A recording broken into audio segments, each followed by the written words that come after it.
Afirmou a cassação, o relator, ministro André Mendonça, destacou a gravidade do caso. A conduta ganha maior gravidade diante do contexto de envolver compra de votos de jovens do terceiro ano do ensino médio, de uma escola pública localizada em região carente.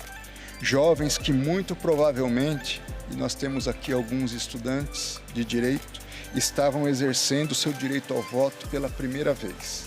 Por isso, vamos lembrar, voto não é mercadoria. E fique atento, o eleitor que vende o voto também comete crime eleitoral, com pena de até 4 anos de prisão e multa.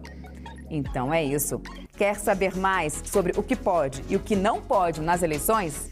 Segue a gente nas redes sociais e ativa o sininho no YouTube. Tchau!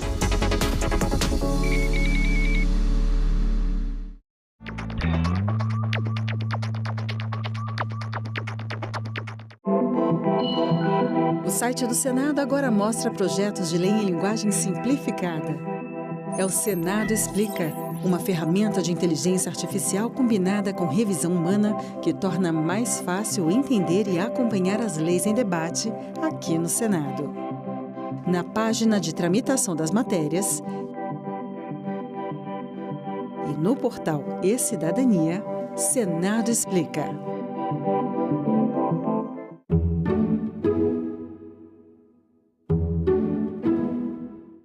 O programa a seguir é livre para todos os públicos.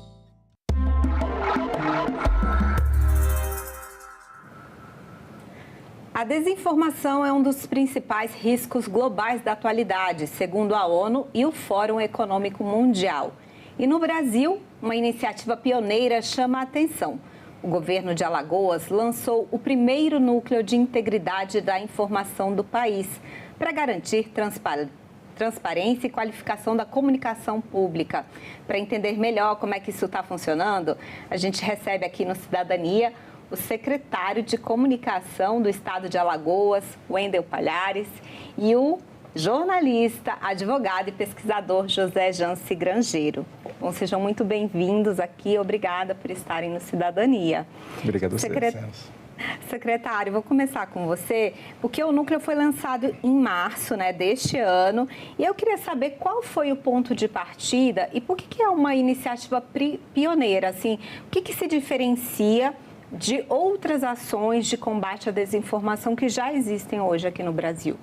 Sara, eu diria, antes de tudo, que é uma iniciativa pioneira, mas ela nasce de muita discussão. Eu faço parte como secretário do Conselho Nacional de Secretarias de Comunicação e esse é um assunto que está sempre em pauta. Hoje o Brasil vive, acho que o mundo vive uma pandemia de desinformação, é assim como a ONU chama, e os governos estaduais também têm isso como um grande desafio, como você vai lidar com a quantidade de desinformação que acontece, inclusive sobre as questões públicas, sobre uma questão como questões de políticas do governo do Estado.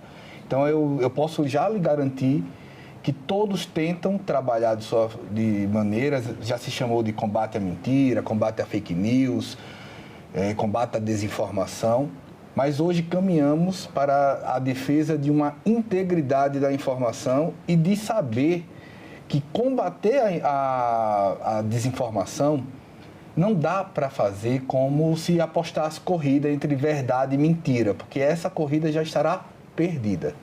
Hoje a gente entende que nós precisamos desenvolver, como política de Estado, uma série de ações que garantam que a população já esteja preparada quando a mentira chegar a ela e ela não prosperar, ela não propagar. O núcleo firma uma quantidade grande de parcerias, não só dentro da sua secretaria, mas também discutindo com órgãos fiscalizadores como o Ministério Público, com outras instâncias de poder, como a Secretaria de Comunicação da Presidência. Conversamos recentemente com o IBICT e nós estamos dialogando com universidades. Por quê? Porque hoje a gente tem certeza que não dá mais para debater fake news com um banner dentro de uma agência e dizendo bem assim, confira aqui se isso é mentira, porque a população não vai acessar com a quantidade que se espera. Hoje nós precisamos ir conversar com a população, ir conversar com setores da sociedade e desenvolver com eles formação midiática, educação midiática, ao mesmo tempo que estabelecer tecnologias e ferramentas que garantam a maior compreensão do poder público de como se comporta essa desinformação. Tá, então, esse núcleo vai fazer assim. E a gente vai entender um pouquinho melhor, né, como é que isso vai funcionar aqui durante o programa e também falar sobre os conceitos. E falando de conceito, aproveitar aqui, né, o Janci, que é pesquisador nessa área e também integra o núcleo. Janci, eu queria que você falasse o que a gente hoje pode entender como desinformação, porque a gente não está mais falando da tia do Zap, né, que mandava aí notícia falsa pelos grupos da família, né? Quando a gente pensa em desinformação, a primeira ideia que vem é esse que a gente chama de arquétipo da tia do Zap, né? Pensar, é aquela pessoa de idade que recebe uma mentira no WhatsApp e quer encaminhar. Não, desinformação ela é um ecossistema. O que quer dizer ecossistema? Significa que você tem várias formas de se apresentar e a desinformação ela circula de várias maneiras diferentes para pessoas diferentes. Então, você tem desinformação no formato de conteúdos tóxicos, então aquelas trends que atacam as crianças, aquilo é um tipo de desinformação. Você tem desinformação política, você tem desinformação para a saúde, que desestimula a vacina, você tem desinformação contra a cultura. Então, a desinformação é um grande grupo de ideias que congregam vários formatos diferentes. Então, você tem de fake news, a trends falsas, a impulsionamento de conteúdos falsos, a clickbait, né, que é essa coisa de gerar conteúdos como se fosse jornalístico, só para chamar as pessoas para poder clicar, e às vezes aquele conteúdo não é válido. E tudo isso gera o que a gente chama de caos informacional. O que é? Quando as pessoas ficam sem saber o que é verdade, o que é mentira, sem saber em quem confiar, sem saber se aquela instituição disse aquilo de verdade. E as pessoas, em uma situação de caos informacional, elas se veem assim, sem conseguir ter uma referência do que é verdade. E o núcleo vem para isso, dizer, olha, os valores do núcleo estão ligados à informação no sentido de garantir veracidade, confiabilidade, conferência das informações. Ele não vai combater a desinformação sozinho, mas ele funciona como se fosse um porto seguro. Eu quero saber se aquilo é desinformação ou não. O núcleo pode ajudar? Pode. Vai ter vários canais que vão proporcionar esse tipo de possibilidade. Mas é construir uma lógica em que as pessoas consigam ter um mínimo de informação para poder checar, para poder ter aquela segurança e saber que aquilo que eu estou vendo não é fake news, aquilo que eu estou vendo é fake news. E também para poder qualificar as pessoas e identificar, como o Edu falou. Quando a gente educa para o consumo de mídia, a gente prepara as pessoas para ler aquele conteúdo e dizer, não, isso daqui não faz sentido. Compartilhe rapidamente, é urgente. Espera lá, não é esse tipo de linguagem. Então, a gente pensa que para enfrentar um problema complexo como esse, você precisa juntar vários setores, vários conhecimentos da psicologia, do direito, da comunicação, para poder fazer um enfrentamento multissetorial, multidisciplinar, né?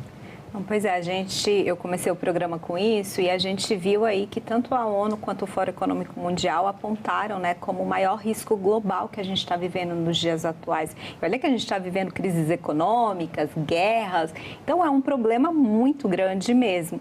E aí eu queria que você, secretário, pudesse falar, então a ideia não é só reagir, mas é o letramento digital, é a educação, é educar essas pessoas para lidarem com isso. O Janci falou um pouquinho, mas esse é o caminho? Porque você tem que criar uma consciência, tanto do poder público, tanto dos demais órgãos e da sociedade civil, mas da população, de que aquela desinformação causa prejuízos, prejuízos graves. Exemplo, na vacinação, ela pode representar morte. A sua morte ou a morte de alguém que você goste bastante. Quando você fala na parte ambiental, que também o núcleo tem uma parte ambiental, você pode significar para você um grande problema climático, um grande problema no seu dia a dia. Quando você fala na segurança pública, lá em Alagoas eu sempre digo o seguinte, há uma grande quantidade de notícias de desinformação sobre a segurança pública. E muita gente gosta de compartilhar, Sara, achando que não está fazendo mal a ninguém. Mas eu digo a você, quando você cria uma sensação de insegurança, com uma notícia falsa, você está fazendo com que o comerciante deixe de vender, com que o hotel deixe de conseguir hospedagem. E aquele hotel tem a camareira, tem o recepcionista, o Uber, a pessoa que vende o acarajé. Todos são impactados por uma mentira gerada por uma percepção falsa de insegurança, uma criação de um caos nesse sentido. A desinformação, ela adoece, a desinformação, ela mata, a desinformação dá prejuízos financeiros para o trabalhador, para o empresário. Então, o governo do estado de Alagoas pensa que tratar isso de forma preparando a população, preparando, por exemplo, o agente de endemia, o agente da primeira infância, aquele que tem capilaridade. A crise de confiança, de credibilidade dos poderes, que é muito divulgada, tanto da parte parlamentar, do executivo... Até do judiciário. Do judiciário, do exército, ela nasce de um distanciamento. Os governos costumam ir até o bairro, mas não entram na rua. Nós queremos conversar com cada comunidade, seja escolar, seja religiosa, seja a parte de comunitária mesmo, mas é preciso fazer uma preparação, ensinar como essa mentira está propagando, como evitá-la e, dessa maneira, explicar que, ao propagar, ao não conferir e passar à frente, você pode estar prejudicando de verdade uma família ou toda uma comunidade. Jance, você fez recentemente uma pesquisa, né? E aí, identificando como é que as pessoas reagem a conteúdos falsos. E aí, aproveitando esse gancho também do Wendel, o que você identificou? Como é que a gente se porta diante de um conteúdo fake? A gente consegue realmente reconhecer? Não consegue? O que isso causa no nosso cérebro? Então, essa pesquisa a gente fez mapeando as respostas neurocientíficas, ou seja, como é que o cérebro reage a determinados estímulos. Então, a gente pegou conteúdos que pareciam uma mensagem de WhatsApp, conteúdos de imagens e conteúdos de vídeo. E mostrou para as pessoas e perguntou para elas, medindo com um aparelho que se chama eletroencefalograma, medindo e perguntou para ela, bom, o que você acha disso? Você concorda? Se você concorda ou não concorda, você compartilharia? Você acha que isso é verdade ou você não acha que isso era verdade? E a gente percebeu que muitas pessoas reconhecem aquele conteúdo, principalmente quando é um conteúdo de vídeo, que é muito mais perigoso, como falso, mas mesmo assim elas tinham a tendência a compartilhar. Mas por que fazia isso, né? Porque levava em consideração aspectos de crenças pessoais. Então, às vezes, ela acreditava naquilo, sabia que não era verdade ou que não era cientificamente comprovado, mas ela decidia compartilhar porque dialogava com a crença dela, que seja uma crença religiosa, uma crença política. Dependia também do que a gente chama de viés de autoridade. Quem compartilhou? Foi aquele influenciador X que eu gosto? Então, vou compartilhar, porque eu me sinto mais próximo dele.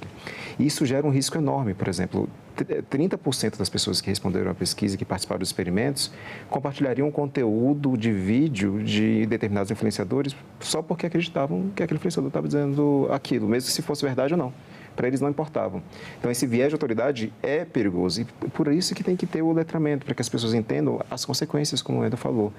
Muitas vezes a pessoa ela não vai compartilhar só porque ela quer agradar ou porque ela acha que vai se conectar com aquela autoridade. Ela compartilha porque ela acha que aquilo pode ser importante. É o que a gente chama de compartilhamento do vai que.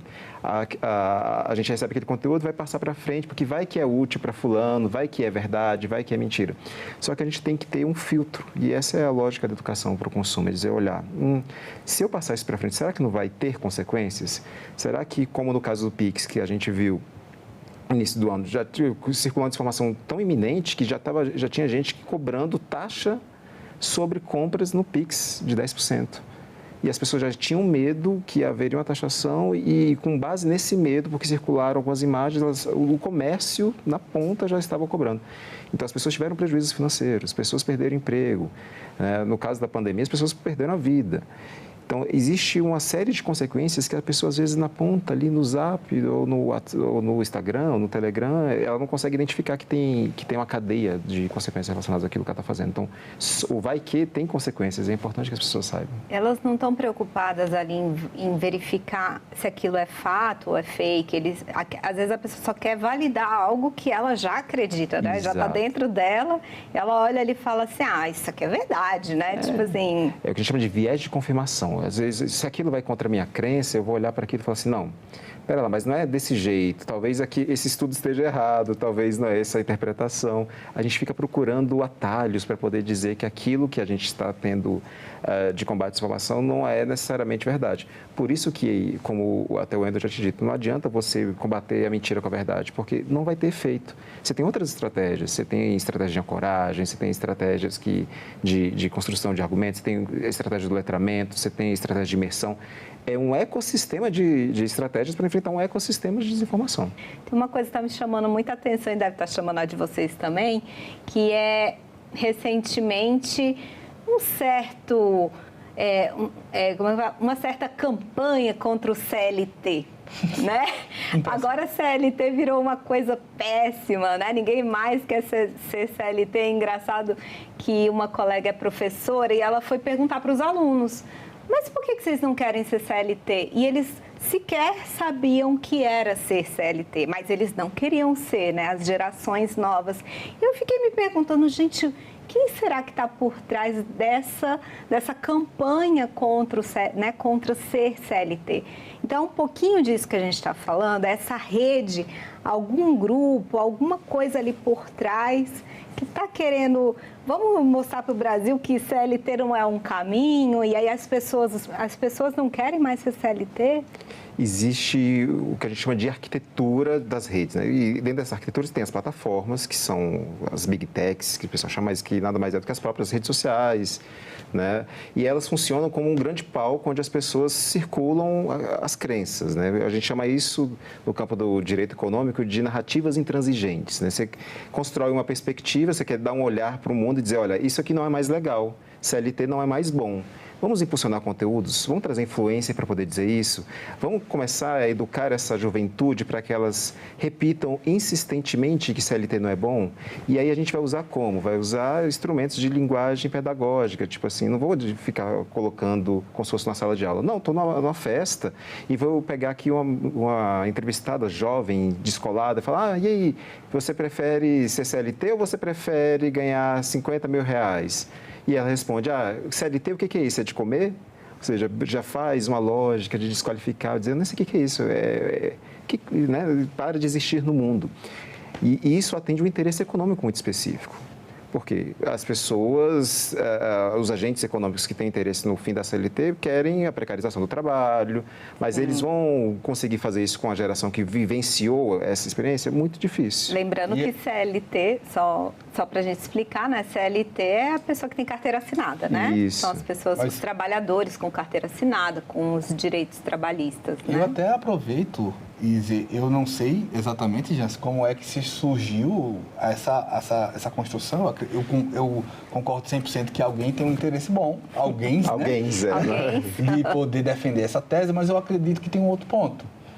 Ela prospera mais também quando há um enfraquecimento dos sindicatos nesse período. Sim. E aí, a teoria do espiral do silêncio vai mostrar que quando muitas pessoas estão falando e não tem alguém para defender o contrário, aí você silencia quem concorda com o CLT.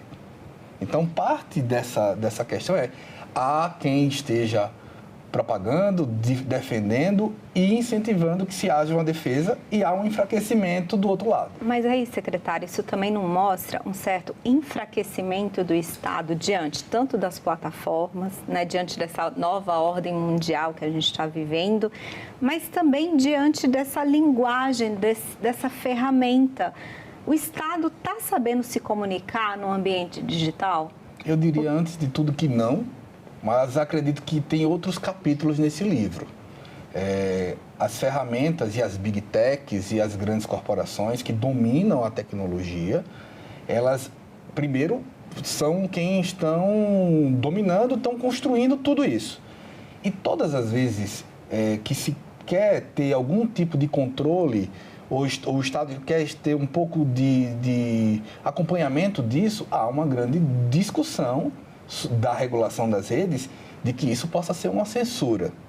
E eu acredito que a discussão não é de toda inválida. Eu acho que é, sim, necessário que se discuta que tipo de regulação está sendo proposta.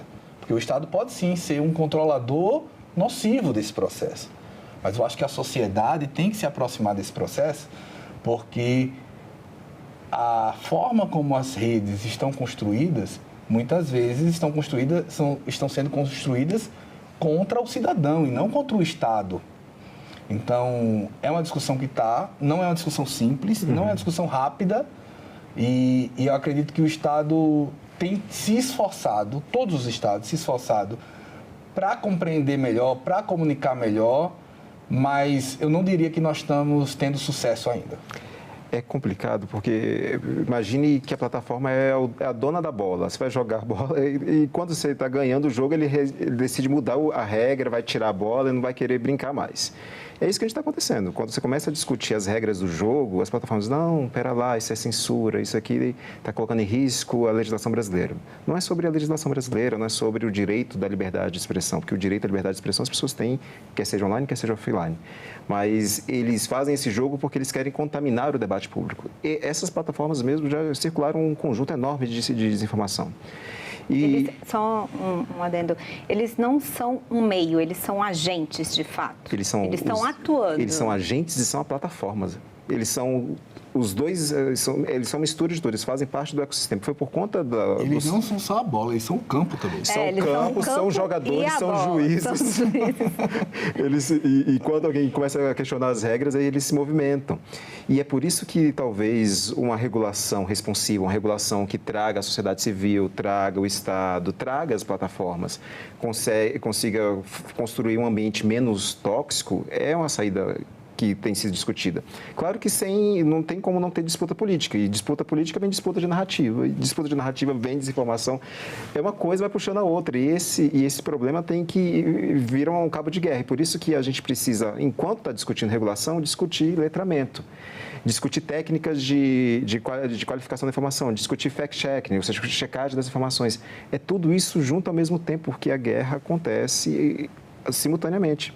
E as plataformas de rede social, elas deram um impulsionamento muito grande de circulação da desinformação. A desinformação sempre existiu, mentira sempre existiu, boato sempre existiu, na história sempre existiu. Não é algo novo, mas ela tomou uma proporção em que a pessoa, criando um vídeo na casa dela com o celular, pode gerar um caos informacional no país. Ela cria uma tese da cabeça dela sobre vacina e vai contaminar a percepção de dezenas de milhares de pessoas. Então, a gente, às vezes, não tem noção da escala que isso toma e que é importante. Eu vou aproveitar que você falou de vacina e eu sei que lá no Núcleo vocês têm algum projeto em relação a isso, né? Aí eu queria, Wendel, que você pudesse falar um pouquinho de coisas práticas que vocês já estão fazendo, porque vocês não estão só reagindo, vocês estão assim, implementando políticas públicas de fato. Assim. Eu queria que você pudesse falar um pouquinho e também alguém que está assistindo a gente, que gostaria de replicar isso lá no município, no estado, né? Como é que entra em contato com vocês também? Nós estamos, Sara, construindo já para esse mês, início do próximo, uma série de ações que vão defender uma política pública de comunicação que não só chegue para o cidadão e diga vacine-se. Então, junto com o Ministério da Saúde, junto com a Secretaria de Comunicação da Presidência, junto com a Universidade Federal de Alagoas, com a Universidade... a gente tem discutido, inclusive, recentemente, com o IBICT aqui, do Nacional de Ciência e Tecnologia, discutindo formas de nós, primeiro, em termos de ação, este mês, já prepararmos um treinamento para os agentes de saúde, agentes de anemia e agentes de primeira infância. O governo do estado de Alagoas tem 400 agentes de primeira infância que visitam as casas e aí, na ponta, a capilaridade na rua, né, permitindo que esse que está no dia a dia pergunte: como está sua bebê? Ela já se vacinou? Mas que ele também esteja preparado para caso a mãe ou o pai diga: não, ela não vai se vacinar. E isso, eu não estou falando de um caso fictício, Porque essa vacina da BCG tem um componente viral que vai prejudicar o meu filho ou a minha filha. Aconteceu isso numa cidade alagoana. E a gente tem que desmentir isso porque a BCG pode salvar seu filho de uma doença grave, pode salvar seu filho da morte.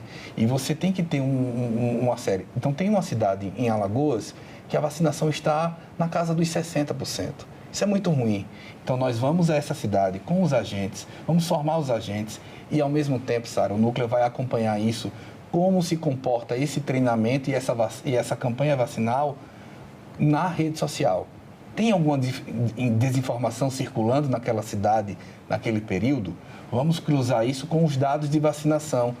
O fato de estarem chegando com mais informação ajuda a aumentar essa vacinação nessa cidade. E vamos fazer a mesma campanha sem o trabalho de educação midiática numa cidade para poder cruzar. Funciona. Qual é o site para quem quiser entrar em contato com vocês? Nós estamos hoje com a Agência Alagoas, que é o alagoas.al.gov.br. Lá você pode informar no site, no portal do Governo de Alagoas, das ações do Núcleo. E novas ações, como essas que nós estamos firmando, vão passar a estar contidas nessa agência. Então, vocês podem entrar em contato com o Governo do Estado, que nós temos a maior satisfação de que isso seja replicado. Tá certo. Eu até estou aqui com a Rede da Desinformação, que é da Raquel Recuero, né, que é um livro super importante para quem quiser entender um pouquinho sobre isso. E ela deixa aí como uma mensagem falando que o caminho, gente, é a cooperação e é esse trabalho conjunto. A gente já está chegando no final, mas eu queria que vocês deixassem uma mensagem, 30 segundos, falando um pouco, né, de como a gente pode, cada um de nós, ajudarmos a combater esse problema. Eu acho que a primeira coisa é tomar consciência de que o compartilhamento, por mais inocente que possa parecer, ele traz consequências. Então, a gente precisa criar um filtro de desconfiança, né? Antes de compartilhar aquele conteúdo, pense, será que faz sentido? Será que vale a pena? Né? Para que eu vou compartilhar se não tem uma utilidade ou se eu não tenho uma plena certeza que aquilo é real? Parte de um comportamento individual e isso gera uma série de consequências que são importantes. Se a gente começa a se educar para não compartilhar esse tipo de conteúdo, acho que já é um bom começo. É uma dica que eu acho que ficaria bem. Secretário. Eu concordo muito com o que o Janci falou e eu acredito que essa conscientização precisa mostrar para pais, para filhos, que hoje essa desinformação e a forma como se consome a rede social pode estar trazendo uma doença dentro da sua casa. Pode estar atrapalhando você a resolver problemas que poderiam ser resolvidos mais rápidos. Pode estar impedindo que você tenha acesso a um direito que é seu. E os governos e o governo de Alagoas tem feito isso, tem trabalhado para que essa informação seja confiável e que ajude no seu dia a dia. A que você não se prejudique, mas antes de tudo também que ajudar você a ter uma vida mais fácil num momento corrido como é a nossa vida nos dias de hoje, Sara. Tá certo. Secretário Janci, muito obrigada por terem vindo aqui no Cidadania. Espero poder, a gente poder fazer outras conversas sobre essa, quando o Núcleo, mais daqui a um tempo, quando o Núcleo, a gente já vê os resultados desse trabalho, viu? É um prazer. Muito obrigado. Este programa já está no nosso site e no canal da TV Senado no YouTube. Obrigada pela companhia e até o próximo Cidadania.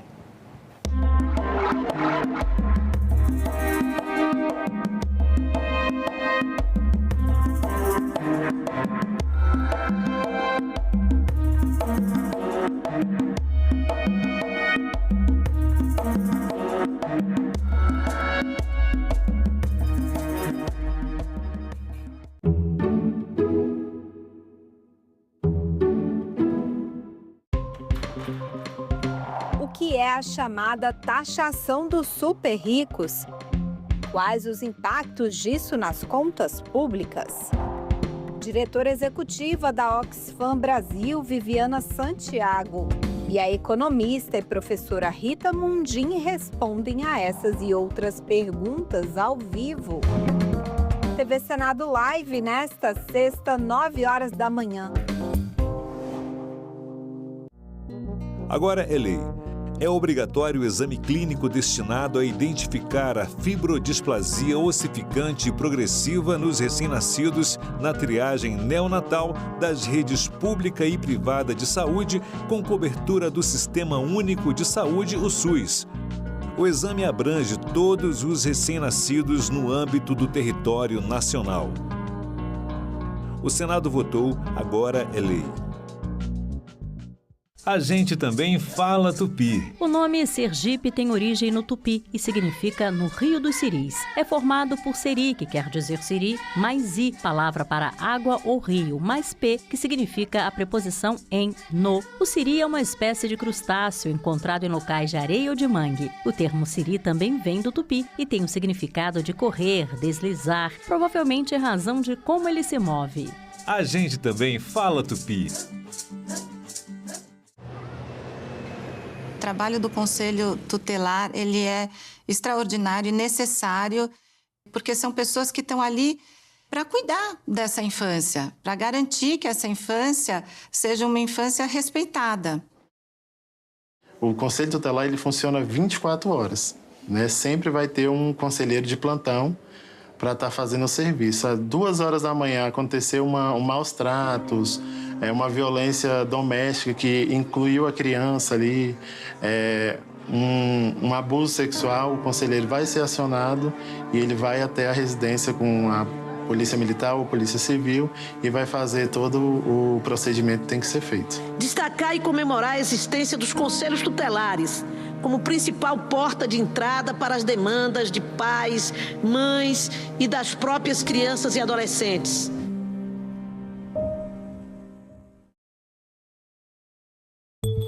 Atenção! A TV Senado ficará fora do ar para manutenção técnica nesse sábado, 19 de julho, das 7 às 8 da manhã e das 6 da tarde às 7 da noite.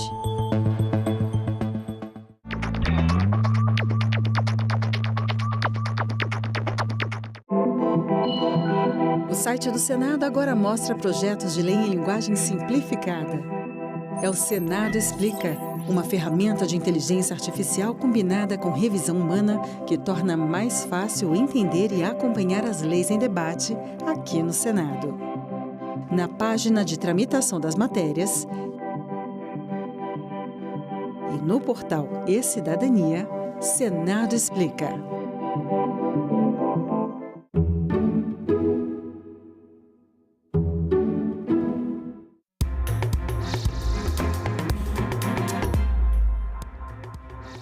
Olá, quinta-feira, 17 de julho, o Senado Notícias está no ar. O ministro do Supremo Tribunal Federal, Alexandre de Moraes, decidiu manter parte do decreto do governo que libera a cobrança do IOF. A decisão foi anunciada durante a sessão plenária do Senado. A decisão do ministro Alexandre de Moraes de revalidar um dos decretos presidenciais que aumentou as alíquotas do IOF surpreendeu os senadores. A notícia chegou durante a sessão do Senado. Essa situação do IOF, eu quero que fique claro para o povo brasileiro. Eu nem vou falar como político, mas como empresário, como cidadão comum.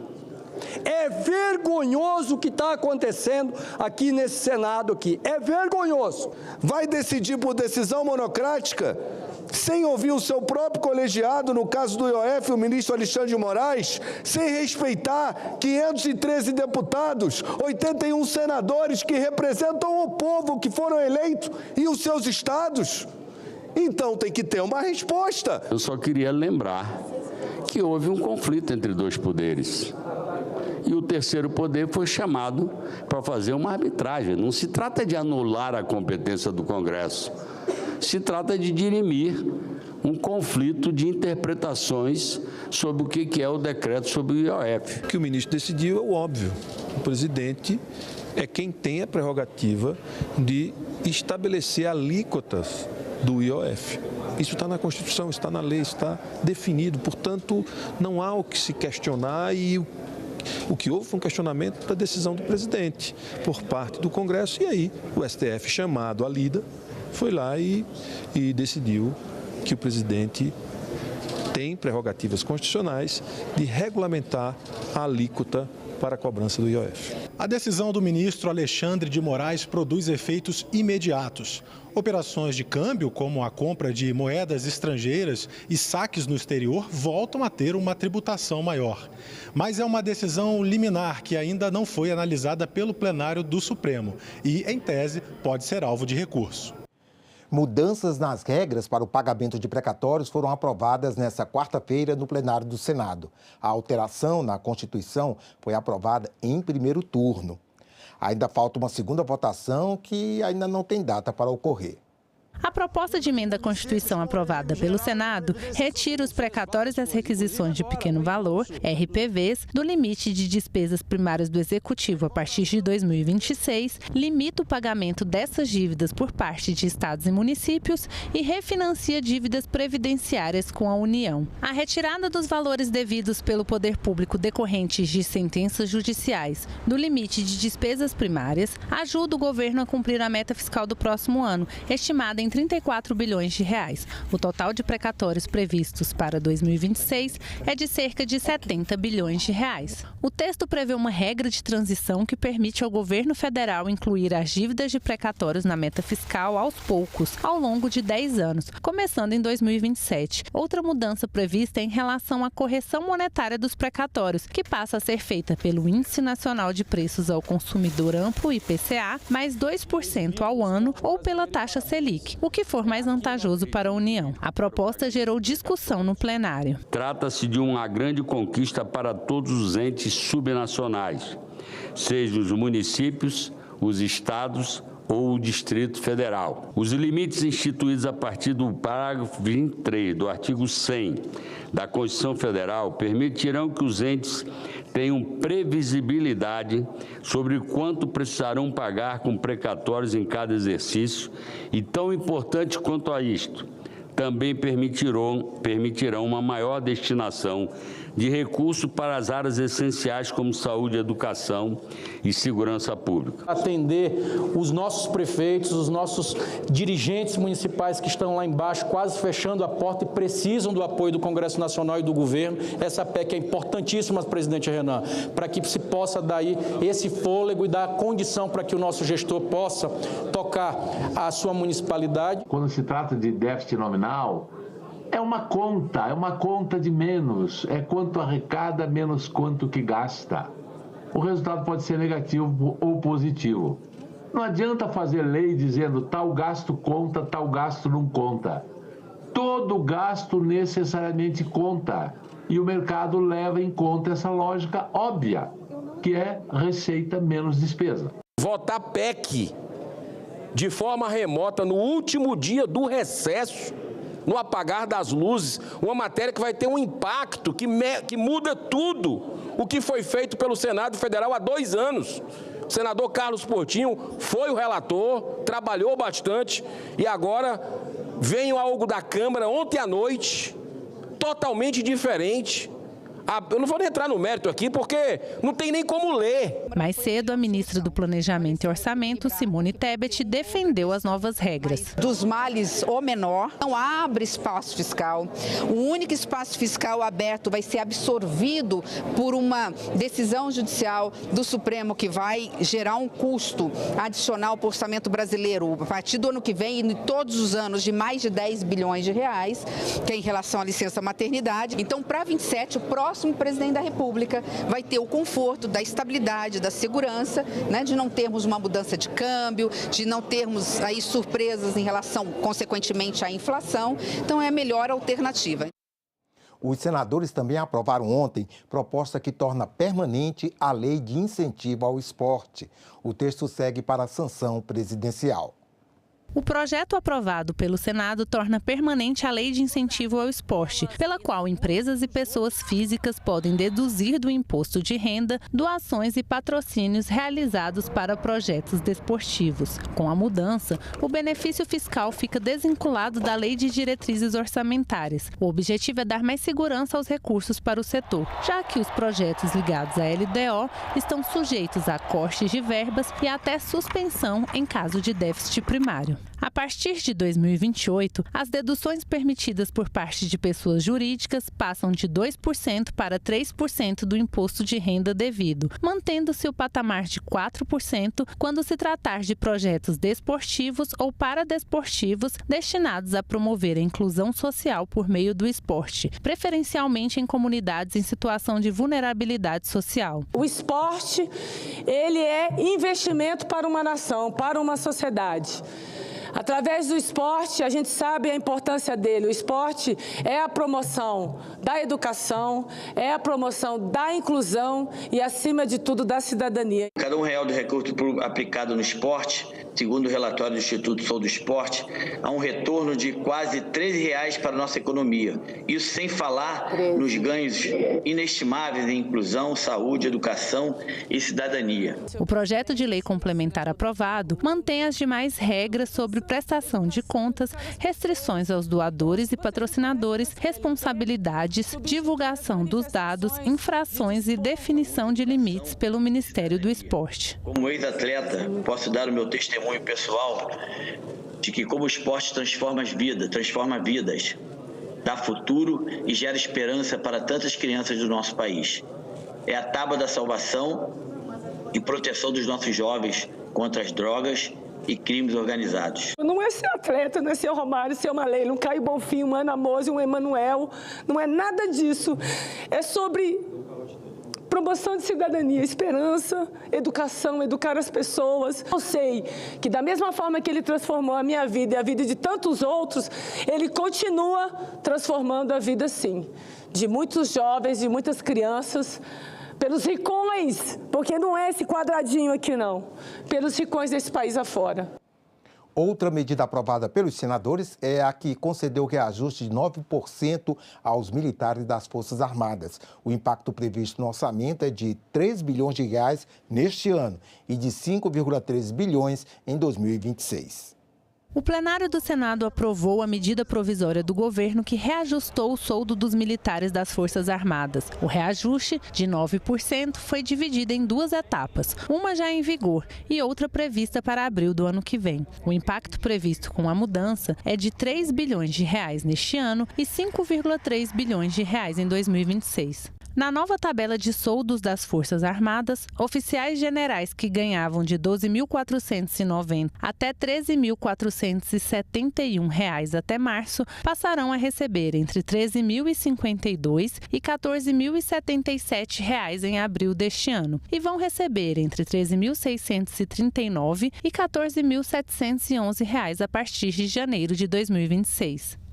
O presidente do Senado recebeu nesta quarta-feira o vice-presidente da República, Geraldo Alckmin, para tratar das tarifas comerciais dos Estados Unidos. As autoridades defenderam a união dos poderes para fortalecer as negociações junto aos norte-americanos. O encontro foi na residência oficial do Senado. O presidente do Congresso, Davi Alcolumbre, e líderes partidários presentes manifestaram união com o governo federal nas negociações para evitar o início da cobrança da sobretaxa americana de até 50% a produtos brasileiros, marcado para começar em 1º de agosto. Registrar ao presidente Geraldo Alckmin e também ao presidente Lula que o parlamento brasileiro está unido em torno da defesa dos interesses nacionais, presidente. Então, eu queria registrar a nossa satisfação de estarmos aqui hoje, recebendo essas informações sensíveis, informações que trazem para a gente todo esse panorama internacional. E vejo nesse momento de agressão ao Brasil e aos brasileiros.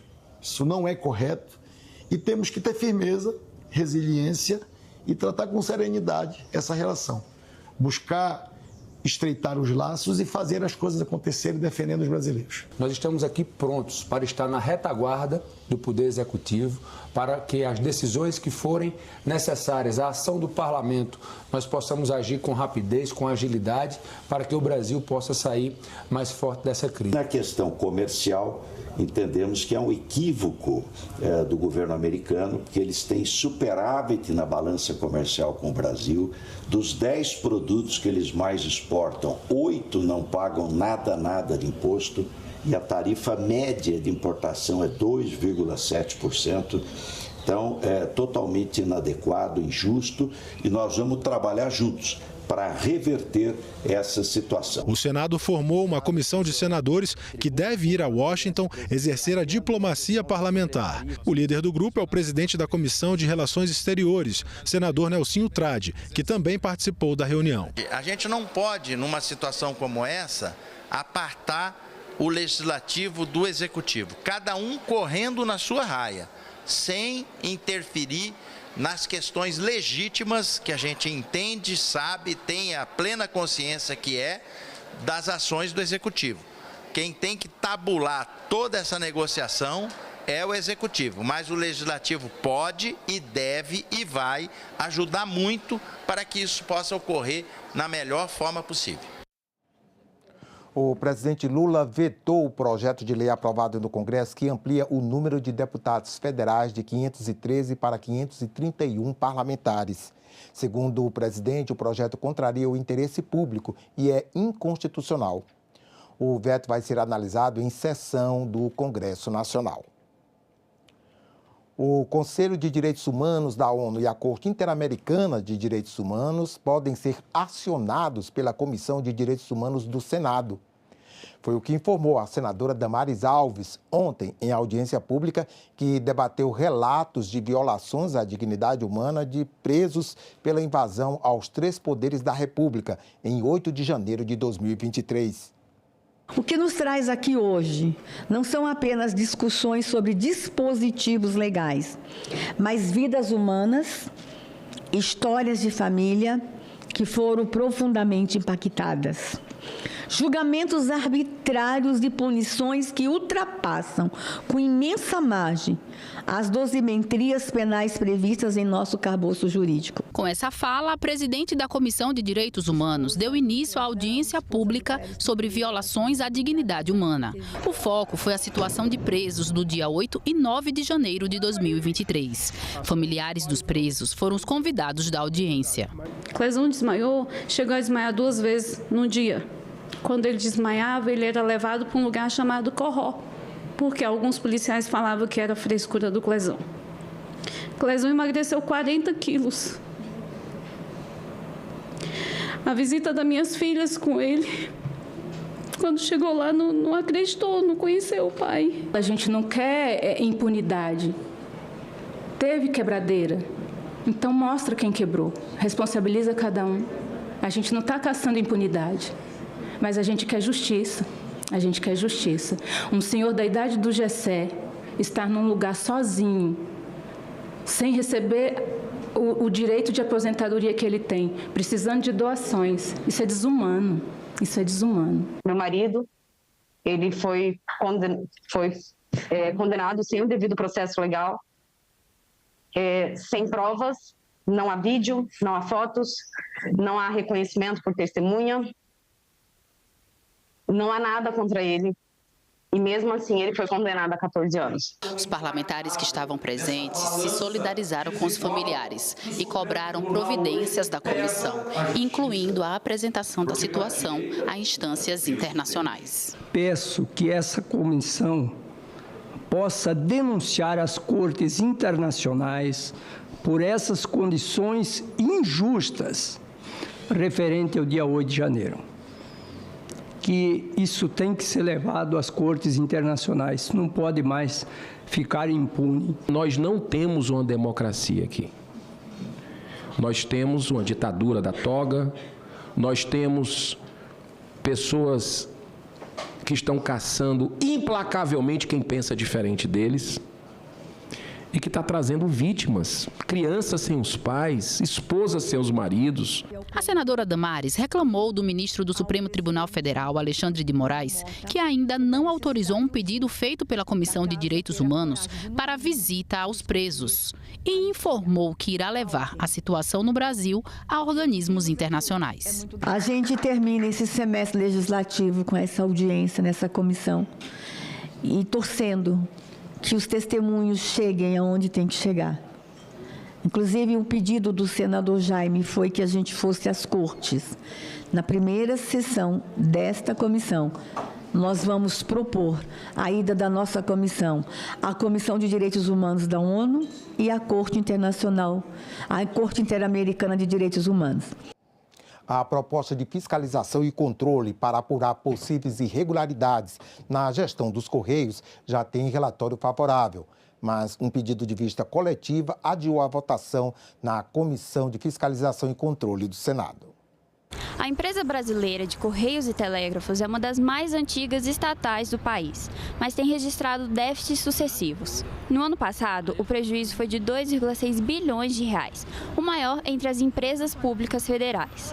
No primeiro trimestre deste ano, o resultado negativo chegou a 1 bilhão e 700 milhões de reais, mais do que o dobro do mesmo período no ano anterior. Diante dos prejuízos registrados na estatal, a senadora Damares Alves apresentou a proposta de fiscalização e controle para apurar possíveis irregularidades administrativas e financeiras na gestão da empresa. A proposta foi discutida na reunião desta quarta-feira da Comissão de Fiscalização e Controle do Senado e já tem o parecer favorável do relator.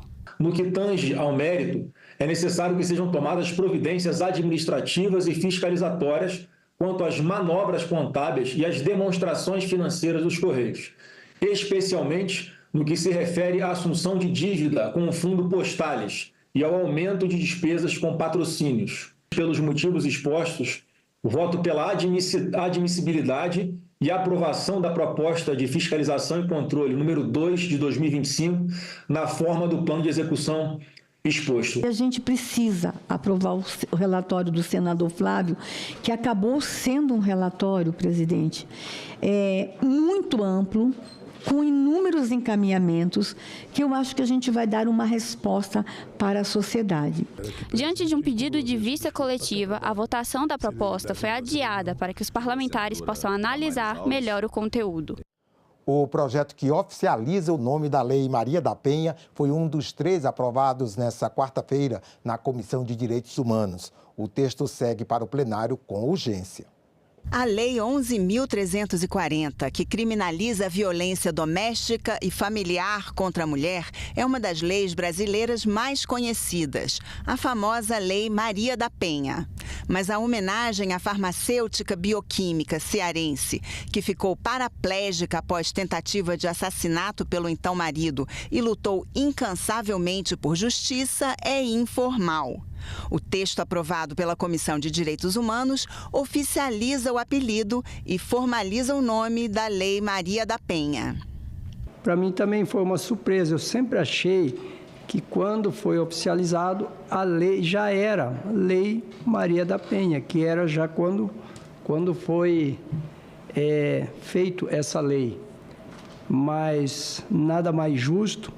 Também foi aprovado um projeto que torna obrigatórias as eleições diretas para os conselhos tutelares, que segue para análise terminativa pela Comissão de Constituição e Justiça, e outro que aumenta a punição para o crime de dar bebida alcoólica ou substâncias que causam dependência a menores de 18 anos, se a criança ou adolescente consumir a substância.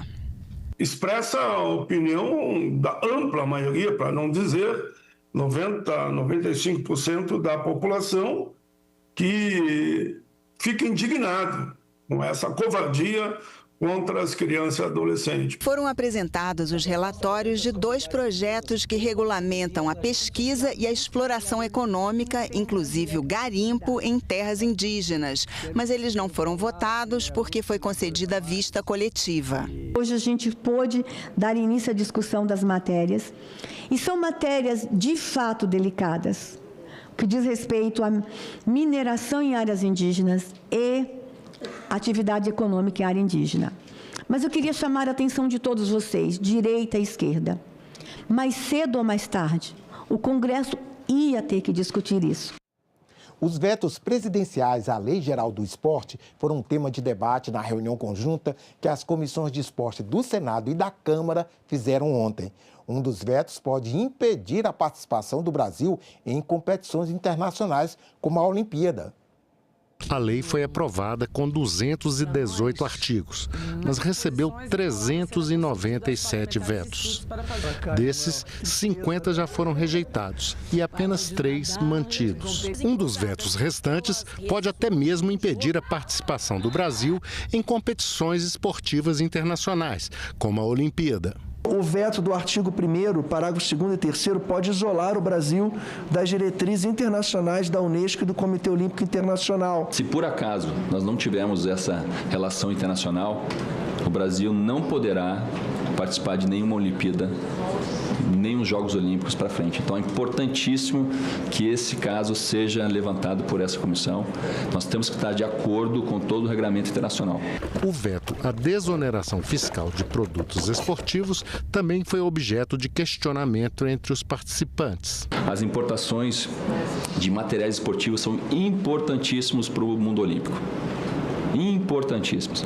Vamos dizer, nossas seleções de voleibol que disputam títulos olímpicos e mundiais, eles precisam de um piso específico que é internacional, que tem qualidades que no Brasil a gente não consegue. Nós precisamos desse incentivo. Então, outro quesito com relação à ginástica, ginástica artística, ela precisa a cada 4 anos mudar todo o seu plantel de equipamentos, porque há mudanças nas regras, nos regulamentos. Então, realmente é muito importante a gente entender que a isenção fiscal para esses materiais são importantíssimos. Representantes de mais de uma dezena de instituições trouxeram suas sugestões. Eles pediram não somente a derrubada de vetos, mas a manutenção de alguns deles, como o que acabou com a contribuição para a Federação das Associações de Atletas Profissionais, a FAAP. A FAAP é uma entidade privada que recebeu grandes quantias de dinheiro das transferências de atletas, do salário dos jogadores, sem ter prestado contas de como esses recursos são utilizados. 1% de todas as transferências de atleta, 0,5% de todos os salários, supostamente para ajudar os atletas, mas que eu repito, não tem nenhuma prova que esses auxílios de fato tenham acontecido. A senadora Leila Barros, que foi relatora no Senado do projeto sobre a Lei Geral do Esporte, destacou a importância da audiência pública conjunta para debater os vetos. Uma demonstração inequívoca de sinergia em defesa do esporte brasileiro para debater um tema de profunda relevância para o nosso país. A Comissão de Segurança Pública debateu a proposta que corrige o Fundo Constitucional do Distrito Federal pela receita corrente líquida da União. A União repassa dinheiro para a manutenção das áreas de saúde, educação e segurança da capital federal desde 2002 por meio de um fundo constitucional. Hoje, 40% da receita do Distrito Federal tem origem no fundo. Tentativas de mudar a correção anual dos recursos têm sido feitas nos últimos tempos. No ano passado, o governo federal tentou vincular a correção aos limites de despesa do arcabouço fiscal. Para garantir a correção pela receita corrente líquida da União, o senador Isalci Lucas apresentou a proposta de emenda à Constituição número 1. A gente está colocando essa receita corrente líquida aí porque hoje é uma lei ordinária, né? A lei do fundo é uma lei ordinária. Se aqui no Senado, 41 senadores presentes no plenário, 21 dos senadores votarem contra, você derruba a lei. Então, a gente precisa dar mais segurança jurídica, mais estabilidade para o DF com relação a essa correção. Então, estou colocando no texto constitucional. Mas estamos sempre no limbo. Nós somos um Estado, somos um Distrito Federal, temos problemas de Estado e não somos Estado. Nós temos os desafios de Estado e não somos Estado. Então, que o Brasil entenda a necessidade de a gente ter as nossas garantias. Os participantes da audiência pública defenderam a proposta, lembrando que o Distrito Federal não tem vocação econômica. Brasília, então, não foi criada para competir, né? Nós não temos nem espaço para isso, né? Aqui você não tem como instalar grandes indústrias pelo tamanho do território. Apesar de termos aqui uma área rural extensa, de termos produção, mas, assim, no contexto brasileiro, isso não é significativo, né? Isso não traz receita significativa para o Distrito Federal que justifique a sua manutenção. A gente está aqui sustentando prefeituras do entorno que não fazem o seu projeto de saúde, deságua no Distrito Federal, sobrecarrega e aumenta a despesa indevidamente. A correção pela receita corrente líquida é considerada essencial para a manutenção dos baixos índices de criminalidade na capital federal. No ano de 2024, o Atlas da Violência, na verdade, destacou que o DF liderou nacionalmente a redução de mortalidade violenta, queda de mais de 67%. Foi também a maior redução de homicídio entre jovens de 15 a 29 anos. 72% em 10 anos de redução. Brasília é hoje a segunda capital mais segura, perde apenas para Florianópolis, porque Florianópolis é uma ilha, né? Só tem 2 entradas.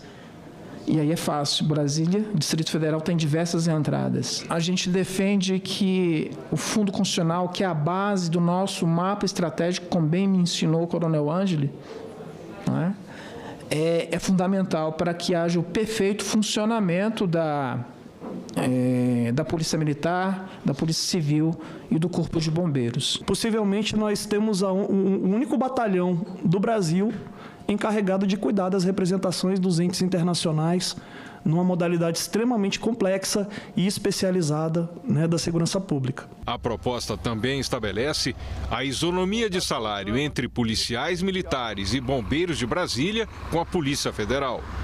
Hoje, só a Polícia Civil da capital tem a paridade. Acho justa, meritória, inclusive, né? Mas que também nós não podemos deixar de fora a discussão, né, da paridade entre todas as instituições de segurança pública. A medida provisória que garante o dinheiro para ressarcir os aposentados e pensionistas do INSS que sofreram descontos ilegais no pagamento de seus benefícios foi publicada hoje no Diário Oficial da União. São cerca de 3,3 bilhões de reais dos cofres públicos para compensar os beneficiários lesados pelo esquema criminoso. 2 leis aprovadas pelo Congresso também foram publicadas hoje. Elas pretendem promover o desenvolvimento do turismo no estado de Santa Catarina. A Lei 15.165 cria a Rota Turística Imperial Caminho dos Príncipes. Já a Lei número 15.166 cria a Rota Turística Costa Azul. A Rota Caminho dos Príncipes abrange o trajeto das rodovias BR-181 e BR-280 e 10 municípios, entre eles Araquari, Campo Alegre, Joinville e São Francisco do Sul. Já a Rota Costa Azul é voltada ao litoral norte de Santa Catarina, envolvendo os municípios de Barra Velha, Balneário Pissarras, Penha, onde fica o Parque Beto Carreiro, e Navegantes. As leis já estão em vigor. E logo mais às 3 da tarde, uma sessão especial no plenário do Senado presta homenagem póstuma ao pastor Gedelte Vitalino Teixeira Gueiros, fundador da Igreja Cristã Maranata, falecido no último dia 5. Igreja Evangélica do Ramo Pentecostal, a Maranata foi fundada em 1968 e tem sede em Vila Velha, Espírito Santo. Com forte atuação missionária, está presente em países de todos os continentes. Ficamos por aqui. Você pode rever as reportagens desta edição na nossa página na internet, senado.leg.br/TV. Obrigado pela companhia. Continue sintonizado aqui na TV Senado.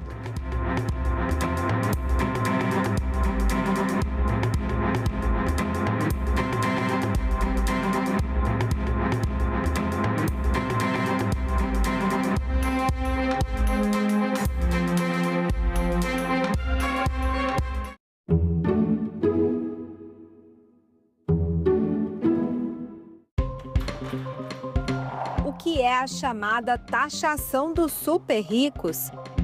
Quais os impactos disso nas contas públicas?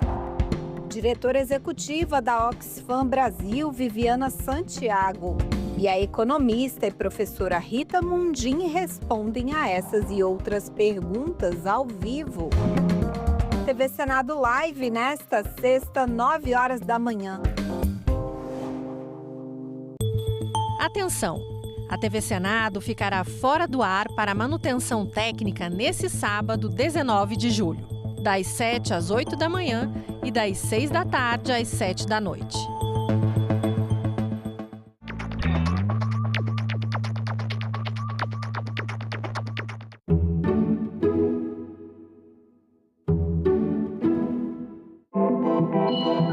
O site do Senado agora mostra projetos de lei em linguagem simplificada. É o Senado Explica, uma ferramenta de inteligência artificial combinada com revisão humana que torna mais fácil entender e acompanhar as leis em debate aqui no Senado. Na página de tramitação das matérias e no portal E-Cidadania, Senado Explica.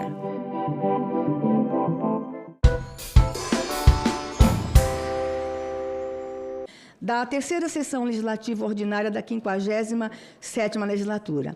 Proponho a dispensa da leitura e aprovação das atas da 35ª e 38ª reuniões da CDH. Aqueles que aprovam permaneçam como se encontram. Aprovadas. Nós temos 6 projetos de lei na pauta, 5 projetos de lei na pauta, e nós temos 4 requerimentos, e também nós estamos divulgando hoje, está sendo publicado hoje, o relatório da diligência externa à Operação Acolhida do Território Yanomami. Nós temos online conosco o senador Márcio Bittar.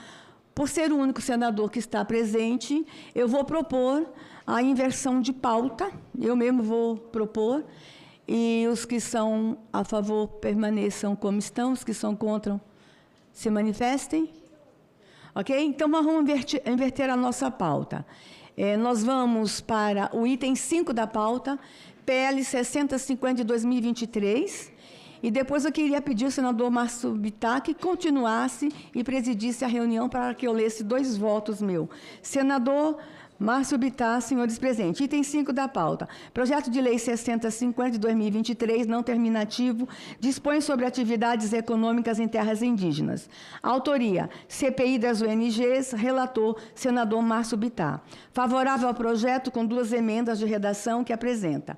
Na 38ª reunião realizada ontem, dia 15 de julho, tivemos a realização de audiência pública para instruir a matéria com inúmeros convidados. Concedo a palavra ao senador Márcio Bittar para a leitura do relatório. Bem, bom dia, presidente. Muito obrigado pela inversão de pauta.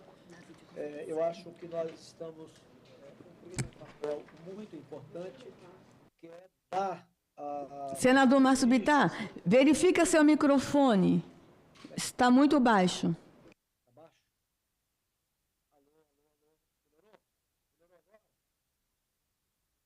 Pode falar.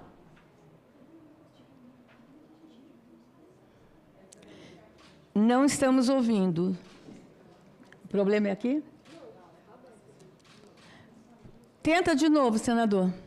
Alô? Pronto. 1, 2, 3. Perfeito agora, perfeito. Tá bem. Bom, então, retomando, eu quero cumprimentar a nossa presidente, a senadora Damares, e dizer que entendo que é muito importante o que nós estamos perto de votar agora. A realidade das populações indígenas, independente das colorações de quem quer que seja, ela é cruel, ela é famélica. Nós temos dificuldades muito grandes de dar assistência aos índios, e esse projeto ele vai no sentido de dar uma certa independência e de possibilitar que os índios brasileiros, os indígenas brasileiros, também tenham o direito de prosperarem. Portanto, eu considero muito importante essa iniciativa. Espero que hoje a gente consiga aprovar. Eu vou direto, então, à análise. Nos termos do artigo 102-E do Regimento Interno do Senado Federal, cabe a esta CDH, Comissão de Direitos Humanos, opinar sobre a garantia e promoção dos direitos humanos, inclusive direitos das minorias sociais ou étnicas, o que torna regimental a análise da proposição por este colegiado. No que se refere ao mérito, a proposta deve ser acolhida. A regulamentação de atividades econômicas em terras indígenas é essencial para assegurar a segurança jurídica, promover a autonomia e garantir a proteção dos direitos dos povos indígenas. A Constituição Federal assegura às comunidades indígenas o usufruto exclusivo das riquezas naturais, solo, rios e lagos, existentes nas terras por eles tradicionalmente ocupadas, além da participação nos resultados da lavra decorrente da pesquisa e exploração de recursos minerais em tais áreas. Contudo, a realidade social de grande parte das comunidades indígenas não condiz com a prosperidade que as terras tradicionalmente ocupadas poderiam proporcionar. Segundo a Organização Internacional do Trabalho, OIT, as populações indígenas têm quase 3 vezes mais chance de viver em extrema pobreza em comparação às não indígenas. Já dados do Banco Mundial revelam que, embora representem cerca de 6% da população mundial, os povos indígenas correspondem a aproximadamente 19% das pessoas em situação de extrema pobreza. Esses dados, infelizmente, não surpreendem, embora não tenha sido essa a intenção da Constituição Federal, ao reconhecer os direitos dos povos originários, a forma como ela vem sendo interpretada e aplicada na prática tem impedido que essas comunidades usufruam e se beneficiem do desenvolvimento econômico. Muitos que enxergam as terras indígenas como santuários intocáveis, entre aspas, quase sob uma ótica utópica, e que se empenham em bloquear qualquer possibilidade de desenvolvimento econômico e social sob a justificativa de preservação ambiental, ignoram a realidade precária em que vive grande parte dos povos indígenas.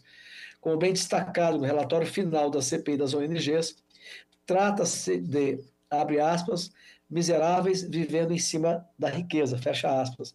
Segundo o documento, essa realidade é resultado de uma complexa rede de interesses, especialmente estrangeiros, mas também nacionais, concretizadas pela atuação de ONGs auxiliadas por membros do Ministério Público que impõem obstáculos insuperáveis ao desenvolvimento nacional e à vida das populações indígenas e outras comunidades da região amazônica. Um fato que merece destaque e simboliza a dura realidade enfrentada pelos povos originários do nosso país foi a apresentação feita por representante do Ministério dos Povos Indígenas durante reunião conjunta da CDH e da Comissão de Agricultura e Reforma Agrária, realizada em 26 de maio de 2025. Então, as ações emergenciais relatadas, destacou-se a iniciativa intitulada, entre aspas, Garantia de Direitos, fecha aspas, que consistiu na distribuição de 56.655 cestas básicas ao povo Yanomami, entre 2024 e 2025. Trata-se de uma resposta louvável e necessária diante da emergência humanitária vivida por essas populações. No entanto, é também um retrato triste e preocupante que comunidades que poderiam estar colhendo os frutos do uso sustentável e harmonioso de suas próprias terras seguem privadas de condições mínimas de subsistência.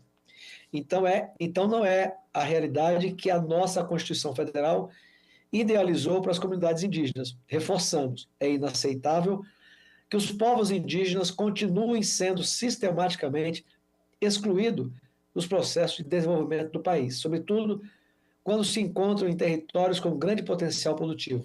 Diante desse cenário, a proposta em discussão se apresenta como um importante marco regulatório na efetivação dos direitos sociais e econômicos dos povos indígenas.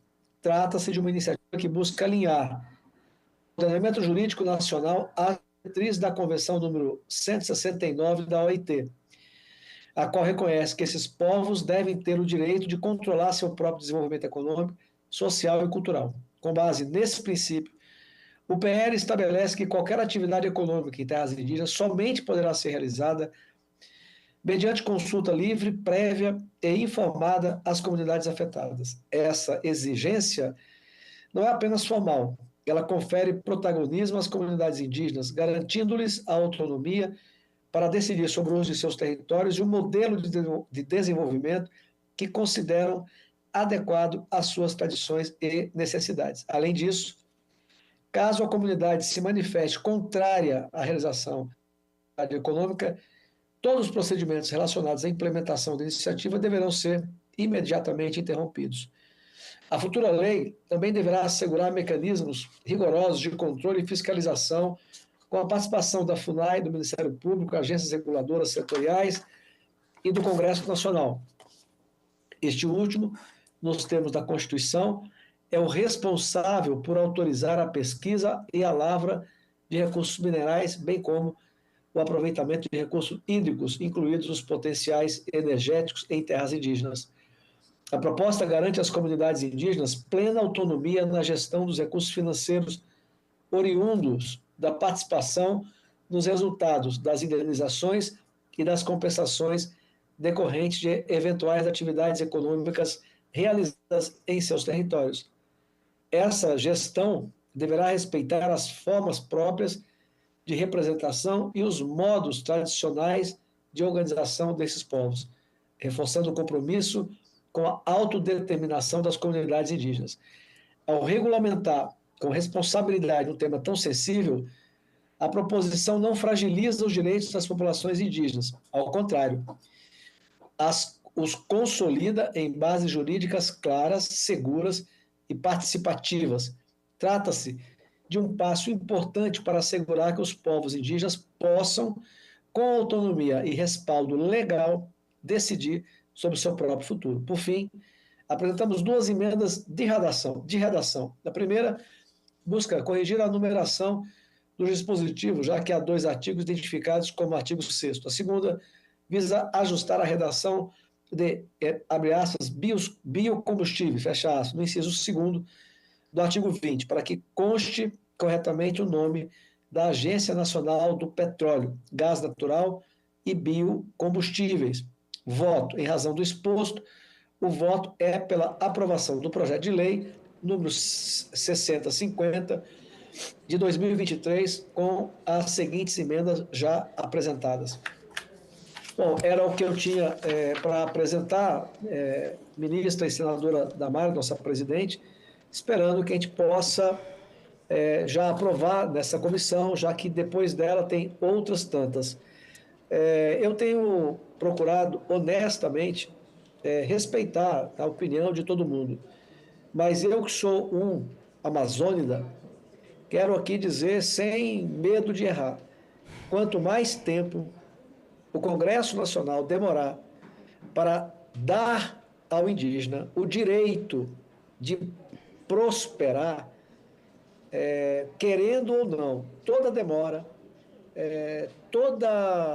tudo que vier, que está acontecendo e que continuará acontecendo, para protelar isso, nós, o Congresso Nacional, estará sendo o parceiro da fome, da miséria, das condições subhumanas que vivem a maior parte das populações indígenas. Com isso, não quero ofender ninguém, mas as pessoas que trabalham sistematicamente para nada mudar, na prática, elas trabalham para manter uma população imensa que elas dizem defender, mas que na prática elas atuam, quem atua para nada mudar, acaba ajudando a manter a fome e a miséria de milhares de irmãos nossos indígenas. Então, é esse o parecer. Quero aqui louvar mais uma vez o presidente da CPI, Plínio Valério, que foi quem trabalhou pela CPI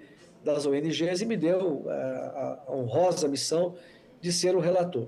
Era esse o parecer. Muito obrigado, presidente Damares. Em discussão a matéria?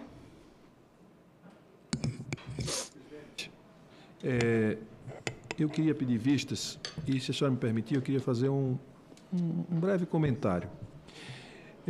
Não vou entrar no mérito neste momento, mas eu queria deixar uma reflexão para todos nós, senadores, senadoras, e para quem nos assiste pela TV Senado. O conceito de prosperidade, ele não é absoluto a partir de um determinado ponto de vista. Nós não podemos achar, como já achamos no passado, que os povos indígenas, que os povos de origem africana eram pagãos ou pagãos, porque não comungavam da religiosidade importada dos europeus para cá, ou imposta pelos europeus aos povos indígenas e aos africanos que aqui chegaram. Nós não podemos continuar incorrendo nos mesmos erros históricos de achar que a nossa racionalidade, que os nossos conceitos, eles devam ser impressos nesses povos e a essas nações indígenas. Porque isso é uma perspectiva, é um tipo de olhar. Nós precisamos, antes de propor coisas desse tipo, é preciso que a gente abra um debate, se a gente realmente quer fazer e se esse de fato é um desejo, é preciso que a gente escute, não somente aqueles que se dizem defensores deles, dos indígenas, que também tem um viés que a gente precisa ficar atento, nem aqueles que acham que tem a fórmula da prosperidade. Nós precisamos encontrar um outro termo que respeite efetivamente a essência, o modo de vida, o jeito de ser, a cultura, a tradição, o que esses povos representam efetivamente. Portanto, eu queria pedir vista, senhora presidente. É regimental, concedo vistas coletivas. Como o item 1 da pauta, eu sou relatora, eu vou solicitar que o senador Márcio Bittar, que já está com o microfone ligado, seja o presidente e eu quero fazer a leitura do voto. Senador Márcio Bittar, por favor. Senador Márcio Bittar quer falar antes também e assumir a presidência?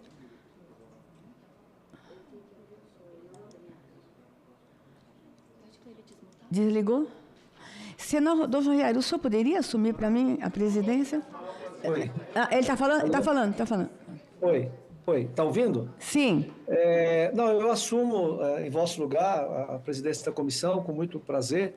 Só queria deixar um comentário ao meu queridíssimo colega, que eu quero muito bem, o Rogério Carvalho, que, na verdade, o projeto não está impondo nenhum padrão às populações indígenas. Não estamos impondo a eles o padrão do branco. Nós estamos dando a eles o direito nós estamos passando para eles o direito que eles, querendo, possam utilizar recursos naturais para melhorarem de vida. Eu não considero que passar fome em qualquer cultura seja algo próspero, né? Mas, enfim, concedido vistas, eu passo a palavra à querida colega senadora Damares para ler o seu parecer. Dispõe sobre a autora, senador, projeto de lei número 1331 de 2022, não terminativo, que dispõe sobre a pesquisa e a lavra de recursos minerais em terras indígenas homologados ou em processo de demarcação. Autoria, senador Messias de Jesus, relatora, senadora Damares, relatório favorável ao projeto com 7 emendas que apresenta. Concedo a palavra à senadora Damares Alves para a leitura do relatório. Em discussão a matéria. Concedo a palavra à senadora Damares, por favor. Presidente, antes da leitura do meu voto, o senador Paim manifestou interesse em falar, e como nós estamos online, eu gostaria de ceder a minha fala antes da leitura do meu voto a ele. Senador Paim. Pois não. Eu espero. Presidenta Damares, mais uma vez agradeço a gentileza de Vossa Excelência e, ao mesmo tempo, cumprimento o senador Márcio Bittar, que fez o seu relatório baseado no seu ponto de vista. E cumprimento aqui, com muito carinho e respeito também, ao líder Rogério Carvalho, que fez a sua exposição e fez o pedido de vista. Eu sigo importante pedido de vista para a gente poder aprofundar o debate, nós ler com calma o relatório que hoje foi apresentado e, no momento adequado, claro, vamos a voto. Então, eu sigo o líder me somando ao pedido de vista. E agradeço mais uma vez, senadora Damares, pela gentileza de sempre com esse senador. Obrigado. Obrigada, senador Paim. Vou proceder à leitura do meu voto. Peço permissão ao presidente para ir direto à análise. A extração mineral faz parte da nossa história, já existia muito antes da Constituição de 1988 e nunca parou. A busca das riquezas minerais foi um dos motores da expansão territorial do Brasil desde os primórdios da colonização. Nas regiões mais ermas, especialmente nas fronteiras, a extração mineral ainda é vista como uma chance de realizar o sonho de ascensão social de muitos trabalhadores que não têm um grande leque de oportunidades. É indispensável, porém, que essa atividade seja regulamentada e fiscalizada, pois a proibição intransigente e a cobiça de desmedida trazem inúmeros perigos. Disputa entre os próprios aqueles que trabalham na extração mineral ilegal ou entre eles e os indígenas são constantes.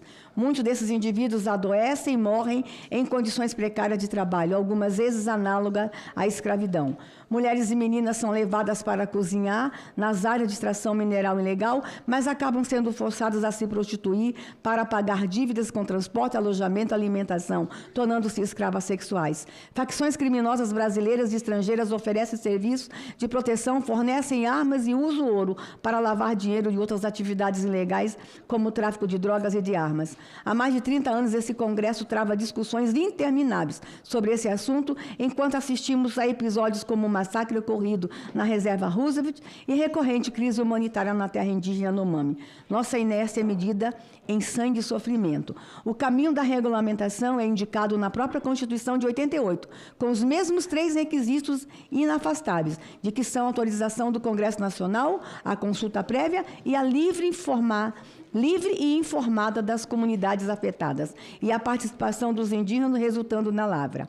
O PL 1331 de 2022 respeita essas condições e vai além do mínimo. Nele está expressa a garantia da integridade cultural, social e econômica das comunidades indígenas, assim como a vedação à mineração industrial, à exploração mineral em áreas nas quais existam povos isolados ou de contato recente é categoricamente proibida. A participação de instituições representativas e debates sobre direitos humanos, sobre questões ambientais e sobre possíveis efeitos negativos que a extração mineral ilegal possa produzir também são garantidos.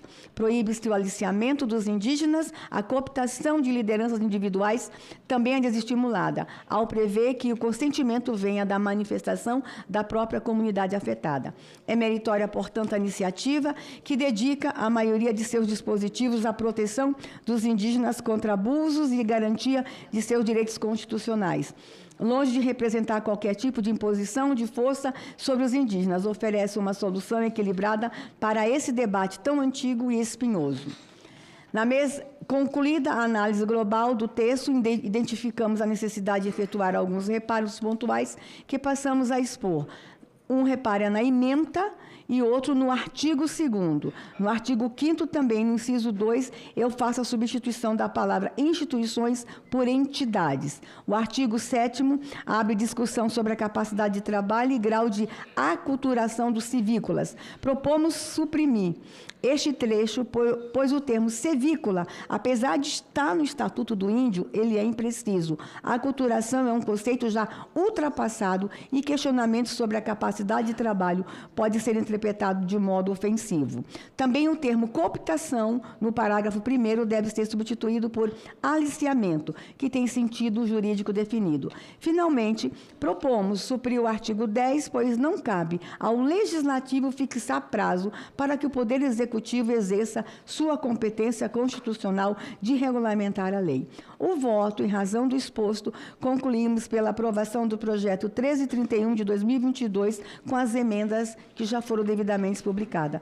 Esse é o voto, esse é o parecer, senhor presidente. Presidente, eu quero pedir vistas também. Alô? Oi. Bom, entendo que o pedido de vista também é regimental. Né? Como presidente, eu concedo o pedido de vista pedido pelo nosso senador.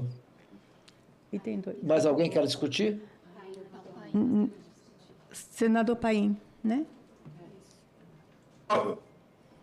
Em frente, presidente Marco Vittar, sempre presidente da Damares, na mesma linha do projeto anterior, a reflexão que a bancada fez seria o pedido de vista para que a gente possa aprofundar a leitura e talvez contribuir ainda com alguma alteração por parte do líder Rogério Carvalho. Eu acompanho o líder. É isso, presidente. Obrigado.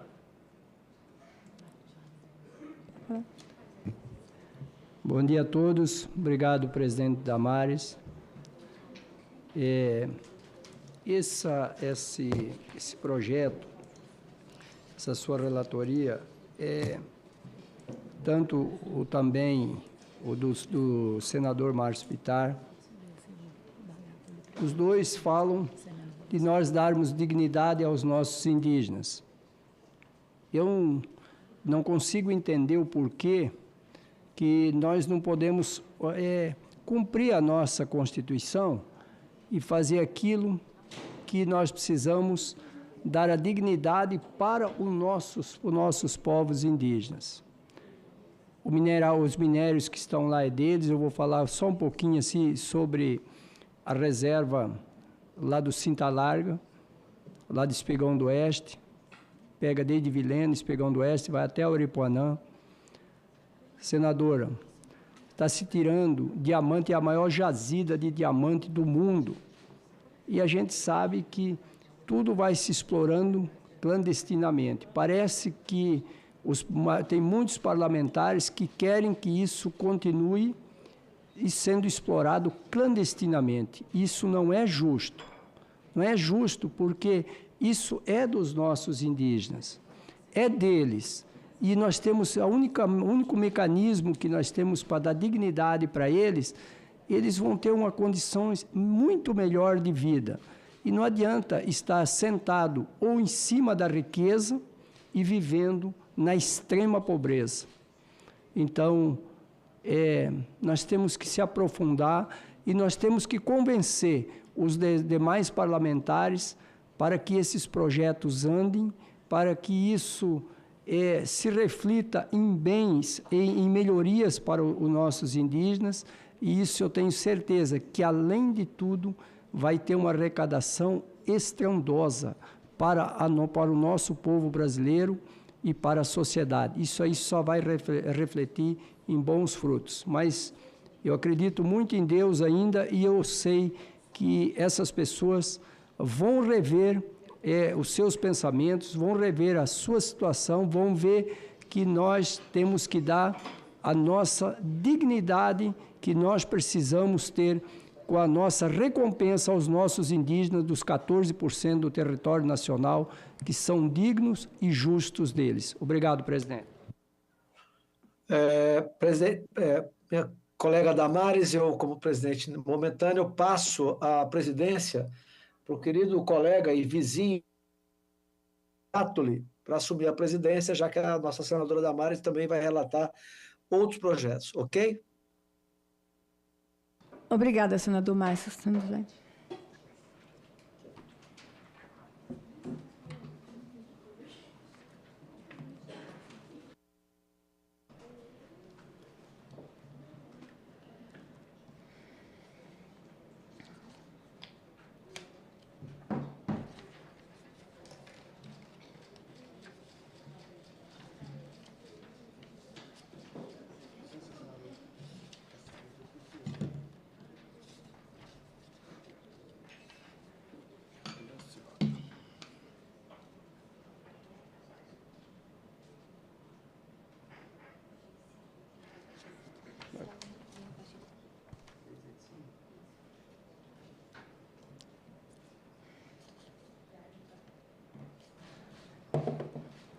Estabelece expressamente a necessidade de eleições diretas para os conselhos tutelares e dá outras providências.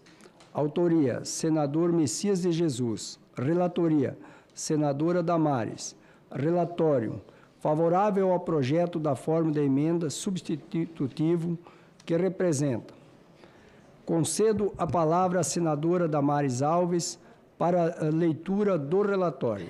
Presidente, faço agora a leitura do projeto de lei 5081 de 2023, de autoria do senador Messias de Jesus, que está na nossa pauta como item 2. Eu vou direto à análise, senhor presidente, se me permite. A matéria inova a ordem jurídica e de grande importância para a melhoria do processo de escolha dos membros dos conselhos tutelares.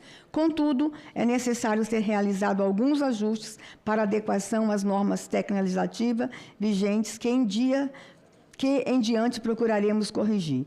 Consideramos aprimorar a proposição, sugerindo a alteração da ementa do PL 5081 de 23, inscrevendo a ideia normativa da obrigatoriedade de eleições no artigo 139 do Estatuto da Criança e do Adolescente, que já regula o processo de escolha dos conselheiros. Já o artigo 132, a sua finalidade é determinar quantidade mínima de conselhos tutelares por localidade e fixar o número de seus membros. Portanto, sugerimos uma emenda juntando os novos comandos propostos do artigo 139, reformando-lhes o caput, excluindo o termo recondução para reeleição. Mudanças feitas com base no artigo 11, inciso 3, a linha B, da Lei Complementar 95 de 98, para fins de organização e clareza, em nada alterando o espírito da proposição, que vemos com muito bons olhos.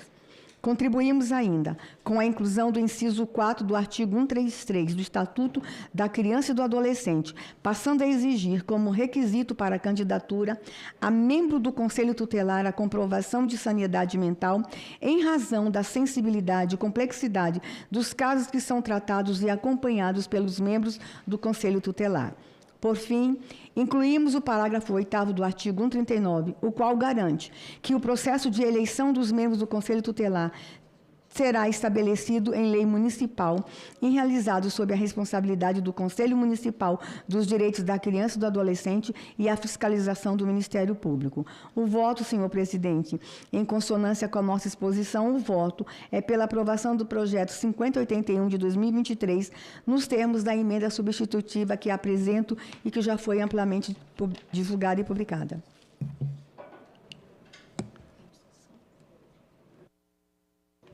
Em discussão a matéria.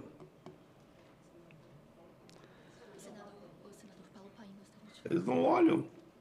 É a secretaria que avisa. Pode. Com a palavra, senador Paulo Paim. Querido presidente Jambi Bacatoli, agradeço por me dar a oportunidade de elogiar a nossa senadora, presidente dessa comissão, pelo brilhante relatório de um tema que eu venho acompanhando desde quando era deputado federal, quando foi aprovado o Estatuto da Criança e Adolescente. Faço questão de dar o depoimento que votarei com a relatora. Obrigado, presidente. Obrigado, senador Paim. Mais alguém queira discutir a matéria? Não havendo mais quem queira discutir, encerro a discussão. Coloco em votação o relatório favorável ao projeto na forma da emenda substitutivo que apresenta. Aqueles que aprovam permaneçam como se encontram. Aprovado o relatório que passa a constituir o parecer da CDH favorável ao projeto na forma da emenda número 1 do substitutivo. A matéria segue para análise terminativa da CCJ.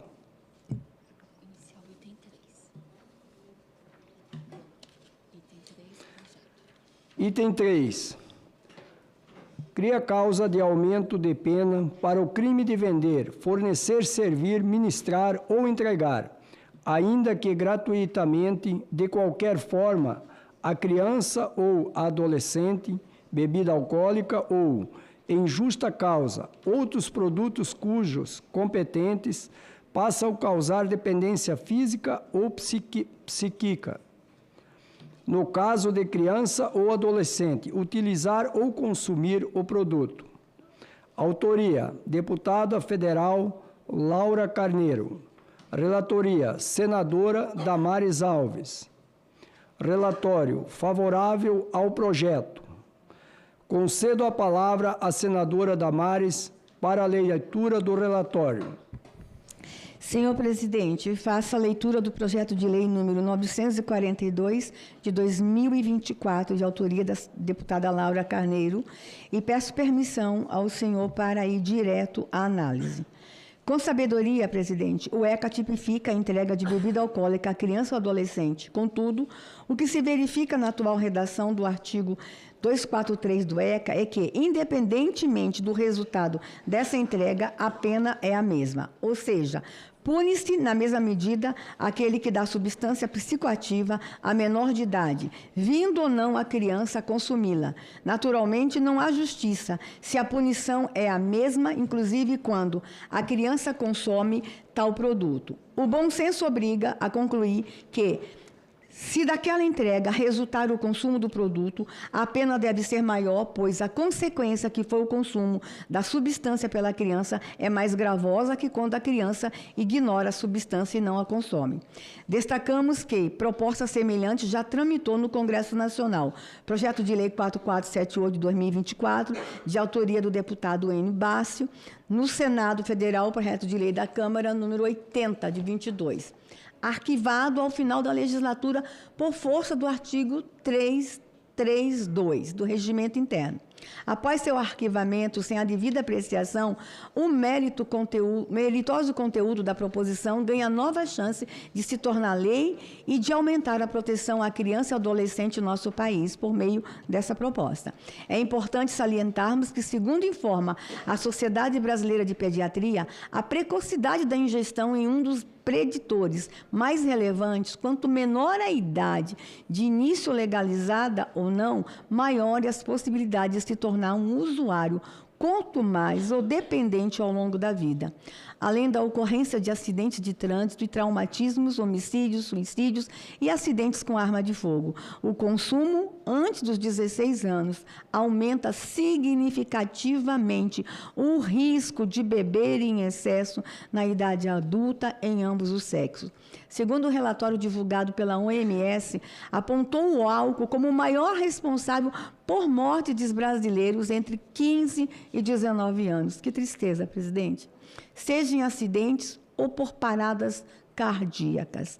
Já nos dados do IBGE, nos últimos anos foi registrado um aumento crescente no consumo de bebidas alcoólicas na faixa etária, chegando a 1,1 milhão de adolescentes, pasmem, senhores, de 13 ou 14 anos dependentes de bebidas alcoólicas.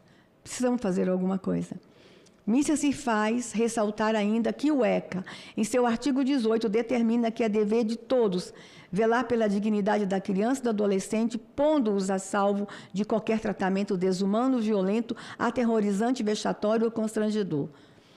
Neste sentido, convencidos de que a alteração proposta significa justo e legítimo aperfeiçoamento da legislação protetiva da criança e do adolescente, razão pelo qual pedimos que os ilustres parlamentares votem pela sua aprovação. Meu voto, presidente, é pela aprovação do projeto de lei 942 de 2024.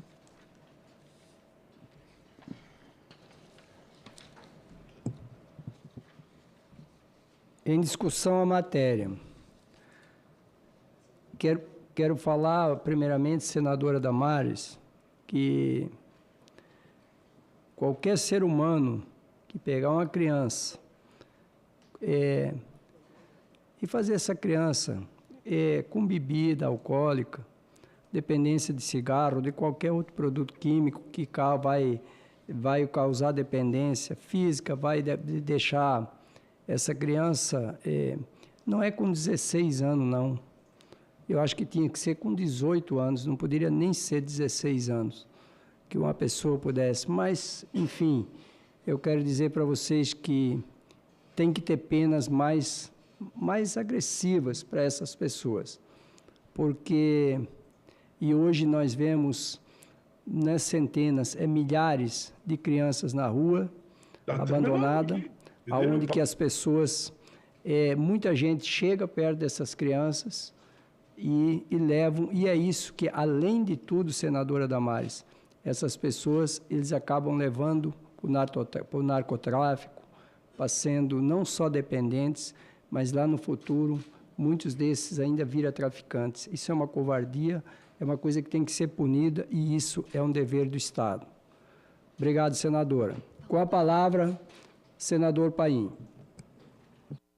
Presidente, eu quero só cumprimentar tanto o comentário de Vossa Excelência como também o relatório da senadora Damares Alves, um projeto da senadora Laura Carneiro, que ela expressa a opinião da ampla maioria, para não dizer 95% da população, que fica indignado com essa covardia contra as crianças e adolescentes. Por isso, eu fiz questão de me somar tanto a Vossa Excelência, presidente, como a relatora e autora com esse breve comentário. Estamos juntos, o caminho é esse. Obrigado, senador Paim. Alguém ainda queira discutir a matéria? Não havendo mais quem queira discutir, encerro a discussão. Coloco em votação o relatório favorável ao projeto. Aqueles que aprovam, permaneçam como se encontram. Aprovado o relatório, que passa a constituir o parecer da CDH favorável ao projeto. O projeto segue para análise da CCJ.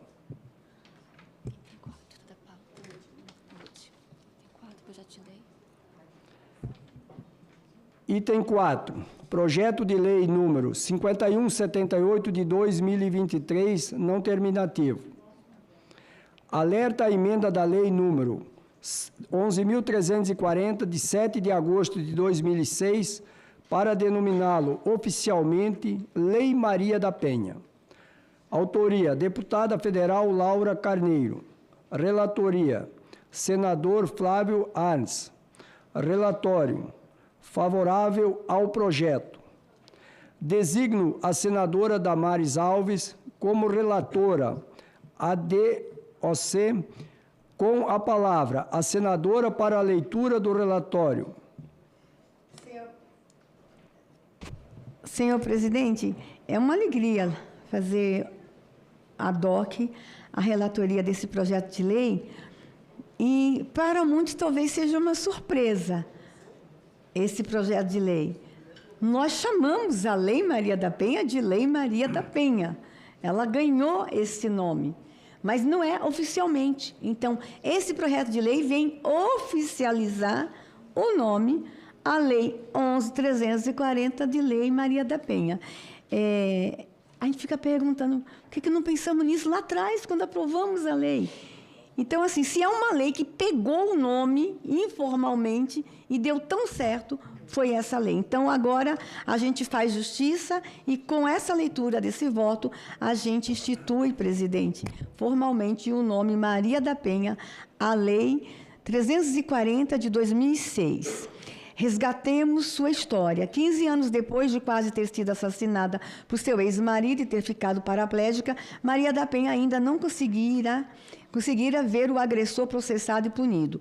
A busca por justiça e a luta contra a impunidade levou Maria da Penha a protocolar uma denúncia contra o Estado brasileiro na Comissão Interamericana dos Direitos Humanos, alegando a permissividade estatal com o criminoso. O relatório apresentado em 2001 reconheceu a responsabilidade do Brasil pela violação dos direitos de Maria da Penha e a Convenção de Belém do Pará. Além disso, a comissão recomendou ao país aprimoramento da legislação com vistas a eliminar a tolerância estatal e o tratamento discriminatório com respeito à violência doméstica contra mulheres no Brasil. Era chegada a hora de enfrentar o problema, finalmente pôs-se em marcha o processo da gênese de uma lei específica de enfrentamento à violência doméstica e familiar, o qual acabou sendo marcado por uma participação social amplificada em todas as suas fases. O anteprojeto de lei foi produzido em 2002 e 2004 por organizações feministas diversas e, em seguida, apresentado à Secretaria de Políticas para Mulheres. Neste fórum foi debatido com representantes da sociedade civil, juristas, autoridades do sistema de justiça criminal, sendo remetido ao mesmo ano ao Congresso Nacional por mensagem da Presidência da República, aperfeiçoado em decorrência da nova rodada de debates e de inúmeras audiências públicas realizadas, o projeto foi finalmente aprovado, vindo a gerar uma lei que buscava, em sua essência, atender às expectativas de movimentos sociais que atuam em prol da dignidade feminina. A Lei Maria da Penha é, portanto, um produto direto da luta incansável de uma mulher por justiça. Além disso, é considerada um dos melhores instrumentos legais já concebidos no tratamento da questão de violência doméstica e familiar no mundo. Presidente, quando eu estava ministra da Mulher, nós tínhamos um relatório que apontava que a Lei Maria da Penha era a terceira melhor do mundo. Com as adequações que nós fizemos nela, de 2019 para cá, só o governo anterior sancionou 71 projetos de proteção da mulher, alguns adequando a lei. É possível que a Lei Maria da Penha seja a melhor legislação de proteção de mulheres do mundo. A Lei Maria da Penha, objeto de constantes aprimoramento, a Lei Maria da Penha tornou briga entre marido e mulher, até então considerados uma questão de foro íntimo, que apenas dizia respeito ao casal, um assunto de relevância pública. Seus efeitos são extraordinários, expôs a questão do machismo como elemento cultural enraizado na formação de nossa sociedade. Em uma das grandiosas obras da literatura brasileira, o livro A Hora da Estrela, de Clarice Lispector, a protagonista Macabeia somente é batizada depois de 1 ano de idade, pois a mãe não sabia se a pequena iria ou não vingar. Macabeia assim fala para seu interlocutor: pois como o Senhor vê, eu vinguei. A Lei Maria da Penha também vingou, e vingou-se de uma história de silenciosamentos e opressões impostos a mulheres, e de tantas vidas interrompidas precocemente.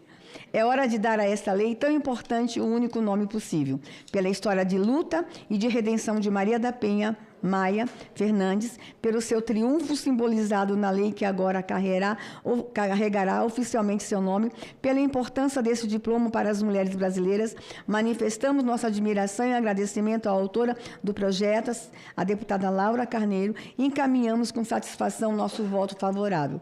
O voto, senhor presidente, é pela aprovação do projeto de lei 5178 de 2023. Com a palavra, senador Paim. Presidente, com a mesma brevidade que fiz os outros 2 comentários, elogiando a relatora, o faço nesse momento elogiando a relatora, mas também elogiando o nosso e grande senador Flávio Arnes, que se encontra adoentado há 2 meses, praticamente afastado. Fica aqui o abraço, tenho certeza, de todo o Congresso, e não só do Senado, como também dessa comissão, a ele que, mais uma vez, faz esse brilhante relatório e muito bem apresentado pela relatora Damares, aqui como relatora ad hoc. Eu acho que grande parte do país não sabia que não estava oficializado o nome de Maria da Penha, por tudo que ela sofreu durante a vida dela, agressões, tortura, e que ela seguidamente, a gente vê em entrevistas, e todos nós tínhamos quase que convicção, 100%, que a Lei Maria da Penha é uma homenagem a ela, como outras tantas leis que existem no país. Foi uma iniciativa, outra vez, da Laura Carneiro, que vai nesse sentido de deixar oficial Lei Maria da Penha, a grande lei em defesa das mulheres. E, como disse muito bem a presidenta Damares, uma das melhores leis que foram escritas na história do nosso país, e a não ser alguma dúvida que tenha, inclusive copiada por outros países. Fica aqui o meu voto acompanhando a relatora e Vossa Excelência com muita satisfação. Obrigado pela sua colocação aí, senador Paulo Paim. Dizer para você, senadora Damares, que para mim também foi uma surpresa. Eu sempre achei que quando foi oficializado, a lei já era Lei Maria da Penha, que era já quando foi feito essa lei. Mas nada mais justo, diz que nunca, como é? Mas sempre tarde, nunca é tarde, né? Mas parabéns pela sua colocação, parabéns por essa lei. E dizer para você, senadora Damares, nós temos que se empenhar, tem tantas coisas no Brasil que nós temos que se empenhar. Essa questão de agressão às mulheres, agressão às crianças, mas nós temos uma grande preocupação que é também uma coisa que é algo que o Senado, que o Congresso Nacional tem que se debruçar pelos nossos idosos. Nos próximos anos, nós devemos praticamente dobrar os idosos nos próximos 30 anos. Então, nós temos um problema muito sério, nós precisamos de leis mais severas também para os nossos idosos. Parabéns por esse projeto de oficializar a Lei Maria da Penha. Em discussão, alguém ainda quer discutir a matéria? Não havendo mais quem queira discutir, encerro a discussão. Coloco em votação o relatório favorável ao projeto. Aqueles que aprovam, permaneçam como se encontram. Aprovado. Aprovado o relatório, que passa a constituir o parecer da Comissão dos Direitos Humanos favorável ao projeto.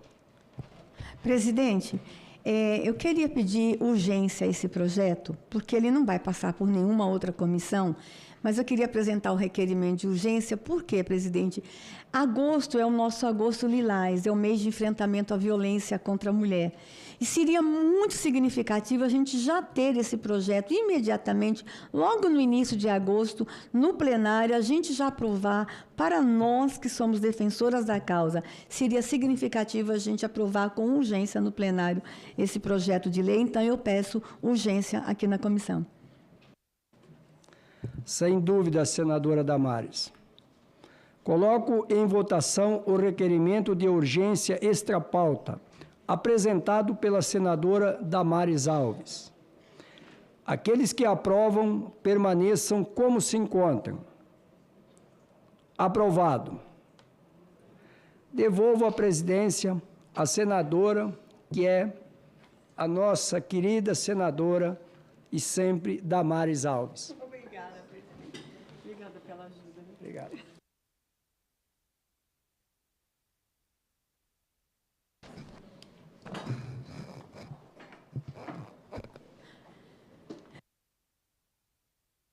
Vamos voltar à nossa pauta. Item 6 da pauta. Requerimento 64 de 2025 requer a realização de audiência pública com o objetivo de debater sobre o tratamento sobre comércio de armas, TCA, explorando os desafios e oportunidades da implementação do tratado e os esforços para prevenir e combater o tráfico ilícito e o desvio de armas, levando em consideração a perspectiva de gênero. Autoria, senadora Augusta Brito. Eu vou subscrever o requerimento e apenas informando que a senadora Augusta Brito apresenta nomes para serem ouvidos nessa audiência: a senhora Márcia Lopes, ministra das Mulheres, Ricardo Lewandowski, ministro da Justiça, representante do Itamaraty, do Instituto Sou da Paz, a ONU Mulher, e a senhora Maria Pio Devoto, diretora de Associação para Políticas Públicas. E esse é o requerimento, essa é a justificativa. Em votação? Aqueles que aprovam, permaneçam como se encontram. Aprovado, requerimento 64 de 2025. Requerimento, item número 7.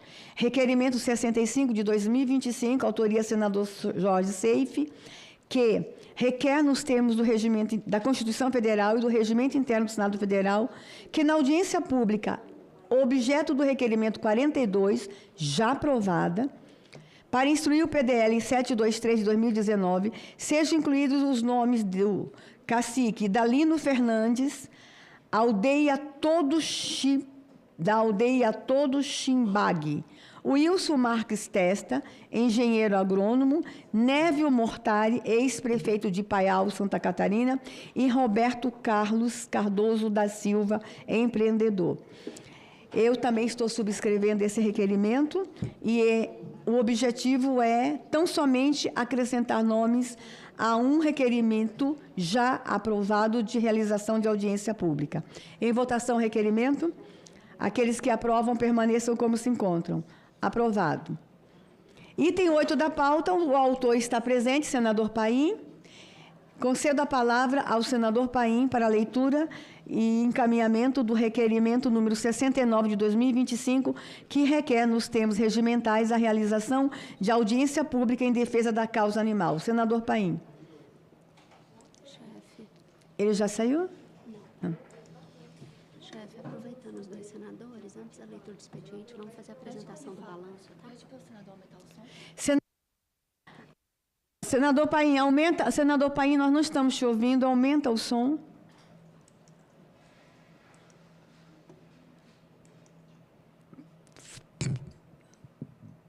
Ainda não estamos ouvindo, senador.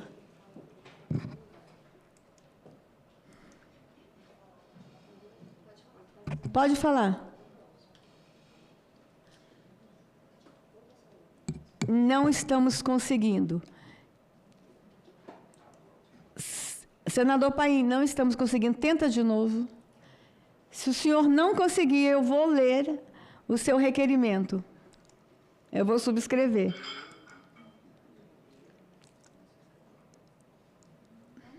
Não estamos. Senador Paim, nós não estamos conseguindo lhe ouvir, então eu tomo a iniciativa, a liberdade de subscrever o seu requerimento e farei a leitura dele. Requer nos termos da Constituição e do Senado Federal a realização de audiência pública com o objetivo de debater a defesa da causa animal. Propõe audiência pública com os seguintes convidados: senhora Karine Zanotto, presidente da Arca Animal, senhor Cristiano Ferreira, vereador do PV de Canoas, Rio Grande do Sul, e ativista da causa animal, deputada federal Fernanda Melchiona, do PSOL Rio Grande do Sul, deputado estadual Leonel Hadi, PT Rio Grande do Sul, presidente da Comissão de Serviços Públicos e Modernização do Estado, a doutora Ana Vasconcelos, representante do Grupo de Respostas a Animais e Desastre, doutor Rogério Rani, advogado animalista e revisor do texto do Estatuto, senhora Fernanda Juliana Becker, presidente da Sociedade Amigo dos Animais, só gente boa, e o doutor André Clemente de Lara, desembargador e vice-presidente do Tribunal de Contas, um representante do Conselho Federal de Medicina Veterinária e um representante do Instituto de Medicina Veterinária do coletivo IMVC. Em votação, requerimento. Aqueles que aprovam, permaneçam como se encontram. Aprovado. Item 9 da pauta, também de autoria do senador Paulo Paim. Vamos tentar mais uma vez, senador Paulo Paim, já indo para o item 9. Não está conseguindo. Senador Paim, como não está conseguindo falar, vou subscrever o requerimento, já parabenizando, o requerimento 70 de 2025, requer nos termos do artigo 58 da Constituição Federal e do artigo 93 do Regimento Interno, que na audiência pública objeto do requerimento 20 de 2025 sejam incluídos os seguintes nomes: Loricardo de Oliveira, um representante do Departamento Intersindical de Estatísticas e Estudos Socioeconômicos, um representante da Associação Nacional dos Magistrados do Trabalho, representante da Associação Brasileira da Advocacia, representante da Organização Internacional do Trabalho, da Confederação Nacional da Indústria, da Confederação Nacional do Comércio, da Confederação Nacional dos Trabalhadores no Comércio, da Central Única dos Trabalhadores, da Força Sindical. Em votação, requerimento. Aqueles que aprovam, permaneçam como se encontram. Vamos tentar mais uma vez? Pode falar, senador. Tentar?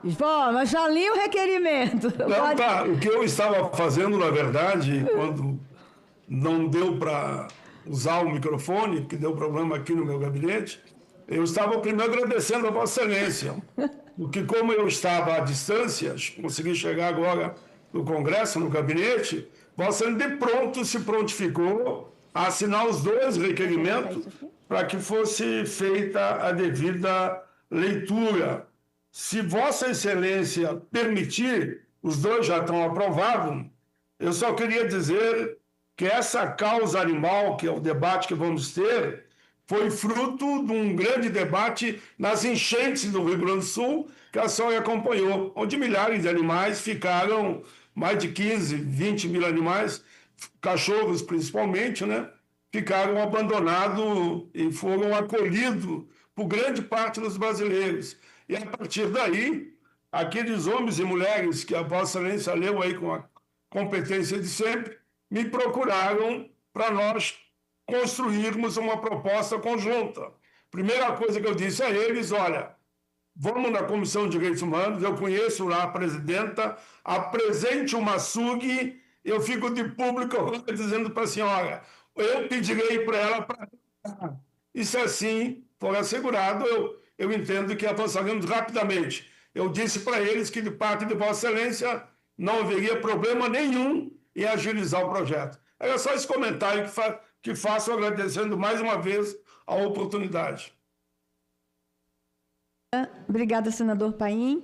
Em votação, requerimento número 70 de 2025. Aqueles que aprovam, permaneçam como se encontram. Aprovado. Item 10 da pauta. Senhores, o item 10 da pauta é o relatório da diligência a Roraima, ao território Yanomami, a tentativa de entrar no território Yanomami e a operação acolhida. O relatório, ele demorou de ser apresentado porque nós aguardávamos uma resposta da Secretaria de Segurança do Estado. Com a chegada da resposta, o relatório está apresentado. Eu não vou ler o relatório na íntegra, porque ele está publicado, mas nós só vamos deliberar sobre ele na primeira reunião de agosto, porque nós vamos dar esse período para todos que participaram da diligência e os demais senadores terem acesso. Mas eu só quero trazer que o relatório, ele é constituído, tá? A formatação dele está explicando a comitiva, os membros da comitiva, a diligência, a operação acolhida, com as visitas realizadas, os desafios e dificuldades constatados, entre eles a fragilidade do controle de fronteiras e entrada irregular de imigrantes, ocupações irregulares de população em situação de rua, ausência de órgãos especializados no atendimento à população indígena dentro da operação acolhida, deficiências no sistema de identificação e abrigamento, baixa adesão e falta de incentivo à interiorização, pressão sobre os serviços públicos e recursos ineficientes no Estado, dependência de organizações internacionais e conflito de gestão, fragilidade na integração entre a operação acolhida e os órgãos de proteção de direitos humanos de crianças e adolescentes. Na diligência Yanomami, nós falamos sobre a visita realizada às casais, as duas casais, tanto a Casai Yanomami como a Casai Leste, os desafios e dificuldades encontradas. Estamos falando no relatório sobre o encontro com o governador e secretário de Estado de Roraima, a visita realizada também a Casai Leste, os desafios e dificuldades constatados. Estamos apresentando encaminhamentos como requerimento de informação, indicações ao Executivo, solicitação de reuniões, propostas de projeto de lei, sugestão de emenda de bancada, encaminhamento de ofícios aos órgãos públicos e proposta de uma criação de uma subcomissão aqui nessa Comissão de Direitos Humanos. Trazemos no relatório uma conclusão, as proposições legislativas, indicações, os requerimentos e, claro, os agradecimentos. Está desta forma apresentado o relatório, ele está publicado durante 15 dias até a nossa próxima reunião, a reunião de voto. Lida desta forma, após a leitura, informo que ele ficará divulgado no site do Senado, no portal das comissões, para facilitar o acesso. A Secretaria incluirá o link na publicação do resultado dessa reunião. Todos terão acesso. Nós agora vamos para uma parte especial da reunião. Senador Jaime, senador Paulo Paim, os demais que estão online, uma breve, uma apresentação muito rápida dos 6 meses de intensas atividades aqui nessa comissão em 2025. Eu queria que mostrasse os dados de forma muito rápida. Nós fizemos uma demonstração Pode passar.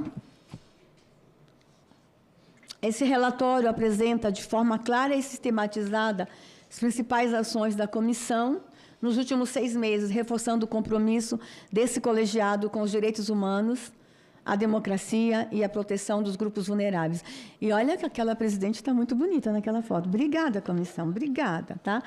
De 1 de fevereiro a 15 de julho, a comissão realizou 24 audiências públicas, abordando temas como a infância, pessoas com deficiência, mulheres, idosos, povos indígenas e vítimas de violência. 24 audiências, trabalhamos bastante. Pode passar. As audiências públicas realizadas, 4 sobre família, direito da família, 5 nós abordamos o tema pessoas com deficiências e doenças raras, 1 nós falamos sobre a defesa das pessoas idosas, 4 delas nós abordamos violência e dignidade humana e justiça, 4 nós abordamos sobre infância, adolescência e juventude, 4 sobre mulheres, proteção da mulher, e 2 sobre povos indígenas e comunidades tradicionais. Lembrando que uma foi em abril, em comemoração ao Dia do Índio, e outra foi ontem para a instrução do projeto de lei que está sendo apreciado. Participantes das audiências públicas, dá uma olhadinha, gente. 167 expositores passaram pela comissão nesse período. E um público total de 840 participantes presenciais aqui no plenário. Acho que a gente já alcançou um número bem bacana. Mas eu quero, no próximo semestre, a gente chegar aí a 8.000. É possível a gente mudar lá para o estádio e fazer as audiências públicas no estádio? Por que não? É um tema, os nossos temas, eles mexem com o coração de todos os brasileiros. E nós incluímos 275 autoridades presenciais ao longo das audiências públicas. Ao todo, 6 senadores promoveram audiências no período, refletindo o caráter plural e participativo dos debates conduzidos pela comissão. Pode passar. Diligência externa. A CDH realizou 2 diligências, uma na Operação Acolhida e Território Yanomami, e também a outra, a Missão Marajó. Nós fomos ao Marajó. Subcomissões. Já foi iniciado o trabalho da subcomissão temporária sobre a Convenção de Haia. Então, nós tivemos 2 diligências, já iniciamos o trabalho da subcomissão de Haia. Reuniões deliberativas. No período foram realizadas 15 reuniões deliberativas, como esta de hoje, com temas diversos. Entre os temas de maior destaque estão 28 proposições sobre os direitos das mulheres. Parabéns, comissão, 28, aprovamos. 22 sobre crianças e adolescentes e 22 voltadas às pessoas com deficiência. Nas reuniões deliberativas realizadas, a CDH analisou 78 matérias com 60 aprovações. Também foram aprovados 68 requerimentos apresentados por 17 senadores, sendo 41 voltados à realização de audiências públicas. Exemplo de projetos de lei aprovados que eu preciso destacar, dada a relevância desses projetos. Olha lá, 151 de 2023, que veda a limitação de recursos do Fundo Nacional para a Criança e Adolescente. Nós agora estamos discutindo que esse fundo possa usar para outras ações de proteção da criança e adolescente. Nós ampliamos o rol de opções. O projeto 2810 de 25, que agrava penas e amplia medidas de proteção a vítimas de crimes sexuais em situação de vulnerabilidade. Eu quero chamar a atenção, esse projeto de lei ele chegou numa quinta na comissão, eu avoquei a relatoria, na segunda apresentei o voto, na quarta ele foi aprovado por unanimidade. O que mostra o compromisso dessa comissão com a proteção da criança e do adolescente. E na quarta, senador Jaime, a comissão correu, no primeiro momento, já encaminhou para a Comissão de Segurança Pública, não, CCJ, na mesma quarta, Na mesma quarta foi nomeado relator na CCJ, que é um membro dessa comissão, que participou da discussão aqui. Na quinta, ele apresentou o relatório na CCJ. Na outra quarta, foi aprovado. E já está na Câmara. Eu quero chamar a atenção do Brasil para este fato. Foi um trabalho nesta comissão e na outra. A autoria, senadora Margarete. Eu fui a relatora aqui. Senador Alessandro participou da discussão aqui. Foi relator na Comissão de Constituição e Justiça. E, num tempo recorde, em menos de 3 semanas, esse projeto de lei entrou no Senado, foi aprovado em 2 comissões, está na Câmara e eu já estou ligando para o presidente da Câmara, já falei, desde segunda-feira estou ligando para ele, eu e a Margarete, um projeto de proteção das vítimas de crimes sexuais. Senador Jaime, o que mostra que quando a gente se une, a gente faz grandes entregas no parlamento. 2 semanas, nasce, aprovado em 2 comissões e já está na Câmara. Fico muito feliz com essa unidade dos parlamentares aqui no Congresso, na discussão de matérias tão importantes. Quero destacar o PL 2549 de 24, que institui o Dia Nacional de Conscientização sobre a Doença de Machado-Joseph. O PL 4472 de 2020, que altera o Estatuto do Idoso para ampliar penas de crimes contra idosos hipervulneráveis. O PL 5148, que obriga a fixação de cartazes informativos sobre transtorno do espectro autista em locais de grande circulação. Só faço o destaque destes, mas de todas as matérias que nós aprovamos aqui, todas, eu poderia trazê-las todas aqui como extremamente importantes, como as que nós votamos hoje. Eu quero agradecer a todos os senadores que nos ajudaram nesses 6 meses. Eu quero falar com a liderança da esquerda e do governo, que estavam morrendo de medo que essa senadora vinha para cá para fazer barulho e confusão. Eu quero agradecer a vocês pela cooperação. Nós temos matérias polêmicas, como as 2 que vieram hoje para a pauta. Todo mundo achava que hoje seria um dia de muita briga, mas a audiência pública ontem que conduzi com muita serenidade e maturidade. Hoje a gente pôde dar início à discussão das matérias. E são matérias, de fato, delicadas, que diz respeito à mineração em áreas indígenas e atividade econômica em área indígena. Mas eu queria chamar a atenção de todos vocês, direita e esquerda. Mais cedo ou mais tarde, o Congresso ia ter que discutir isso. E uma coisa que eu quero chamar a atenção, existem outras propostas de leis em outras comissões tramitando sobre o mesmo tema. Nós estamos com um Senado nessa legislatura, me desculpem a falta de modéstia, mas nós estamos com uma composição extraordinária. É que o Brasil está brigando tanto que não está olhando para a composição do Senado nessa legislatura. Eu faço parte dessa legislatura com muito orgulho, senador Jaime. Eu já estive aqui nos bastidores em que a composição, quando se falava em atividade econômica em área indígena, eu via ganância nos olhos de alguns senadores. Eu via ódio aos indígenas nessa legislatura. O que eu tenho visto? Mesmo aqueles que não concordam com a liberação, eu vejo uma preocupação. Porque nós provamos ontem que a atividade econômica já está acontecendo em algumas áreas. E a gente vai ter que dar uma regulamentação a isso. O que eu estou vendo hoje? Senadores que não são da causa indígena, como o senador Jaime, preocupado com a produção, mas com a prosperidade. Eu acho que nós temos uma composição. Eu não sei que Senado nós teremos daqui a 2 anos. Vai renovar em 2 anos, em 2/3 o Senado. Então, aproveitando a maturidade dessa composição, quem sabe, aqui fica uma sugestão para o governo, uma sugestão para o Ministério dos Povos Indígenas, uma sugestão para a própria comissão. Vamos buscar tudo que está tramitando sobre este tema. E quem sabe a gente não reúne numa grande proposta, com consenso, e que venha de fato proteger os indígenas. Se nós não tivermos a coragem de fazermos isso, eu me preocupo com a próxima legislatura.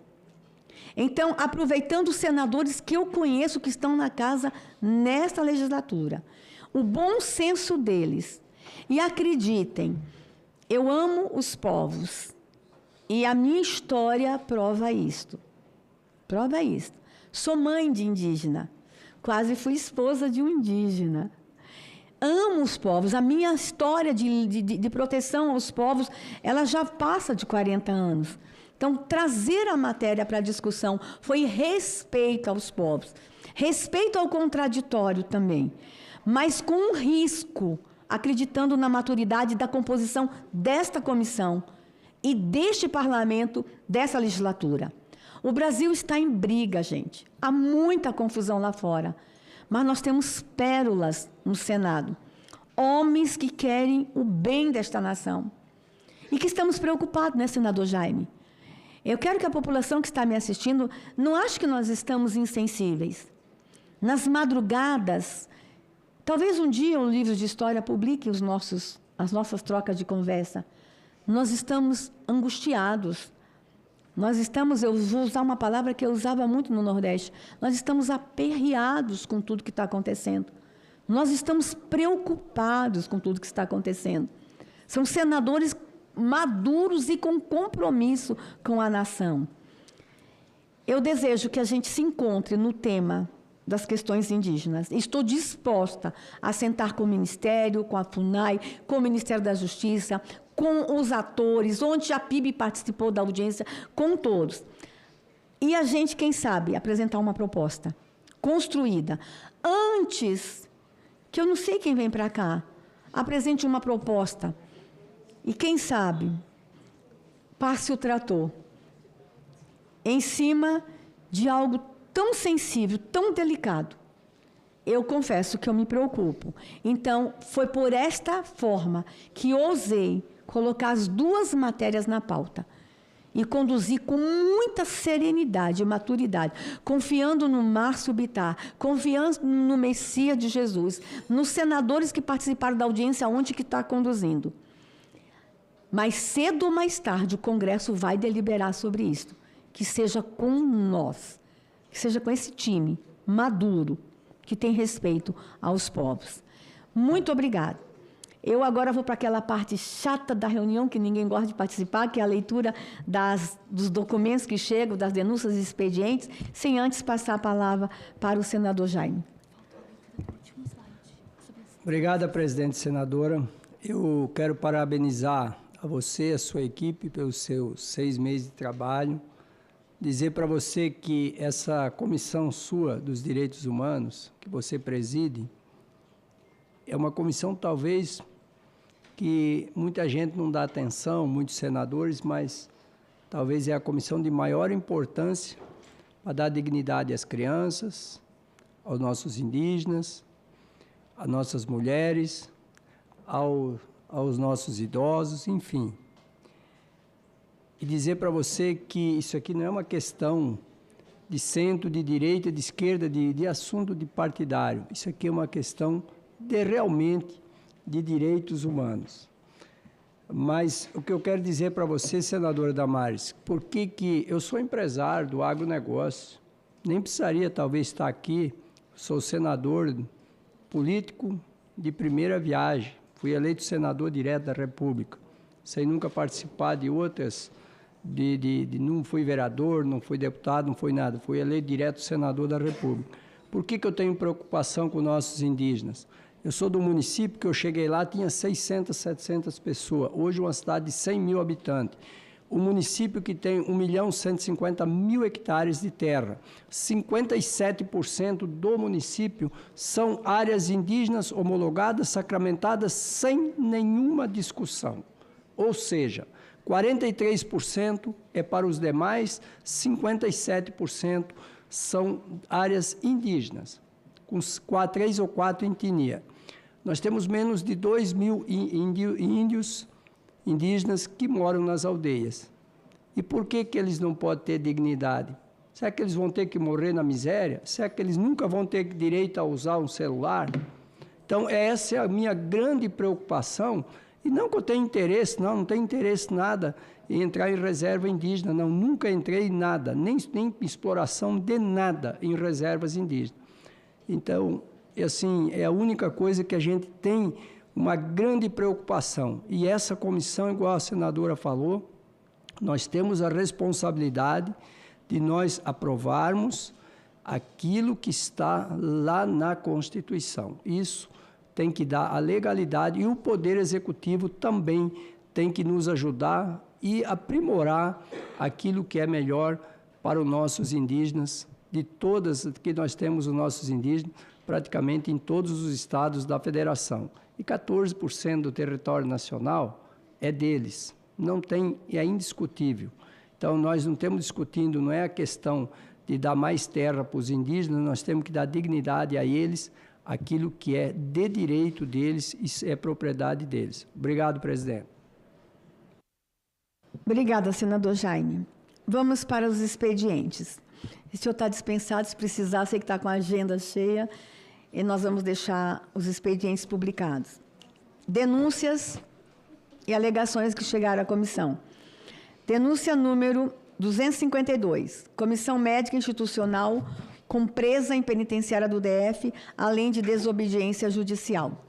Senador Jaime, só apenas para lembrar que daqui a pouco teremos audiência pública dos presos, das famílias dos presos de 8 de janeiro, ok? É sobre isso que eu vou voltar aqui, depois eu queria que você olhasse para ali.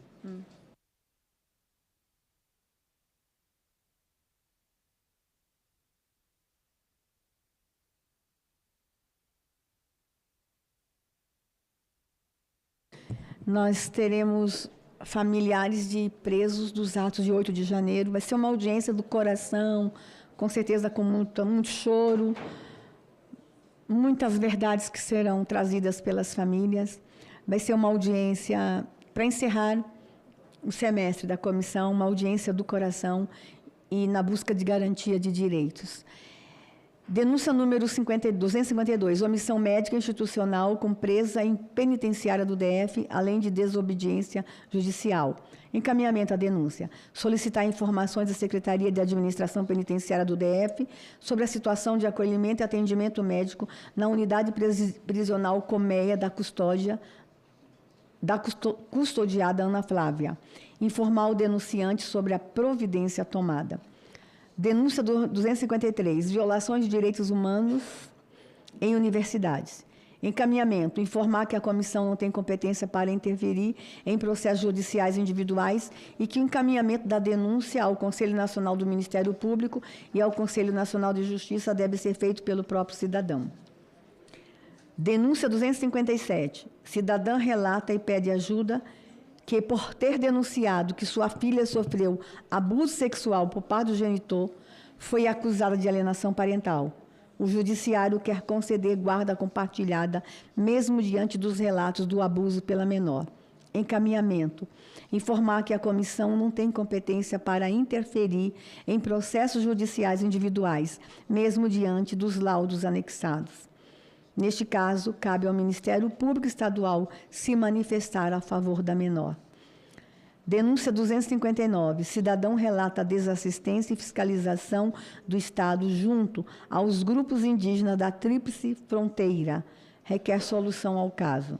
Encaminhamento. Solicitar informações e providência ao Ministério dos Povos Indígenas e ao Ministério de Justiça e Segurança Pública. Denúncia número 260. Cidadão denuncia plano de saúde por exclusão sumária de idosos. Lamentável. Encaminhamento. Informar que a CDH reconhece a gravidade da situação denunciada e analisará medidas dentro de sua competência para ampliar o debate e aprimorar a legislação em favor dos direitos da pessoa idosa. Solicitação número 254. Pedido de apoio técnico e financeiro para regularização e desapropriação de área no contorno leste. Encaminhamento. Informar que a comissão não presta esse tipo de apoio técnico e financeiro.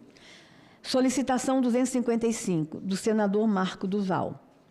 Diante do reconhecimento pela União Interparlamentar de Violações de Direitos Fundamentais do senador, solicita a esta comissão a realização de audiência pública para tratar do caso denominado BRA 17, bem como a expedição de nota pública reconhecendo a gravidade da situação.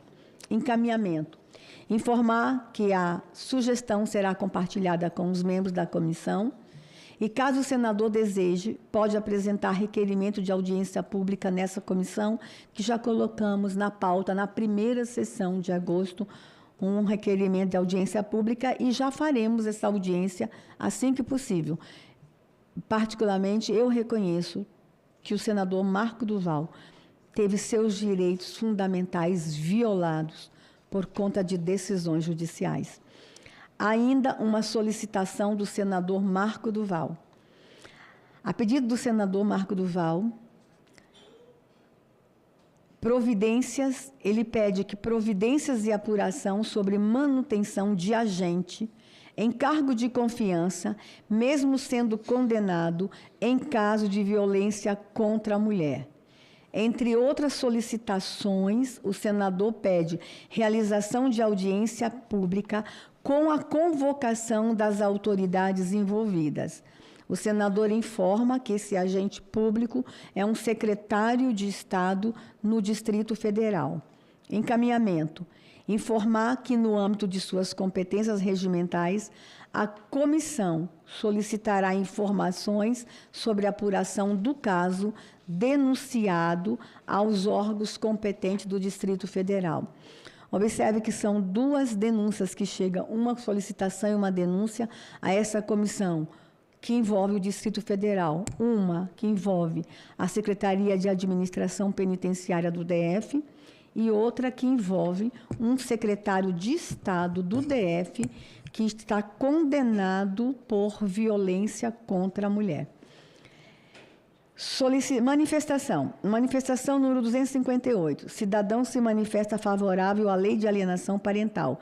Este cidadão se identifica como pai que sofre alienação. Manifestação 261.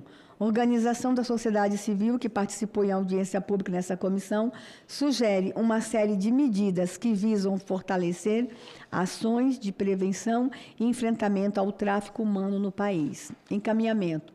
Encaminhar as sugestões pertinentes para os seguintes órgãos federais: Ministério da Justiça e Segurança Pública, Ministério dos Direitos Humanos e da Cidadania, e solicitar informações ao Ministério da Saúde e ao Ministério da Educação sobre o programa Mais Médicos. Informar a instituição sobre essas providências tomadas. Com relação ao tráfico humano, eu gostaria de destacar também que a semana passada esteve no estado do Amapá o Tim Balardi. Tim, que esteve nessa comissão, em audiência pública sobre tráfico de pessoas. O Tim é o policial, aquele agente de segurança americano que a história dele deu origem ao filme Som da Liberdade. E quem não assistiu ainda ao Som da Liberdade, assista. Assista e entendam quão grave é o tráfico de pessoas, especialmente na região da Amazônia. O Tim passou uma semana no estado do Amapá, reunido com autoridades do Amapá. Ele foi a áreas de fronteira, tudo com apoio da Polícia Civil do Ministério Público do Amapá. Ele foi a aldeias indígenas, ele se reuniu com delegados, se reuniu com família de vítimas. O Tim, em uma semana, reuniu materiais sobre o tráfico de pessoas que passam ali pela rota do Amapá. O Tim foi agraciado, foi homenageado no estado do Amapá. E eu gostaria muito de ter ido com ele, mas as nossas atividades aqui nos impedem de ficar fora uma semana da comissão. Mas eu acompanhei as notícias, eu acompanhei imagens e eu fiquei impressionada. Ele foi com recursos próprios, com a equipe dele. Inclusive, ele está fazendo o 2º filme sobre o tráfico de pessoas na Amazônia e, com certeza, ele levou muitas informações para o trabalho dele. É um trabalho que ganhou o mundo, o trabalho do Tim. Som da Liberdade hoje é uma instituição mundial. Era um filme que virou uma instituição no enfrentamento ao tráfico de pessoas. Parabéns à deputada Silvia Wayampi, que teve a ideia de levar o Tim Balardi para o estado do Amapá. Nós vamos agora para a retificação de encaminhamentos de denúncias lidas no expediente número 13 da 34ª reunião deliberativa, para ficar bem claro essas retificações. Número 236.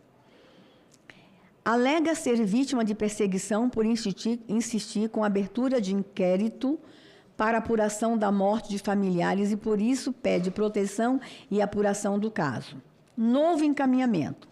Orientar o cidadão a procurar a Polícia Federal e o Ministério Público e, caso se sinta ameaçado de morte, procurar o Ministério dos Direitos Humanos e Cidadania para fazer parte do PROVITA, Programa de Proteção a Vítimas e Testemunhas Ameaçadas. Denúncia 239. Cidadã relata que perdeu a guarda da filha por ter denunciado que ela sofreu abuso sexual por parte do genitor, solicita ajuda e orientação para o caso, bem como encaminha documentos. Novo encaminhamento. A denúncia será encaminhada à Comissão de Assuntos Sociais deste Senado, no qual se encontra a tramitação do PL 1372 de 2023.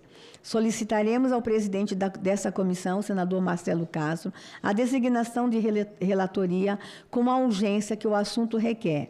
Por fim, a denúncia será encaminhada para o meu gabinete e para o gabinete do senador Magno Malta, autor do PL 1372, para a ciência e eventual providência no âmbito legislativo. O PL trata sobre a revogação da lei da alienação parental. É mais um caso de denúncia de vítima da má aplicabilidade da lei da alienação parental.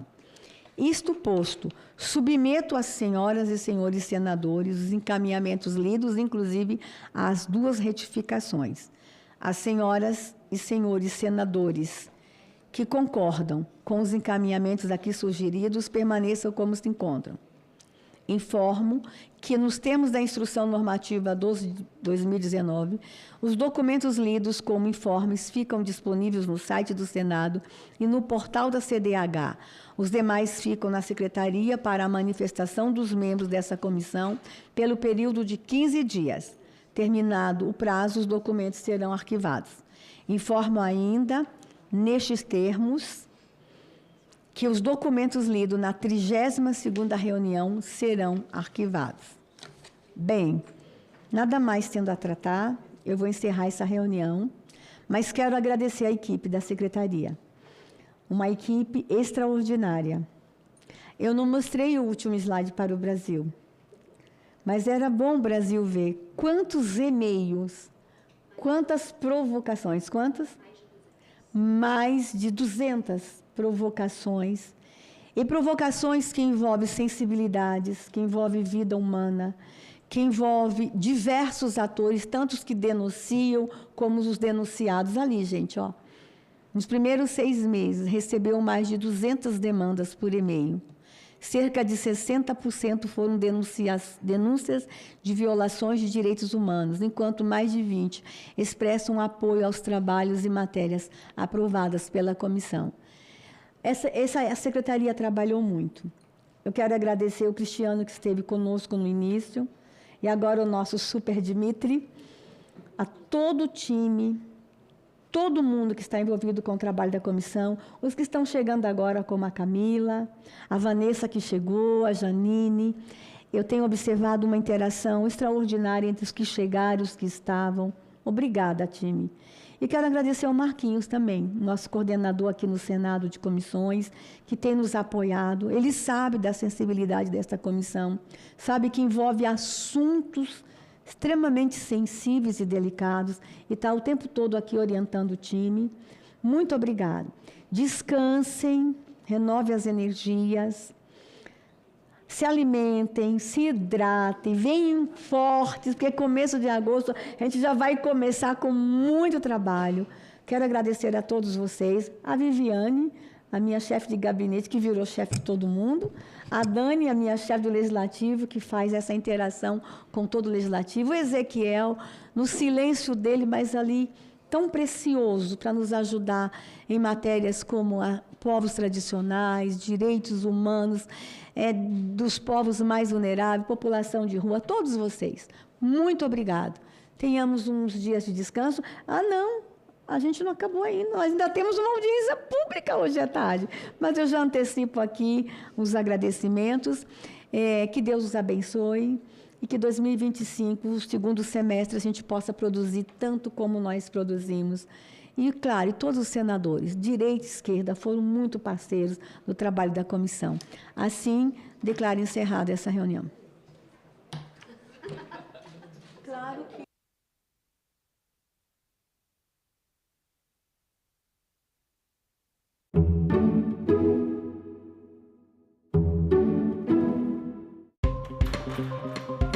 O que é a chamada taxação dos super ricos?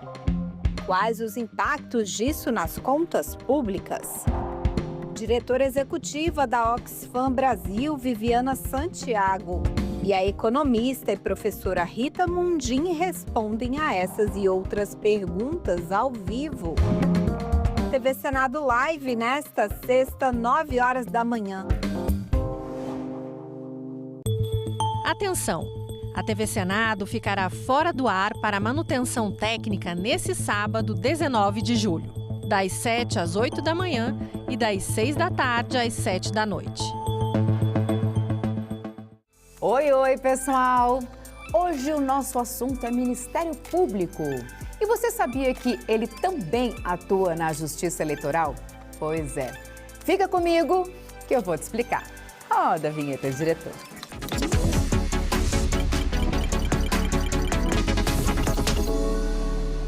Então é isso. Seguinte, o Ministério Público, ou MP, como a gente chama, é uma instituição independente que tem uma missão super importante. Ele atua como fiscal da lei, na proteção da democracia, da ordem jurídica e dos direitos da sociedade. Bom, e você pode estar se perguntando, qual o papel dele no processo eleitoral? A instituição participa das sessões presenciais e virtuais do TSE, acompanha os julgamentos e dá pareceres, que podem ser por escrito ou falados, ali mesmo no plenário. Mas, ele não vota como as ministras e ministros, viu?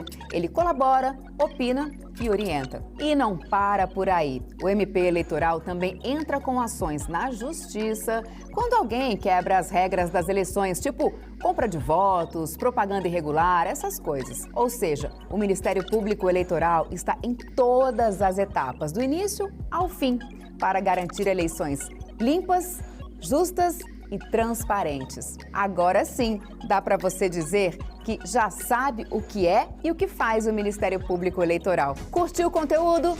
Deixa seu like, compartilha com a galera e segue a gente nos perfis oficiais do TSE nas redes. Então é isso. Tchau!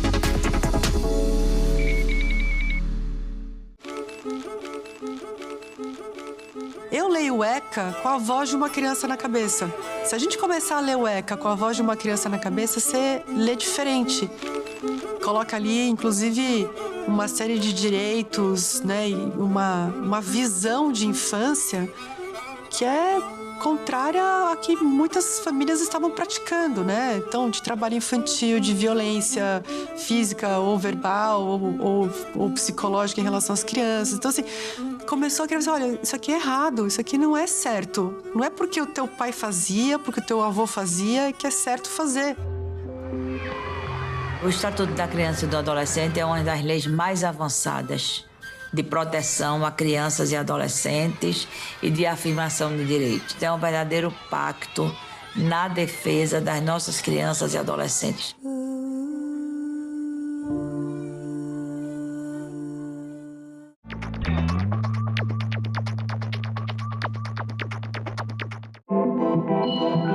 O site do Senado agora mostra projetos de lei em linguagem simplificada.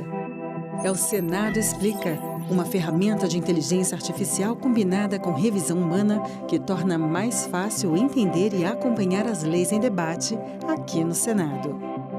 Na página de tramitação das matérias e no portal E-Cidadania, Senado Explica.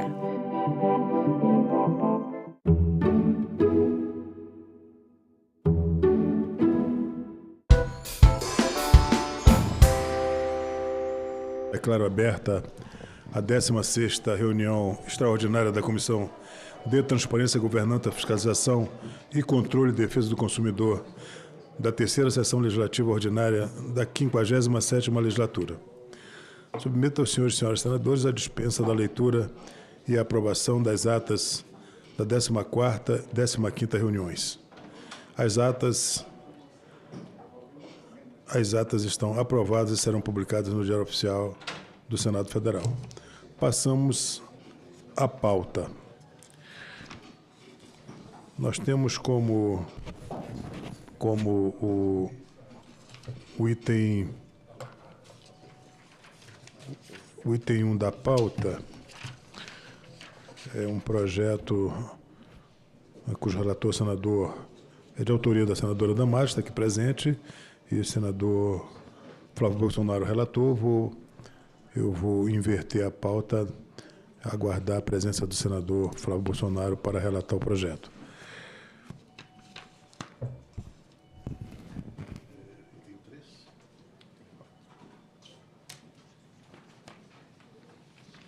Aquele de senador Nogueira que o senhor também... Não, o item 5 está fora. O item 4... Pois não, senadora Damares. Os requerimentos do senador Ciro Nogueira são requerimentos extremamente importantes, então eu já registro que estou subscrevendo esses requerimentos também. Só o item 4, o item 5, o senador tirou de... Para sua informação, o item 5, o senador Ciro Nogueira retirou de pauta, então a senhora subscreverá o item 4, certo? Ok. Vai entrar online, tá? A gente pode ler e voltar. Tá entrando agora. Só guardar uns 5 minutinhos. A gente pode voltar o item 4, senador. Quando o senador... Bem, enquanto o senador Flávio ele participa, ele vai se fazer presente remotamente na nossa reunião, eu vou diretamente ao item 4, que é o requerimento da CTFC número 35/2025, nos termos do artigo 71, inciso 4º da Constituição Federal, artigo 102A, e do Regimento Interno do Senado Federal, requer a realização de auditoria com auxílio do Tribunal de Contas da União, com o objetivo de avaliar a regularidade do Programa Nacional de Apoio à Captação de Água de Chuva e outras tecnologias sociais de acesso à água, Programa Cisternas, entre aspas, instituído pela Lei 12.783, de 24 de outubro de 2013, de autoria dos senadores Ciro Nogueira e de minha autoria, e esse requerimento está em votação. Aqueles que aprovam o requerimento permaneçam como se encontram. O requerimento foi aprovado.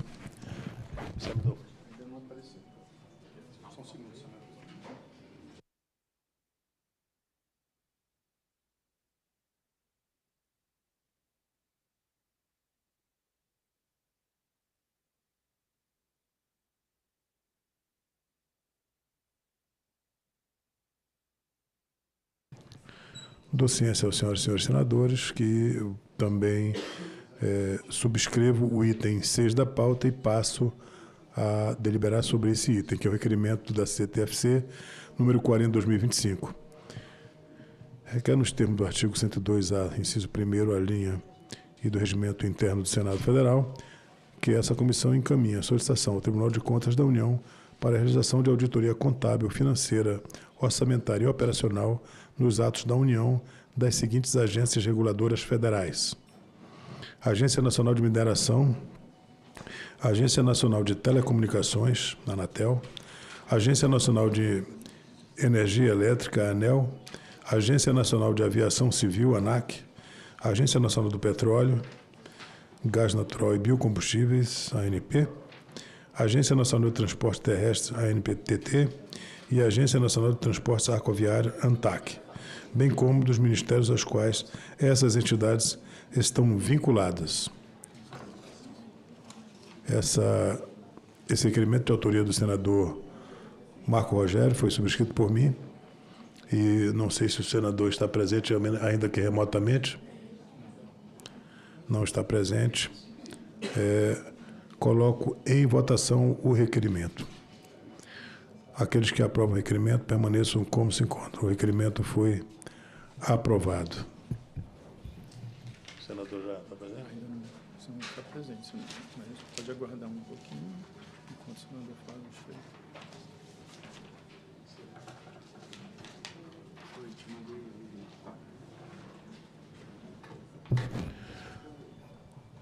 Senadora Damares, estou apenas aguardando o senador Flávio Bolsonaro entrar no ar aí, que ele vai fazer a leitura do relatório dele remotamente. Os dois requerimentos aprovados, a gente manda para o TCU.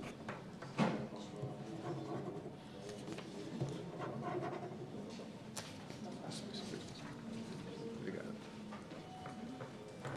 Presidente, Pois não, senadora. o senhor me concede a palavra? Eu Sem queria dúvida. fazer uma manifestação, tanto a proposta como o relatório do senador Flávio Bolsonaro, numa lida ao relatório.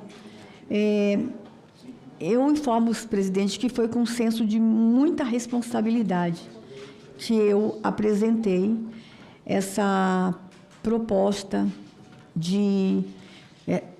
nessa comissão, essa proposta de fiscalização e controle.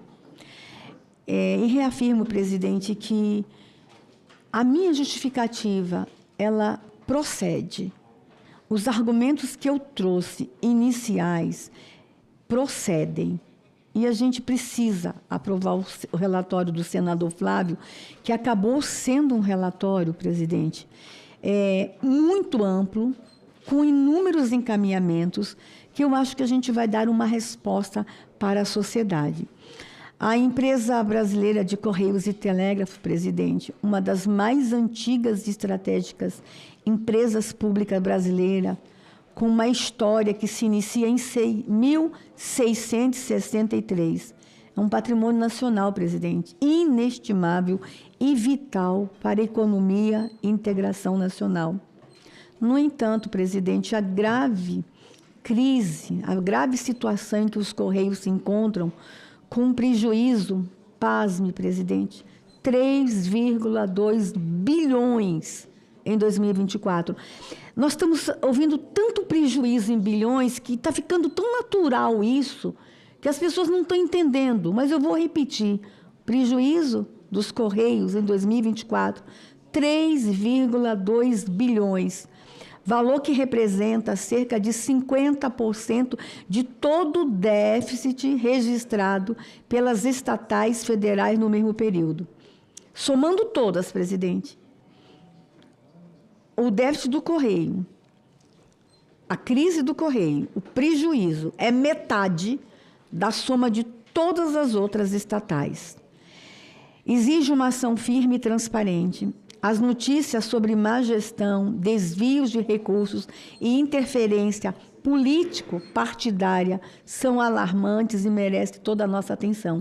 Já tem aqui no Senado, presidente, um pedido de uma CPI, mas enquanto isso não acontece, essa comissão, atendendo às atribuições que lhes são dadas pelo regimento interno, essa comissão pode se debruçar sobre o assunto por meio da proposta de fiscalização e controle que eu trago e um relatório do senador Flávio, fruto de um trabalho assim, de pesquisa.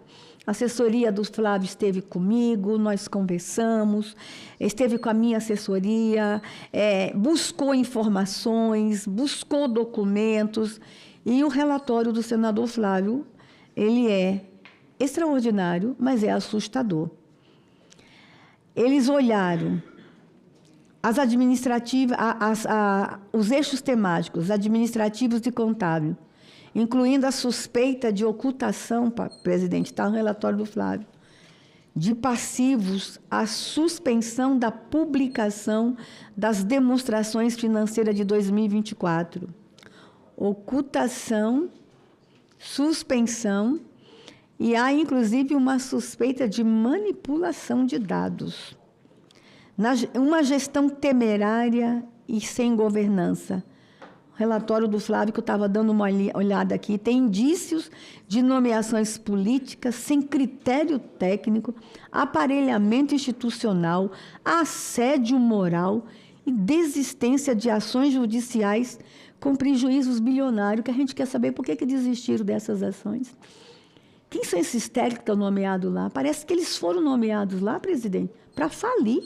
É impressionante. Pegar uma empresa. E aqui eu quero registrar meus cumprimentos aos guerreiros servidores da empresa de Correios e Telégrafos, que é um orgulho para a nação brasileira. Eu fui professora há muitos anos, presidente. Muitos anos. Professora do ensino infantil. E quando a gente fazia, presidente, roda de conversa com os meninos, perguntava: o que você quer ser quando crescer? Não tinha uma roda de conversa que não tinha um menino que não falasse que queria ser carteiro. A figura amada do carteiro, a figura amada dos Correios. Os Correios fazem parte, presidente, da nossa história. Esses bravos trabalhadores da empresa brasileira de Correios e Telégrafos, que eu acho que eles estão numa agonia, numa angústia, querendo ver respostas. E vou lhe dizer, presidente, alimentando nessa minha proposta esperança, neste Senado, nesta comissão, resposta de uma investigação e respostas de encaminhamentos. E garanto, presidente, não esperar o senador Flávio chegar aqui, mas eu quero encaminhamento com prisão. Tem gente que vai ter que ir para a prisão.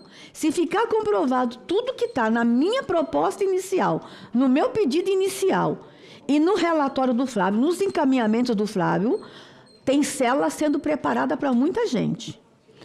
Nós vimos no relatório do senador Flávio riscos operacionais e interrupções de serviço, evidenciando uma inadimplência com transportadoras, retenção indevida de repasse ao Postal Saúde, irregularidade nos transportes de produtos perigosos.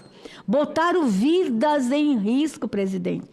Brincaram com governança, brincaram com administração, brincaram com dinheiro público. E claro que o senador Flávio está aprontando aí indícios de fraudes e concorrência desleal.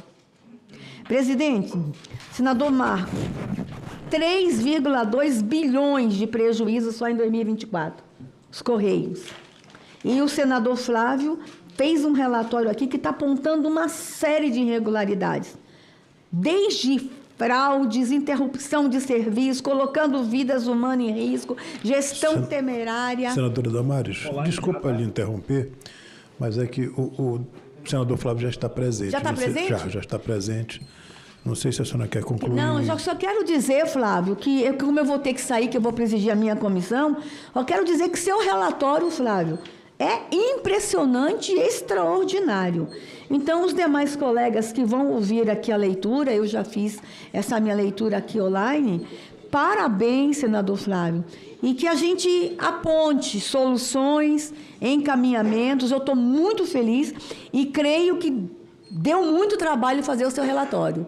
E eu acho que nós, senadores dessa comissão, vamos reconhecer o trabalho extraordinário que o senhor fez para a confecção desse relatório. E, presidente Irã, eu preciso lhe cumprimentar pela coragem de pôr esse item na pauta. É um item polêmico, ousado, mas eu não esperava nada diferente do senador Irã, nada diferente. Essa é uma comissão que está sendo muito bem presidida, muito bem conduzida. Parabéns, senador Flávio, eu fiz tudo inverso, eu já parabenizei o relatório antes de você ler, mas parabéns. Já foi para a discussão antes da leitura do relatório do senador Flávio, mas o importante é que o objetivo seja alcançado. Senadora Damares, agradeço a Vossa Excelência aí as considerações prévias em relação ao relatório do senador Flávio e passo em seguida a palavra ao senador, também dando ciência ao senador Marco Rogério, que subscreveu o item 6 de requerimento de sua autoria, e depois vou passar a palavra a Vossa Excelência para que faça considerações sobre o seu requerimento. Aliás, muito pertinente também. Senador Flávio Bolsonaro, por favor, com a palavra. Bom, boa tarde a todos. Desculpe, em primeiro lugar, aí, pelo atraso, por não estar aí fisicamente. Eu estava aqui tratando com o governador do Rio de Janeiro assuntos importantes aqui para o meu estado.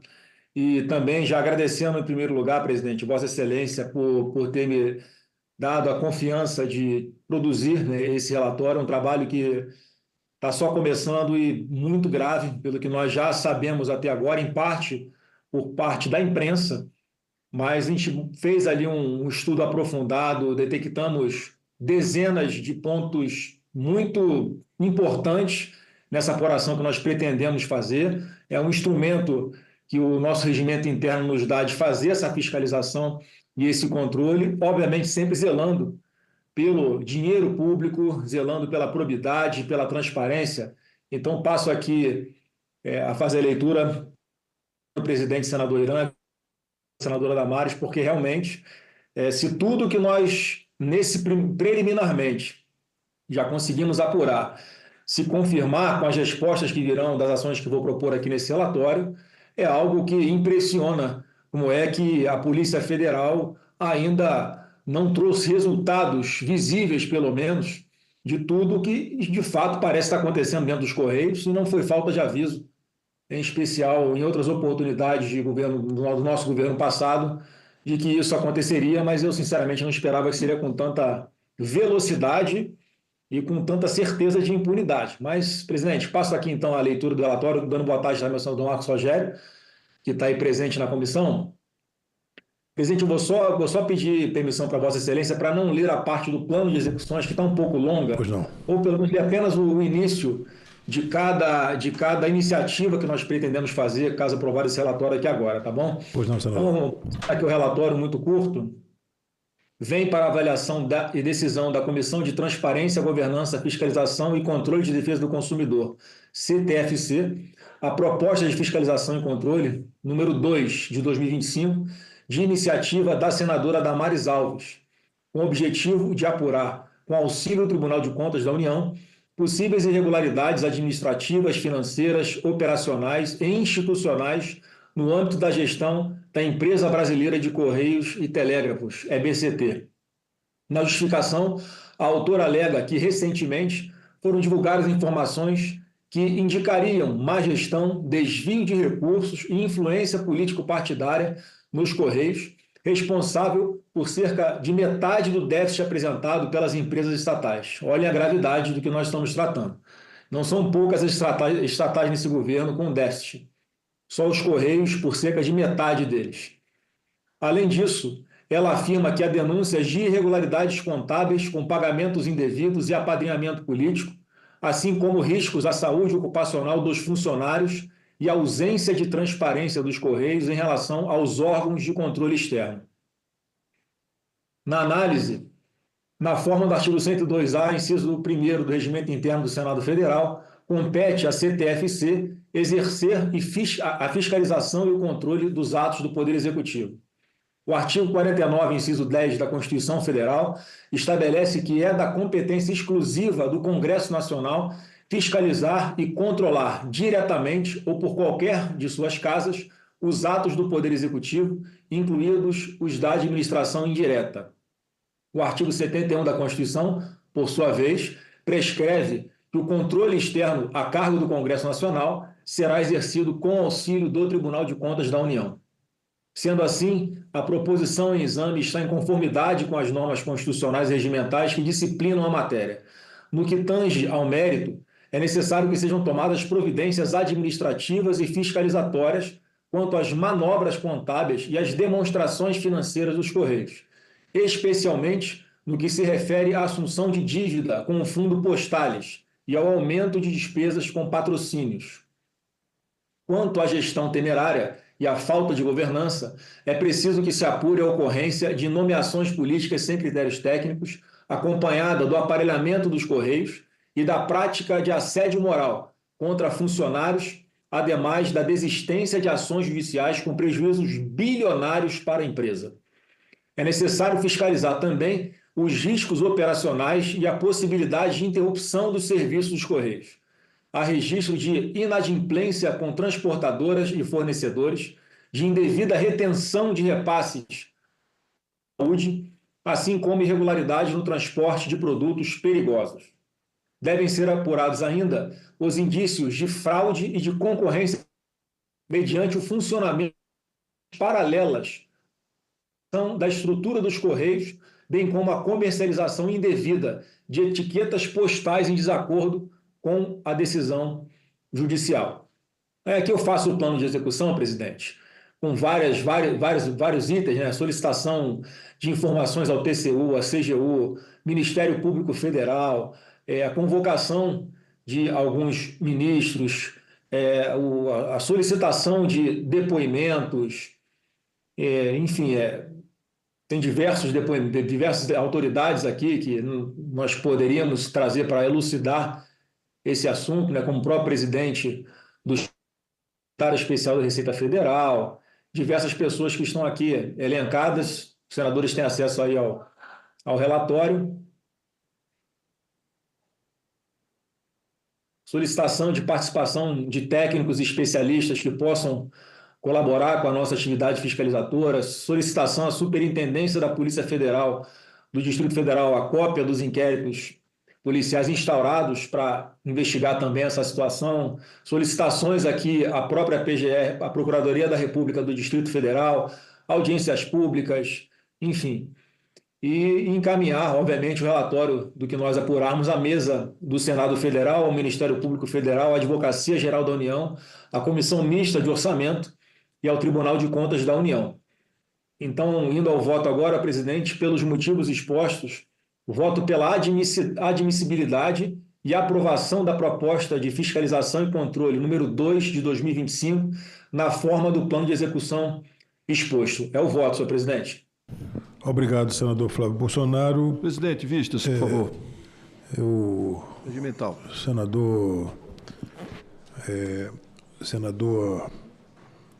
há um pedido de vista, senador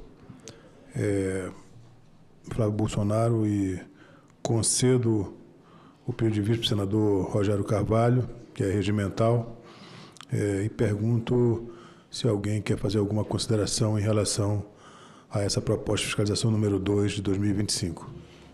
Presidente, foi muito rápido, o relatório chegou agora, por isso está pedindo vistas para que a gente possa discutir na próxima. Não tem nenhum problema, isso é uma prerrogativa de Vossa Excelência. Senhor presidente, apenas cumprimentar a iniciativa da senadora Damares Alves em face das graves denúncias que pesam contra a administração, a gestão dos Correios, denúncias que, inclusive, são objeto de inquérito policial na Polícia Federal, denúncias que foram apresentadas também ao Ministério Público Federal e que, nos últimos dias, o Brasil acompanhou o próprio presidente, né, dos Correios deixando a pasta no meio desse conjunto de denúncias. Mas o fato de se demitir ou ser convidado a se demitir, obviamente que não exime, não afasta a necessidade de uma investigação, especialmente pelo Tribunal de Contas da União, que tem esse papel, que tem essa incumbência, assim como o Parlamento também o tem. E essa Comissão de Fiscalização e Controle tem o papel de tomar medidas, adotar medidas no sentido de dar clareza a todos esses fatos, né, buscar, né, a confirmação ou não dessas denúncias, que são denúncias graves, contrato milionário de publicidade sobre suspeita, prejuízos bilionários, fala-se em prejuízo, em rombo superior a 3 bilhões de reais, né, nos Correios do Brasil. Como já foi feito o pedido de vista, e o pedido é regimental, né, peço a Vossa Excelência que assegure o pedido de vista coletiva, para que já na próxima sessão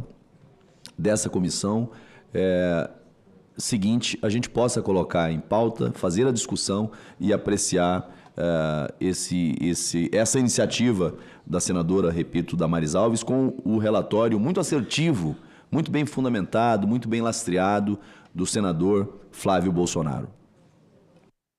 Muito obrigado, senador Marco Rogério. Ao mesmo tempo em que acato a sua sugestão, passo a palavra, se por acaso quiser fazer uso, ao senador Rogério Carvalho. Quer se manifestar, senador Rogério? Não? Muito obrigado. E eu vou dar ciência ao senador Rogério Carvalho, pelo carinho e respeito que ele tem, de dar ciência a Vossa Excelência que nós já aprovamos também o item 6, que é o requerimento da CTFC número 40, de autoria do senador Marco Rogério aqui presente, e como eu havia subscrito, até para dar celeridade à nossa reunião, eu subscrevi o requerimento, aliás, um requerimento pertinente, importante, e quero solicitar Vossa Excelência se quer fazer uso da palavra em relação ao requerimento aprovado aqui nessa comissão. Sim, senhor presidente, eu agradeço Vossa Excelência pela agilidade, né, em subscrever o nosso requerimento, e eu farei aqui apenas brevíssimas considerações, apenas para dar conhecimento ao plenário da CTFC do porquê da iniciativa desse requerimento. Na semana anterior, na Comissão de Infraestrutura do Senado Federal, nós fizemos uma audiência pública onde ouvimos todos os diretores gerais, a representação das diretorias gerais das agências reguladoras. E o assunto da audiência pública era, né, eram as condições de funcionamento das agências, né, o orçamento, os cortes orçamentários. Hoje, a agência reguladora que cuida de petróleo e gás do Brasil estão com suas atividades comprometidas, paralisadas, fiscalização sobre qualidade do combustível, fiscalização sobre outros aspectos de segurança na questão do combustível, ações paralisadas porque o orçamento foi simplesmente estrangulado. O mesmo está acontecendo com a Agência Nacional de Aviação Civil, né? Investigação importante a ser feita, comprometida por falta de orçamento, até habilitação para comandantes, para pilotos, né? Teve o seu processo suspenso em razão da falta de orçamento, ou seja, o governo fez um corte nas agências que simplesmente inviabilizou o seu funcionamento. Naquela audiência pública que nós fizemos, ouvindo ali os diretores e ouvindo um representante do Tribunal de Contas da União, nós chegamos ao entendimento de que era necessário a adoção de algumas medidas, ou pela via legislativa, e aí o tempo do processo legislativo ele é muito longo, e existem serviços essenciais que são realizados pelas agências que não podem esperar. Como é que você vai compreender, entender, aceitar que a Agência Nacional do Petróleo, a ANP, não faça fiscalização com relação à questão da qualidade do combustível, à questão do preço do combustível? Com a fiscalização você já tem abusos, excessos acontecendo no Brasil inteiro. Imagine dizendo que não tem condições de fazer a fiscalização porque não tem orçamento. E são agências, e aqui vem o ponto, são agências superavitárias. São agências que têm receita própria, que poderia ter o seu funcionamento garantido só com aquilo que ela arrecada. Mas o orçamento que entra para as agências, ele vai compor o orçamento geral da União. Ele vai para o Caixa do Tesouro. E a agência fica refém daquela cota do orçamento que é aprovado, né, todo ano pelo Parlamento, em que o Poder Executivo, através da pasta do Ministério vinculado, destina. Quando há contingenciamento ou quando há bloqueio, na mesma proporção que acontece com as demais pastas, também é feito esse bloqueio, esse contingenciamento em relação às agências. E aí é justamente onde mora o prejuízo, né, porque você tem o impedimento, né, de tarefas, de ações, de fiscalizações por parte das agências. E detalhe, existem agências que têm fundos, que são fundos bilionários. São agências com orçamento rico, mas pobre de ações porque ela não pode executar o orçamento.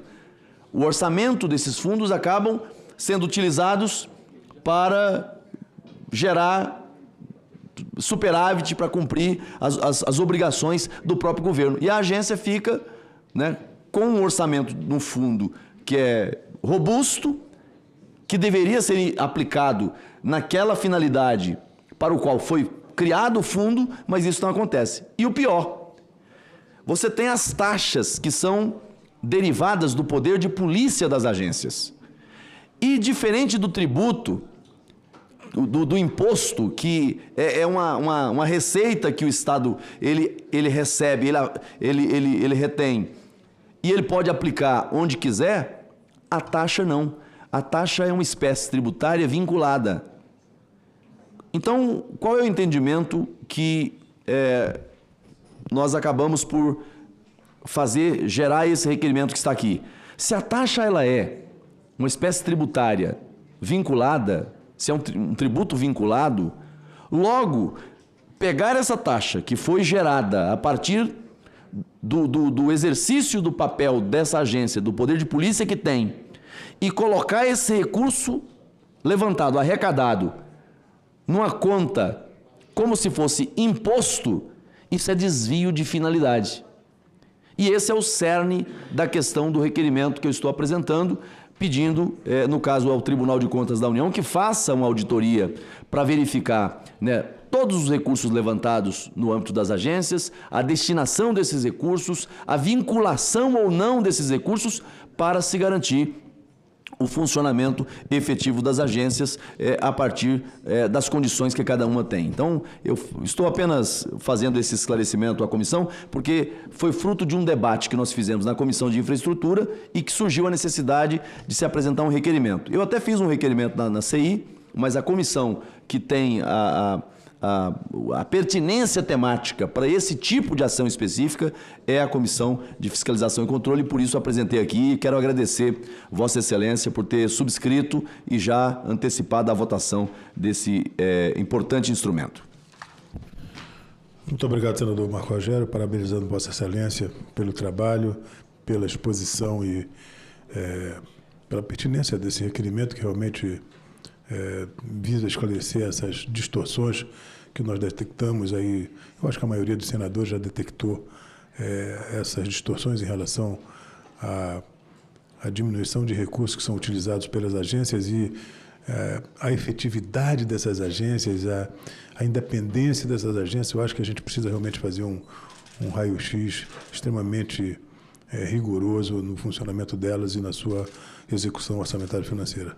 Parabéns pelo seu trabalho e, não havendo mais nada a tratar, eu declaro encerrada a presente reunião, desejando um recesso com muita saúde a todos, as senhoras e senhores senadores e a todos os nossos assessores e o pessoal da imprensa que nos acompanha. Um grande abraço.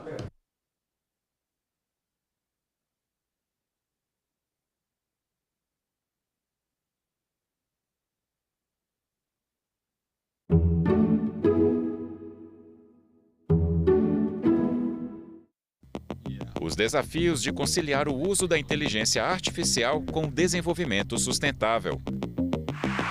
Lei do Mar chega ao Senado depois de 12 anos de tramitação na Câmara.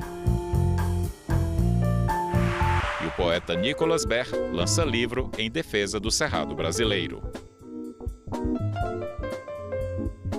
Ecosenado, neste sábado, 9 horas da manhã, aqui na TV Senado. Os mais velhos falam que a natureza está em clube, que ele está com raiva. Se a gente quiser fazer uma convivência harmoniosa com a Amazônia, ela vai ser feita não através de grandes usinas hidrelétricas, grandes projetos de mineração, grandes projetos de desmatamento, mas sim através de um envolvimento com a floresta. Se nós quisermos realmente nos beneficiarmos de toda essa riqueza, dos saberes dos pajés, das magés, dos rituais, das dietas, das interações, das misturas e das entidades, isso é muito mais relevante do que qualquer quantidade de petróleo que se possa descobrir lá, ou de nióbio, ou de qualquer mineral. Atenção! A TV Senado ficará fora do ar para manutenção técnica nesse sábado, 19 de julho, das 7 às 8 da manhã e das 6 da tarde às 7 da noite.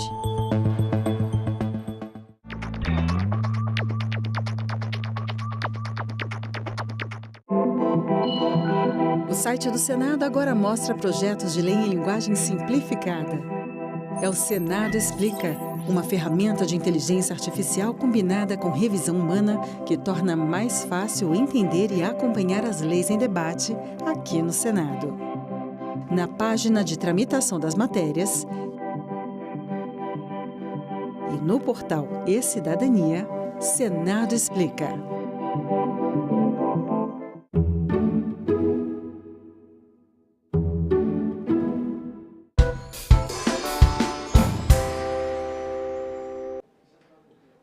Terceira reunião, 16/7/2025.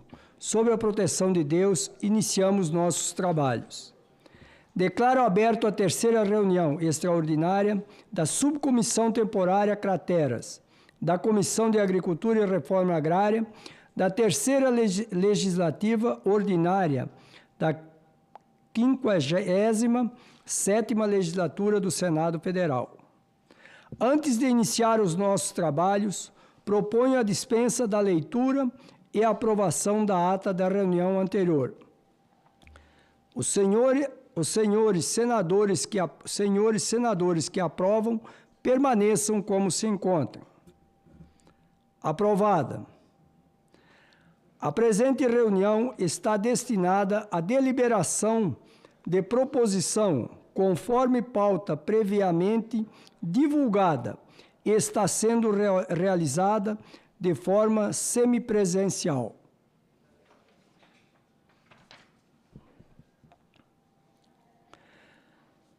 Senhoras e senhores parlamentares, autoridades presentes e todos que nos acompanham, declaro aberta a terceira reunião extraordinária da Subcomissão Temporária para acompanhar os embargos de terras por parte do IBAMA, a Crateras.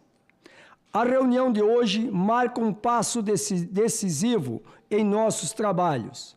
Vamos deliberar o requerimento número 2 de 2025, de autoria do senador Hamilton Mourão, que solicita a realização de uma audiência pública para debater a questão legal dos embargos preventivos e coletivos impostos pelo IBAMA, por meio de editais.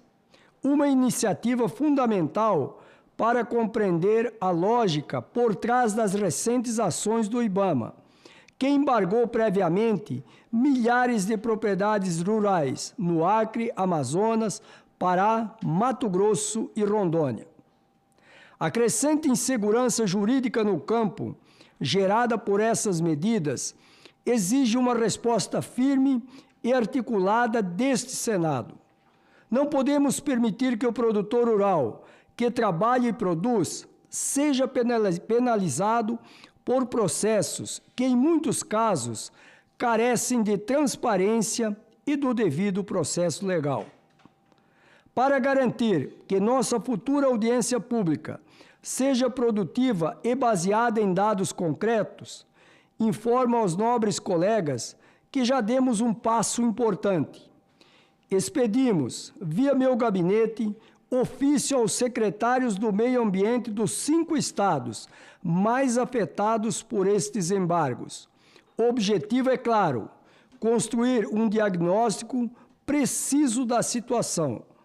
Para isso, solicitamos as diversas informações como o número total de áreas rurais embargadas em cada estado. 2. As principais causas que geram esses embargos. 3. O tamanho exato em hectares das áreas produtivas que hoje se encontram embargadas, entre outras informações. Com essas respostas em mãos, teremos um panorama real e detalhado que nos permitirá questionar, debater e, acima de tudo, propor soluções legislativas que devolvam a segurança jurídica no campo e garantam que a legislação ambiental seja aplicada de forma justa, racional e equilibrada. Agradeço a presença de todos e vamos aos trabalhos. Item 1. Requerimento da Subcomissão Temporária Crateras, número 2 de 2025, não terminativo.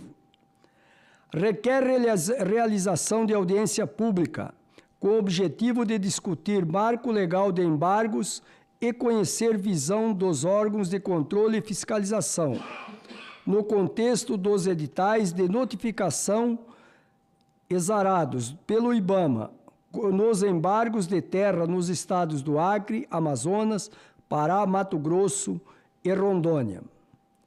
Iniciativa do requerimento. Com a palavra, o senador Hamilton Mourão. Senhor presidente, boa tarde. Essa audiência, ela, para que seja extremamente objetiva, ela vai seguir os eixos de abordagem aqui mencionados. Vamos cobrar dados fidedignos sobre o número de embargos em áreas rurais no Brasil, total e parcial, principais causas e maior recorrência para a incidência de embargos de áreas rurais no Brasil, estimativa do tamanho das áreas embargadas atualmente em hectares por ente federado estadual, causas da morosidade excessiva do procedimento de desembargo após a devida comprovação de regularidade ambiental da área rural, restrição de acesso ao crédito rural decorrente da ausência do levantamento do embargo, que é a resolução número 5193 do ano passado do Conselho Monetário Nacional.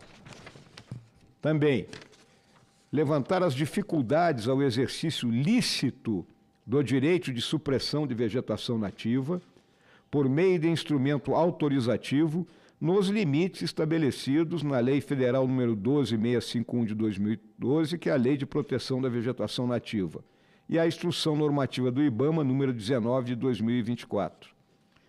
Previsão constitucional do artigo 5º, item 54 e item 78, que assegura o respeito ao rito do devido processo legal. Devido processo legal é uma coisa que anda meio em desuso aqui nesse país, senador Bagatoli.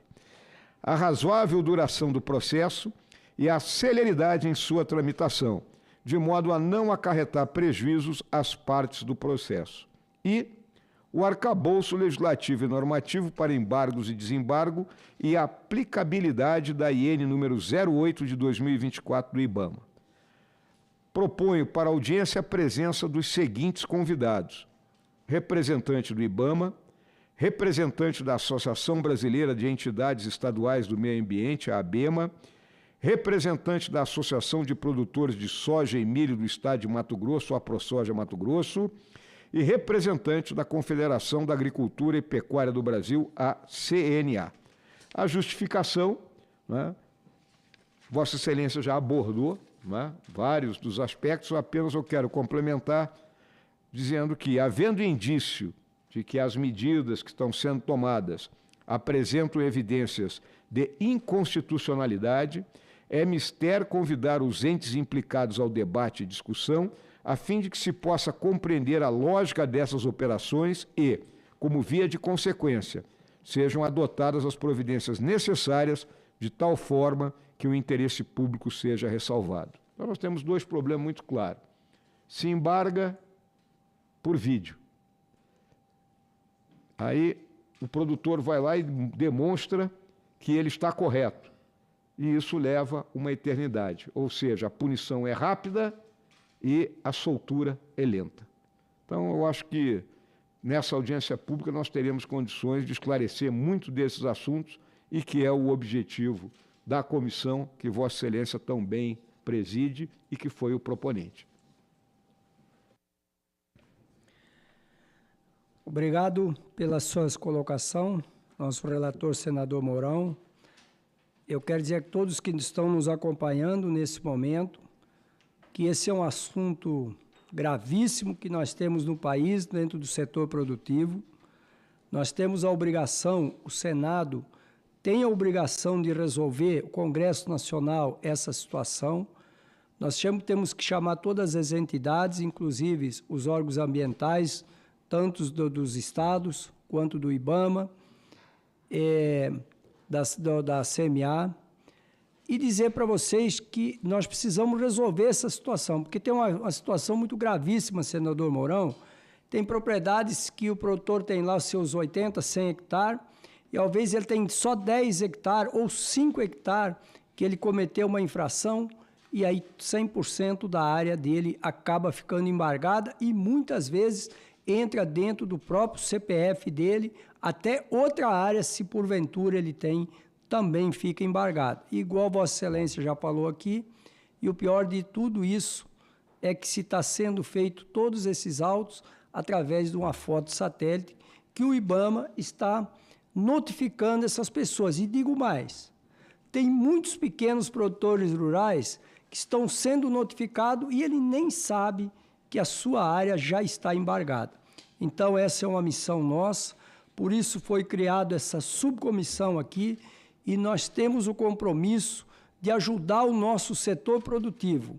E o nosso pequeno produtor rural, ele não pode ser sacrificado e massacrado da forma que ele vem acontecendo no nosso país. Parabéns pela sua colocação, vamos em frente e vamos fazer o máximo possível para que essa subcomissão, aqui no Senado, nós conseguimos, aqui dentro da CRA, nós conseguimos resolver essa situação. Votação simbólica. Em votação, o requerimento. As senhoras senadoras e os senhores senadores que concordam permaneçam como se encontram. Aprovado. Aprovado o requerimento número 2 de 2025, crateras. Nada mais havendo a tratar, encerro a presente reunião. Obrigado a todos.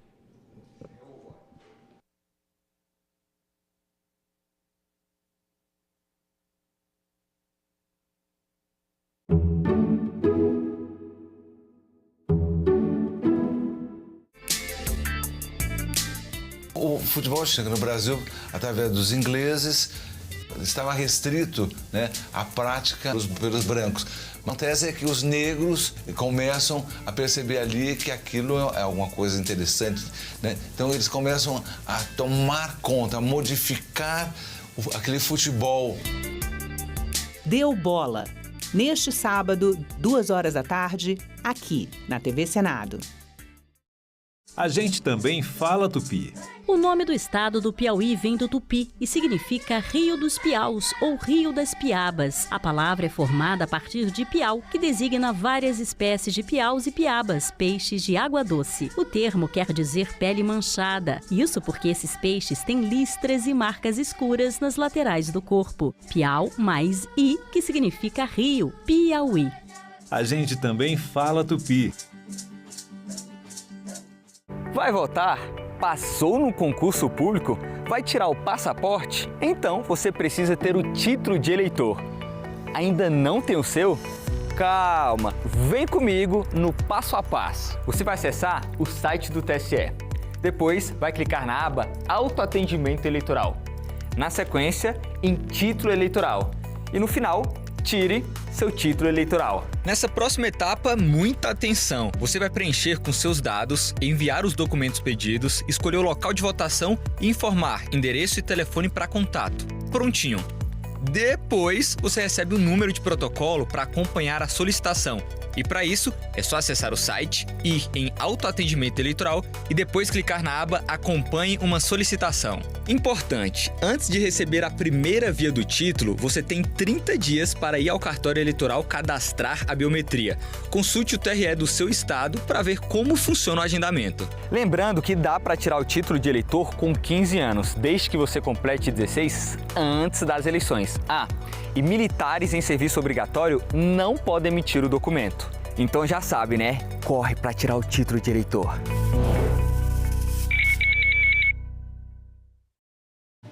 Uma notícia falsa pode vir de quem a gente menos espera, no grupo da família ou nas nossas redes sociais. Mas como saber se uma informação é verdadeira? Agora, as informações sobre o Senado podem ser checadas pelo WhatsApp. Envie texto, link, foto, captura de tela ou vídeo de qualquer notícia duvidosa sobre o Senado Federal.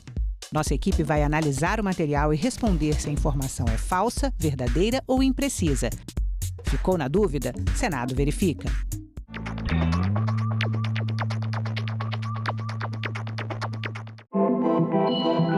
O site do Senado agora mostra projetos de lei em linguagem simplificada.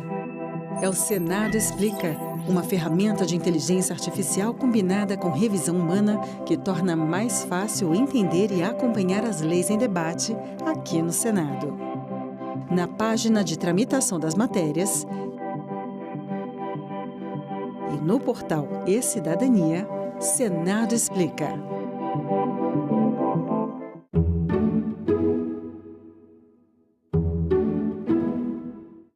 O programa a seguir é livre para todos os públicos.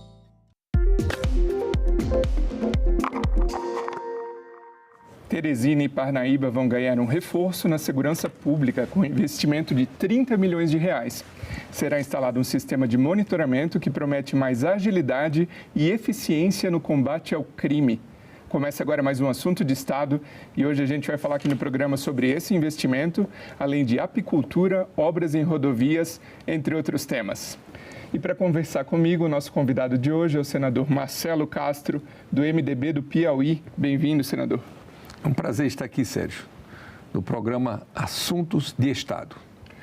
Senador, falando justamente das obras em rodovias, o senhor tem destinado recursos para obras estruturantes na capital, Teresina, como, por exemplo, a duplicação da BR-316, o viaduto da Ladeira do Uruguai, pavimentação de ruas, entre outros.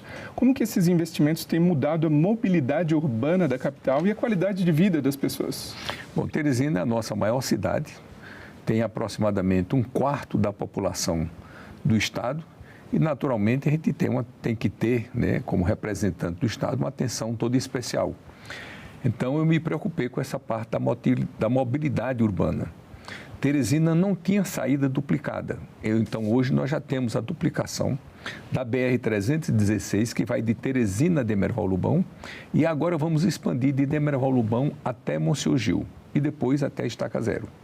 E também vai começar agora também a duplicação de Teresina a Altos.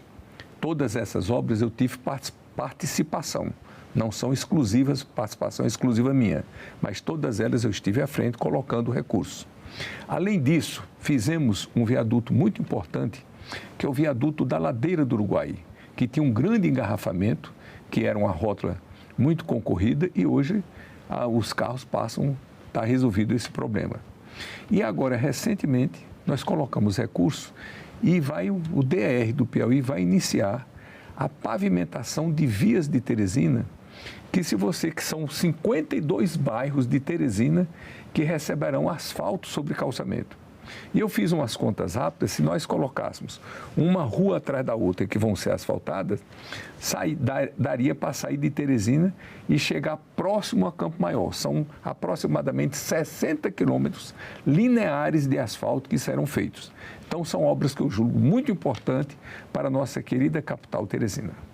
E não falando só da capital, o senhor também tem colaborado com investimentos em rodovias do interior, como, por exemplo, a rodovia estadual 392, no seu estado do Piauí. Qual que é a importância desse investimento no interior para o escoamento da produção e também para a integração regional? Essa é uma preocupação minha, do governador Rafael Fonteles, foi uma preocupação também do ex-governador Wellington Dias, porque o Piauí, o Cerrado do Piauí, é a última fronteira agrícola do país e está num desenvolvimento muito grande, todo ano a gente batendo recorde de produção e soja e milho.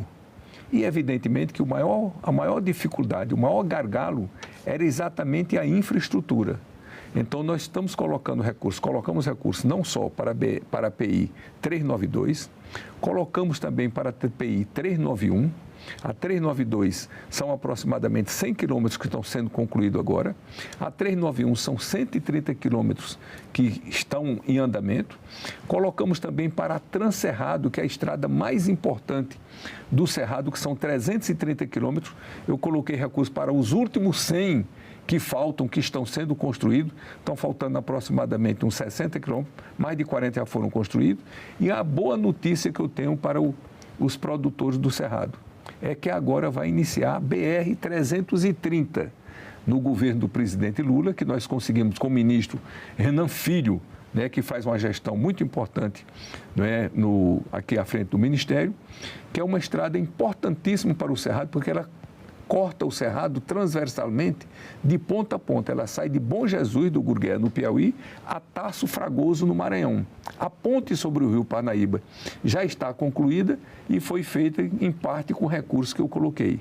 Então, é a região mais dinâmica do Estado, que mais gera emprego, renda, não é? Melhoria das condições de vida do povo, que gera divisas, porque nós exportamos essa soja para o exterior, gerando riqueza e desenvolvimento, desenvolvendo essas cidades e toda essa região. Portanto, eu estou colaborando decisivamente com a infraestrutura da região do Cerrado do Piauí. Aproveitando que a gente comentou aqui de escoamento de produção, agricultura, o senhor participou recentemente de um evento de apoio à apicultura no seu estado. A gente preparou uma arte aqui para falar mais a respeito. Então, nesse evento da Codevasf, que o senhor esteve até presente, foi feita a entrega de 10 mil colmeias, 56 municípios piauienses beneficiados, um aporte de 500 toneladas ano e um investimento via emenda federal de 4 milhões de reais.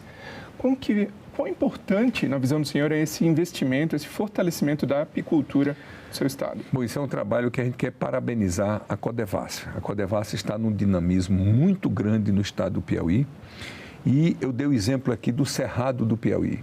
Quem é que está no Cerrado? São os grandes produtores. São fazendeiros que plantam 50 mil hectares, 70 mil hectares, 80 mil hectares, 30 mil hectares, 20 mil hectares. São grandes produtores. Agora nós temos que cuidar também do pequeno.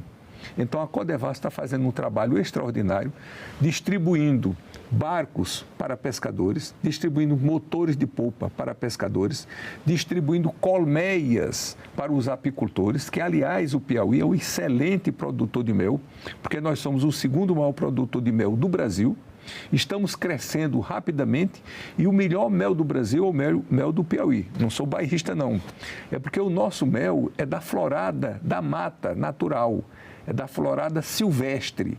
Então é um mel orgânico, ele não tem nenhum contaminante, nenhum agrotóxico. E por isso mesmo um produto muito valorizado no exterior. E hoje é uma das atividades que mais deixam renda para o homem do campo, sobretudo no semiárido, porque o Piauí é um estado de transição entre a região semiárida do Nordeste e a região úmida, né, e subúmida do Maranhão.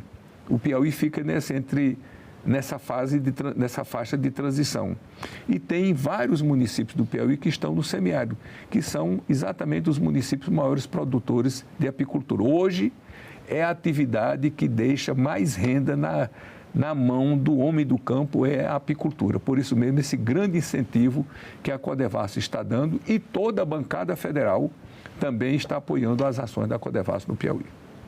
O senhor comentou da entrega dessas colmeias, da entrega de barcos, do apoio ao agricultor, pequeno agricultor. Exato. Mas o senhor também participou da entrega de tratores na região.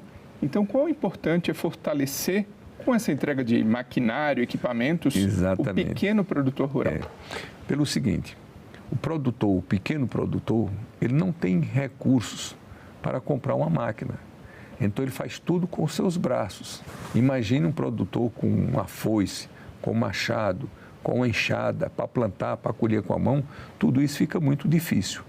Então, nós estamos nessa política, né, na Codevasf, que não vem de hoje, mas que agora está muito acentuada, distribuindo centenas de tratores para todo o Piauí, exatamente para apoiar a agricultura familiar.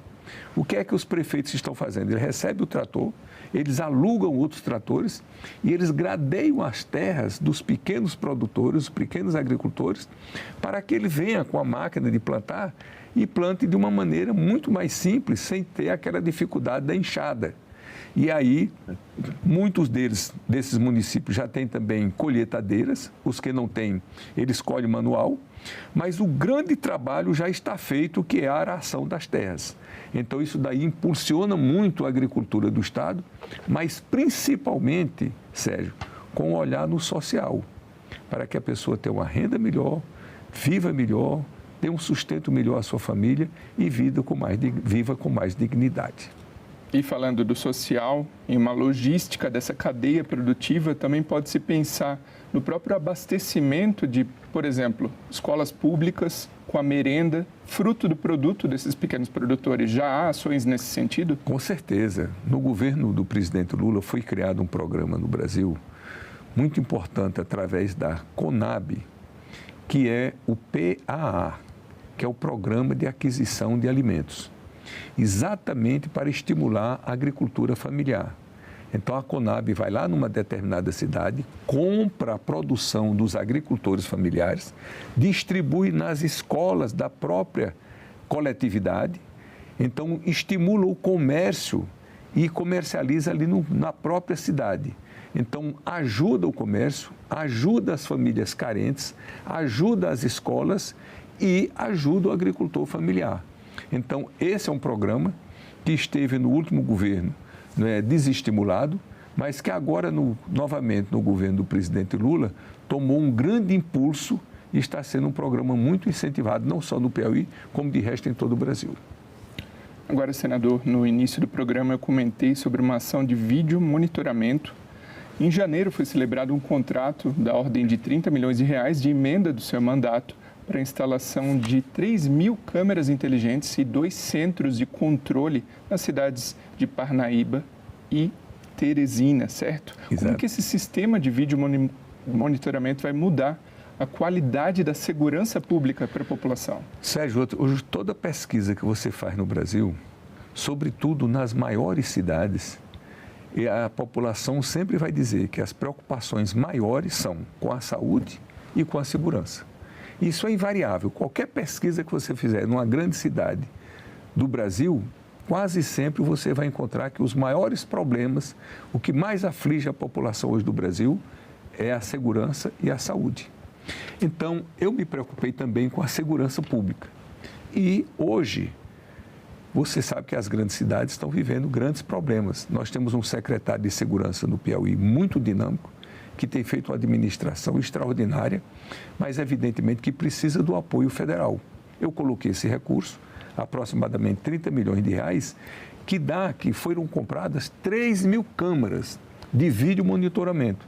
Essas câmeras estão sendo instaladas em Teresina, em Parnaíba, que são as 2 maiores cidades do estado, portanto, as que têm maior problema de segurança pública, e isso vai trazer uma segurança muito maior do que a que nós temos hoje. Imagine, um meliante qualquer faz um furto, entra num carro e atravessa esse carro, vamos supor que ele vá para o outro estado, o estado do Maranhão.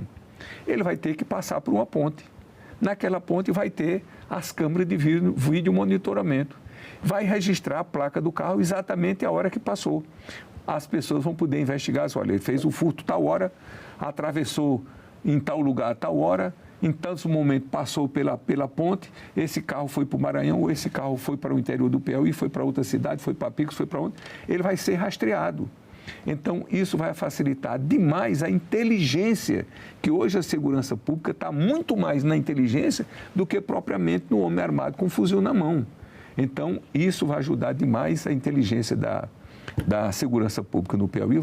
Além dessas câmeras de vídeo monitoramento, serão criados 2 centros de comando e controle para monitorar e ficar todo o tempo visualizando isso daí. E hoje, com inteligência artificial, vai poder até identificar pessoas, né, pela face das pessoas, pelo rosto das pessoas, vai poder ser identificadas. E o pessoal, a mão de obra da Secretaria de Segurança Pública, o senhor considera que já está capacitado a trabalhar com esse sistema mais tecnológico? Ah, com certeza. E isso daí foi uma demanda que eu atendi. Eu não saiu da minha iniciativa. Foi uma demanda da Secretaria de Segurança que chegou a mim, que eles disseram que hoje era uma das ações mais importantes que nós poderíamos fazer para ajudar na segurança pública do Piauí. Aí, a ideia, o ideal é a gente fazer em todas as maiores cidades do estado. Mas você tem que começar por algum lugar. Começar por onde? Pelas maiores cidades. Teresina, que tem quase 900 mil habitantes, e Parnaíba, que tem quase 200 mil habitantes, 160 mil habitantes. O senhor comentou que a segurança e a saúde, né, são das principais demandas dos moradores, dos residentes em todo o Brasil. Exato. E a segurança também impacta não só para o residente, mas como é um temor para o turista, né? Então, muitos turistas não vêm ao Brasil, não vão a tal cidade, tal município com medo da segurança pública, da questão de segurança pública. Então, fortalecendo a segurança pública de Teresina, de Parnaíba, do seu estado, como isso pode impactar também na chegada de turistas? Ah, sem nenhuma dúvida. Parnaíba, principalmente, porque Parnaíba é uma cidade turística. Então, você tem Parnaíba, você tem Luiz Corrêa, que está no litoral, você tem Cajueiro da Praia, que está no litoral também, e você tem uma praia hoje famosíssima, não só nacionalmente, mas internacionalmente, que é a praia de Barra Grande.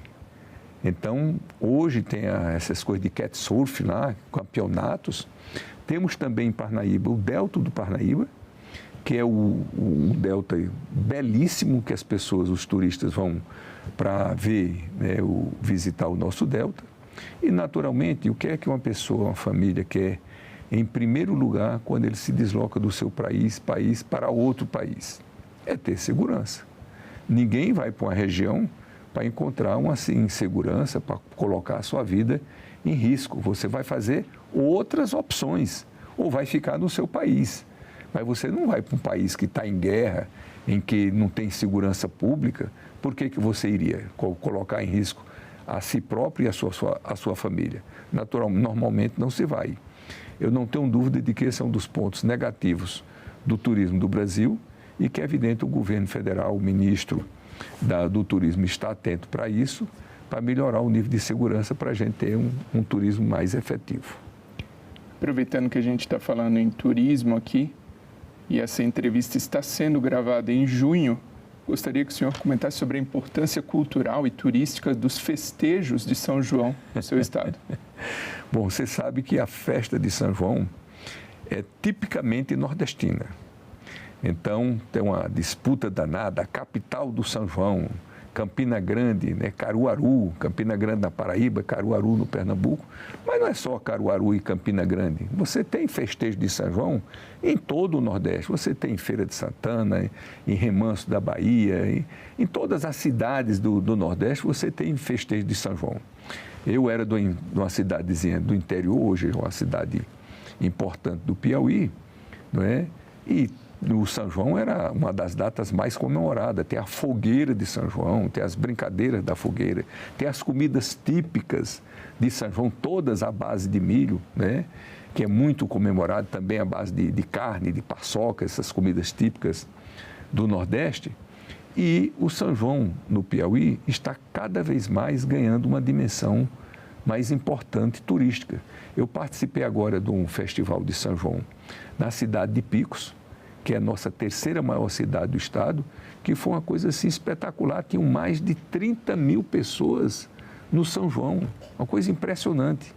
Agora, no final do mês, eu irei a Parnaíba, que é a segunda maior cidade, a convite do prefeito, que também vai ser um espetáculo. Sábado, agora, eu irei a São João do Piauí, que é uma cidade que o próprio nome está dizendo, e por isso o prefeito, né, faz toda a questão de incentivar o São João, e vai ser, sem nenhuma dúvida, um do São João muito importante, tem sido todos os anos. Então, a festa de São João está ganhando uma dimensão muito grande do Piauí, que está se equiparando aos demais estados do Nordeste. Senador, agora a gente tem uma pergunta lá da Assembleia Legislativa do seu estado. Vamos à tela. Eu sou Ricardo Morofé, jornalista da TV Assembleia no estado do Piauí, e eu queria saber do senador Marcelo Castro como é que estão as discussões em torno do novo Código Eleitoral. Eu sei que o senhor apresentou já 6 relatórios, mas tem novidades nesse sentido? Bom, o Código Eleitoral é uma legislação que nós estamos fazendo que julgamos, Sérgio, ser muito importante para o Brasil. Primeiro, é uma consolidação de toda a legislação eleitoral do Brasil. Hoje, para você ver uma questão eleitoral, você tem que pesquisar em 7 leis. Todas elas estarão condensadas agora numa lei só. Esse código tem 898 artigos e trata de todos os assuntos inerentes à legislação e inerentes aos partidos políticos. E tem algumas inovações. A que eu julgo mais importante de todos é que nós estamos corrigindo um erro gravíssimo que tem no Brasil, que é uma subrepresentação feminina na política. Então, o Brasil hoje ocupa um lugar muito constrangedor no cenário internacional. A última vez que eu pesquisei, nós éramos o 137º país do mundo que tinha a menor representação feminina no parlamento brasileiro. Isso é inadmissível, isso é inaceitável. Então, qual é a providência que nós estamos tomando?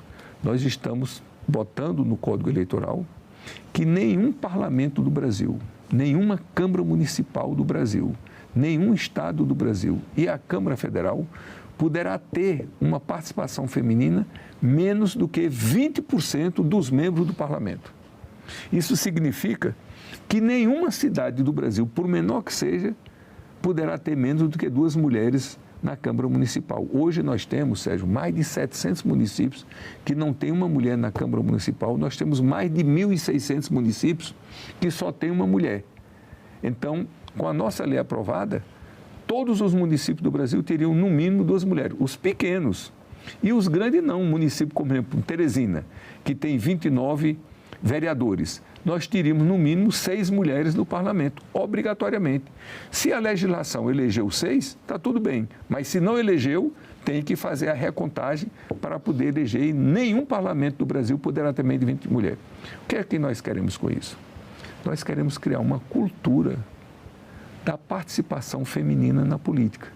Aí essas mulheres vão ter gabinete, vão ter assessoria, vão difundir o seu trabalho, vão servir de modelo, vão servir de exemplos para outras mulheres, será um estímulo para que outras mulheres entrem na política e que a gente possa ter uma representação feminina cada vez mais efetiva na política do Brasil. Senador, está sendo construída em Uruçuí uma usina de etanol de milho.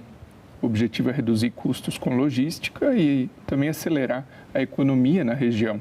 Como que o senhor pode apoiar, enquanto senador da República, projetos para o uso de biocombustíveis como esse?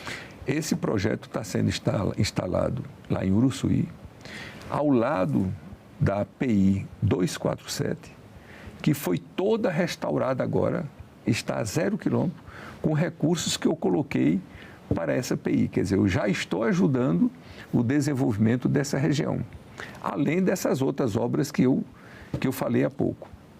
Essa usina, Sérgio, ela vai ser fundamental para o desenvolvimento do Piauí. Imagina que hoje nós consumimos etanol que vem do Goiás. Outro dia eu encontrei um caminhão, o caminhão dele estava parado, você vem de onde? Eu venho de Rio Verde, no Goiás. Olha a distância que esse álcool é transportado para chegar, para ser consumido no Piauí. Agora não. Vai ser consumido no Piauí. Essa usina, ela é tão importante que ela vai consumir 1/4 da produção de milho do Piauí. E ela vai produzir, quando estiver plenamente funcionando, um etanol suficiente para abastecer todo o Piauí. Evidentemente que tudo isso vai trazer o que no final? O barateamento do álcool para o usuário do Piauí. Que hoje, quando você vai no Piauí, você vai abastecer um carro, que ele é híbrido, que ele pode ser usado etanol ou gasolina, normalmente as pessoas não abastecem com etanol, porque não está naquela relação dos 70%, porque o etanol vem de longe.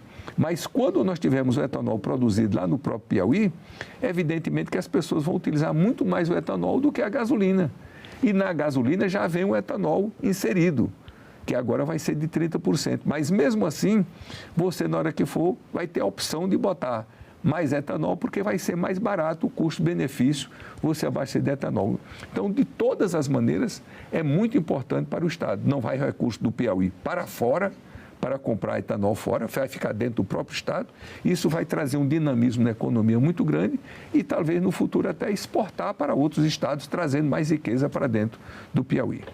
Agora, um assunto que o senhor tem muita propriedade para falar a respeito, o senhor foi ministro da Saúde, é médico, o senhor tem contribuído com a entrega de novas ambulâncias para municípios piauienses. Quão fundamental é fortalecer a qualidade da saúde para a população local? Sérgio, isso tem sido uma das minhas maiores preocupações.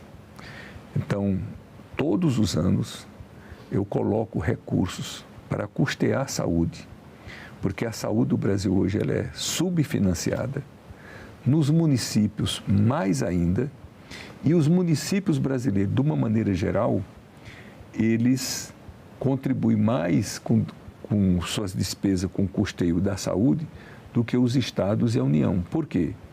A obrigação do município de custear a saúde é só 15% das suas receitas correntes líquidas. É raro o município que não gasta mais do que isso. Por quê? O prefeito não pode jogar o problema para outro, ele tem que resolver. Então, hoje os recursos que vão para os municípios não dá para atender a saúde do município. Eles estão hoje inteiramente dependentes dos recursos que os deputados federais conseguem e que os senadores conseguem. Então, eu tenho essa preocupação, tanto como deputado federal e agora muito mais como senador, eu coloco todos os anos recursos praticamente para todos os municípios do Piauí. com uma preocupação maior com Teresina. Porque Teresina, além de atender os filhos de Teresina, como é a capital, que tem mais recursos, ele atende também a todo o interior do estado. Atende até o estado do Maranhão, que vem de fora para poder ser atendido em Teresina. Então, sempre eu coloco recursos, não é, para custear a saúde. Por exemplo, no governo anterior, eu coloquei 60 milhões de reais só para custear a saúde. Então, essa é uma preocupação muito grande que eu tenho, não é? Por ser médico, por ver a carência disso, ver o maior problema. Toda pesquisa que você faz no Piauí, sempre vai sair que a saúde está em primeiro lugar. Em segundo lugar, vem a segurança nas cidades grandes e em outras cidades vem outras demandas, dependendo da cidade que você pesquisa. Mas saúde é universal. Então, eu tenho muito prazer em poder dizer que tenho contribuído decisivamente para a saúde do nosso estado como senador da República. E quando eu mais contribuí foi quando eu fui ministro da Saúde. Porque a saúde, ela funciona assim. Tem um teto que a União manda para os estados todos os meses, né? Para os estados e para os municípios. Aquele recurso vai ordinariamente. Eu aumentei o teto do Piauí, quando eu fui ministro da Saúde, praticamente dobrei. Por quê? Para fazer justiça. Porque os recursos do Ministério da Saúde iam muito mais proporcionalmente para os estados ricos do que para os estados mais carentes, para os estados mais pobres.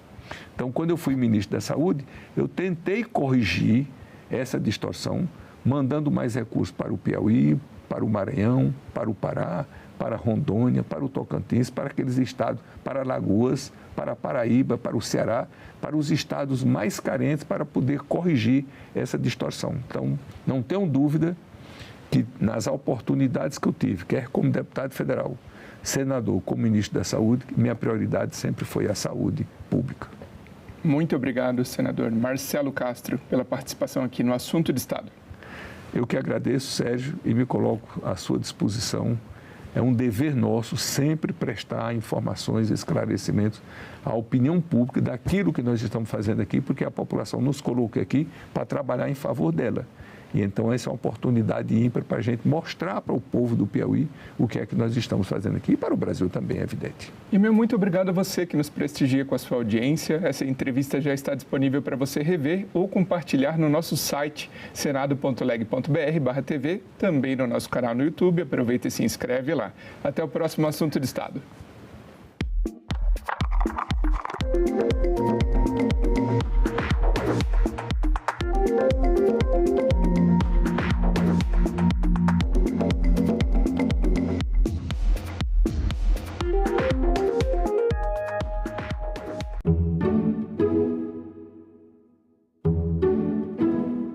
O batanga é um ritmo que surge em Cuba nos anos 40, finais dos 40, 50, um pouco pelos próprios músicos que estavam desenvolvendo-se dentro do mambo. Para mim foi muito interessante já pegar esse primeiro elemento. E aí eu falei, bom, já tenho um nome, já tenho um ritmo. Bom, agora o que eu vou pegar esse nome com esse ritmo, eu vou colocar os elementos brasileiros. Sons do Refúgio, neste sábado, 16h, aqui na TV Senado. A gente também fala tupi. Tocantins é uma palavra tupi que identifica uma etnia indígena e significa bico de tucano. Vem de tucã, como o pássaro é chamado em tupi, mais ti, que pode significar bico ou nariz. Já o nome tucano é formado por tu ou ti, que quer dizer bico, mais canga, termo para osso. Seria então a ave do bico feito de osso. A gente também fala tupi. Atenção! A TV Senado ficará fora do ar para manutenção técnica nesse sábado, 19 de julho, das 7 às 8 da manhã e das 6 da tarde às 7 da noite.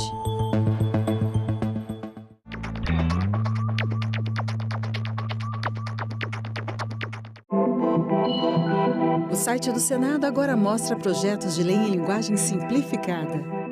É o Senado Explica, uma ferramenta de inteligência artificial combinada com revisão humana que torna mais fácil entender e acompanhar as leis em debate aqui no Senado.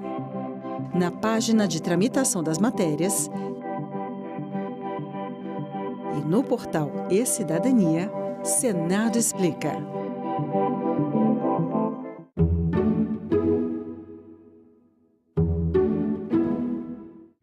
O programa a seguir é livre para todos os públicos.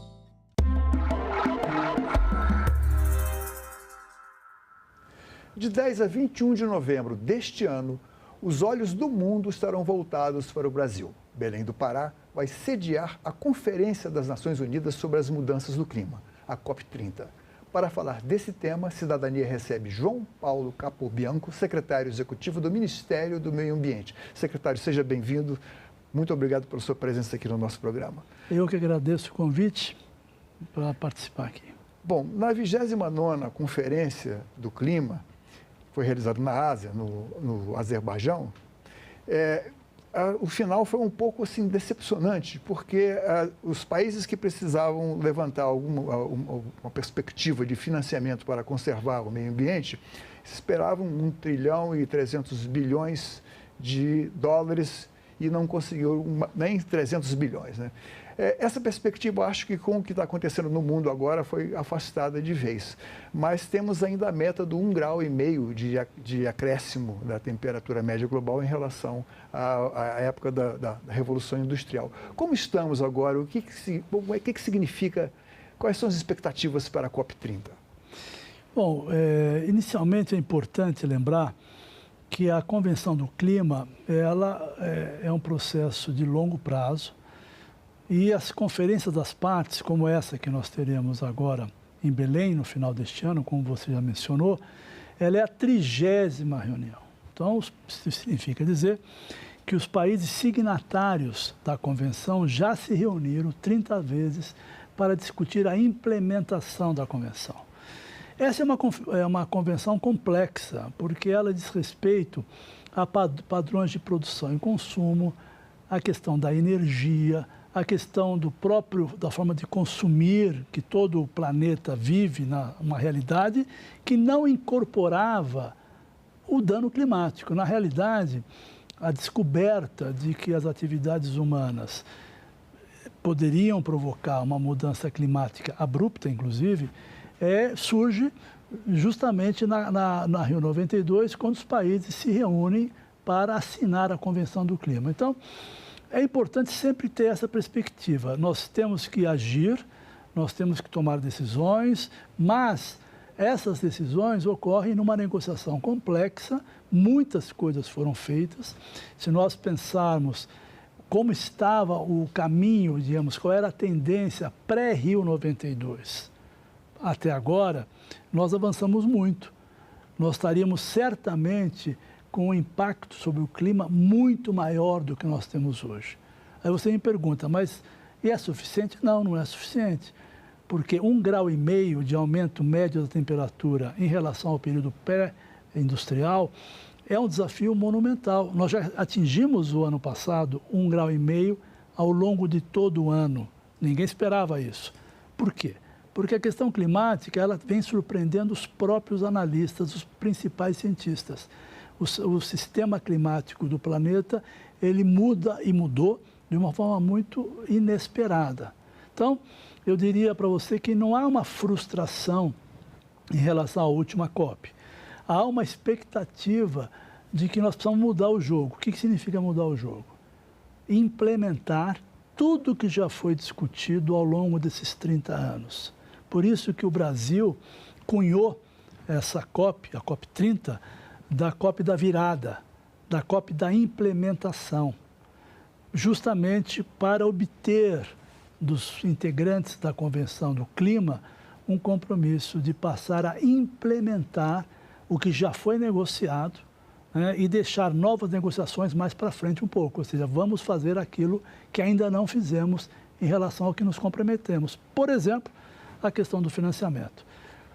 Em que medida a mudança na política, na geopolítica, a mudança, sejamos diretos, do poder nos Estados Unidos para um líder que é negacionista, que não aqui aposta ainda no petróleo, absolutamente não vê nenhuma necessidade de implementar medidas que combatam os gases de efeito estufa, mas é um país poderosíssimo e é quem mais polui no mundo. Não vamos mudar o consumo americano de uma hora para outra.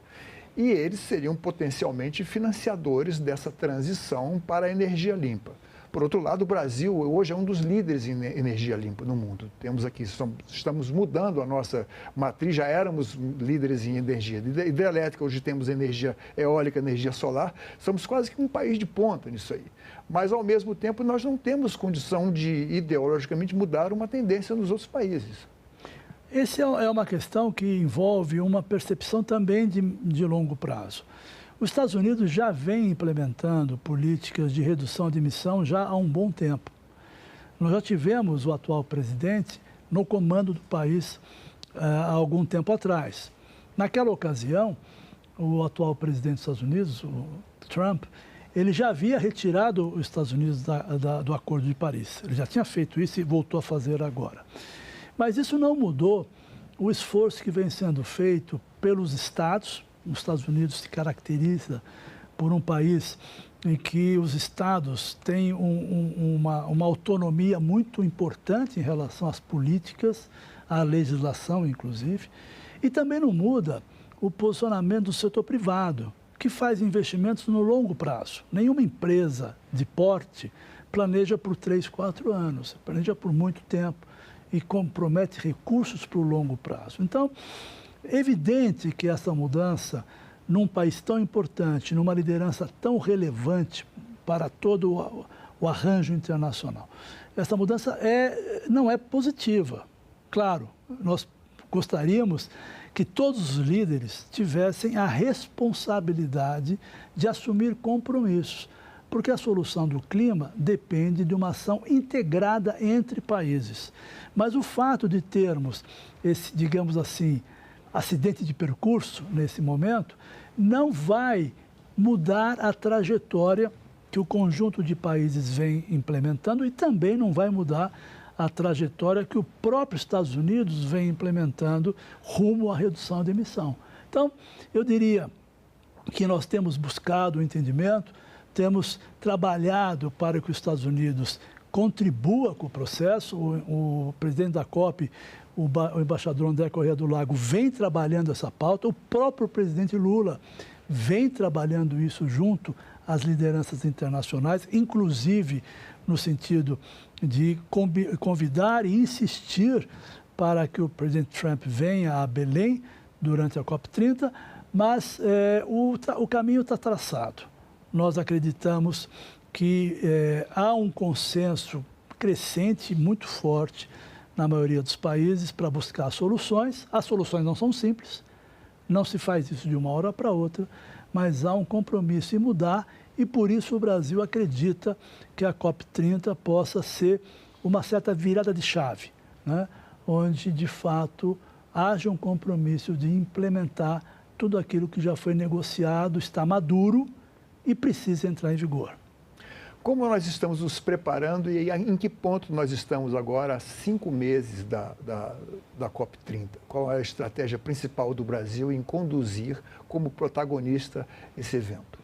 Olha, o Brasil tem sido bastante criativo nesse processo. Nós criamos um modelo de envolvimento de diferentes segmentos que são muito relevantes para influenciar a tomada de decisão. Porque a conferência em si, o que a gente chama da ala oficial de uma COP, ela é composta por representantes de países, em via de regra, diplomatas que representam os interesses dos países. Então, nós estamos criando espaços de participação de outros segmentos que nós acreditamos podem ajudar a mover as peças no tabuleiro. Por exemplo, um círculo de ministros de finanças, que foi criado pela presidência da COP e é coordenado pelo nosso ministro Fernando Haddad. O que esse círculo fará? Está convidando, já está trabalhando com grandes líderes do setor financeiro dos países para discutir, por exemplo, uma questão que você abordou logo no início, que é como criar as condições para chegarmos a um financiamento internacional de 1,3 trilhão de dólares para ser investido principalmente nos países em desenvolvimento ou os países pobres, que são os que mais estão sofrendo os impactos das mudanças climáticas, que já estão aí, né? Não são a mudança do clima não virá, ela já está ocorrendo e já está impactando severamente, principalmente as populações mais vulneráveis. Então, esse grupo de ministros está trabalhando propostas de como destravar essa negociação. Temos um outro círculo muito interessante, na minha opinião, que é o círculo dos ex-presidentes de COP. Porque nós tivemos muitas COPs, muitas delas bem-sucedidas, como foi a COP de Paris, a mais que todo mundo lembra, que aprovou o Acordo de Paris. Então, nós estamos reunindo aqueles dirigentes que ocuparam essa posição no passado e que souberam como destravar negociações num círculo de ex-presidentes de COP para acompanhar o processo e apresentar recomendações e sugestões ao presidente da COP para justamente fazer isso. Como é que eu destravo determinadas negociações, trazendo o conjunto dos países. Temos um outro círculo fundamental, que é o de povos indígenas e populações tradicionais e juventude, que vai trazer o debate de segmentos da sociedade que, via de regra, estão fora dos processos de negociação, mas tem muita informação, tem muito conhecimento que pode ser utilizado. E ainda temos outros grupos, grupo de cientistas e acadêmicos, ou seja, a estratégia da presidência da COP está sendo no sentido de, ao mesmo tempo que dar as condições e participar das negociações, digamos, oficiais, trazer um conjunto de atores externos, mas muito relevantes, são formadores de opinião, para ajudar a avançar na agenda. E, finalmente, um outro círculo muito importante, que é o balanço ético global. Isso vai ser uma marca importante da nossa COP, que é justamente a reunião de grandes lideranças no setor acadêmico, espiritual, no campo dos negócios, no campo das artes, no campo da juventude, no campo dos povos líderes de indígenas e comunidades tradicionais, que possam trazer as suas expectativas, as suas propostas e as suas mensagens para a reunião. Vai ser muito relevante também. O senhor me corrige, mas estamos falando também de soft power, daquelas ideias que são boas, são positivas e podem reunir em volta delas várias pessoas. Mas no ano passado nós tivemos um evento muito triste aqui no Brasil, que foi a devastação do Cerrado, da Amazônia, as queimadas em escala inusitada. Não se trata de exemplos como acontecem de fatores como na Califórnia, na Europa, que essas queimadas são sazonais. E como estamos hoje porque a gente tem que jogar na defensiva também, o Brasil tem que apresentar um belo cartão de recepção. Nós estamos tomando medida para evitar novas queimadas, a devastação naquela escala que tivemos no ano passado? Olha, eu acho que o Brasil não deve jogar na defensiva, deve jogar na ofensiva, de forma positiva. Desculpa. Veja bem, o Brasil, ele, nos últimos 2 anos, ou seja, nos 2 primeiros anos do atual governo, reduziu sistematicamente, de forma contundente, o desmatamento. Nós tivemos uma redução na Amazônia de quase 45% em 2 anos. Tivemos, pela primeira vez, uma redução importante no Cerrado, que é um bioma que vem sendo muito impactado. E este ano conseguimos a redução, melhor dizendo, no ano de 2024, mas que nós medimos esse ano, tivemos uma redução do desmatamento em todos os biomas. Caatinga, Cerrado, Pantanal, Amazônia, Mata Atlântica e Pampa. A redução do desmatamento no Pantanal é da ordem de mais de 77%. Né? Então, eu diria que nós estamos trabalhando muito pesado no sentido de fazer a lição de casa. Porque o nosso desafio é que o Brasil lidere pelo exemplo. Não seja uma liderança simplesmente vazia que propõe para os outros fazer aquilo que ele não faz. Ao contrário, o Brasil está investindo pesado na sua matriz elétrica e energética. Nós temos a matriz elétrica extremamente limpa, uma das mais limpas do mundo. Em alguns momentos do ano chegamos a ter mais de 90% de energia elétrica de fontes renováveis. Você conta nos dedos os países que conseguem isso. O Brasil tem a matriz energética muito limpa, comparado com os outros países, é um país exemplo, porque você citou eólica, solar, hidráulica, mas você não citou biocombustíveis. O Brasil é líder nos biocombustíveis e pode ser líder em 2 outros combustíveis do futuro, o hidrogênio e o SAF, que é o combustível para a aviação, e também para o transporte marítimo. Hoje o transporte marítimo é um grande emissor e o Brasil pode oferecer condições de mudança nessas matrizes todas. Portanto, nós estamos trabalhando aceleradamente. O Brasil tem um plano de transformação ecológica que é liderada pelo Ministério da Fazenda, é algo inédito. Numa última reunião que nós tivemos no G20, quem liderou o debate sobre uma proposta brasileira de financiamento internacional para a construção de florestas tropicais foi o ministro da Fazenda junto com a ministra do Meio Ambiente. O comentário geral que nós ouvimos era, poxa vida, nunca podíamos imaginar que Fazenda e Meio Ambiente estivessem tão integrados numa agenda comum. E o Brasil tem feito isso. Portanto, nós estamos trabalhando. Agora, eu queria ser muito realista em relação a um ponto que você coloca, que exige muita reflexão de todos nós, todos que estão nos assistindo, que é a questão dos incêndios.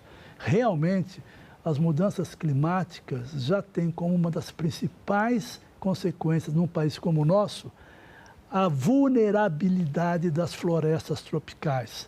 Nossas florestas sempre foram imunes a grandes incêndios, porque são muito úmidas, mas a mudança na temperatura, secas extremas e seguidas que nós temos visto na Amazônia, vimos isso em 2023 e em 2024, estão tornando as nossas florestas mais suscetíveis aos incêndios florestais. O que ocorreu o ano passado, como você bem lembrou, o ano passado tivemos um índice de incêndios na Amazônia absolutamente inaceitável e surpreendente. Por isso, tentando ser mais culto na minha resposta, nós fizemos um grande esforço ano passado e agradecemos, estamos aqui no Senado, agradecemos os senadores que aprovaram o projeto de lei que estabelece a Lei do Manejo Integrado do Fogo. Essa lei é fundamental porque ela permite a criação da corresponsabilidade do governo federal, governos estaduais, governos municipais, setor privado e sociedade civil na prevenção aos incêndios.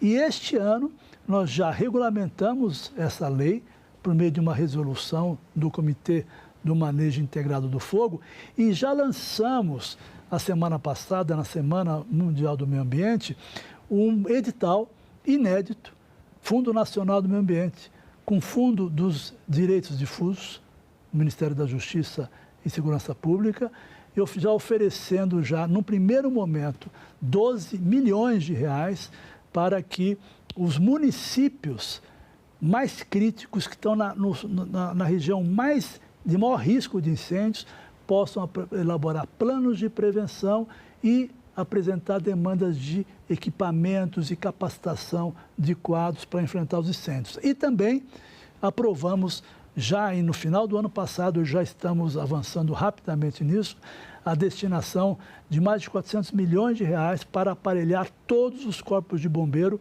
dos 9 estados da Amazônia Legal para se prepararem para o combate a incêndio. Portanto, é um problema seríssimo, mas nós estamos avançando muito para combater, evitar e prevenir. Um problema que é global, mas que aqui no Brasil também se destaca como uma dor de cabeça muito grande. Já temos uma legislação dos resíduos sólidos, mas não temos ainda uma legislação para o plástico, a economia circular do plástico. Existem vários projetos aqui, um projeto, inclusive, que está na Comissão de Assuntos, já foi aprovado na Comissão de Assuntos Sociais, mas que ainda não chegou à votação. Como estamos na gestão dos resíduos sólidos e na questão do plástico? Estamos mal, né? O Brasil está atrasado na implementação da política de gestão de resíduos sólidos. Nós ainda temos uma realidade muito preocupante. São mais de 2.000 lixões espalhados pelo Brasil. Temos poucos aterros sanitários operando em conformidade com a legislação, o que é um equívoco, porque nós sabemos, né, o grande mote de quem opera com resíduo sólido é de que lixo não é lixo, né? Lixo é um material que foi utilizado e que pode ser reaproveitado pela indústria pode ser reaproveitado como compostos e fertilizantes e pode, no limite, naquilo que não é possível nem de ser recuperado na economia circular, nem utilizado como fertilizante, pode ser utilizado no aquecimento de fornalhas e caldeiras, gerando uma economia extremamente positiva. Mas então, o nosso mar recebe a cada ano 1 milhão e 300 mil essa é uma toneladas questão. O problema da reciclagem, do baixo índice de reciclagem e o problema de que nós não temos disposição final adequada, acarreta este problema que você coloca. Mas como é que nós temos encarado isso, né? Primeiro, com um processo muito virtuoso que foi liderado pelo próprio presidente Lula, que foi o de promoção da atividade do catador. O catador e a catadora de lixo, que a gente chama de recicláveis, fazem parte de um serviço ambiental de primeira monta. Então, desde o início do governo, o presidente fez questão de, na rampa, ter com ele uma catadora, e todo o esforço vem sendo feito para regulamentar e criar as condições para ampliar o acesso dos catadores a condições adequadas para promover a reciclagem, valorizar esse trabalho, remunerar esse serviço ambiental que catadores e catadoras prestam à sociedade e, com isso, aumentar a nossa capacidade de reciclagem. Isso vem sendo feito. Também estamos editando regulamentações que tratam da logística reversa, porque a lei brasileira determina que as empresas, as indústrias que colocam embalagens no mercado, sejam elas devem responsáveis pelo destino, pela destinação final, reciclagem. Exatamente. Para isso, estamos regulamentando, já temos várias medidas adotadas, temos agora um decreto quase pronto, estamos fechando toda a negociação no âmbito do governo, inclusive envolvendo os setores interessados, particularmente catadores e catadoras, para aprovar esse decreto. Temos um outro decreto importantíssimo, que é a iniciativa de Oceano Sem Plástico, que vai estabelecer uma estratégia a ser implementada pelo país nos próximos anos para reduzir o plástico que chega aos oceanos, e estamos trabalhando de forma proativa e positiva no acordo, no Tratado Internacional de Plásticos, que vem sendo conduzido pelas Nações Unidas, e o Brasil tem sido um ator importante. Temos tido reunião entre o Ministério do Meio Ambiente, Ministério do Desenvolvimento, Indústria e Comércio e outros parceiros, Secretaria-Geral da Presidência, no sentido de termos uma ação proativa, construtiva, que um tratado forte para a redução do lixo nos oceanos, mesmo porque, na realidade, não é um problema só do Brasil. O problema da contaminação por plástico nos oceanos é um problema de muitos países e nós precisamos de um tratado internacional para regulamentar isso.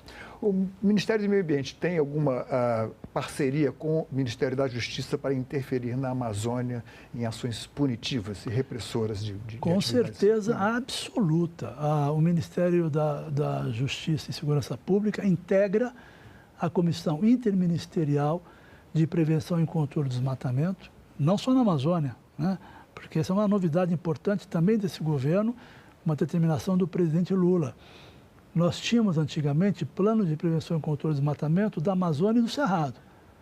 Por uma decisão do presidente, hoje nós temos de todos os biomas terrestres brasileiros esses planos específicos com medidas específicas, porque cada bioma é de um jeito, eles têm características diferentes, têm causas e efeitos diferentes. Então, existem planos para todos os biomas e o Ministério da Justiça e Segurança Pública é parte integrante desse sistema. É vital para as operações de fiscalização, porque por meio da Polícia Federal Rodoviária, né, da Polícia Nacional de Segurança, da Polícia Federal, as operações são integradas e, com isso, nós temos feito uma ação bastante vigorosa no sentido de combater o desmatamento ilegal de forma absolutamente intensa e radical. Secretário, muito obrigado mais uma vez pela sua presença aqui no Cidadania. Eu que agradeço, estamos sempre à disposição e conte conosco. Esta entrevista e todos os nossos outros programas estão disponíveis para você rever ou compartilhar no nosso site, senado.leg.br/tv, ou então pelo nosso canal no YouTube. Inscreva-se lá e marque o sininho para receber notificações. Obrigado pela companhia e até o próximo Cidadania.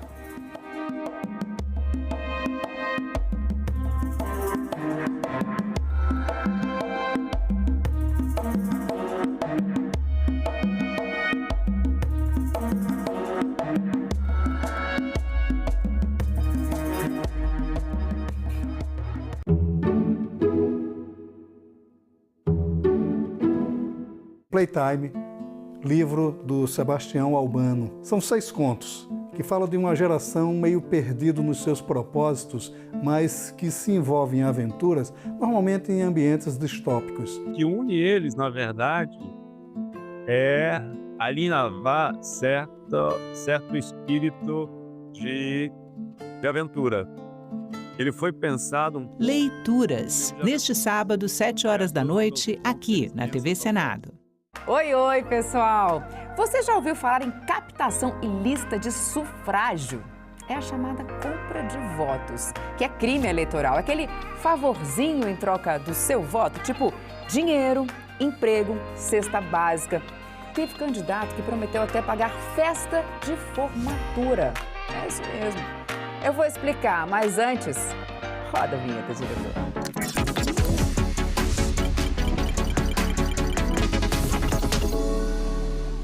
Então, é isso. Está lá no Código Eleitoral, também na Lei das Eleições. Candidatas e candidatos não podem oferecer qualquer tipo de vantagem em troca de voto e nem precisa entregar. Se prometeu, já é crime. Pode dar ruim, viu? A pena vai de multa à perda do mandato. E não importa se é numa capital ou numa cidade pequena. Olha só esse caso lá de Serra do Navio, cidade com menos de 6.000 habitantes do Amapá. Um candidato a vereador prometeu pagar a festa de formatura de 30 alunos de ensino médio, em troca dos votos deles nas eleições de 2020. Ele foi eleito e o caso veio parar na Justiça Eleitoral. Aí, o Fausto José dos Santos foi condenado por compra de votos, teve diploma cassado e ainda levou uma multa. No julgamento do TSE, que confirmou a cassação, o relator ministro André Mendonça destacou a gravidade do caso. A conduta ganha maior gravidade diante do contexto de envolver compra de votos de jovens do 3º ano do ensino médio, de uma escola pública localizada em região carente. Jovens que muito provavelmente, e nós temos aqui alguns estudantes de direito, estavam exercendo seu direito ao voto pela primeira vez. Por isso, vamos lembrar, voto não é mercadoria. E fique atento, o eleitor que vende o voto também comete crime eleitoral, com pena de até 4 anos de prisão e multa. Então é isso. Quer saber mais sobre o que pode e o que não pode nas eleições? Segue a gente nas redes sociais e ativa o sininho no YouTube. Tchau! A gente também fala tupi. O nome do estado do Maranhão vem do tupi e é formado por 2 termos, mar mais nhan. Mar é uma variação de embará, bará, que vem de Pará e significa mar ou Rio Grande. A outra parte da palavra é nhan, que quer dizer correnteza. Então Maranhão virou Maranhão, que tem na origem o significado de mar grande ou mar que corre. A gente também fala tupi. Atenção! A TV Senado ficará fora do ar para manutenção técnica nesse sábado, 19 de julho, das 7 às 8 da manhã e das 6 da tarde às 7 da noite.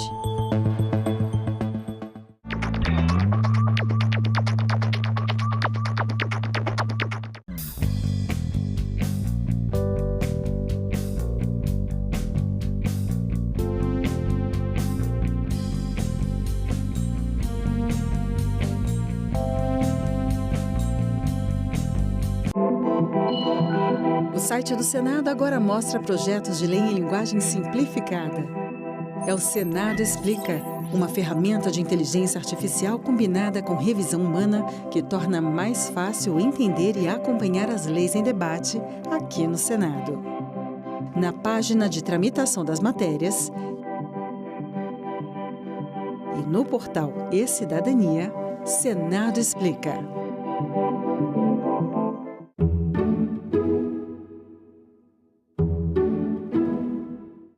O programa a seguir é livre para todos os públicos. Olá, está começando o Ecosenado. Seja muito bem-vindo. Veja nesta edição. Pesquisador da Embrapa defende que agricultores devem estar na linha de frente do combate às mudanças climáticas. É preciso entender como que essas variações têm afetado a produtividade, têm afetado o dia a dia do produtor, como que ele pode se adaptar a isso. E na medida que ele faz essa adaptação, ele acaba contribuindo também para a redução da emissão de gases, para a mitigação, e para essa agenda climática global importante. Mulheres são as principais vítimas do aquecimento global. O estudo constatou que a cada aumento de 1 grau Celsius na temperatura global, há um acréscimo de 4,7% deste tipo de crime. Série de curtas-metragens destaca a importância do cerrado para os outros biomas brasileiros. A escritora italiana conta a história de um arqueólogo que há mais de 100 anos se perdeu na floresta amazônica em busca de uma civilização perdida. E o carismático pinguim africano está ameaçado de extinção.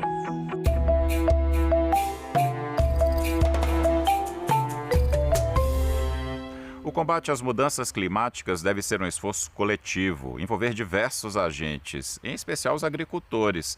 Eles também são vítimas do aquecimento global e devem estar na linha de frente da proteção ao meio ambiente. É o que defende Daniel Trento. Ele é assessor da Diretoria de Inovação e Negócios da Embrapa e deu uma entrevista especial para a nossa equipe de reportagem. Confira. Daniel, a agricultura é de fato a grande vilã das mudanças climáticas? Ou é possível ter uma agricultura que não prejudique o meio ambiente? Todos os setores são contribuintes. Qualquer atividade econômica acaba contribuindo para a emissão de gases, principalmente o consumo de combustíveis fósseis. A agricultura no Brasil é uma atividade importante, 25% do PIB aproximadamente, então ela também tem sua contribuição. Agora, a questão ambiental e a questão de agricultura é algo que a gente precisa desmistificar um pouco, porque o produtor rural, ele é vítima também das mudanças climáticas, ou seja, é a atividade econômica que mais sofre com os impactos disso, na medida que ele está suscetível às variações de chuva, geadas, ventos, enfim, tudo isso afeta a sua atividade. O produtor rural, ele tem uma responsabilidade muito grande na gestão dos recursos naturais, não só pela contribuição para a redução das emissões, mas também para a sua própria produtividade. Então, assim, o Brasil, nos últimos anos, principalmente na Conferência do Clima de Glasgow, que houve uma percepção e um entendimento que a agricultura, a agropecuária, ela é parte da solução também. É a partir dessas atividades que a gente consegue também capturar carbono, não só reduzir a emissão, mas também capturar o carbono no seu ciclo produtivo. Então você dizia que os agricultores também são vítimas? Sim, entre as atividades econômicas, assim, diferente de uma indústria, por exemplo, a agricultura ela depende do clima, é um dos insumos principais, seja os recursos hídricos, sol, enfim, tem várias escolas que estudam clima, solo, para poder gerar produção, alimentos e alimentar o mundo.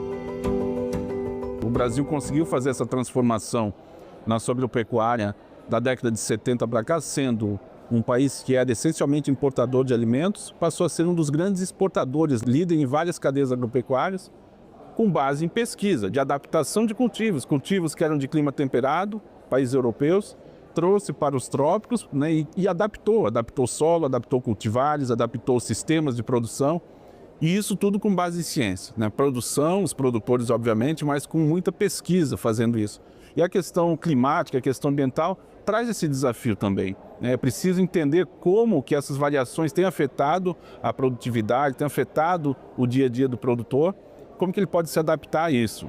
E na medida que ele faz essa adaptação, ele acaba contribuindo também para a redução da emissão de gases, para a mitigação e para essa agenda climática global importante. Do ponto de vista do desenvolvimento tecnológico, qual é o caminho que a Embrapa e outras instituições seguem para desenvolver novos modos de produção que sejam mais sustentáveis e que afetem menos o clima? Se for observar o histórico da agropecuária brasileira, boa parte do desenvolvimento se deu com base numa agricultura sustentável, onde conseguiu, por meio de pesquisa, por meio de produtividade, índices altíssimos de produção sem grande aumento em área de espaço ocupado. Hoje a gente entende cenários mais complexos, né? A questão climática sem dúvida é um deles. A Embrapa fez recentemente um levantamento de tecnologias para adaptação às mudanças climáticas. Mais de 100 tecnologias foram desenvolvidas, estão à disposição dos produtores. Boa parte delas começaram a ser desenvolvidas há mais de 10 anos, algumas há mais de 20 anos. Uma das referências para a questão da gestão sustentável da produção agropecuária, que são sistemas integrados, por exemplo, integração de lavoura, pecuária e floresta numa mesma área, são pesquisas há mais de 20 anos que já vêm sendo desenvolvidas. Então a gente já apontava para esse cenário da importância dos fatores ambientais. Hoje a percepção dos produtores, a percepção da sociedade para as questões climáticas tem sido muito mais forte, né, do que antes. Ano passado, uma enchente que teve no Rio Grande do Sul, com impactos muito grandiosos. Ao mesmo tempo, no mesmo estado, a gente teve regiões que teve estiagem. E como que o produtor vai se preparar para o próximo ano? Então são dados de pesquisa, dados de clima, dados de solo, e base de dados, né, planejando como que isso aconteceu no passado, como que a gente pode tentar minimizar, né, os desafios futuros. Mas não tem dúvida que a pesquisa aponta para uma agricultura de baixo carbono, de resiliência climática, mas sem esquecer a segurança alimentar. Tudo isso é feito em função de desenvolver alimentos e fornecer esse alimento para o Brasil e para o mundo, né? Para fomentar esse debate, a Embrapa está fazendo a Jornada pelo Clima. O que é esse evento que a Embrapa está promovendo? Então, aí a Jornada pelo Clima ela vem no contexto da realização da COP30 em Belém do Pará, COP30 do Brasil, que é uma COP, eu diria que emblemática. As conferências da parte, que é o nome, né, que dá a sigla COP, surgiram na Rio 92, Conferência de Desertificação, da Biodiversidade e do Clima. Então, agora a gente volta para o Brasil, né, uma das conferências, COP30, a primeira realizada no Brasil, para discutir metas, né, de adaptação, de mitigação.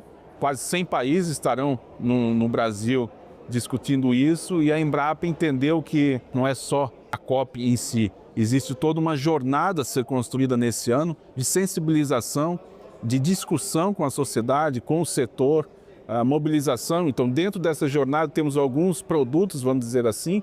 O primeiro deles é o que nós chamamos de Diálogos pelo Clima. Em cada um dos biomas brasileiros, vamos realizar um debate de um dia, identificando quais são os desafios daquele bioma, quais são as tecnologias, soluções disponíveis e mecanismos de implementação. Isso para cada um dos biomas, por quê? Porque a COP não é da Amazônia, muito embora ela seja na Amazônia, ela é no Brasil. A gente precisa levar para lá a síntese do que é a agricultura brasileira, do que o setor pode contribuir. Então, nesse sentido, os diálogos pelo clima vão ser uma atividade pré-COP. Também temos, durante a COP, a Embrapa tem um centro de pesquisa que fica a menos de 2 quilômetros da onde vai ser realizada a COP, a Blue Zone e a Green Zone, que as Nações Unidas organizam. Então a gente vai fazer dessa área da Embrapa uma grande vitrine da agropecuária brasileira, vitrine de todas as agropecuárias, da sociobiodiversidade, expondo nossas tecnologias sustentáveis, seja de bioinsumos, de agricultura baixo carbono, de sistemas integrados, como eu mencionei, de sistemas agroflorestais. Então isso é muito importante nessa jornada culminar com uma boa apresentação, não só do Brasil e dentro dessa que a gente chamou de AgriZone, em referência às áreas oficiais das Nações Unidas, que tem a Blue Zone e Green Zone. A Embrapa vai levar para lá, junto com o setor da agropecuária, a AgriZone.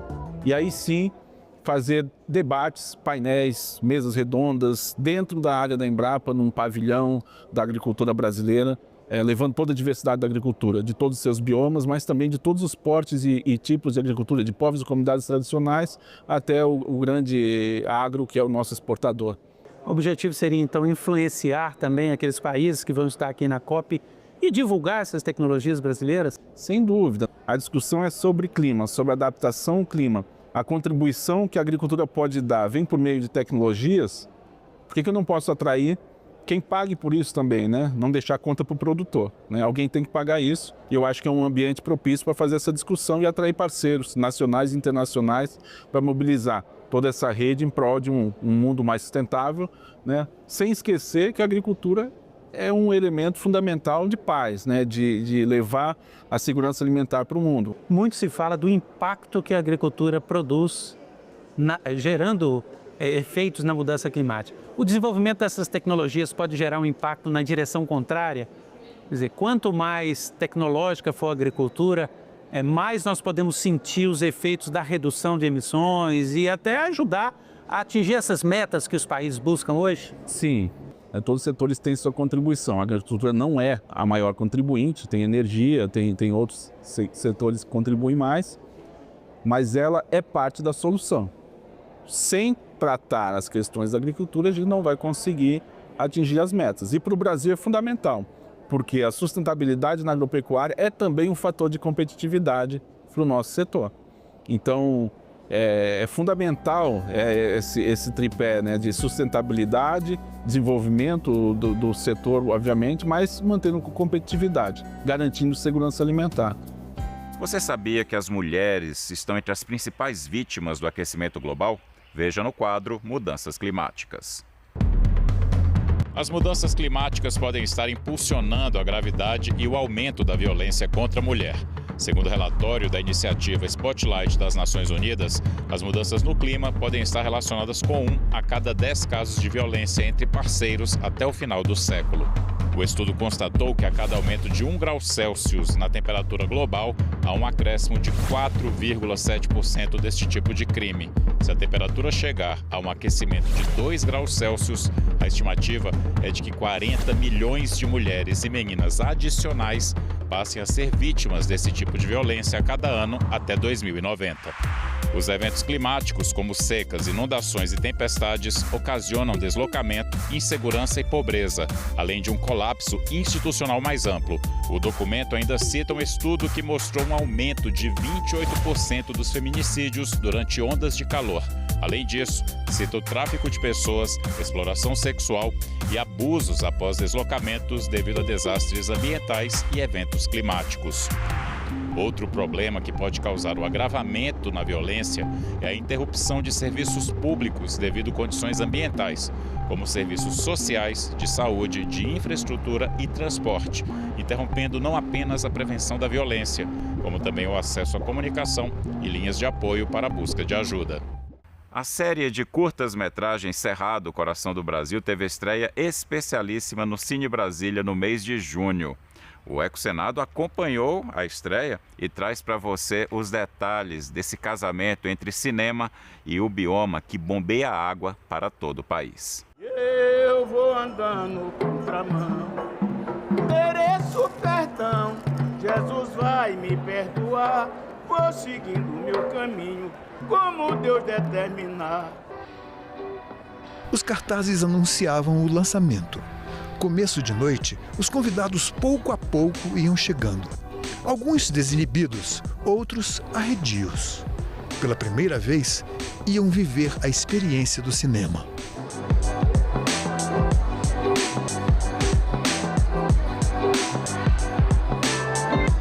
Cinema e cultura, a forma de aprofundar e atrair as pessoas para a educação. De apoiar, conscientização sobre a importância das águas. Reafirmar a importância do Cerrado para a humanidade. O Cine Brasília abriu as portas para a exibição da série Cerrado, Coração das Águas, nome que sintetiza com perfeição o que representa o Cerrado. A série, em 3 episódios, retrata os diversos biomas que produzem, armazenam e distribuem as águas do Brasil.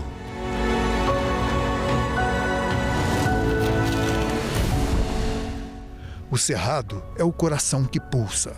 Durante 4 anos, a equipe percorreu veredas e sendas, registrou a fragilidade de relíquias que ainda resistem sitiadas pelos grandes projetos e colheu testemunhos preciosos de quem não se dá por vencido. Que ninguém via essas pedras. A perca maior é onde está o Cerrado sendo retirado.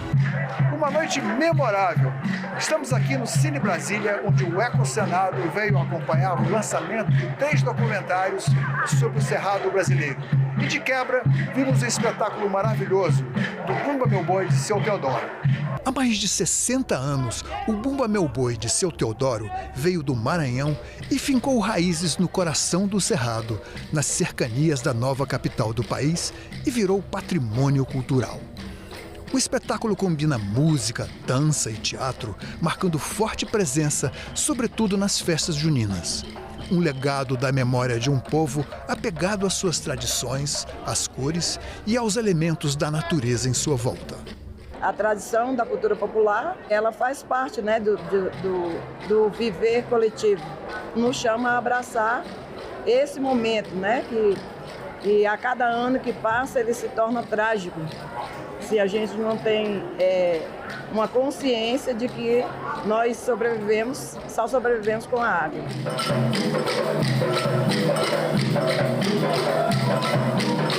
Produção, roteiro e direção mergulharam na história de um país que se defronta diante de escolhas. Muitos anos tentando mostrar para as pessoas a importância do Cerrado como um provedor de água para o Brasil todo. Através da arte, a gente está entendendo que é uma ferramenta muito importante para as pessoas poderem compreender que o Cerrado fornece água para todos os biomas, para todas as direções. A gente trabalhou com mais de 40 horas de gravação, de entrevistas, dos mais diversos lugares, entrevistas feitas nos rios, entrevistas feitas nas nascentes, entrevistas feitas nas margens dos lugares onde a natureza foi devastada e que a gente pôde registrar nesse trabalho. Então é Cerrado Amazônia, Cerrado Caatinga e Cerrado Pantanal, para mostrar realmente que está tudo interligado, que não adianta a gente preservar a Amazônia lá em cima e deixar o Cerrado de lado e deixar o Pantanal de lado. Cerrado, Coração das Águas, promete ainda um quarto segmento. Mais um grito de alerta, um chamado à consciência de todos nós.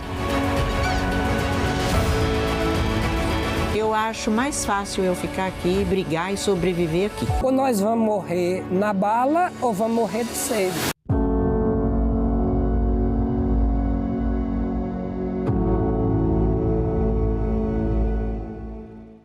Veja agora o que é notícia no Giro Ambiental.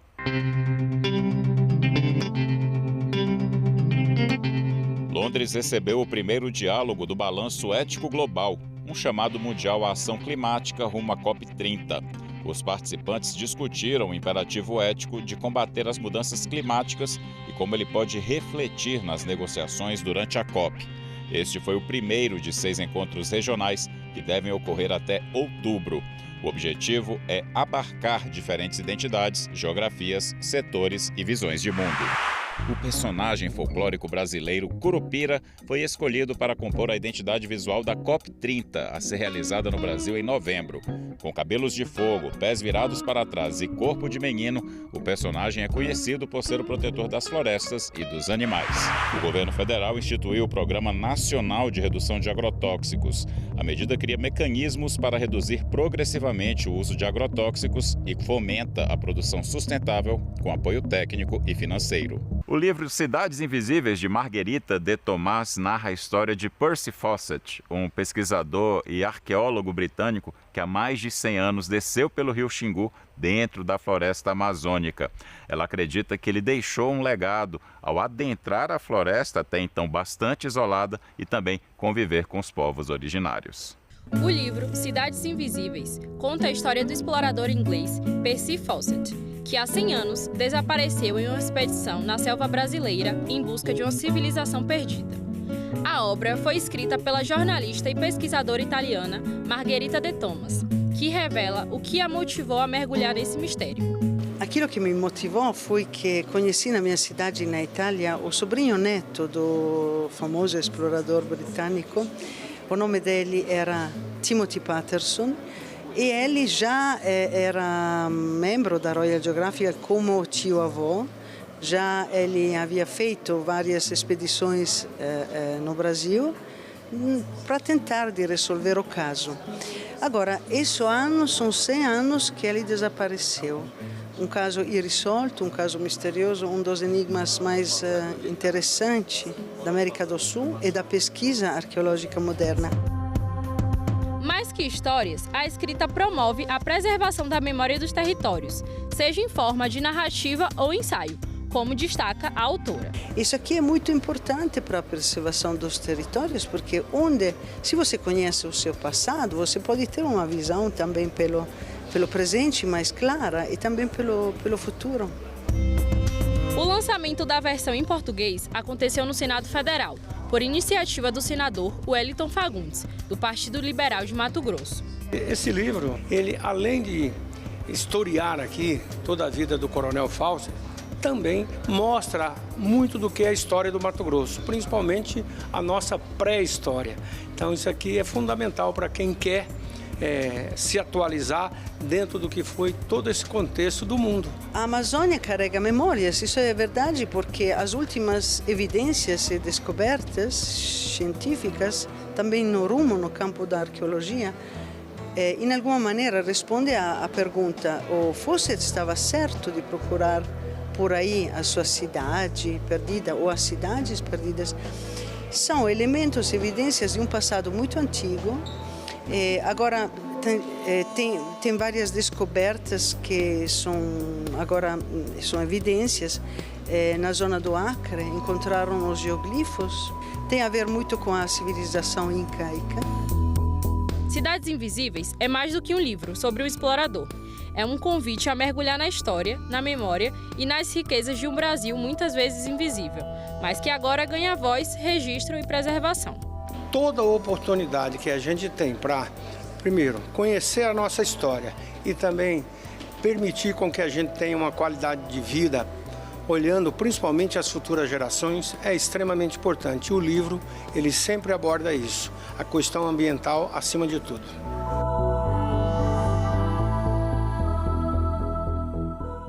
O mecanismo RED+, nasceu de uma parceria entre pesquisadores brasileiros e americanos e entrou em vigor por decisão da Organização das Nações Unidas a partir de um longo debate em sucessivas conferências sobre as mudanças do clima.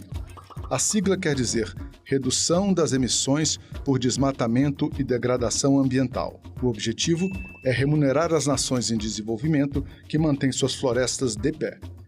As florestas tropicais são responsáveis por capturar 1/4 de todo o carbono do planeta. Os projetos RED+, podem ser apresentados por países, estados ou municípios.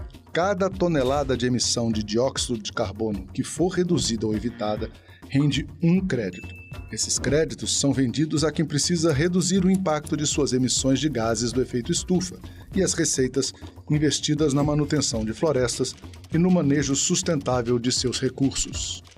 Com seu carisma e curiosidade natural, o pinguim africano conquista o público facilmente. Mas, de acordo com a União Internacional para a Conservação da Natureza, a espécie está ameaçada de extinção.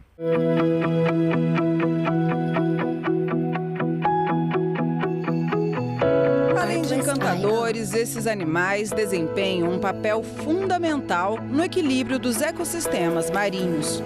São importantes predadores na cadeia alimentar e ajudam a manter o controle populacional de diversas espécies de peixes e crustáceos, contribuindo para a saúde dos oceanos e das regiões costeiras onde vivem.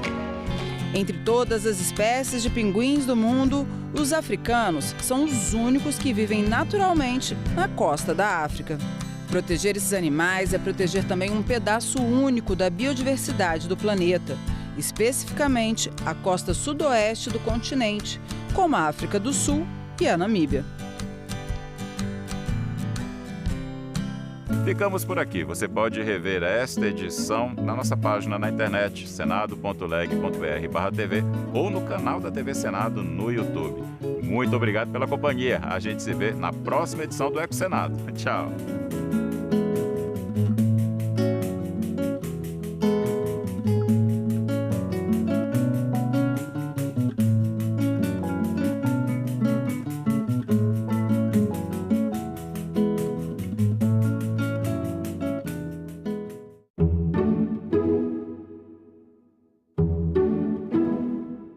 A década de 1820 é uma década, de fato, revolucionária para a América do Sul. É quando estão ali sendo finalizados alguns processos de independência no que antes era América Hispânica. Além disso, vai ser uma região onde vão ser instituídos vários governos republicanos, né, que vai ter um diálogo intenso com esses intelectuais e políticos que estão pensando os outros projetos políticos possíveis para o Brasil.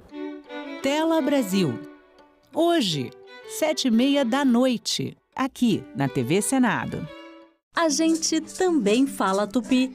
Tocantins é uma palavra tupi que identifica uma etnia indígena e significa bico de tucano. Vem de tucã, como o pássaro é chamado em tupi, mais ti, que pode significar bico ou nariz. Já o nome tucano é formado por tu ou ti, que quer dizer bico, mais canga, termo para osso. Seria então a ave do bico feito de osso. A gente também fala tupi. Agora é lei. O programa Acredita no Primeiro Passo foi criado para auxiliar na renegociação de dívidas e facilitar o acesso ao crédito de pequenas empresas. O objetivo é a qualificação profissional e a inserção socioeconômica por meio do emprego e do empreendedorismo. Podem participar do programa pessoas inscritas no Cadastro Único, o CAD Único. O Senado votou, agora é lei. Como é que tem traficantes sem acerto? Como é que tem o pessoal que está na rua vendendo ambulante sem acerto? A origem da UPP é fazer controle territorial. Quando ela crescia e quando ela não crescia. Para onde que ela ia e para onde que ela não ia. Essa falácia da guerra é para manter controle da favela. Isso é uma sofisticação do século XXI para você ter o domínio. Aqui no Brasil é o único país do mundo em que aquilo que se atribui ao crime organizado foi criado dentro de instituições do Estado. Todas essas formas de lidar com conflitos e com o próprio crime, elas levaram a essa situação de hoje, né? Então, acho que, como a gente vê, apostar na continuidade disso ou é burrice ou tem alguém que lucra com todo esse cenário. Oi, pessoal! Você já ouviu falar em captação ilícita de sufrágio? É a chamada compra de votos, que é crime eleitoral. Aquele favorzinho em troca do seu voto, tipo dinheiro, emprego, cesta básica. Teve candidato que prometeu até pagar festa de formatura. É isso mesmo. Eu vou explicar, mas antes, roda a vinheta, diretor.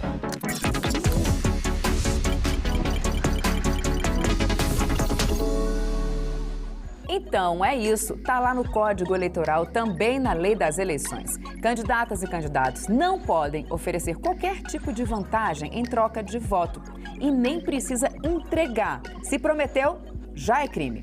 Pode dar ruim, viu? A pena vai de multa à perda do mandato. E não importa se é numa capital ou numa cidade pequena. Olha só esse caso lá de Serra do Navio, cidade com menos de 6.000 habitantes do Amapá.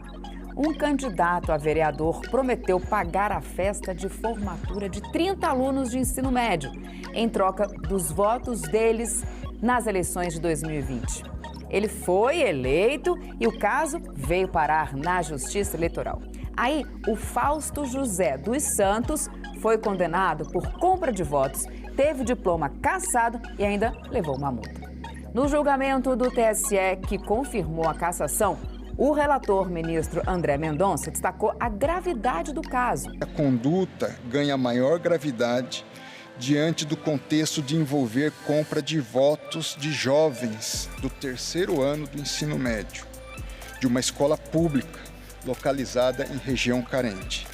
Jovens que muito provavelmente, e nós temos aqui alguns estudantes de direito, estavam exercendo seu direito ao voto pela primeira vez. Por isso, vamos lembrar, voto não é mercadoria. E fique atento, o eleitor que vende o voto também comete crime eleitoral, com pena de até 4 anos de prisão e multa. Então é isso. Quer saber mais sobre o que pode e o que não pode nas eleições? Segue a gente nas redes sociais e ativa o sininho no YouTube. Tchau!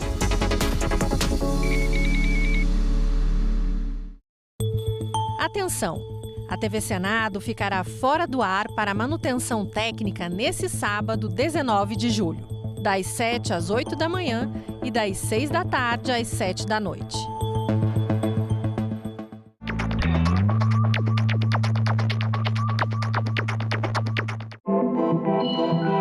site do Senado agora mostra projetos de lei em linguagem simplificada. É o Senado Explica, uma ferramenta de inteligência artificial combinada com revisão humana que torna mais fácil entender e acompanhar as leis em debate aqui no Senado. Na página de tramitação das matérias e no portal E-Cidadania, Senado Explica.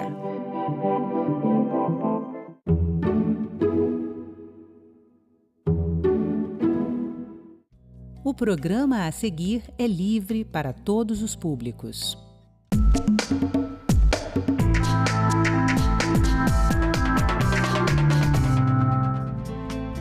Idosos saudáveis e felizes.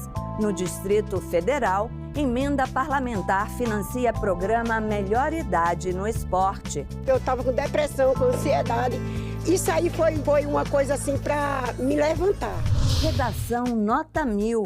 Oficina da Escola do Legislativo do Acre prepara estudantes para a redação do Enem. Mostrou que meu esforço valeu a pena, que meu estudo também valeu a pena. Me deram, basicamente, ideias, como fazer, e eles me ajudaram muito, isso foi muito importante para mim.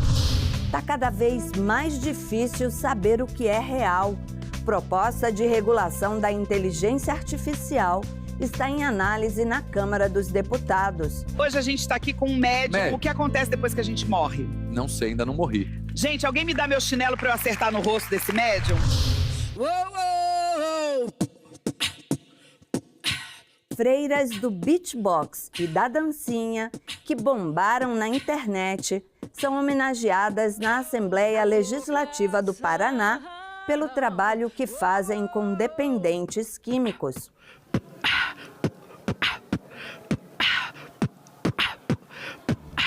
Que tal saber o que as casas que fazem as leis têm feito país afora? Afinal, são decisões que impactam a sua vida. É isso que a gente faz aqui no Parlamento Brasil, um programa que há 19 anos é feito em parceria com as TVs legislativas de todo o país. Eu sou Andréa Alves e te convido para um giro.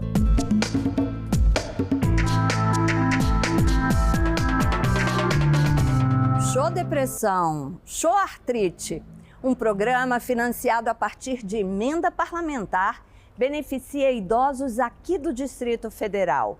É o Melhor Idade no Esporte. Quem participa fala que está com muito mais disposição e bem mais feliz. Junho em Brasília é sinônimo de arraiá, quadrilha e festa de São João.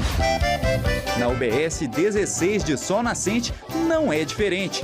O que muda aqui é a disposição de quem decidiu entrar na dança. Para chegar aqui com todo esse pique, essa turma passou meses lapidando o sorriso através de muito exercício físico.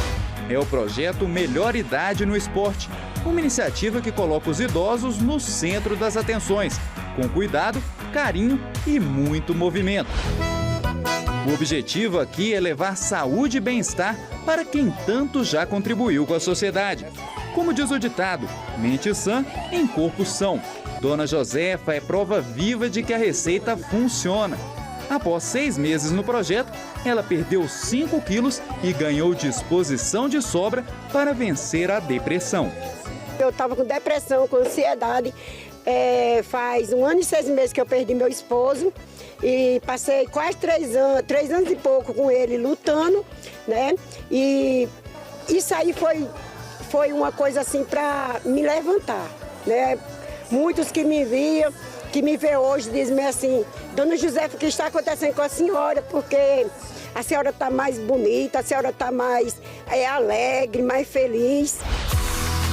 O projeto nasceu em janeiro deste ano e oferece atividades como musculação, treinos de coordenação motora, estimulação da memória e até apoio psicológico. Tudo para garantir mais bem-estar no dia a dia para cerca de 240 participantes. O Bira é um dos instrutores. Ele é professor de educação física e encontra realização profissional quando vê o progresso dos alunos. Quando ele chega no dia da aula, professor, fui ao médico, os exames meus deu deu positivo, tá tudo ok, melhorou bastante. Muitos chegaram aqui até com uma cadeira de roda, hoje já está andando, fortalecendo por causa do trabalho de fortalecimento de perna. A minha satisfação de vir trabalhar, ver o depoimento de cada um, eu ganhei o dia. Isso aí não tem preço que pague. O Bira não é o único a se empolgar com os resultados do projeto. A UBS 16 também tem comemorado os números da iniciativa. A gente viu que a procura, tanto na demanda aguda, diminuiu muito desses idosos, porque eles já estão aqui na UBS fazendo atividade física, prevenindo também as complicações das doenças crônicas da idade deles. No começo, era um projeto que seria até há mais de 60 anos, mas depois deu tanto certo que às vezes até 55, 50 já foram entrando no projeto também, sem restrição nenhuma.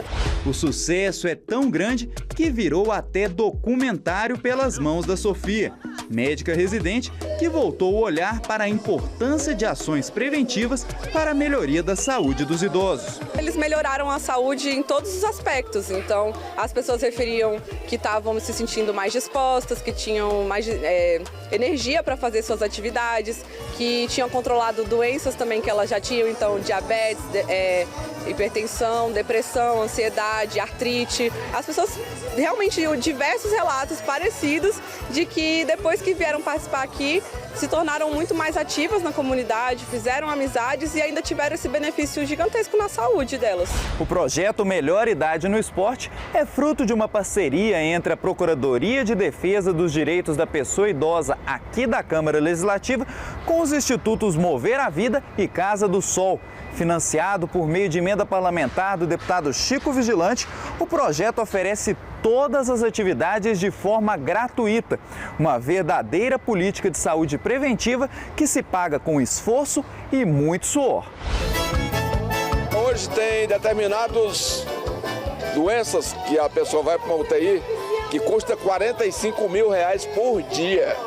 Portanto, à medida que você tem um projeto como esse, que traz as pessoas, e elas estavam dando depoimentos aqui dizendo que a partir do momento que chegaram aqui, diminuiu as dores no corpo, tinha gente que quase não estava mais andando e agora está andando normalmente. E as pessoas estão felizes, né? Portanto, elas não vão parar numa UTI. Isso é um trabalho preventivo que vai fazer com que a gente diminua os gastos com a saúde e diminua a necessidade que tem de leitos de UTI, de leitos hospitalares no Distrito Federal. Lembra o arraiá do início da reportagem? Ele não ocorreu por acaso. Um dos motivos da festa foi comemorar a notícia de que o projeto terá continuidade no ano que vem. Ou seja, o Melhor Idade no Esporte vai seguir moldando o corpo e o sorriso de muita gente. Olha só que ideia bacana da Escola do Legislativo da Assembleia do Acre. Fica a dica, hein? A escola oferece oficinas de redação para estudantes do ensino médio da rede pública de ensino, de vários municípios, viu? A ideia é capacitar os alunos com técnicas de redação para o Enem. Teatro dos Nauas, Cruzeiro do Sul, na plateia, 400 estudantes do terceiro ano das escolas do Henrique Ruth, Craveiro Costa e Flodoardo Cabral. Eles estavam celebrando o encerramento da oficina de redação para o Enem, ministrada pela equipe da Escola do Legislativo, ofertada dentro do programa Redação Nota 1000. Esse encontro aqui em Cruzeiro do Sul, que foi pensado com muito carinho pelo nosso presidente, ele pediu que a gente centrasse todos os esforços aqui e aproveitasse esses 2 dias de muita troca, muito conhecimento. E eu quero dizer que os alunos de Cruzeiro do Sul, toda a rede educacional de Cruzeiro do Sul está de parabéns. Essa foi a etapa que atendeu o maior número de estudantes. Foram 2 dias de aulas teóricas e práticas até a diplomação, que aconteceu em clima de festa, com a efetiva participação de todos os envolvidos. Um fato inédito marcou a etapa no Juruá. A aluna Maria Eduarda Silva, da Escola Flodoardo Cabral, alcançou nota máxima na redação e reconheceu a relevância do projeto. Foi muito bom saber disso. Mostrou que meu esforço valeu a pena, que meu estudo também valeu a pena. Eles ajudaram muito, explicaram muito bem, eles me deram um meio para conseguir fazer essa redação me deram basicamente ideias como fazer, e eles me ajudaram muito, isso foi muito importante para mim. Esse projeto, ele é muito importante porque possibilita que esses alunos saibam que eles são capazes de uma redação nota 1000. O presidente da Assembleia, Nicolau Júnior, e o deputado Gilberto Lira, presidente da Comissão de Educação, prestigiaram a diplomação. A mesa diretora da LEAC tem garantido que o projeto alcance todas as regionais do estado. Sim, é muito importante fomentar esse tipo de projeto para dar um incentivo para os nossos alunos que muitas vezes não têm como pagar um pré-ENEM, pagar aula particular, e aqui eles tiveram acesso, tiveram 2 dias, né, com profissionais, e foi um momento de distração também, então foi muito bom. É um projeto, é um sucesso, estavam 3 escolas, as maiores escolas estaduais aqui de Cruzeiro do Sul, e eu estou muito feliz porque são mais de quase 2.000 jovens já atendidos por esse projeto maravilhoso. E o Redação Nota 1000 do Poder Legislativo, vamos continuar. Se Deus quiser, vamos ajudar muito essa juventude a poder aperfeiçoar essas novas técnicas para que quando chegar em novembro, esses alunos estejam realmente preparados. A cidade baiana de Camaçari recebeu a tocha que celebra a independência do Brasil na Bahia, que não foi em 7 de setembro de 1822 não, viu? Foi em 2 de julho do ano seguinte. Para o povo de Camaçari, essa é uma reparação histórica, porque só há 3 anos é que a cidade foi incluída no roteiro do Fogo Simbólico, que passa pelas cidades consideradas importantes para o processo de independência do país. Camaçari viveu mais um momento histórico com a chegada do fogo simbólico da independência do Brasil na Bahia. A tocha partiu de Dias Dávila e foi recebida em Camaçari por autoridades, moradores e grupos de corrida. Muito importante, né? Um orgulho estar aqui representando a cidade de Camaçari com a passagem do fogo simbólico. E é a primeira vez que eu participo, fico honrado em estar aqui participando. Espero estar aqui ano que vem. E é muito importante para a nossa independência da Bahia. E a gente está comemorando da melhor forma, praticando atividade física. No percurso em Camaçari, feito até a Prefeitura Municipal, cerca de 200 pessoas se revezaram pelas ruas da cidade. Foram representantes da terceira idade, LGBTQIA+, atletas e profissionais liberais. Este é o 3º ano seguido em que Camaçari recebe a tocha 2 de julho, data em que marca a independência do Brasil na Bahia. A participação do município nesse evento marca a luta por reconhecimento histórico. De fato, é uma reparação histórica.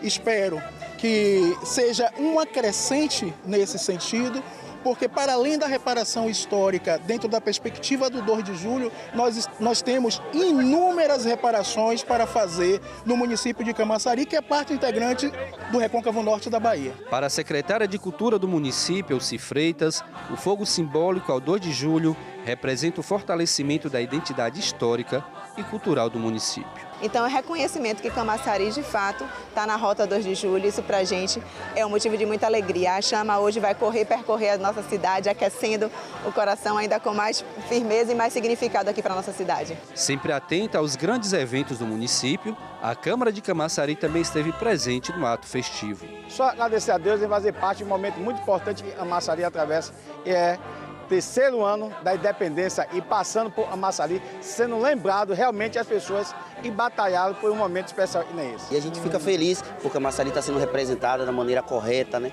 Sendo lembrado os guerreiros que lutaram por nossa cidade, para hoje nós termos a independência de nossa Bahia. De receber esse fogo simbólico, passar por Camaçari, né, pela nossa história, é motivo para nós de também fortalecer esses laços com a história e com o povo de Camaçari. As comemorações pela passagem do fogo simbólico em Camaçari foram encerradas no prédio da Prefeitura Municipal. Na chegada, o prefeito Luiz Caetano recebeu o fogo simbólico das mãos do historiador Diego Kopke, acompanhado de autoridades e secretários municipais.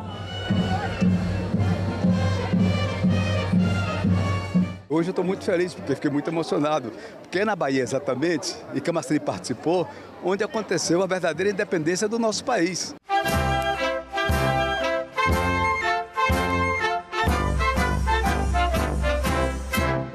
Nasce o sol a 2 de julho, brilha mais que no primeiro. É sinal que neste dia até o sol é brasileiro.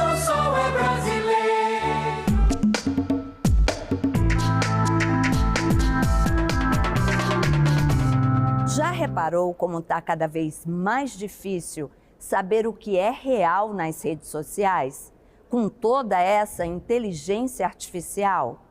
Pois é, segundo especialistas, 54% dos brasileiros já usam essa tecnologia. Uma proposta para a regulação da IA está em análise aqui na Câmara dos Deputados.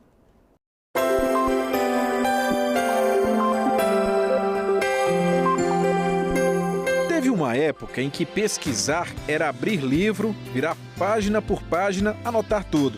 Enciclopédia era relíquia de estante. A revolução digital mudou tudo. Hoje a resposta vem em segundos, direto da tela do celular ou computador. E quem responde nem é mais gente, é a inteligência artificial. Cada nova ferramenta parece cena de filme. Você digita um texto e a IA cria do zero imagens, personagens. Um exemplo famoso? A Marisa Maiô. Aqui as cartas estão dizendo que é momento para você ter calma. Olha, taróloga, essas suas cartas estão falando igual minha psiquiatra, hein? Apresentadora de TV que nunca existiu em um programa de auditório que nunca foi gravado. Tudo feito por uma ferramenta de inteligência artificial na internet. Gente, agora a gente vai falar com a Juliana, nossa repórter, que está nas ruas hoje. Juliana, onde você está? Oi, eu tô aqui nas ruas, gente. Hoje a gente está aqui com um médium. O que acontece depois que a gente morre? Não sei, ainda não morri. Gente, alguém me dá meu chinelo para eu acertar no rosto desse médium? A criação dos vídeos feitos por IA estão bombando nas redes sociais e haja criatividade. A gente testou também. No prompt de comando da ferramenta de IA, eu escrevi: eu na audiência pública da Comissão Especial sobre Inteligência Artificial da Câmara dos Deputados. Pronto, aqui estou. Na audiência pública que aconteceu de verdade na Câmara dos Deputados, o papo foi sério. Especialistas e parlamentares discutiram como usar a inteligência artificial com ética. O debate parte de um projeto de lei que já passou no Senado e agora segue na Câmara. A ideia é discutir e definir os riscos e proteger direitos. No debate, o representante da Sociedade Brasileira de Computação, Kleber Zanchetin, trouxe um dado importante, que 54% das pessoas no Brasil já usam a inteligência artificial. A inteligência artificial é talvez uma das tecnologias disruptivas mais acessíveis. Quer dizer que qualquer pessoa com uma conta online consegue ter acesso à mesma tecnologia do que pesquisadores em grandes laboratórios e universidades no mundo todo. Um exemplo é o ChatGPT. Ele responde perguntas e escreve textos coerentes com base em informações da internet. Desde que foi lançado em 2024, vem evoluindo tanto que parece gente conversando. Quer ver? Vou perguntar aqui para ele quais riscos você impõe à sociedade. Primeiro o chat diz desinformação e manipulação. Aí eu perguntei quais os efeitos mais graves no futuro. Ele respondeu que governos podem usar a IA para violar privacidade, manter a vigilância, operar sistemas autônomos de guerra e até substituir empregos. O especialista Kleber Zanchetin, da Sociedade Brasileira de Computação, fez um outro destaque importante na comissão. As pessoas que estão sendo recém-formadas é que vão sofrer, porque com a tecnologia que a gente tem hoje, ela consegue automatizar processos mais simples, que são os processos no qual os profissionais que estão entrando no mercado de trabalho normalmente executam para aprender e depois evoluir. Bruno Bione, diretor da organização Data Privacy Brasil, disse que dá para estabelecer regras sem travar a inovação. O projeto de lei brasileiro, ele não vai engessar a inovação, ele é bastante flexível dentro de uma lógica de classificação dinâmica de risco. O projeto de lei, ele regula o uso contextual da tecnologia e não a tecnologia em si. A gente não quer uma inovação que seja para causar ainda mais concentração de riqueza, mais discriminação e problemas estruturais que a gente tem na sociedade brasileira. Afonso Nina, presidente da associação que representa as Big Techs, afirmou que a regulamentação deve equilibrar desenvolvimento com responsabilidade. É muito importante a gente entender a velocidade da transformação tecnológica e garantir que tenhamos uma regulação que, ao mesmo tempo, trabalhe com os princípios éticos que são fundamentais para a proteção dos direitos importantes e fundamentais, mas que, ao mesmo tempo, impulsione o desenvolvimento e a inovação do Brasil. O deputado Orlando Silva, do PCdoB de São Paulo, destacou que o tema tramita com prioridade na Câmara. O esforço que nós faremos é garantir a sofisticação, o desenvolvimento das múltiplas possibilidades da inteligência artificial, sempre levando em conta a necessidade de garantir a proteção dos dados pessoais. Esse é um dos desafios da comissão que discute a proposta de lei que regulará inteligência artificial no Brasil.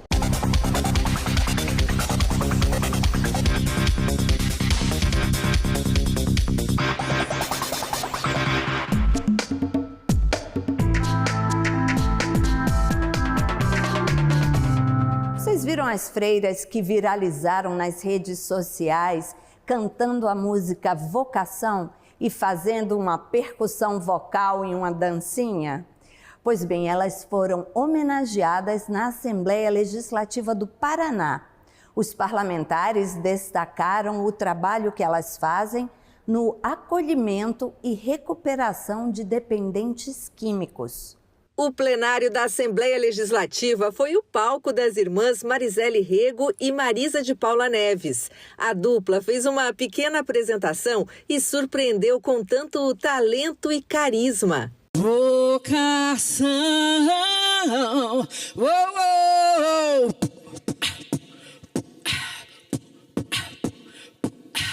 As religiosas, que ficaram conhecidas nacional e internacionalmente após viralizarem nas redes sociais com o passinho e o beatbox interpretando a música Vocação, receberam uma menção honrosa no Legislativo. Homenagem proposta pela deputada Mabel Canto. A Copiosa Redenção, essa congregação que inclusive tem sede em Ponta Grossa, ela faz um trabalho maravilhoso há mais de 35 anos. E esse destaque que as nossas queridas irmãs estão dando, principalmente a palavra de Deus, e a esse trabalho que a Copiosa faz no combate às drogas, é extremamente importante. E justo homenageá-las por levar o nome do Paraná, por levar o nome da Copiosa Redenção. Eu posso pessoalmente dizer que eu estou muito emocionada de ter trazido as irmãs aqui hoje. Acho que de todas as pessoas que eu já trouxe aqui, hoje foi a que eu tremi, porque elas têm um trabalho assim muito honroso e muito significativo. As irmãs também falaram sobre a alegria de estar na Assembleia Legislativa e sobre o trabalho que desempenham na comunidade, de acolhimento e recuperação de dependentes de álcool e drogas. Foi muito emocionante estar aqui, nessa Assembleia aqui em Curitiba, porque nós, enquanto Irmãs da Copiosa, nós rezamos muito pelos políticos. E receber essa homenagem, esse reconhecimento de um trabalho que a Copiosa Redenção faz, de evangelização e também do tratamento à independência de drogas, foi uma emoção. E como é que é atingir esse público, esse trabalho de vocês? Para nós tem sido uma alegria. Eu costumo dizer que mais eficaz do que a rede social é o Espírito Santo. Então ele sopra onde quer, ele faz o que ele quer. A gente só ouve o ruído, a gente não sabe nem de onde vem, nem para onde vai. Mas tem tocado muitos corações e para nós isso é uma alegria. Por fim, elas alegraram a todos com mais um pouco da apresentação que mistura a fé, espiritualidade e descontração. Vocação, oh, oh, oh, vocação, oh, oh, oh.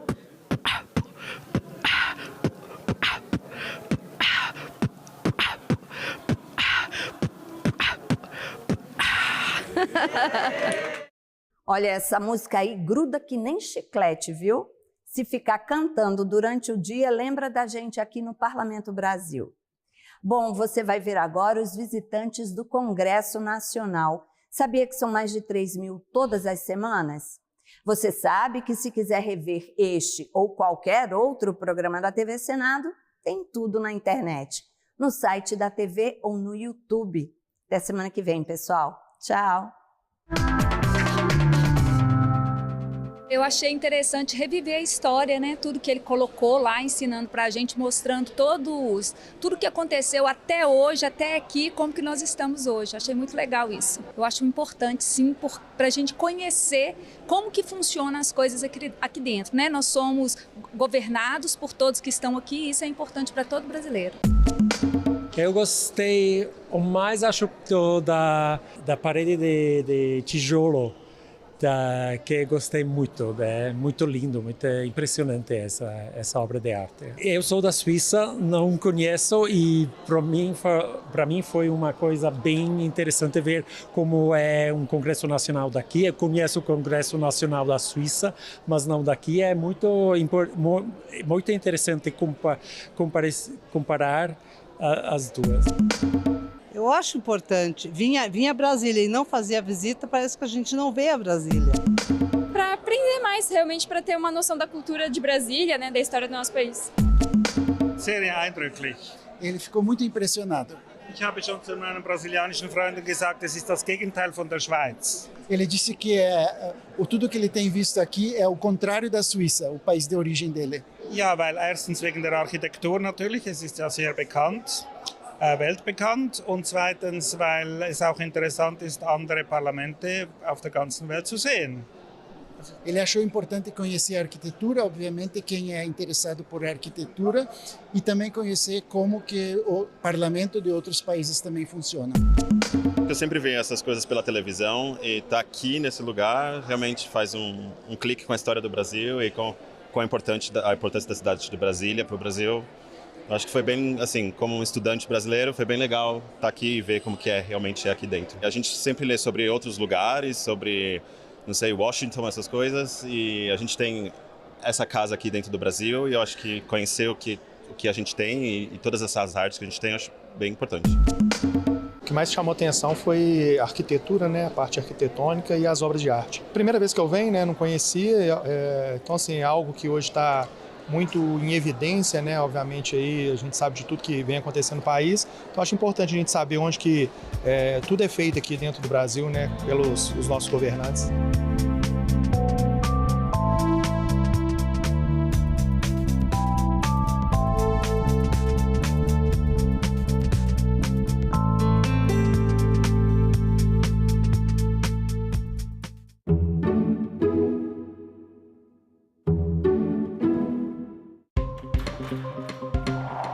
A chamada taxação dos super ricos. Quais os impactos disso nas contas públicas? Diretora executiva da Oxfam Brasil, Viviana Santiago, e a economista e professora Rita Mundim respondem a essas e outras perguntas ao vivo. TV Senado Live nesta sexta, 9h da manhã. A gente também fala tupi. O nome do estado do Maranhão vem do tupi e é formado por dois termos, mar mais nhan. Mar é uma variação de embará, bará, que vem de Pará e significa mar ou Rio Grande. A outra parte da palavra é nhan, que quer dizer correnteza. Então Maranhão virou Maranhão, que tem na origem o significado de mar grande ou mar que corre. A gente também fala tupi.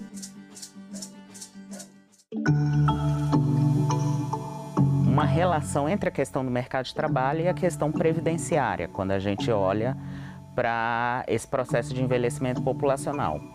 Porque no âmbito do mercado de trabalho, especialmente no setor privado, à medida que as pessoas envelhecem, elas são consideradas inaptas para a ocupação de certas posições. Então ainda existe um grande, é um termo que a gente vem utilizando muito hoje, ainda existe um grande etarismo, uma grande discriminação contra pessoas idosas ou pessoas que nem são idosas, mas que já estão ali acima dos 45, acima dos 50, com relação à inserção dessas pessoas no mercado de trabalho. E ao mesmo tempo, ela está acima de 50, sendo considerada ainda muito jovem para aposentar. Como é que essas pessoas vão encerrar o período de completar o tempo mínimo de contribuição previdenciária? Atenção! A TV Senado ficará fora do ar para manutenção técnica nesse sábado, 19 de julho. das 7 às 8 da manhã e das 6 da tarde às 7 da noite.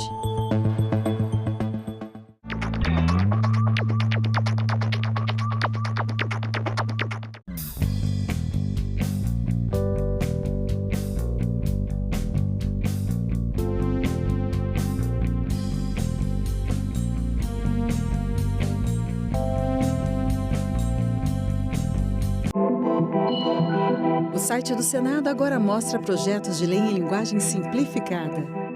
É o Senado Explica, uma ferramenta de inteligência artificial combinada com revisão humana que torna mais fácil entender e acompanhar as leis em debate aqui no Senado. Na página de tramitação das matérias e no portal E-Cidadania, Senado Explica.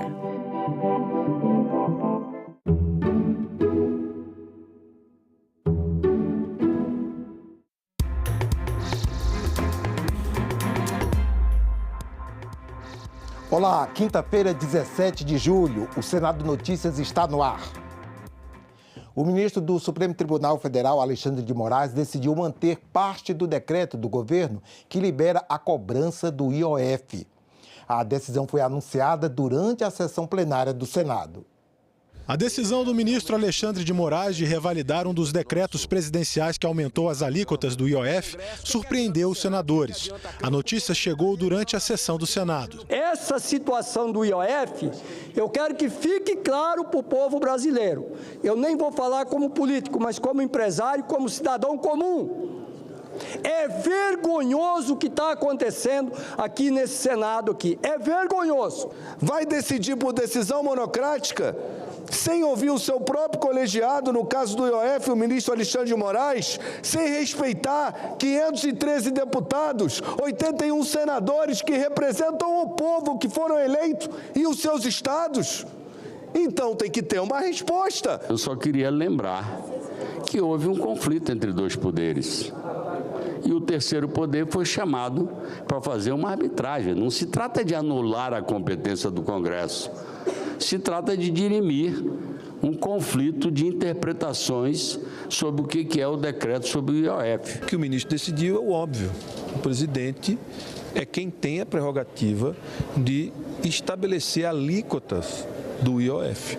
Isso está na Constituição, está na lei, está definido. Portanto, não há o que se questionar e o que houve foi um questionamento da decisão do presidente por parte do Congresso. E aí o STF, chamado à lida, foi lá e decidiu que o presidente tem prerrogativas constitucionais de regulamentar a alíquota para a cobrança do IOF. A decisão do ministro Alexandre de Moraes produz efeitos imediatos. Operações de câmbio, como a compra de moedas estrangeiras e saques no exterior, voltam a ter uma tributação maior. Mas é uma decisão liminar que ainda não foi analisada pelo plenário do Supremo e, em tese, pode ser alvo de recurso. Mudanças nas regras para o pagamento de precatórios foram aprovadas nesta quarta-feira no plenário do Senado. A alteração na Constituição foi aprovada em primeiro turno. Ainda falta uma segunda votação que ainda não tem data para ocorrer.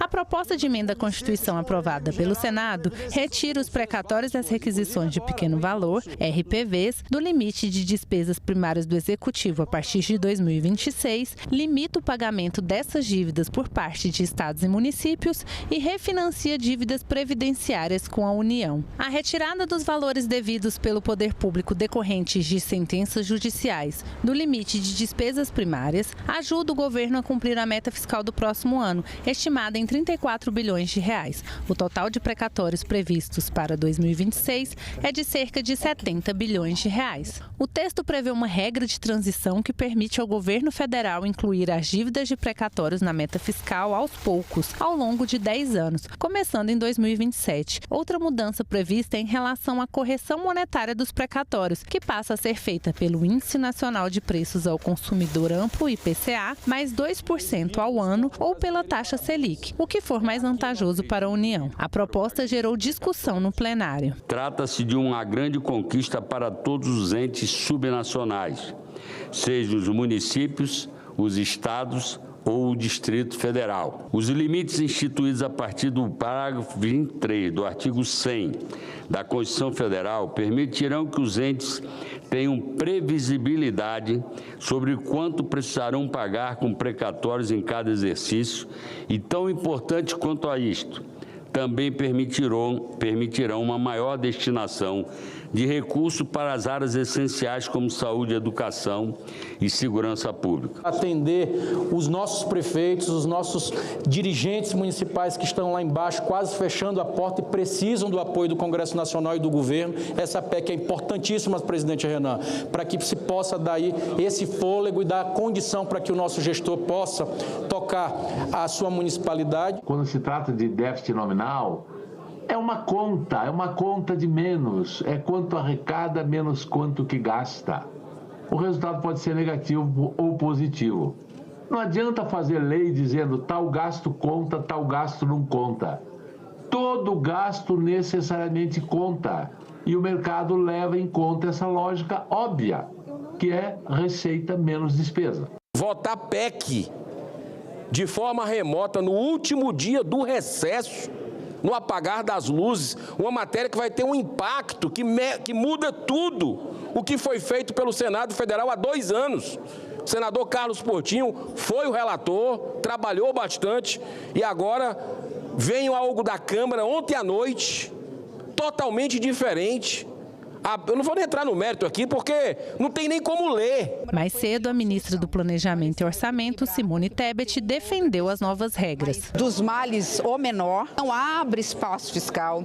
O único espaço fiscal aberto vai ser absorvido por uma decisão judicial do Supremo que vai gerar um custo adicional para o orçamento brasileiro, a partir do ano que vem e todos os anos, de mais de 10 bilhões de reais, que é em relação à licença maternidade. Então, para 27, o próximo presidente da República vai ter o conforto da estabilidade, da segurança, né, de não termos uma mudança de câmbio, de não termos aí surpresas em relação, consequentemente, à inflação. Então, é a melhor alternativa. Os senadores também aprovaram ontem proposta que torna permanente a lei de incentivo ao esporte.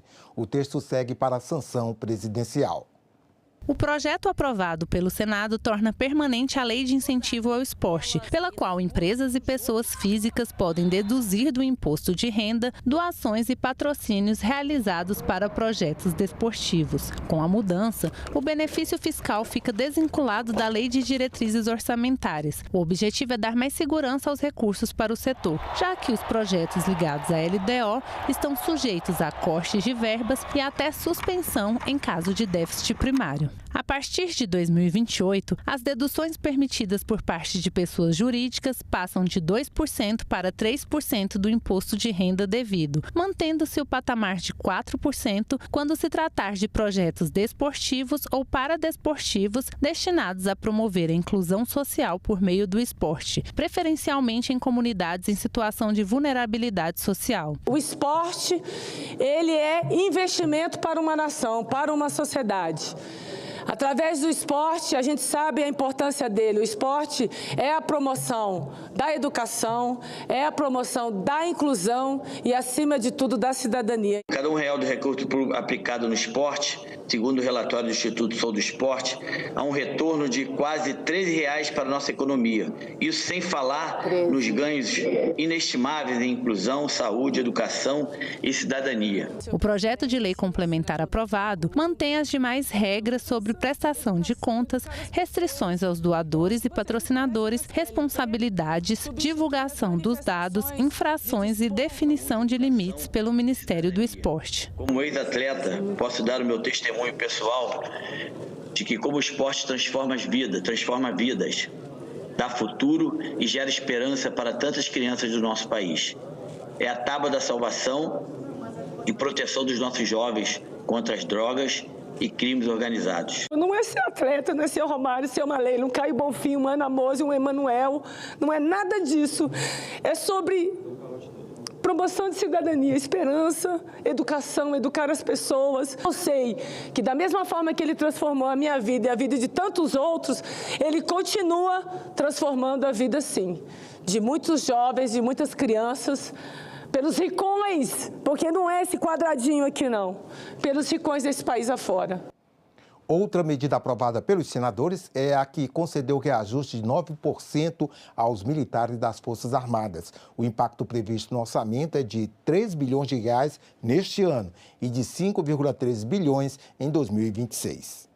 O plenário do Senado aprovou a medida provisória do governo que reajustou o soldo dos militares das Forças Armadas. O reajuste, de 9%, foi dividido em 2 etapas, uma já em vigor e outra prevista para abril do ano que vem. O impacto previsto com a mudança é de 3 bilhões de reais neste ano e 5,3 bilhões de reais em 2026. Na nova tabela de soldos das Forças Armadas, oficiais generais que ganhavam de R$ 12.490 até R$ 13.471 até março passarão a receber entre R$ 13.052 e R$ 14.077 em abril deste ano e vão receber entre R$ 13.639 e R$ 14.711 a partir de janeiro de 2026.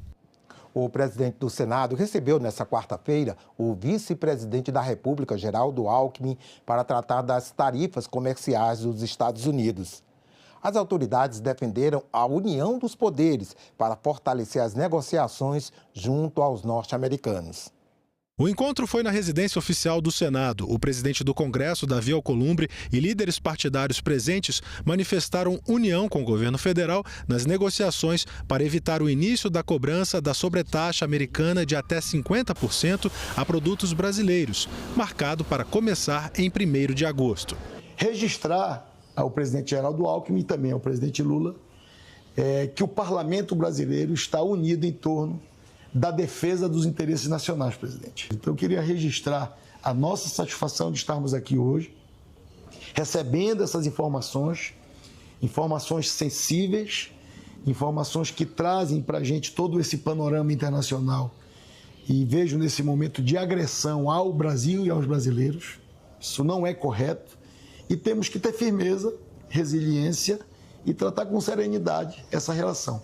Buscar estreitar os laços e fazer as coisas acontecerem defendendo os brasileiros. Nós estamos aqui prontos para estar na retaguarda do Poder Executivo, para que as decisões que forem necessárias, a ação do Parlamento, nós possamos agir com rapidez, com agilidade, para que o Brasil possa sair mais forte dessa crise. Na questão comercial, entendemos que é um equívoco do governo americano, porque eles têm superávit na balança comercial com o Brasil. Dos 10 produtos que eles mais exportam, 8 não pagam nada de imposto e a tarifa média de importação é 2,7%. Então, é totalmente inadequado, injusto e nós vamos trabalhar juntos para reverter essa situação. O Senado formou uma comissão de senadores que deve ir a Washington exercer a diplomacia parlamentar. O líder do grupo é o presidente da Comissão de Relações Exteriores, senador Nelsinho Trade, que também participou da reunião. A gente não pode, numa situação como essa, apartar o legislativo do executivo, cada um correndo na sua raia, sem interferir nas questões legítimas que a gente entende, sabe, tem a plena consciência que é das ações do Executivo. Quem tem que tabular toda essa negociação é o Executivo, mas o Legislativo pode e deve e vai ajudar muito para que isso possa ocorrer na melhor forma possível. O presidente Lula vetou o projeto de lei aprovado no Congresso que amplia o número de deputados federais de 513 para 531 parlamentares. Segundo o presidente, o projeto contraria o interesse público e é inconstitucional. O veto vai ser analisado em sessão do Congresso Nacional. O Conselho de Direitos Humanos da ONU e a Corte Interamericana de Direitos Humanos podem ser acionados pela Comissão de Direitos Humanos do Senado. Foi o que informou a senadora Damares Alves ontem em audiência pública que debateu relatos de violações à dignidade humana de presos pela invasão aos 3 poderes da República em 8 de janeiro de 2023. O que nos traz aqui hoje não são apenas discussões sobre dispositivos legais, mas vidas humanas, histórias de família que foram profundamente impactadas. Julgamentos arbitrários de punições que ultrapassam com imensa margem as dosimetrias penais previstas em nosso arcabouço jurídico. Com essa fala, a presidente da Comissão de Direitos Humanos deu início à audiência pública sobre violações à dignidade humana. O foco foi a situação de presos do dia 8 e 9 de janeiro de 2023. Familiares dos presos foram os convidados da audiência. Clezão desmaiou, chegou a desmaiar 2 vezes num dia. Quando ele desmaiava, ele era levado para um lugar chamado Corró, porque alguns policiais falavam que era frescura do Clezão. Clezão emagreceu 40 quilos. A visita das minhas filhas com ele, quando chegou lá, não acreditou, não conheceu o pai. A gente não quer impunidade. Teve quebradeira, então mostra quem quebrou, responsabiliza cada um. A gente não está caçando impunidade. Mas a gente quer justiça, a gente quer justiça.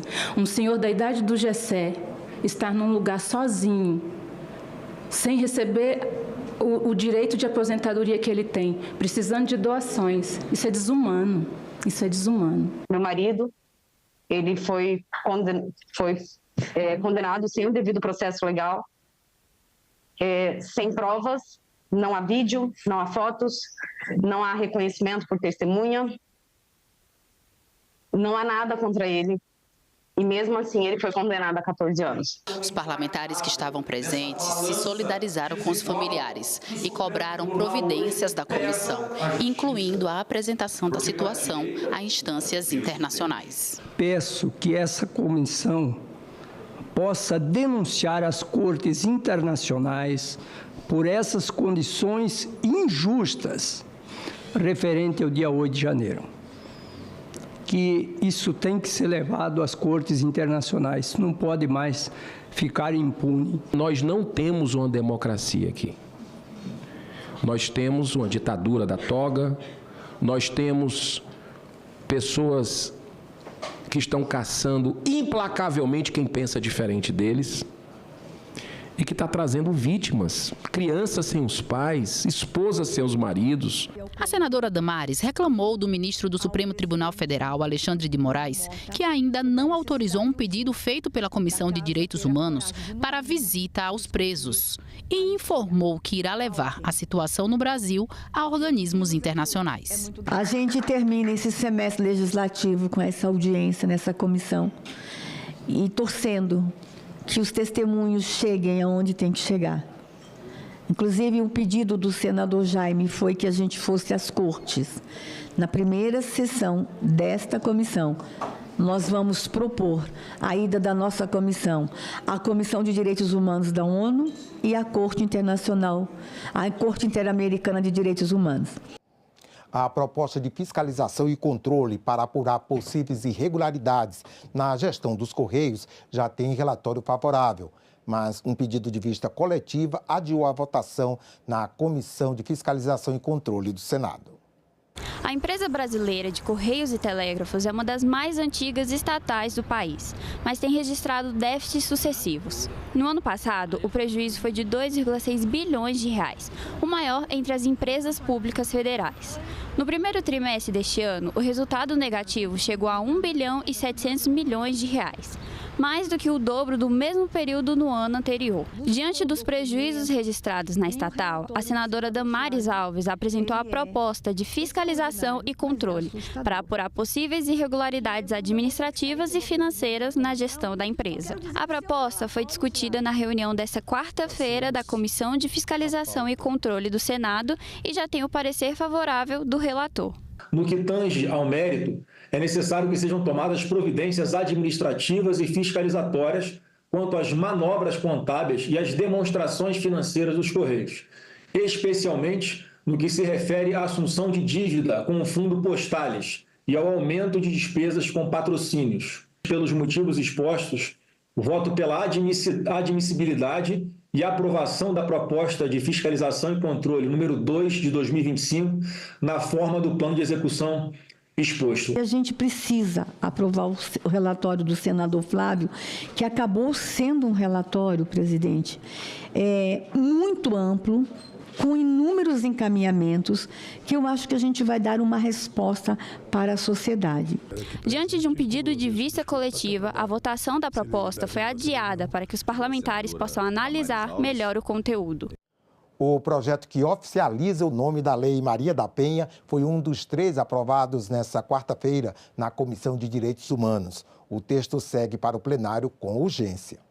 A Lei 11.340, que criminaliza a violência doméstica e familiar contra a mulher, é uma das leis brasileiras mais conhecidas, a famosa Lei Maria da Penha. Mas a homenagem à farmacêutica bioquímica cearense, que ficou paraplégica após tentativa de assassinato pelo então marido e lutou incansavelmente por justiça, é informal. O texto aprovado pela Comissão de Direitos Humanos oficializa o apelido e formaliza o nome da Lei Maria da Penha. Para mim também foi uma surpresa. Eu sempre achei que quando foi oficializado, a lei já era Lei Maria da Penha, que era já quando foi feito essa lei.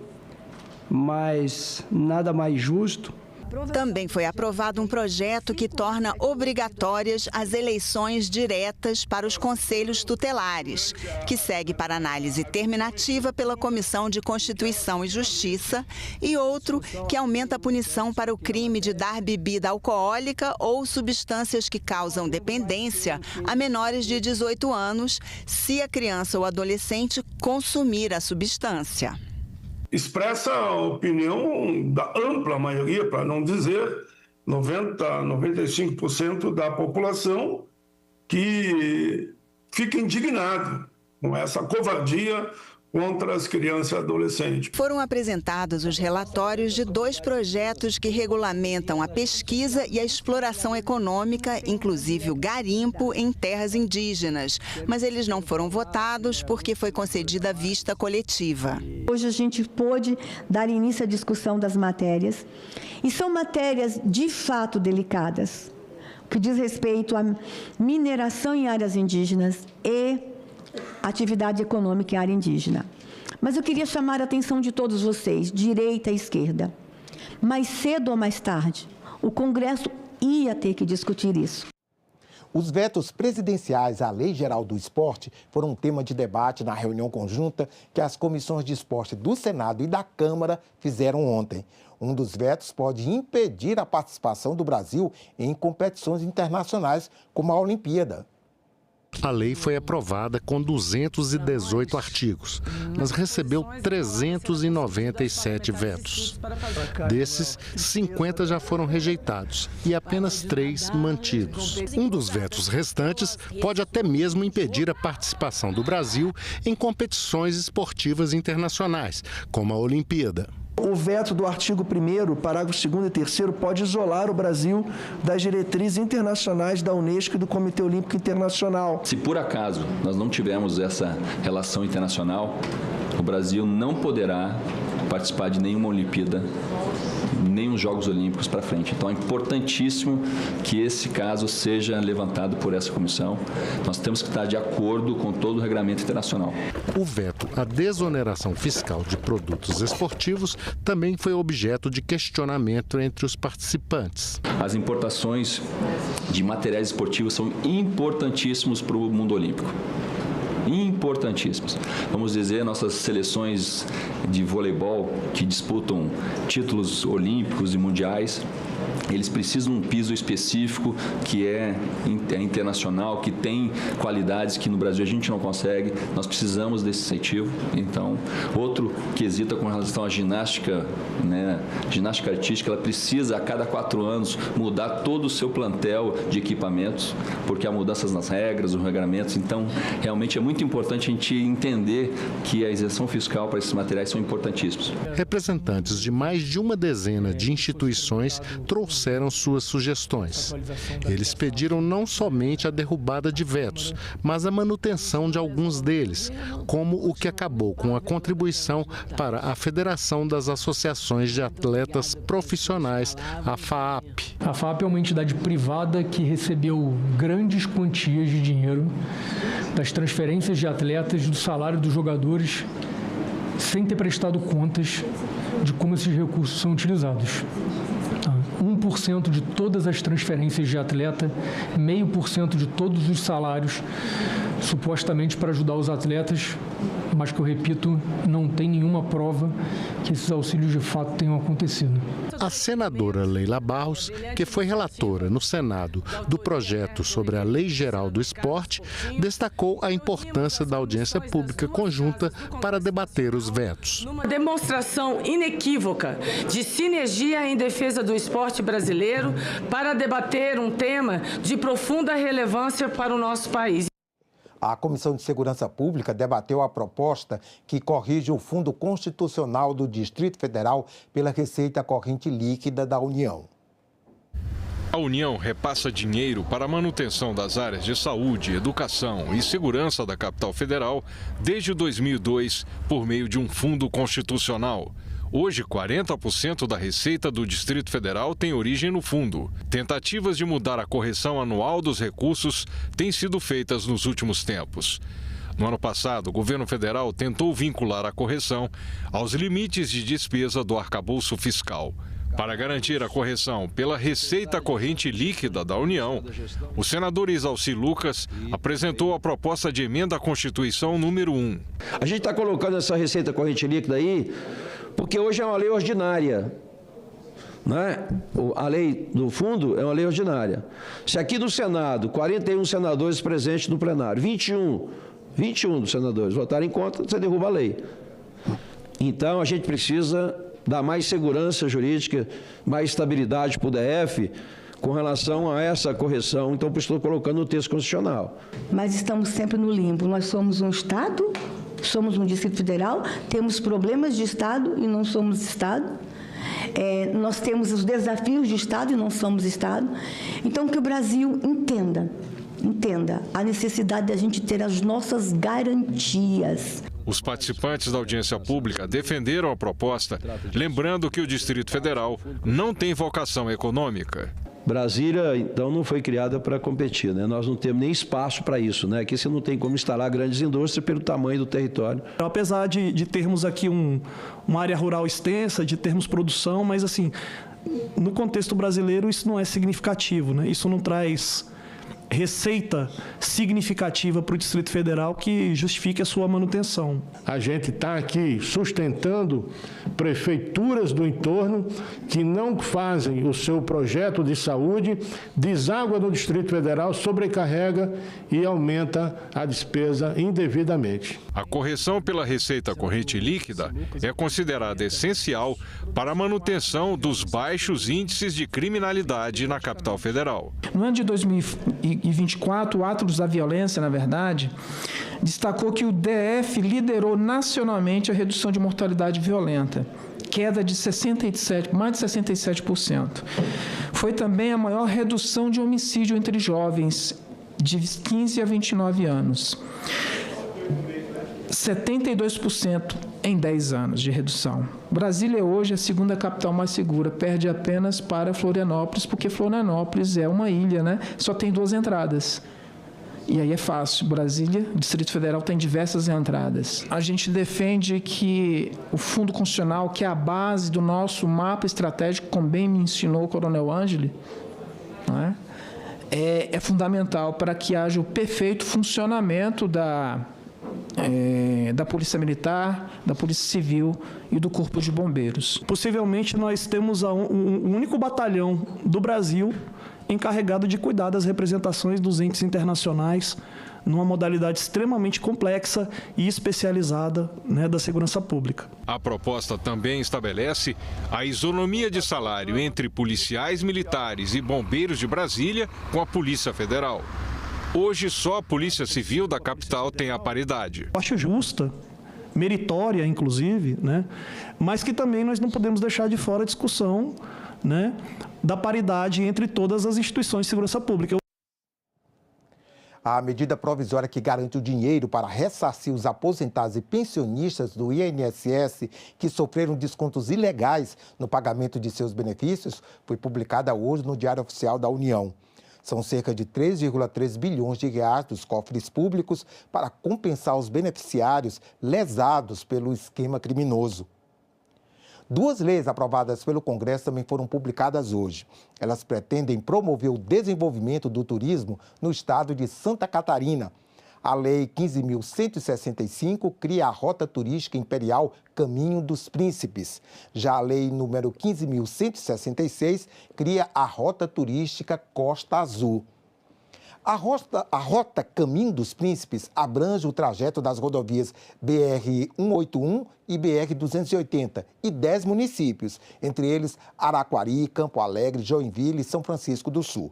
Já a Rota Costa Azul é voltada ao litoral norte de Santa Catarina, envolvendo os municípios de Barra Velha, Balneário Pissarras, Penha, onde fica o Parque Beto Carreiro, e Navegantes. As leis já estão em vigor. E logo mais às 3 da tarde, uma sessão especial no plenário do Senado presta homenagem póstuma ao pastor Gedelte Vitalino Teixeira Gueiros, fundador da Igreja Cristã Maranata, falecido no último dia 5. Igreja evangélica do ramo pentecostal, a Maranata foi fundada em 1968 e tem sede em Vila Velha, Espírito Santo. Com forte atuação missionária, está presente em países de todos os continentes. Ficamos por aqui. Você pode rever as reportagens desta edição na nossa página na internet, senado.leg.br/TV. Obrigado pela companhia. Continue sintonizado aqui na TV Senado.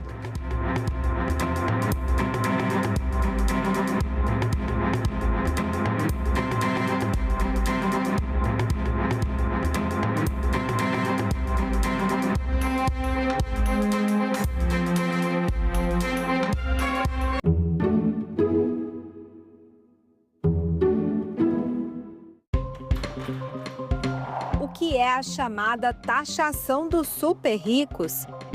Quais os impactos disso nas contas públicas? Diretora executiva da Oxfam Brasil, Viviana Santiago, e a economista e professora Rita Mundim respondem a essas e outras perguntas ao vivo. TV Senado Live nesta sexta, 9 horas da manhã. Atenção! A TV Senado ficará fora do ar para manutenção técnica nesse sábado, 19 de julho, das 7 às 8 da manhã e das 6 da tarde às 7 da noite.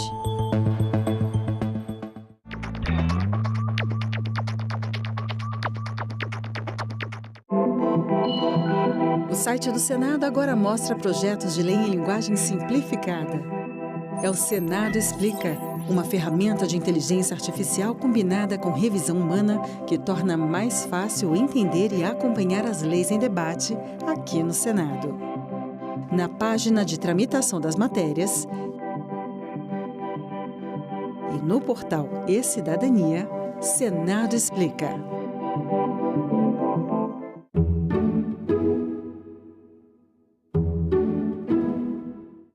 O programa a seguir é livre para todos os públicos.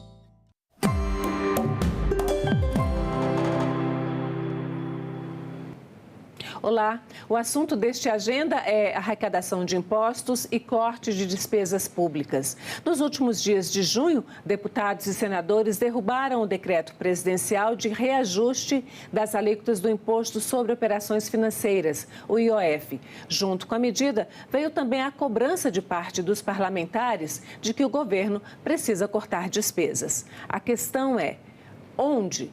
Neste Agenda, nós vamos conversar com o professor de Economia da Universidade de Brasília, José Luiz Oreiro, que vai nos dar algumas respostas, né, professor? Obrigada Sim. pela sua presença aqui no Agenda Econômica. E eu agradeço o convite. Por gentileza. Professor José Luiz, você tem feito muitos estudos, né, ao longo dos anos e este ano está com vários estudos sobre essa questão das contas públicas, né? Com essa, o governo apresentou essa medida de ajuste aí do IOF na tentativa de conseguir arrecadar, de conseguir cobrar, de conseguir cobrir algumas despesas que precisa fazer. Como é que você avalia essa decisão do Congresso do ponto de vista econômico e essa necessidade de ajuste das despesas? Bom, eu vejo que essa atitude do Congresso não foi uma atitude adequada. Tá? Quer dizer, de fato, o ministro Fernando Haddad aprovou, quer dizer, no Congresso Nacional, então a responsabilidade é conjunta, né, com o Congresso, o arcabouço fiscal, em 2023, que estabelecia metas de resultado primário para 2024, 2025 e 2026. Né? Junto com essas metas, também havia uma regra de crescimento das despesas. A ideia desse orçamento era substituir o teto de gastos, que engessava muito o orçamento, e, inclusive, durante o governo anterior, foram adotadas medidas que eu chamei de clarabóia do teto de gastos, porque era uma maneira de se burlar o teto de gastos, o que mostrava, obviamente, que ele era insustentável, né? Mas se estabeleceram, então, essas metas de resultado primário. Infelizmente, quando foi feito o arcabouço fiscal, eu creio que a equipe econômica do governo não fez as contas adequadas e acabou subestimando as receitas de impostos, principalmente agora no ano de 2025. Subestimando ou superestimando? Na verdade, desculpe, superestimando. Né? Então, o que aconteceu é que esse ano de 2025, o governo precisava, para poder cumprir a meta de resultado primário para este ano, que é um pequeno superávit de 0,25% do PIB, ele precisava de 50 bilhões de reais. Bom, qual foi a medida do ministro da Fazenda? Ele fez contingenciamento e bloqueio do orçamento, que junto dava 31 bilhões de reais, mas ainda sobrava 20 bilhões de reais para poder cumprir a meta. Né? E aí o problema é como você consegue esse dinheiro num espaço curto de tempo. Existiam duas alternativas. A primeira alternativa era ampliar o contingenciamento, né, dos 21 bilhões para 41 bilhões. O problema com essa alternativa é que o chamado orçamento discricionário do governo já está no limite. Isso significa que cortar mais 20 bilhões, contingenciar mais 20 bilhões, vai levar aquilo que os economistas chamam de um shutdown da máquina pública. O que é esse shutdown? É uma situação na qual o governo não tem condições de pagar despesas, por exemplo, de energia elétrica, dos prédios públicos, limpeza, segurança. Então, o que o governo seria obrigado nessa situação seria simplesmente começar a fechar os prédios aqui das palmas dos ministérios, as universidades públicas teriam que suspender as aulas porque não teria gente para fazer a limpeza dos banheiros, não teria gente para fazer segurança, né? Então, essa é uma não alternativa. Isso não pode acontecer. Né? Bom, dado que isso não pode acontecer, uma outra alternativa de corte de gastos seria uma redução das emendas parlamentares. Quer dizer, desde 2015, esse gasto, que é importante que fique bem claro, é um gasto, né, executado pelo Congresso Nacional, ele passou de algo como 2 ou 3 bilhões de reais para chegar agora a 50 bilhões de reais. Em quanto tempo, professor? Em 10 anos, tá? Em 10 anos. De 2 bilhões para 50 bilhões. De 2 bilhões para 50 bilhões, ou seja, aumentou 25 vezes, tá? O argumento, inclusive, que foi dado durante a gestão do Paulo Guedes como ministro da Economia é de que o governo, no caso o governo anterior, estava devolvendo o orçamento para o parlamento. Tá? Bom, isso criou uma situação que, sendo muito benevolente com a avaliação, é uma situação em que eu tenho alocação ineficiente de recursos. Porque você pulveriza 50 bilhões de reais entre 513 deputados, mas não sei quantos senadores. Né? Cada 81, aí. Por enquanto. Cada um com seus interesses específicos, cada um querendo beneficiar a sua base de apoio. Então, você perde a lógica econômica que você teria caso esses 50 bilhões estivessem nas mãos do governo federal, onde projetos de investimento poderiam ser melhor estruturados e, portanto, dariam um retorno maior para a sociedade. A contrapartida desse aumento das emendas parlamentares foi uma redução drástica do investimento realizado pelo governo federal. Hoje, 80% do investimento público no Brasil é realizado por estados e municípios. Bom, então, dado que o Congresso não está disposto a reduzir as emendas parlamentares, a única solução possível é aumentar a receita de impostos.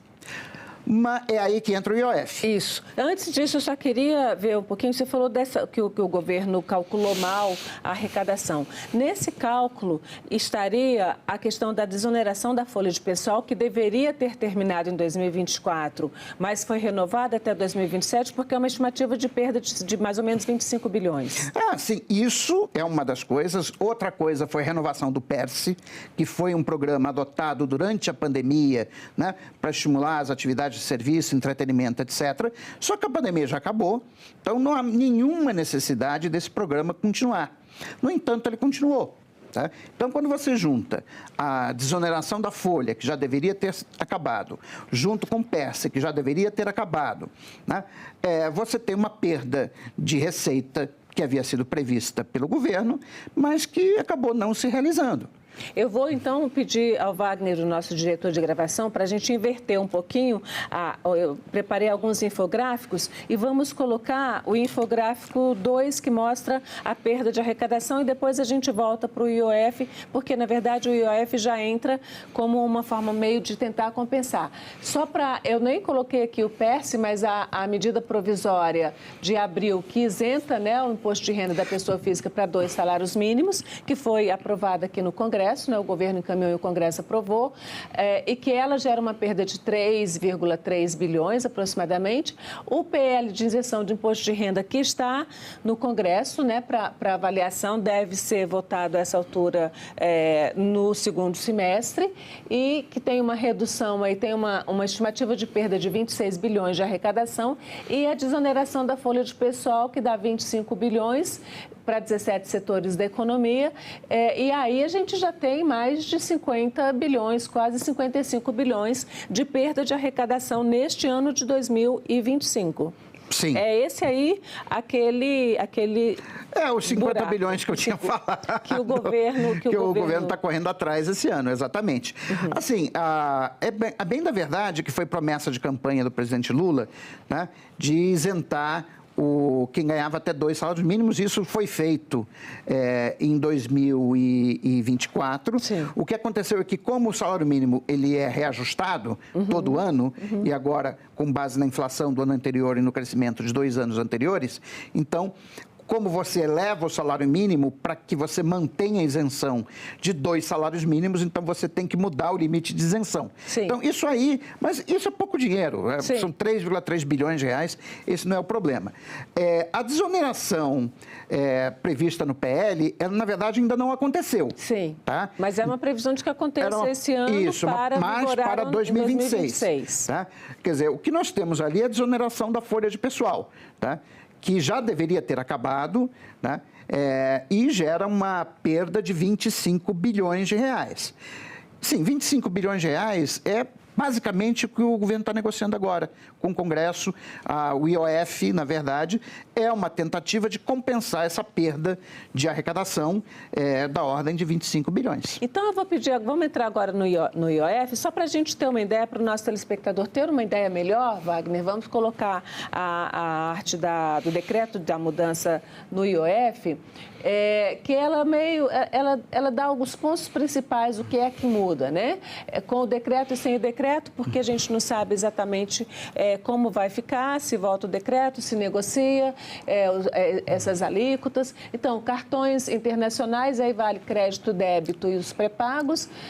Com o decreto, seria um IOF de 3,5%, sem o decreto é 3,38%. Esse aí pega mais pessoas físicas, não é uma elevação tão grande assim, né? Uma elevação de 0,2%. 0,01% mais ou menos. Remessa para contas no exterior, no caso de pessoal, né, para despesas pessoais, esse teve um aumento grande, né, com o decreto 3,5%, sem o decreto 1,1%. Remessa para conta no exterior para investimento, porque a diferença é essa, a primeira para despesas pessoais, outra para investir. Também teve um aumento significativo, né, 3 vezes, a compra de moeda estrangeira em espécie. Quem viaja, né? Na prática, isso aí é quem viaja. Sem o decreto 1,1%, com o decreto 3,5%. Empréstimos de curto prazo, eu queria que você explicasse esse empréstimo de curto prazo e o crédito para empresas do Simples Nacional e do MEI. Isso aqui não foi um aumento muito grande, mas no empréstimo de curto prazo não tinha IOF, né? E foi para 3,5%. Então, deixa eu primeiro falar sobre a questão das remessas, compra de moeda estrangeira, etc. Tá. Veja bem, Márcia, eu acho que o decreto, em boa parte do que ele fez, foi equalizar as maneiras pelas quais você pode mandar dinheiro para o exterior. Então, digamos que eu vou viajar para a Espanha, eu vou viajar agora em janeiro, tá? Bom, eu posso pagar as minhas despesas na Espanha com cartão de crédito internacional, ou eu posso remeter para uma conta no exterior, né, e gastar lá, né? Ou eu posso ir aqui numa casa de câmbio, geralmente eu vou na agência do Banco do Brasil, que está no Banco Central, e compro moeda estrangeira. Veja, o que você tem agora com o decreto é que qualquer uma dessas alternativas vai pagar exatamente o mesmo imposto, o que é absolutamente justo. Quer dizer, você não pode, por exemplo, no caso... O cartão pagava mais do que a moeda. O cartão sai mais caro do que você comprar moeda estrangeira em espécie. Quer dizer, é melhor você ir na casa de câmbio do Banco do Brasil, né, comprar moeda em espécie, que você vai pagar menos IOF sem o decreto, do que se você usar o cartão internacional. E o decreto iguala isso, exatamente. Né? Eu acho que tem uma coisa muito bem feita nesse decreto, no que se refere a pessoas físicas, que você equaliza, né, para a pessoa física as alternativas dela gastar no exterior. Ou seja, ela pode comprar moeda estrangeira, pode remeter para sua conta no exterior, ou pode usar cartão internacional, que o imposto vai ser exatamente o mesmo.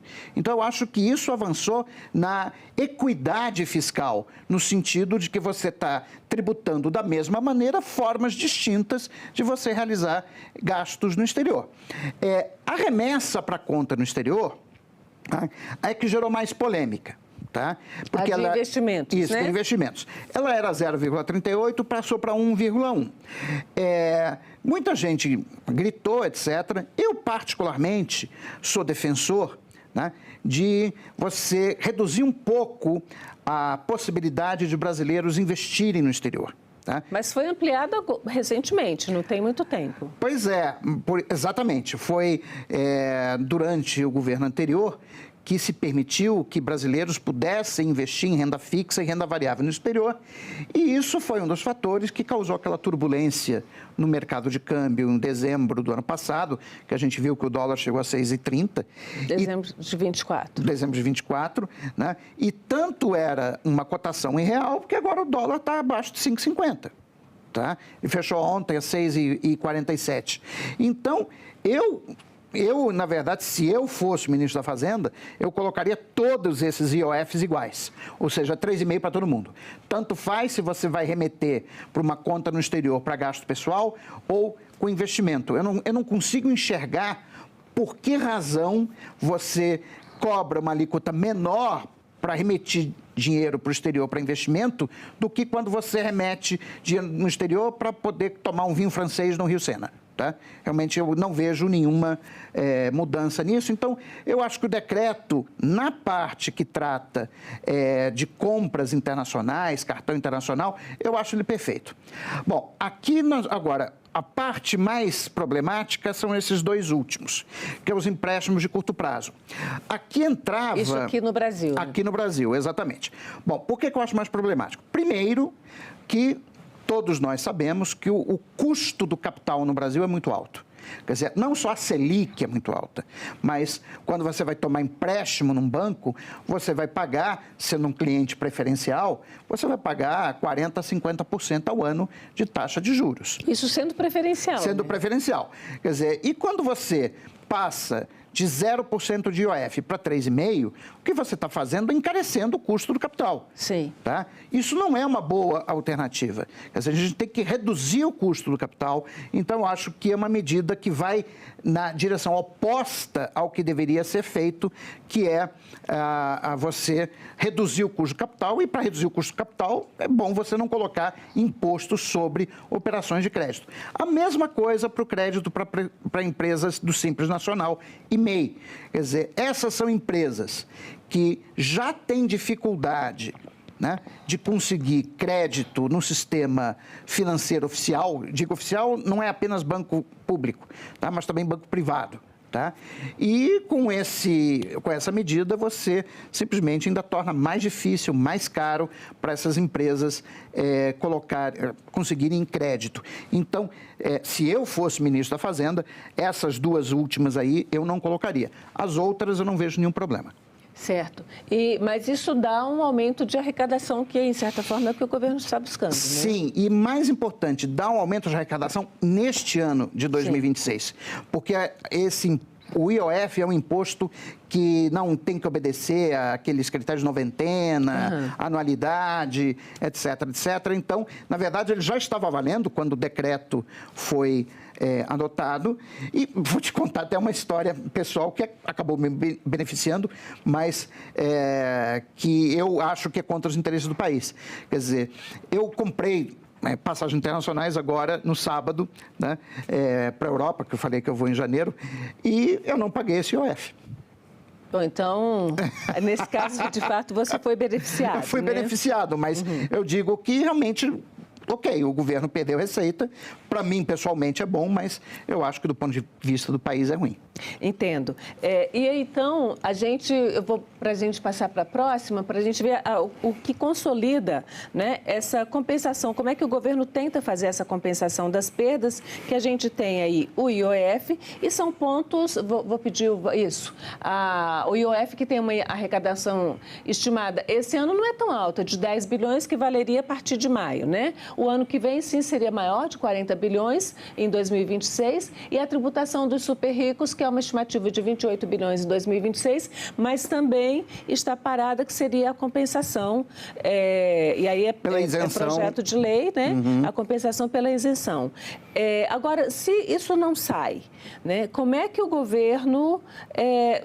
De qualquer forma, mesmo que aprove essas medidas, o Congresso tem exigido do governo, grupos grandes, os economistas mais ligados ao mercado financeiro, né, da linha neoliberal, têm exigido que o governo corte recursos. Onde é que você vê que o governo pode? É possível cortar recursos? Dizendo, ok, vai ter que cortar despesas. Como é que corta? Então, Márcia, eu acho que a questão do corte de gastos é sempre saber quem vai pagar a conta, tá?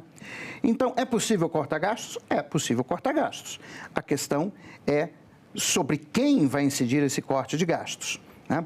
Quer dizer, claramente os economistas liberais querem que o corte de gastos seja feito em cima dos gastos de assistência social. Então, temos as mais variadas propostas.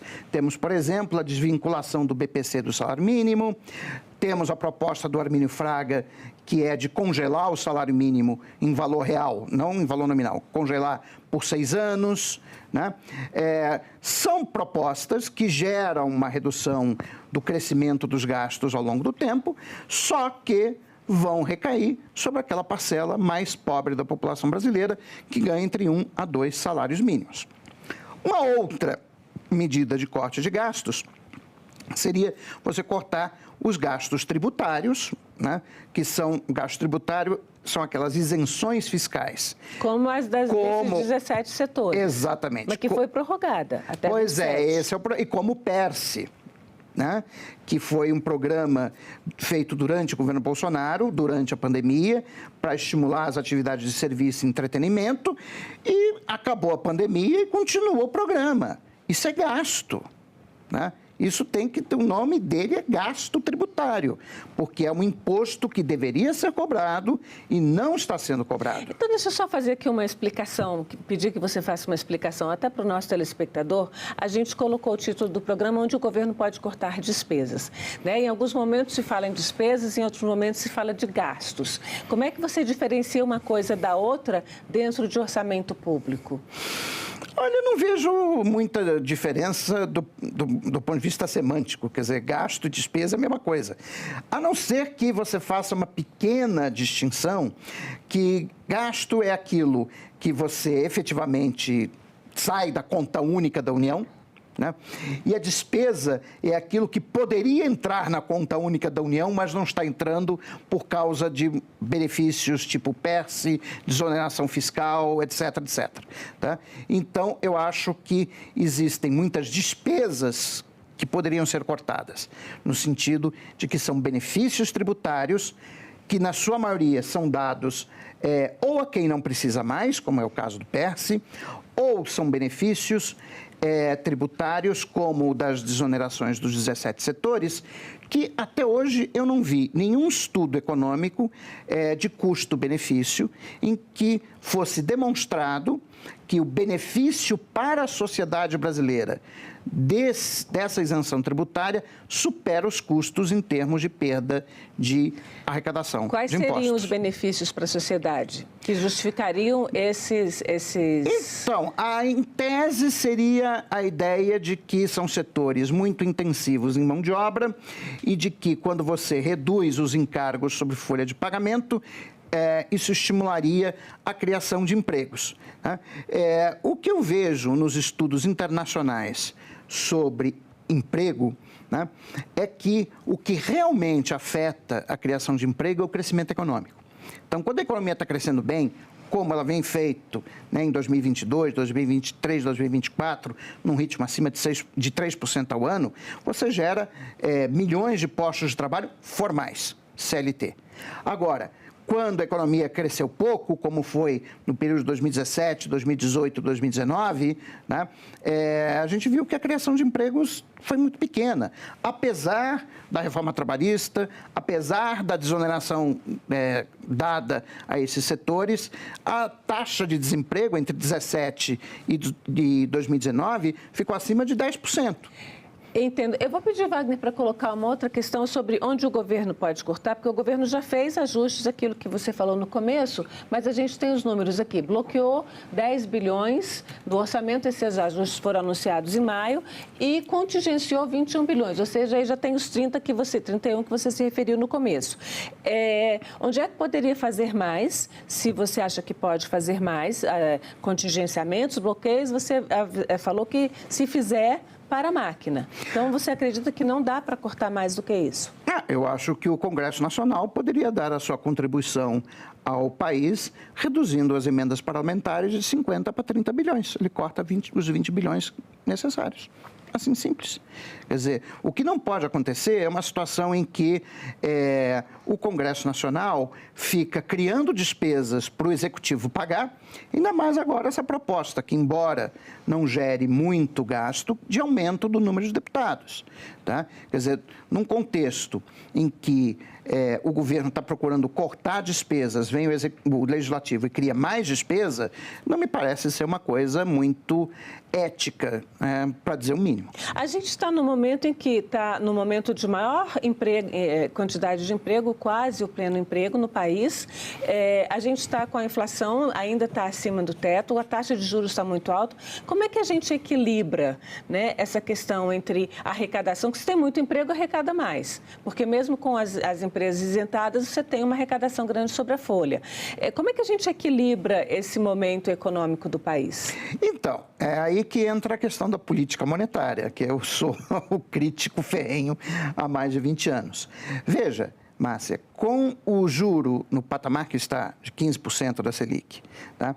E eu vi as expectativas de inflação do Focus, ela já aponta uma inflação em 2025 abaixo de 5%, nós temos uma taxa real de juros de 10%. Tá? Quer dizer, é impossível que a economia brasileira aguente uma taxa real de juros de 10% por muito tempo. Então, eu acho que nós vamos ter uma desaceleração forte do crescimento da economia brasileira a partir do segundo semestre. Desaceleração forte significa menor arrecadação tributária. Então, é possível que, devido à desaceleração do crescimento econômico, as expectativas de receita do Ministério da Fazenda não sejam cumpridas e a gente vai ter que se voltar a esse tema daqui a 3 meses. Olha, quanto mais tem que bloquear, quanto mais de contingenciamento tem que fazer para conseguir cumprir a meta de resultado primário. E sem contar, e essa observação é muito importante, que quando nós falamos de contas públicas, geralmente no Brasil, se fala apenas da despesa primária, que é a despesa sem pagamento de juros, né? Sendo que mais de 95% do desequilíbrio fiscal brasileiro é financeiro, é pagamento de juros sobre a dívida pública. Então, enquanto nós não tivermos um debate sério no Brasil de como fazer uma redução estrutural da taxa de juros, não é uma canetada, mas é uma redução estrutural, a gente vai ficar enxugando gelo a toda hora. Ou seja, assim, eu fiz uma conta de quanto custou o aumento da Selic em 2025. Para os próximos 12 meses. Ela custou 150 bilhões de reais. E o governo e o Congresso Nacional estão brigando por 20 bilhões. Bom, esse é um dado alarmante, né? Fica, então, a pauta de um próximo Agenda em que a gente conversa. Muito obrigada, professor José Luiz Oreiro, pela sua presença aqui na Agenda Econômica. Eu que agradeço. E agradeço também a você que nos acompanhou até aqui. Este programa está no site senado.leg.br/TV ou no canal da TV Senado no YouTube. Aproveite e se inscreva no canal, curta o programa e garanta seu acesso à informação de qualidade. E encaminhe também para os seus amigos. Até a próxima Agenda Econômica.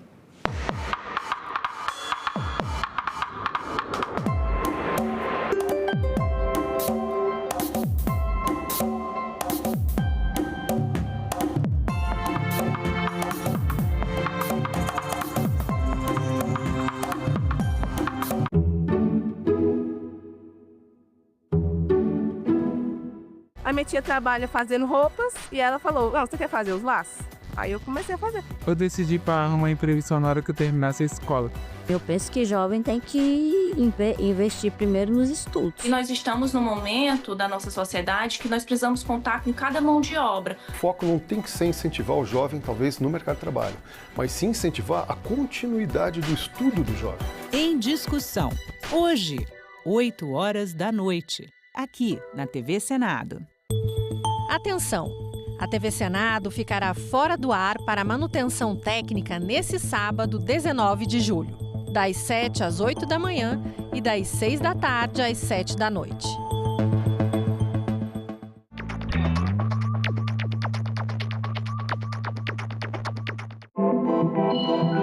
O site do Senado agora mostra projetos de lei em linguagem simplificada. É o Senado Explica, uma ferramenta de inteligência artificial combinada com revisão humana que torna mais fácil entender e acompanhar as leis em debate aqui no Senado. Na página de tramitação das matérias e no portal E-Cidadania, Senado Explica.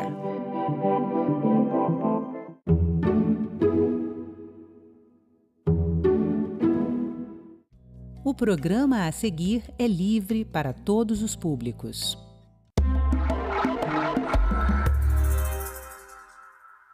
A Aliança Empresarial de Mulheres do BRICS, conhecida também como WBA, que é a sigla para o nome em inglês, Women's Business Alliance, é um mecanismo do BRICS para promover o empreendedorismo feminino e a cooperação entre empresas lideradas por mulheres. Nossa convidada hoje é Mônica Monteiro, vice-presidente do Times Brasil CNBC e presidente da WBA aqui no Brasil. Olá, Mônica, muito bem-vinda. Obrigada por vir aqui conversar conosco. Roberta, é um prazer. Conta pra gente, a WBA foi estabelecida em 2019 e começou, né, a ser efetivada em 2020, né? O que ela alcançou nesse tempo de lá para cá? É muito interessante essa rede A gente sempre fala que é necessário ter rede, principalmente na nossa pasta de gênero, e aí o WBA vem para isso, né? 2019 foi todo assinado, 2020 começa a operação.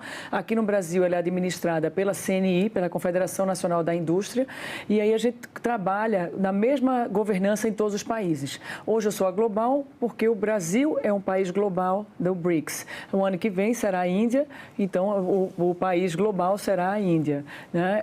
Então, como é que a gente faz? Nós trabalhamos, sou eu a presidente, eu tenho uma vice-presidente e tenho 5 vice-presidentes temáticas de cada pasta que a gente faz a mesma governança em todos os países. Cada vice-presidente dessa tem um grupo de empresárias, todas voluntárias, que discutem aquela temática em que a gente faz negócios em cima daquela temática. Então, como os números nossos são muito ruins, a gente sempre recomenda alguma coisa para o governo, mas o nosso objetivo é fazer negócios entre a gente, não só networking, mas a gente fala que é transformar contato em contrato, né? Esse é o nosso objetivo. Então, a gente, na verdade, encontra nessas pastas temáticas quem quer comprar, quem quer vender, para que a gente consiga evoluir nesses números. E tem toda uma questão também, assim, como funciona a questão cultural, né? Porque são países muito diversos, realidades muito diversas. É difícil dizer se mais ainda, mas com certeza entre as mulheres, né, também é muito marcante essas diferenças, né? Acho que essa é a nossa vantagem, né? A gente é tão diferente que essa é a nossa vantagem, porque a gente consegue dialogar. E o Brasil tem essa maneira, dessa diplomacia, acho que a gente nasce com isso aqui, de estar dialogando sempre com os diferentes. É o que o meu maior aprendizado, e como presidente do BRICS, eu posso dizer que é esse, né? A gente saber lidar com cada maneira e cultura diferente de negociar, regra do jogo diferente, as barreiras de cada país, as dores de cada mulher em cada país desse, é muito interessante. Mas a gente tem conseguido fazer coisas incríveis, e isso é que é o grande barato do WBA. Né? O WBA, como você falou, surgiu em 2020 e cada ano vem em um país e a gente faz vários eventos em cada país desse daqui. Não só no Brasil são feitos eventos, né? Então, assim, a própria África do Sul, ela fez a temática da agricultura, a Índia sempre pega a parte de saúde, a parte de tecnologia, a Rússia também pega a tecnologia e a parte financeira. Então, assim, o Brasil resolveu fazer de todas as temáticas e a gente fez esse ano dessa maneira. De maneira que a gente conecta antes, a gente faz um B2B junto com parceria com a Apex, com o Sebrae, com o MIDICT, com entidades também privadas como o SEMEC, das associações comerciais e outras entidades que existem de redes de empresários no Brasil e convidamos todas para a gente estar juntando. Então, a nossa rede não é porque é da rede, vamos fazer negócio só com a rede, pelo contrário, nossa rede é ampla, né? E esse é o grande barato também, porque a gente também tem que dialogar com as redes do Brasil, entender as redes lá de fora. O grupo hoje está bem grande. Só para você ter ideia, a gente fez as discussões de grupos de trabalho e reuniões para poder estar entregando um relatório para a Presidência da República. Foram mais de 250 mulheres se reunindo, todas voluntárias, todas empresárias, né? Sabendo o que está querendo ali, né? Com o propósito de crescer a empresa, de conectar outras empresas. Então, foi um movimento muito bonito. Esse ano, realmente, o Brasil deu um show. Que bom saber, né? Agora, a gente ouve muito falar, assim, das dificuldades das mulheres empreendedoras, empresárias, por exemplo, né, em conseguir financiamentos, o famoso teto de vidro, né? Assim, isso aparece também em outros países, as mulheres conseguem se amparar, se ajudar nessa questão mesmo da projeção feminina? Vou te dar uma realidade de números, só para você ter noção. Eu trabalho com as mulheres que exportam, né? As mulheres que estão nos países do BRICS. Então, já passaram por a etapa do Brasil e estão exportando. Elas precisam escalar mais, né? Para escalar mais, o poder público e privado tem que caminhar junto. Nós só vamos conseguir mudar esses números quando o poder público e o privado caminhar junto. E isso sim ser uma política não de propósito, mas de propósito para que mude esses números, né? Para que a pequena vire média, a média vire grande. Pra você ter ideia, hoje só 15% das mulheres que são lideradas, que têm empresas lideradas por mulher, elas conseguem exportar. A gente precisa escalar, isso é muito pouco. precisa escalar isso. E para isso o poder público tem que estar junto com a gente, né? Para que a gente consiga não estar só na moda ou em outras redes econômicas, mas principalmente construindo pontes na área de energia, na área de infraestrutura, na área de tecnologia, na indústria da saúde. Então nós estamos prontas, com empresas já prontas para estar escalando. Para escalar, a gente precisa do apoio mesmo, né? Do poder público e privado junto. Eu costumo dizer que, assim, no mundo, o dinheiro mudou de mão e vem mudado cada vez mais. As mulheres estão ocupando mais lugares de espaço, né? Estão trabalhando muito mais, portanto, já estão com dinheiro, com recurso. Elas vão buscar produtos que sejam de acordo com a realidade da mulher. Antes a gente não tinha isso, então o consumo tem que ter esse olhar. E aí é que nós vamos mudar essa regra do jogo. Então a gente tem duas coisas que a gente tem que fazer, poder público e privado junto. Essa cooperação tem que estar junto para estar realmente fazendo de propósito essa mudança de números, né?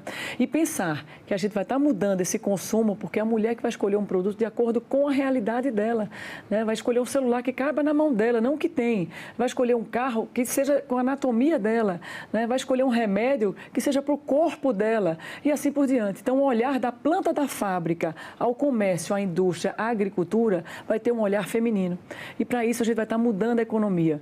Mas a gente tem muito para estar fazendo. Imagina que só 15% das empresas lideradas por mulheres exportam. A gente precisa estar junto, para escalar junto, né? Claro, as nossas barreiras são várias, não só financeira. Só para você ter a barreira da segurança, que eu vou estar te falando. Como é que uma mulher viaja sozinha para um outro país, né? A gente sabe várias coisas, várias histórias que acontecem mesmo. Então, tem toda uma segurança, uma rede que tem que estar junto para apoiar, para que essa mulher possa escalar. E como a WBA pode, né, auxiliar, né, nessa promoção das empresas lideradas por mulheres? O que é que nós temos feito? Os encontros de negócios, né? Comprador e vendedor. E é por isso que o apoio das entidades que fazem esse tipo de trabalho no Brasil tem que estar junto com a gente, né? A Apex tem feito esse trabalho, a CNI tem feito esse trabalho, o Sebrae tem feito esse trabalho junto com a gente. É muito, mas ainda é pouco. A gente precisa de muito mais para estar mudando esses números, né? A gente tem feito negócio de comprador e vendedor. Quem está querendo comprar o quê, quem está querendo vender o quê, e a gente já marca o encontro para poder a gente estar fazendo esses negócios. Então, é B2B mesmo que é que a gente está precisando. Além disso, a gente escalar uma pequena empresa ir para a média e para a grande, é que a gente vai precisar desse financiamento, como você colocou, né? Então, o financiamento tem que andar junto do B2B. Eu preciso escalar, eu preciso aumentar. Para a média virar grande, eu preciso dar uma obra com a empresa média para ela virar uma empresa grande. Não existe empresa grande. A pirâmide é muito mais curva para a gente. São muito poucas mulheres que estão no topo da pirâmide, muito poucas. E a gente precisa escalar isso. Então, a gente precisa realmente de financiamento, de aporte, para estar junto, chegando, mas isso tem que ser uma coisa de política, de propósito, para que isso aconteça. E por que as mulheres têm essa dificuldade maior? Assim, quais são as causas para essa questão aí? Existem causas culturais enormes, né? Eles ainda perguntam se você ter filho, você vai deixar de trabalhar. Essa pergunta ainda existe hoje em dia, né? Os bancos fazem perguntas que, se você for colocar, é uma loucura, né? Começar, assim, os bancos do governo e os bancos fora do governo tinham que ter essa política diferenciada, né? A gente fala, não, nós vamos ajudar as mulheres, mas precisa de mais. Precisa de muito mais do que isso. E aí, na hora que coloca uma mulher, então, na presidência, ali ela tem um outro olhar, né, para as mulheres. Ela vai ter um outro olhar, o consumo vai ser outro. Esse movimento é inevitável. É inevitável. As mulheres estão já em postos de trabalho, já estão com recursos, elas vão consumir. A decisão de compra, hoje 70% já estão dito nos Estados Unidos que a decisão de compra é da mulher. No Brasil, a gente está chegando a isso. Então, se a gente vai decidir o produto, a gente vai decidir um produto muito mais responsável, um produto de mulher construído para a mulher, para o seu corpo, para o seu olhar. Então, precisa de mulheres na planta da fábrica, precisa de mulheres na agricultura. Só para você ter ideia, na agricultura, 15% só de mulheres, elas têm, de acordo com a FAO, têm terras cultiváveis. Então, ela precisa de muito mais. Se a gente colocar um pouco a mais nisso daí, a gente já combate a fome só com esse pouco a mais de terra cultivável por mulheres. Então, quer dizer, a gente tem que estar pensando realmente segmento por segmento e fazer as coisas pontuais do que está sendo feito. A nossa demanda é enorme. enorme. A gente tem a demanda da violência, a gente tem a demanda da saúde, nós temos várias demandas, mas a demanda dos negócios precisa ser olhada, porque é aí que a gente vai estar, essa arma poderosa do empresariado que pode mudar a economia, que a gente vai estar contratando mais pessoas, que a gente vai estar trazendo mais mulheres para essa roda da economia. Então, eu acho que a gente tem que ver o empresariado de uma maneira diferente, principalmente o empresariado feminino. E quando, diante dessa situação global, essa interação da WBA, assim, nos outros países membros do BRICS e aliados, eles têm as mulheres têm essa mesma posição, essa mesma dificuldade de alcançar, de conseguir os recursos, de conseguir alcançar os postos mais altos? Muito interessante, Roberta. Alcançar os postos mais altos, eu estou falando assim das mulheres do BRICS, é a mesma problemática em todos eles, né? Claro, aqui é uma coisa a mais, outra a menos, né? Você vê, a China tinha a política da minha geração lá, elas tinham a política do filho único. Se só nascesse só mulher, como é que seria? Né? Então, assim, são problemas diferentes. Mas quando chega lá em cima, no topo, você vê, tanto no poder público, né? Você vê que no poder político tem pouquíssimas mulheres. Né? E aí é que vai ter a decisão. Na África você vê um pouco a mais disso daí e cada país tem uma maneira de ser diferente, mas a problemática é a mesma, a falta de financiamento e a necessidade de uma rede de proteção maior para que a gente possa escalar mais ainda e ter esse gap, diminuir esse gap. Agora é muito interessante, né? Você lidar com cada país é uma realidade tão diferente das empresárias, né? Você vê, uma puxa mais para um lado da saúde, o outro puxa mais também por causa da realidade delas, né? A nossa realidade aqui tem muito agro, né? Você vê as mulheres do agro aqui, eu acabei de vir de uma feira do agro, é interessantíssimo como elas estão entrando e tem outras barreiras que elas enfrentam ali, né? Então, assim, a mesma coisa acontece em todos os outros países. As nossas recomendações, a gente vê que são as mesmas, né? As recomendações para o governo são as mesmas, mas como atuar em cada país, no seu segmento de negócios, é completamente diferente. Então, você vai para uma China, você vai fazer uma China de IA, de inteligência tecnológica, tem um campo enorme. Eu acho que isso é uma vantagem. O nosso número está desse jeito, é uma vantagem porque a gente tem uma avenida para estar percorrendo. Eu vejo vantagem, sim, que a gente está no momento ideal para a gente estar avançando. A necessidade é mais cooperação e o poder público e privado está junto. Vocês realizaram um evento, um fórum, né, em março. Quais foram as conclusões? Olha, a gente já começa a realizar fórum desde janeiro, tá? Então, janeiro a gente teve África do Sul, a gente teve aqui no Brasil, teve na Rússia, teve na China. Então, todos os meses desse ano a gente vai estar trabalha em cada país, né? Então, não é só no Brasil. Foi daqui do Brasil, mas está acontecendo no mundo inteiro. Todos os meses, em cada país do BRICS, a gente faz esses encontros grandes em que tem as recomendações, discussões sobre cada tema desse e o principal, que é o B2B, que são rodadas de negócios. Então, todos esses a gente tem feito isso daí. Vamos mudar os números, eu acho que até final de 2025, essa é a minha meta, que a gente consiga avançar nesses números. É para isso que eu e meu grupo todo, voluntariamente, estamos trabalhando para que a gente consiga mudar esses números, né? Mas a gente tem feito um trabalho enorme, não só de discussão, mas principalmente de execução, de estar juntando mulheres de negócios entre elas. E como você falou, né, a questão toda é pública e privada. Com relação assim, ao setor público, quais são as recomendações, né? Nós estamos aqui no Senado, uma casa legislativa, né? O que falta na legislação brasileira? Olha, vou dar um exemplo. Se a gente der uma obra, aí vai assim, olha, não temos empreiteiras lideradas por mulheres. Não tem. Porém, ela está média e está pequena. Se eu der para uma média, ela vai virar grande.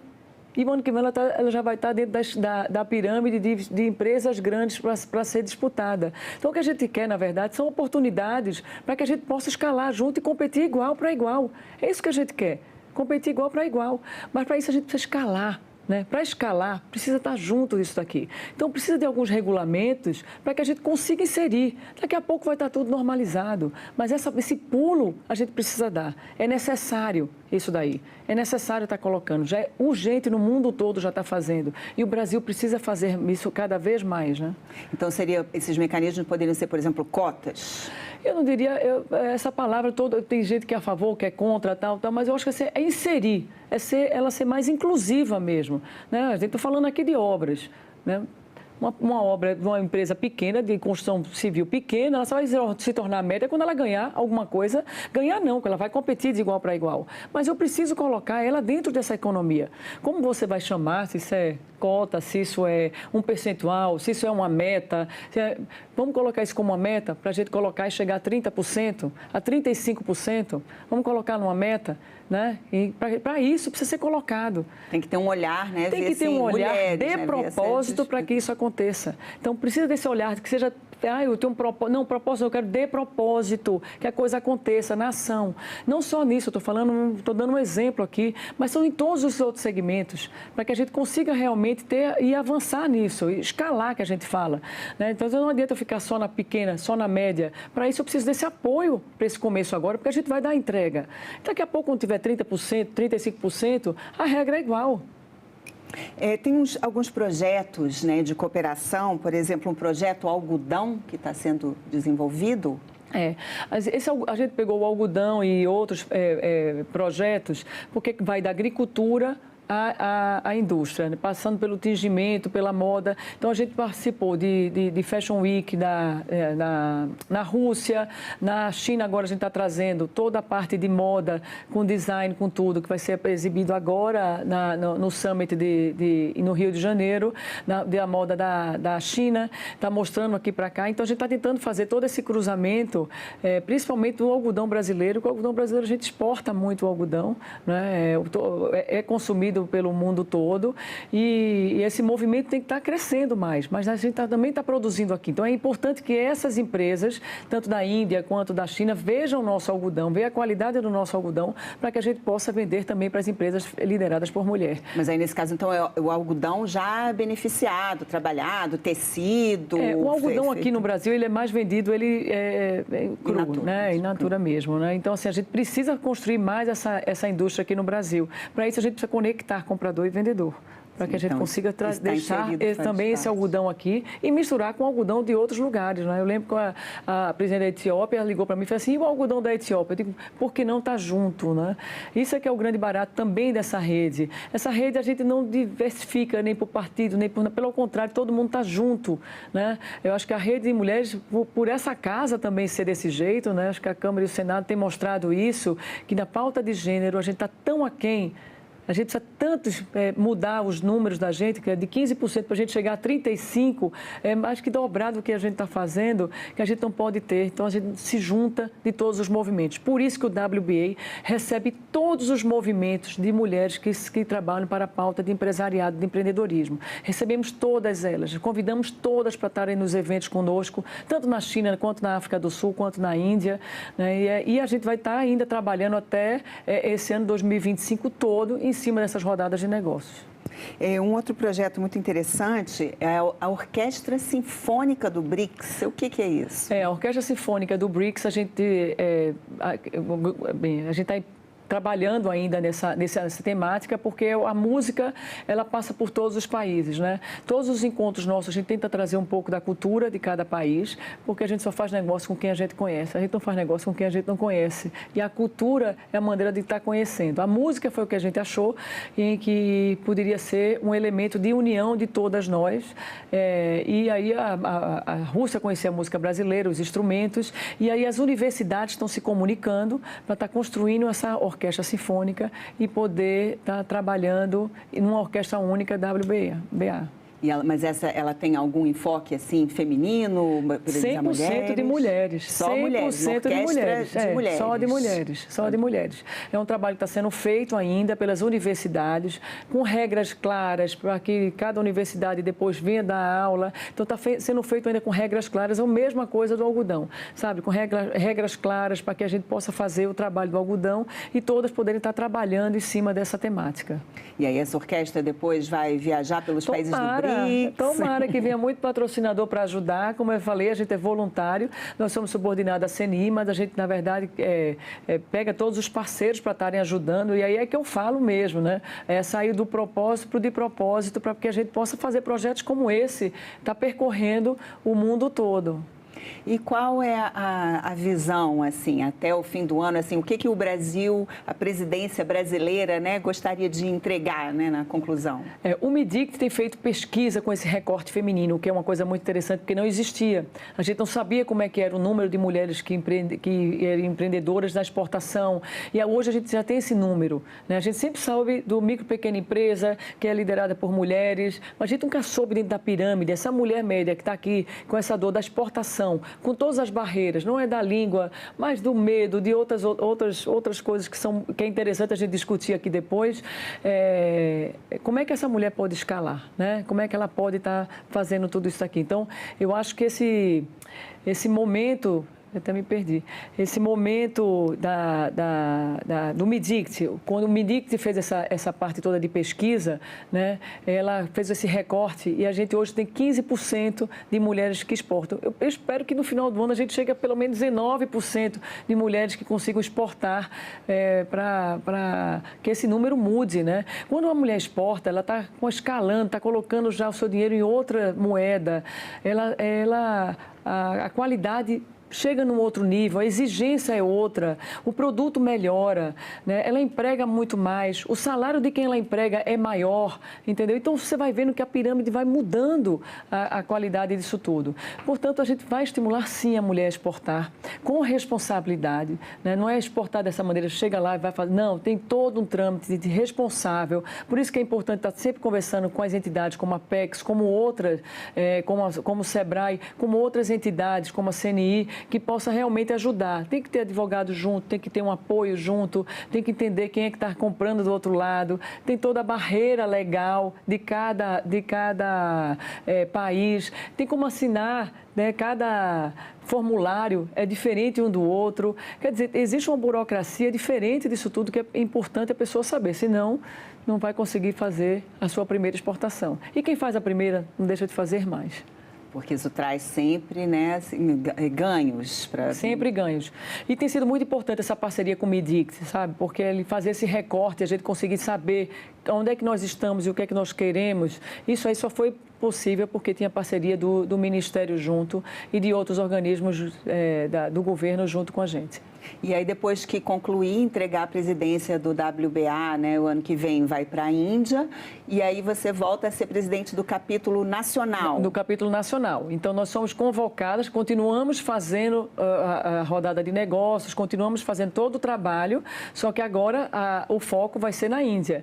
Então, por exemplo, nós estamos fazendo um campeonato de startups aqui. Já foi feito também nos outros países, ano passado na Rússia, um ano retrasado na África do Sul e assim por diante. Então, esse ano vai ser aqui no Brasil. Nós estamos premiando 9 estrangeiras e 9 brasileiras agora no encontro dos presidentes da República. Isso é super importante. Foram, sabe, mais de 1000 projetos entregues e a gente está premiando agora as melhores startups para estar em vários segmentos, e isso com o apoio do SEBRAE, para avaliação de todos esses, as chairs de cada país, né, como a gente se chama de chair, a principal de cada país, que votou foi finalista no final, enfim, terminou votando em as ganhadoras da startup, que vai ser premiada agora.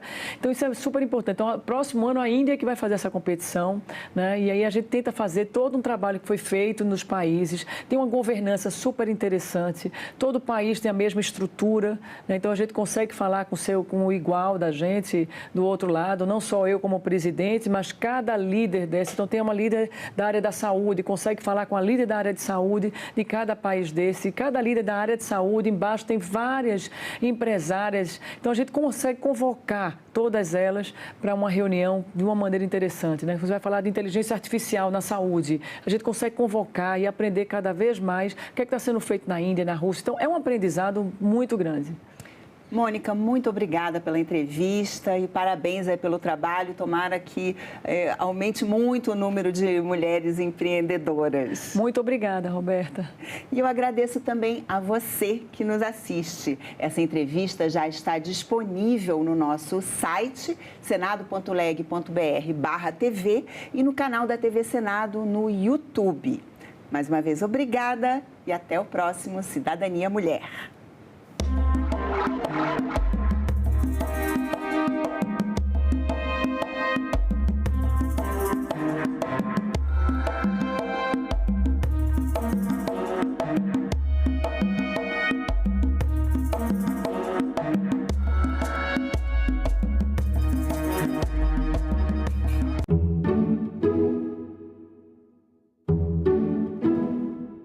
minha tia trabalha fazendo roupas e ela falou, não, você quer fazer os laços?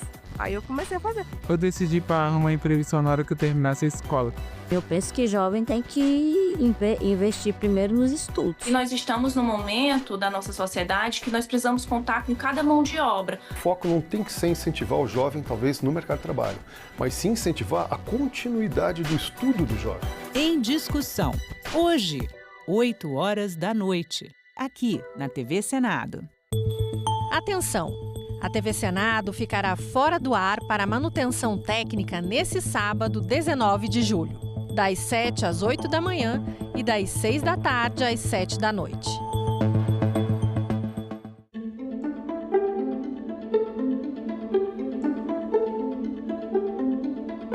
Essa comissão, no meu ponto de vista, demonstrou-se omissa diante de indícios robustos de práticas ilícitas. Informações da mídia e denúncias apresentadas indicavam possibilidade de esquemas sofisticados de corrupção. Infelizmente, essa CPI, em vez de aprofundar as investigações, no meu modo de entender, respeito quem pensa diferente, negligenciou a coleta de provas, a oitiva de testemunhas e a análise de documentos relevantes. Eu gostaria de votar em qualquer indiciamento, em qualquer imputação, que tivesse segurança técnica de como foi construída, não pela relatora, mas pelo ambiente.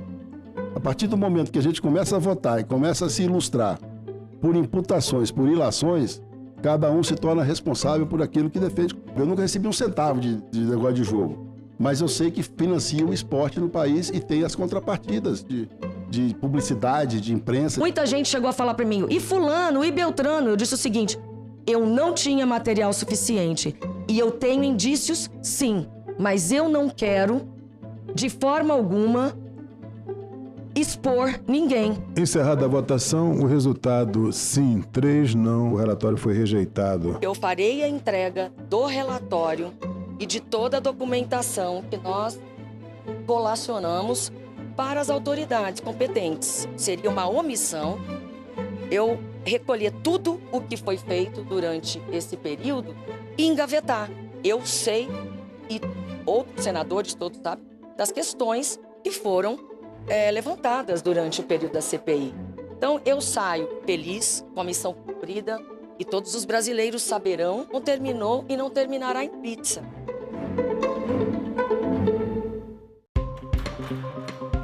O que é a chamada taxação dos super ricos? Quais os impactos disso nas contas públicas? Diretora executiva da Oxfam Brasil, Viviana Santiago, e a economista e professora Rita Mundim respondem a essas e outras perguntas ao vivo. TV Senado Live nesta sexta, 9h da manhã. Essas imagens de satélite são feitas a partir de 1988 e é possível perceber que poucas ilhas de florestas se mantêm intocadas. Quem preserva o meio ambiente hoje no país e que tem essa relação e esse comprometimento são os povos indígenas, comunidades tradicionais que têm uma outra relação com a terra, com todos os biomas ali. A função, por dever, é do Estado, mas quem tem cumprido esse papel, eu não tenho dúvida que são os povos indígenas. Um professor indígena me pegou pelo braço e falou assim, senador, vem até aqui. Ele me levou, tinha um olho d'água. Quando ele chegou lá, naquele olho d'água, estava morto. Claro, cercado por soja, milho, cana e agrotóxico pelo ar. E ele reflorestou aquele olho d'água. E aquilo, a água começou a surgir dali. Agora é lei. A reforma tributária promete simplificar o pagamento de impostos no Brasil. A nova lei detalha reduções e isenções de tributos, além de regras para a devolução de impostos para famílias de baixa renda. O mecanismo de devolução deverá valer para contas de energia, água, saneamento, gás e telefonia, e as mudanças serão implementadas de forma gradativa. O Senado votou, agora é lei. Os desafios de conciliar o uso da inteligência artificial com o desenvolvimento sustentável. Lei do Mar chega ao Senado depois de 12 anos de tramitação na Câmara. poeta Nicolas Ber lança livro em defesa do Cerrado brasileiro.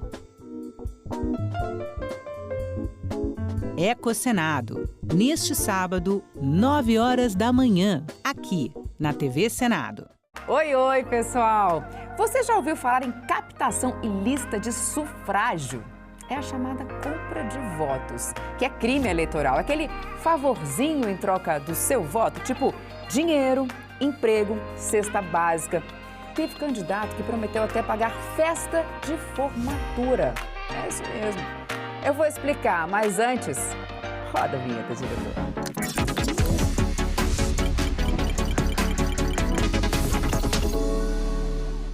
Então, é isso. Está lá no Código Eleitoral, também na Lei das Eleições. Candidatas e candidatos não podem oferecer qualquer tipo de vantagem em troca de voto e nem precisa entregar. Se prometeu, já é crime. Pode dar ruim, viu? A pena vai de multa à perda do mandato. E não importa se é numa capital ou numa cidade pequena. Olha só esse caso lá de Serra do Navio, cidade com menos de 6 mil habitantes do Amapá.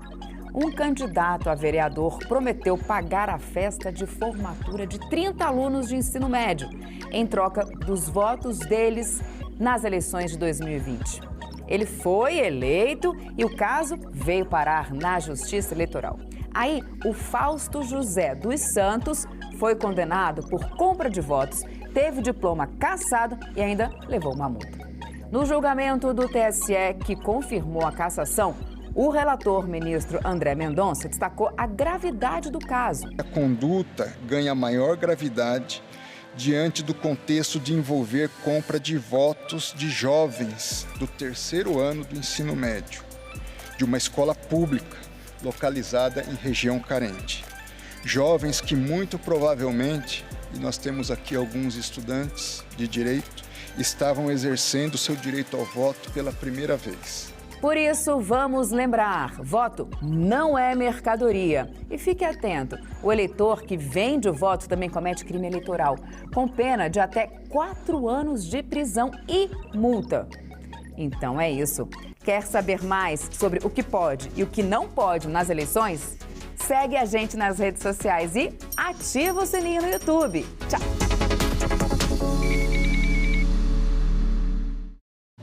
Uma notícia falsa pode vir de quem a gente menos espera, no grupo da família ou nas nossas redes sociais. Mas como saber se uma informação é verdadeira? Agora, as informações sobre o Senado podem ser checadas pelo WhatsApp. Envie texto, link, foto, captura de tela ou vídeo de qualquer notícia duvidosa sobre o Senado Federal. Nossa equipe vai analisar o material e responder se a informação é falsa, verdadeira ou imprecisa. Ficou na dúvida? Senado verifica.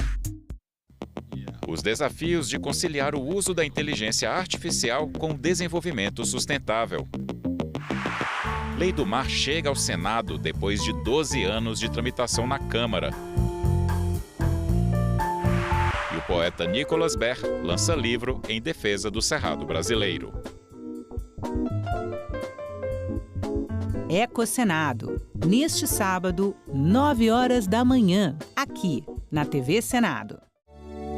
Todo o material que foi coletado nessas escavações desses 40 anos, o pessoal então dizia, manda para São Paulo, manda para o Rio de Janeiro. Eu dizia, minha gente, o Brasil nunca vai se desenvolver no interior se nós continuarmos com esta coisa de mandar para as capitais.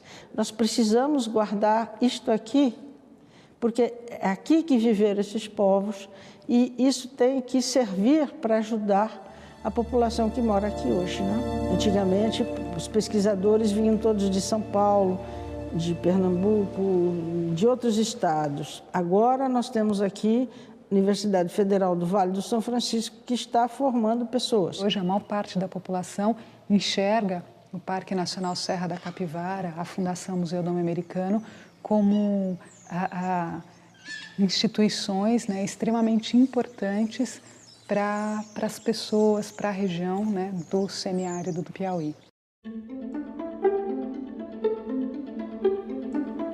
O bicentenário da Confederação do Equador precisava muito ser lembrado. todo o ideário constitucionalista da Confederação, toda a perspectiva de federalismo, de justiça tributária, tudo que envolveu e deu movimento, né, aos heróis e idealizadores da Confederação ainda está muito presente no Brasil. E era preciso a gente resgatar isso, trazendo para a memória e para o conhecimento das gerações atuais e futuras gerações a importância de um movimento de liberdade e de democracia. Uma forma de comemorar de maneira crítica, né? Trazendo novas pesquisas, propondo novos questionamentos e, sobretudo, buscando quebrar essa barreira que sempre foi colocada sobre a memória da Confederação do Equador, que foi, né, secularmente acusada de separatismo, quando, na verdade, era uma proposta alternativa de Brasil. O Brasil estava se constituindo naquele momento e, das províncias do Norte, partiu uma proposta de uma organização num formato republicano e federalista, e, sobretudo, constitucional. Então, a gente tentou dar esse caráter nacional. A gente tem uma certa felicidade de ter, nós temos nesse livro o historiador do Crato, né, historiador do interior do Piauí, né, tem gente de vários lugares do Brasil, e inclusive um inglês e um americano, né, trabalhando com personagens que a gente não conhece tão bem, mas poderia. Paraíba e Ceará, também Rio Grande do Norte, se uniram ao movimento, o tornando ainda mais forte. No ideal libertário, não temiu a própria morte.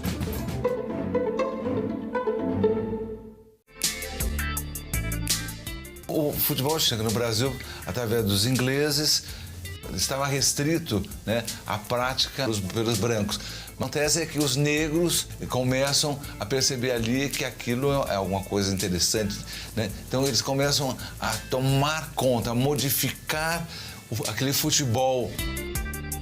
Deu bola. Neste sábado, 2h da tarde, aqui na TV Senado. Agora é lei. A reforma tributária prevê 2 impostos, a Contribuição sobre Bens e Serviços, CBS, que é federal, e o Imposto sobre Bens e Serviços, IBS. De competência dos estados e municípios, a CBS vai substituir 3 impostos atuais, PIS, COFINS e IPI, enquanto o IBS será cobrado no lugar do ICMS e ISS. A nova lei detalha ainda as reduções e isenções dos impostos. O Senado votou, agora é lei. O site do Senado agora mostra projetos de lei em linguagem simplificada. É o Senado Explica, uma ferramenta de inteligência artificial combinada com revisão humana que torna mais fácil entender e acompanhar as leis em debate aqui no Senado. Na página de tramitação das matérias e no portal E-Cidadania, Senado Explica. O batanga é um ritmo que surge em Cuba nos anos 40, finais dos 40, 50, um pouco pelos próprios músicos que estavam desenvolvendo-se dentro do mambo. Para mim foi muito interessante já pegar esse primeiro elemento. E aí eu falei, bom, já tenho um nome, já tenho um ritmo. Bom, agora o que eu vou pegar esse nome com esse ritmo, eu vou colocar os elementos brasileiros. Sons do Refúgio, neste sábado, 4h da tarde, aqui na TV Senado. A compreensão sobre a participação dos povos indígenas na Confederação do Equador está inserida num debate mais amplo sobre como reinterpretar a presença dos povos indígenas na própria formação do Brasil. Por que esses indígenas foram sendo apagados ou secundarizados, né, enquanto outros sujeitos históricos foram sendo mais visibilizados. Eles entendiam que era o Dom João VI que iria garantir, né, a manutenção das suas terras coletivas. A monarquia é percebida como a grande entidade protetora. No Ceará havia 5 vilas de índios, né? Vila Viçosa, Soure, que hoje é Caucaia, Arronches, que hoje é o bairro da Parangaba em Fortaleza, Messejana, que é bairro em Fortaleza, e Monte Mal Novo, que hoje é Baturité. Nessas 5 vilas havia indígenas ocupando cargos de câmara, majoritariamente como vereadores, né, alguns como juízes também. E por meio dessa condição, eles se posicionavam politicamente, escreviam. Agora é lei. A reforma tributária busca simplificar os impostos no Brasil. 5 tributos serão substituídos por 2, CBS e IBS. A transição será gradual e entre as mudanças está o imposto seletivo, que vai taxar produtos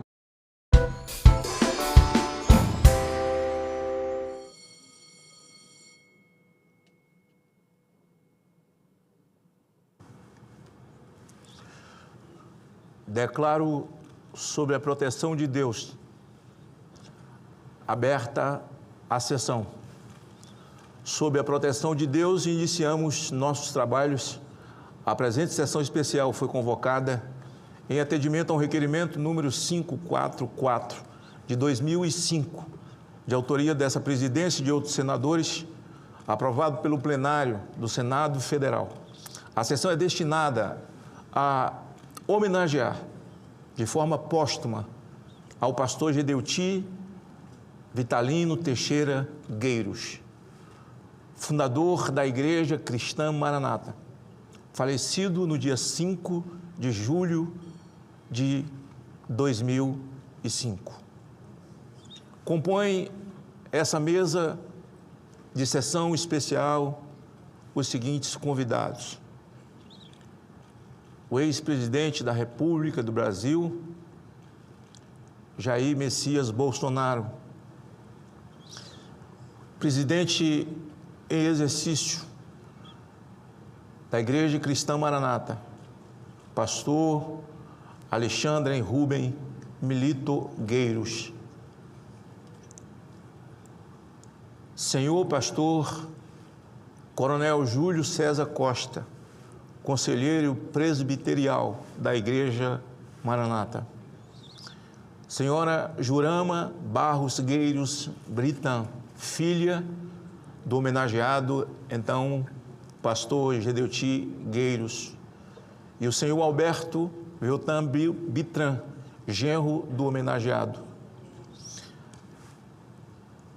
A senhora, minha primogênita, Magda Malta, minha 01.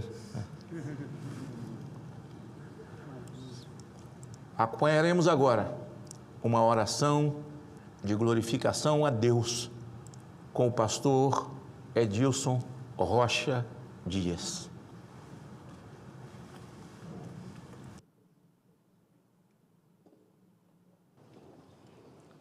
Convido todos a estarem de pé, vamos orar. Senhor nosso Deus, clamamos pelo poder que há no sangue de Jesus. Invocamos o Teu nome, porque debaixo deste nome nós confiamos na promessa do Senhor. Senhor, invocamos o Teu nome para esta sessão solene, quando todos estão aqui para esta homenagem. Mas bem sabemos que somente o Teu nome há de ser glorificado. Bendito é o nome do Senhor. Recebe a nossa adoração, a nossa invocação, em nome de Jesus. Amém.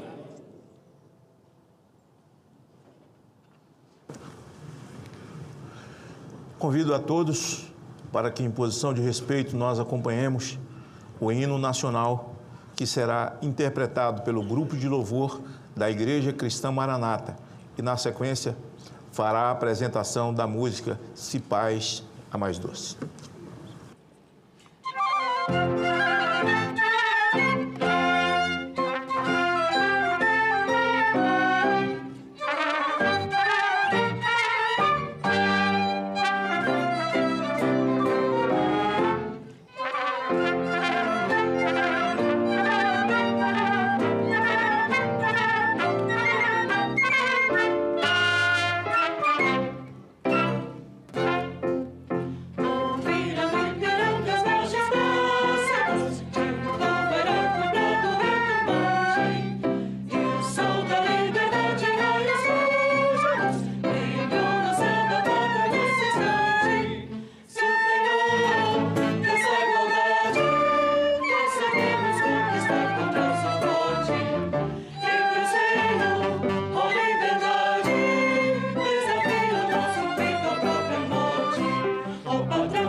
cumprimentando todos os pastores presentes, pertencentes à Igreja Maranata, cumprimento também líderes outros, de outras denominações que participam conosco dessa sessão solene pela memória, homenagem póstuma ao pastor Gedeuti Gueiros. Registro no plenário a presença do Procurador de Justiça de Minas Gerais, Marco Antônio Piccone Soares. Registro também da senhora desembargadora do Tribunal de Justiça do Distrito Federal e Territórios, Nilsone de Freitas, senhor presidente do Instituto de Pesquisa e Inologia Cristã, Robson Santos. Registro a presença do deputado presidente da Frente Parlamentar Evangélica, nosso querido Gilberto Nascimento. Quando você fica amigo demais, você esquece até o nome. Gilberto Nascimento, que nesse momento, nessa sessão solene, representa a Frente Parlamentar Evangélica na Câmara dos Deputados e que todos nós fazemos parte do Congresso Nacional. Solicito à Secretaria-Geral da Mesa a exibição de um vídeo institucional em homenagem póstuma ao pastor Gedeuti Vitalino Teixeira Gueiros.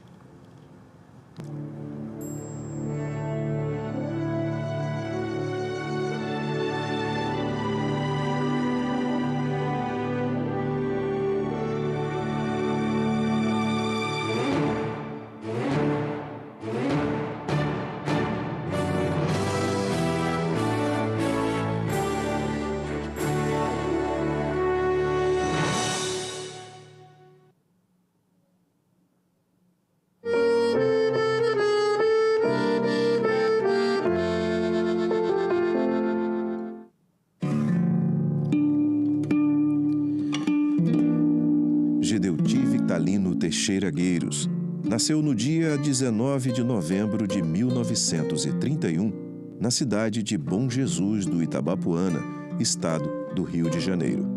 Ainda menino, mudou-se para a cidade de Vila Velha, no estado do Espírito Santo, onde cresceu em um lar evangélico, cercado de todos os cuidados e educado nos melhores valores cristãos. Como resultado disso, e nesse ambiente evangélico, conheceu Dona Jurama Barros, com quem se casou em 15 de março de 1958, a quem sempre teve como o amor de sua vida, e com quem teve uma filha que, como prova desse amor, deu o mesmo nome da mãe, Jurama.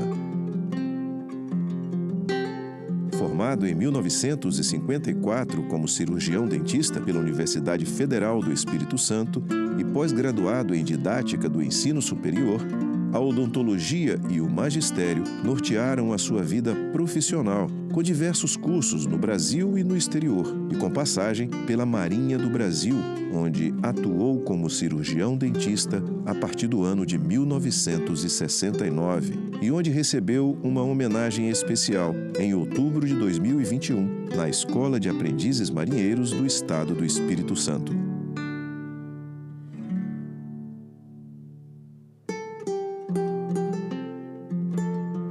O doutor Gedeuti Gueiros recebeu ao longo de sua jornada como profissional da odontologia, do magistério e do ministério pastoral dezenas de prêmios e homenagens, dentre as quais o de doutor honoris causa em Direitos Sociais e Humanitários, o título honorífico de Embaixador da Paz do Supremo Consistório Internacional dos Embaixadores da Paz, o título de Comendador da Ordem dos Benfeitores Culturais da Humanidade, o Prêmio Mérito Funcional expedido pela Marinha do Brasil em 1980 e em 1983.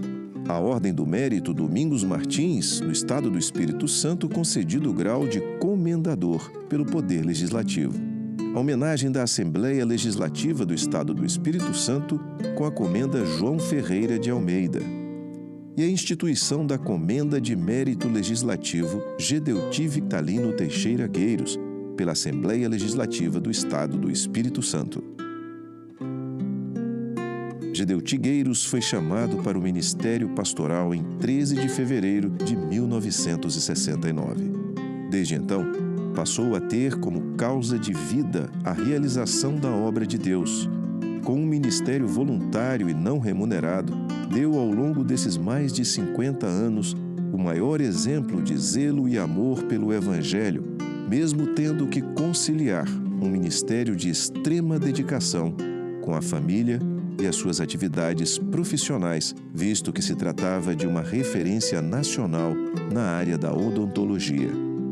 À frente da Igreja Cristã Maranata, que ajudou-o a iniciar, sua liderança inata, sua capacidade de gestão e o propósito de Deus em sua vida e ministério se manifestavam todos os dias ao longo dos anos e projetaram a instituição e sua mensagem para todos os continentes do planeta. Além do inestimável papel na condução das abordagens doutrinárias no dia a dia da Igreja, o pastor Gedeu Tigueiros, como homem sábio, visionário, de oração e de ação, esteve à frente de diversos projetos que se tornaram altamente relevantes nas áreas da responsabilidade social, ambiental, fortalecimento dos laços familiares e da comunicação, inaugurando uma rádio e TV com acessos em todo o planeta. Os resultados alcançados, visíveis e extraordinários, se perpetuam e se projetam para um futuro certo, firme e bíblico, onde os sinais da principal mensagem dele e de toda a Igreja se tornam cada dia mais atual, impactante e verdadeira. Maranata, o Senhor Jesus vem!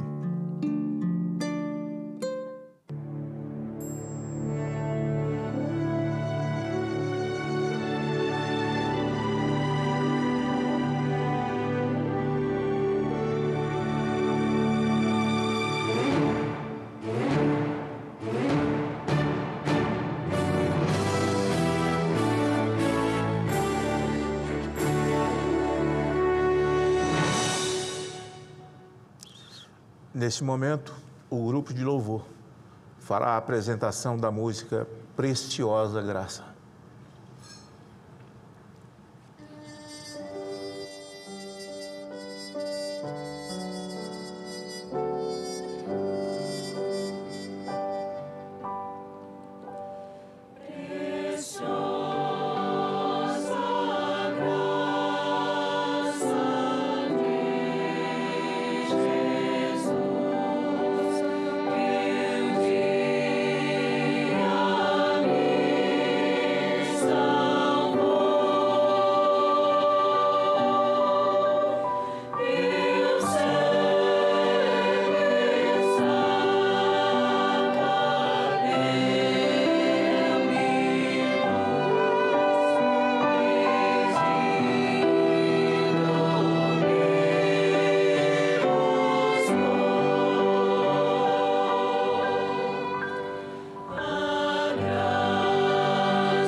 Nesse momento,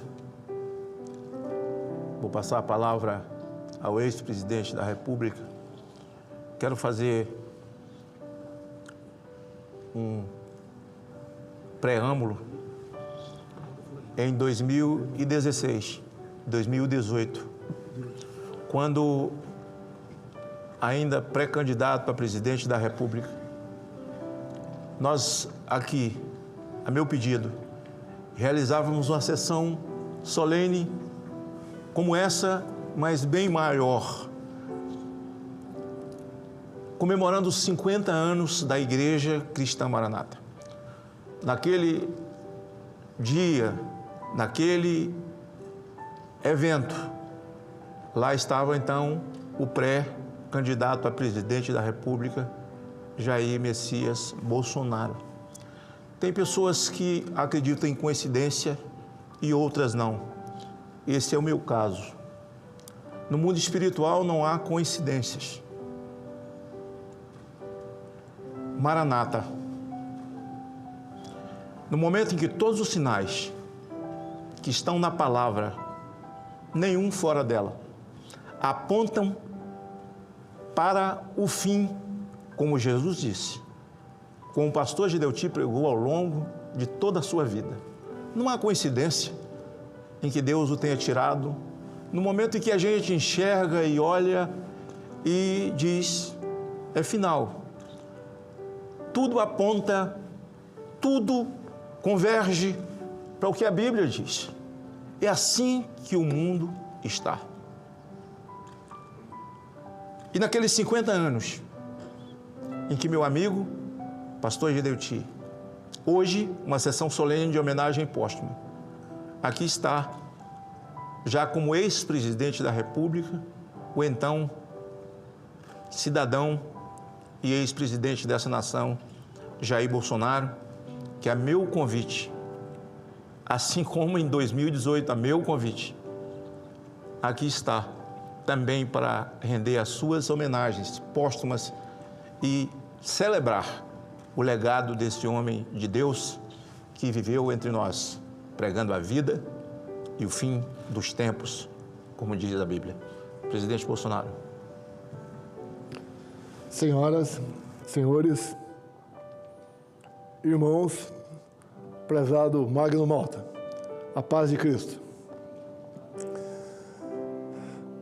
Agradeço a oportunidade, num evento tão marcante como esse, me conceder a palavra. Vendo rapidamente o currículo do Gideuti, algo em comum comigo. Meu pai era dentista prático, apenas 4 anos mais velho do que ele. Sei um pouco que é a história de quem tem essa profissão. Mas, meus senhores e minhas senhoras, a vida se faz de momentos. E esse é um momento para eternizarmos o que foi a vida do prezado Gideuti. Os seus exemplos, as suas pregações, a maneira como ele conduziu essa grande igreja Maranata.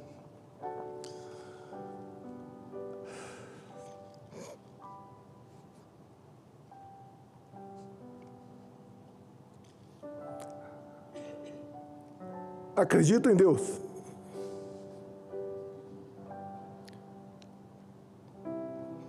Peço orações a vocês. E por muitas vezes o óbvio está na tua frente. As pessoas poderosas dessa nação, algumas dessa casa, quando se conscientizarem do óbvio, que um dia ele vai embora, ele muda.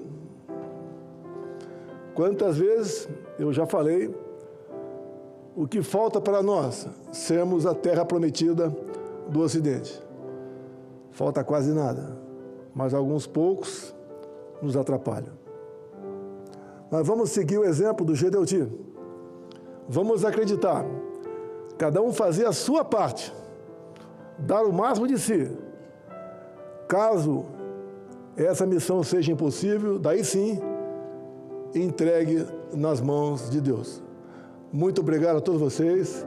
Que Deus conforte a família, os amigos do prezado Gedeuti.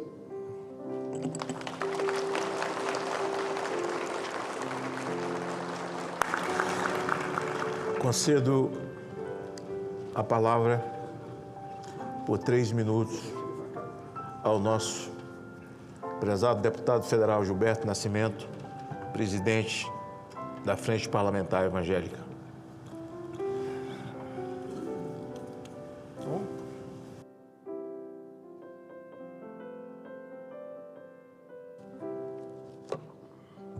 Excelentíssimo presidente dessa sessão, senador Magno Malta, a quem louvo a Deus pela sua vida.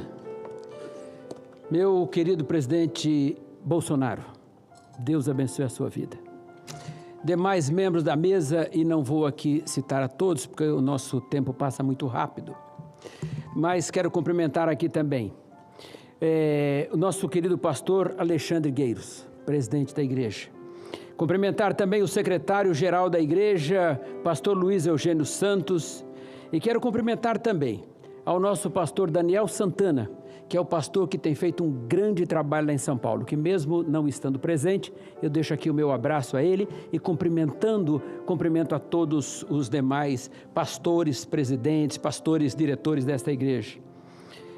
No momento como esse, senador Magno Malta, eu estava ali sentado e pensando o seguinte: já participei de muitas sessões aqui na Câmara, pelo tempo que estou aqui no Senado, enfim, na Câmara e eventualmente quando convidado aqui no Senado.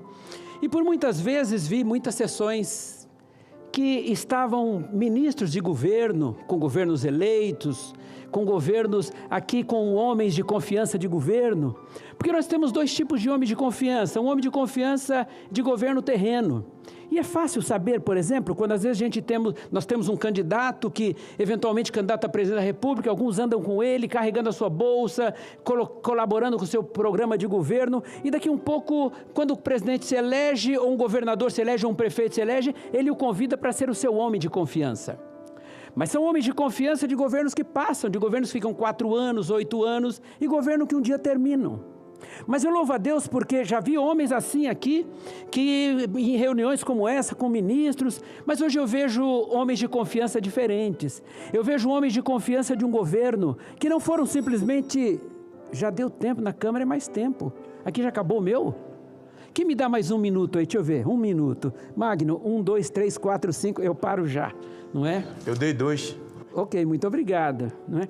Então, o que nós observamos é que quando esses homens de confiança de governo terreno são chamados, muitas vezes, às vezes, estavam aí carregando então a bolsa do seu candidato. Agora, nós temos um outro tipo de homem de confiança que às vezes estavam no chão de fábrica e daqui um pouco ouvir a voz do Espírito Santo: venha, meu filho, que eu tenho uma obra especial para você.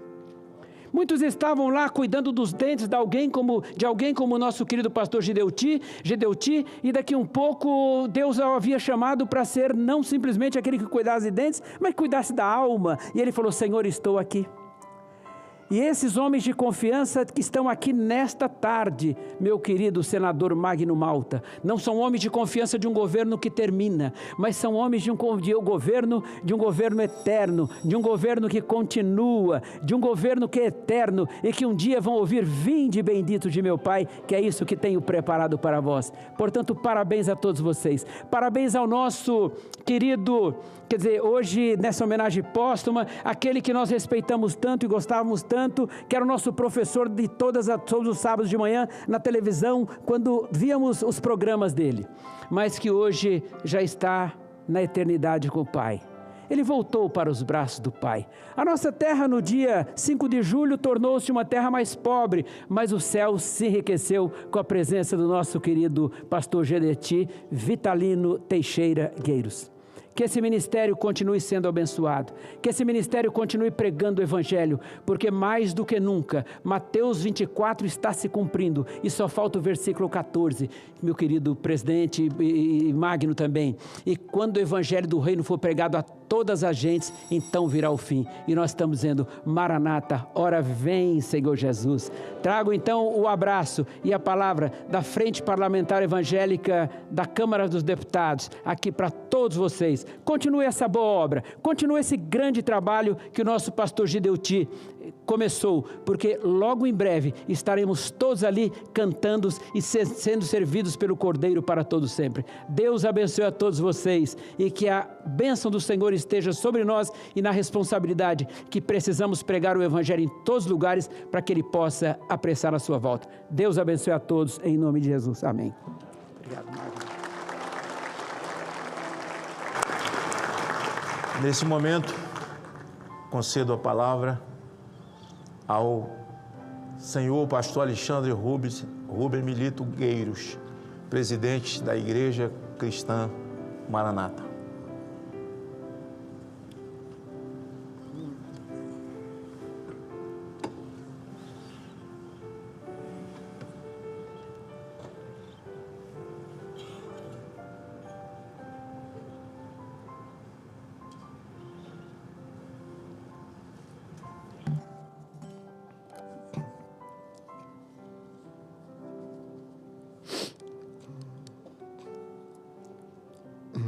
Excelentíssimo senhor senador Magno Malta, presidente Jair Messias Bolsonaro, deputado Gilberto Nascimento, demais autoridades civis, militares e eclesiásticas presentes e membros da família mais próxima do pastor Gideuti Gueiros, amigos todos.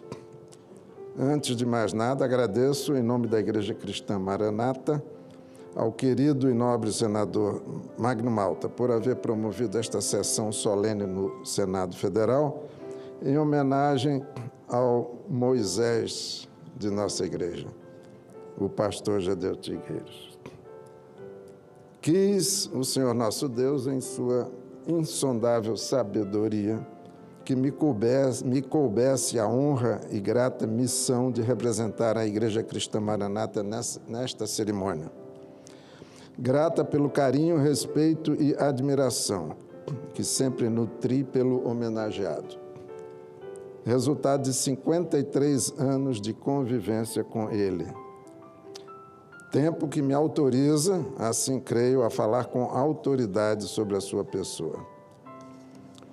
Buscando na Bíblia uma passagem que nos edificasse e expressasse com exatidão o significado do ministério do pastor Gideuti Gueiros, encontrei palavras do apóstolo Paulo em 2 Coríntios capítulo 12, versículos 14 e 15, quando este fala sobre os sinais de seu apostolado. Não vos serei pesado, fala o apóstolo, pois não busco os vossos bens, mas a vós. Os filhos não devem entesourar para os pais, mas os pais para os filhos. Eu, de boa vontade, gastarei tudo e serei inteiramente gasto por amor das vossas almas.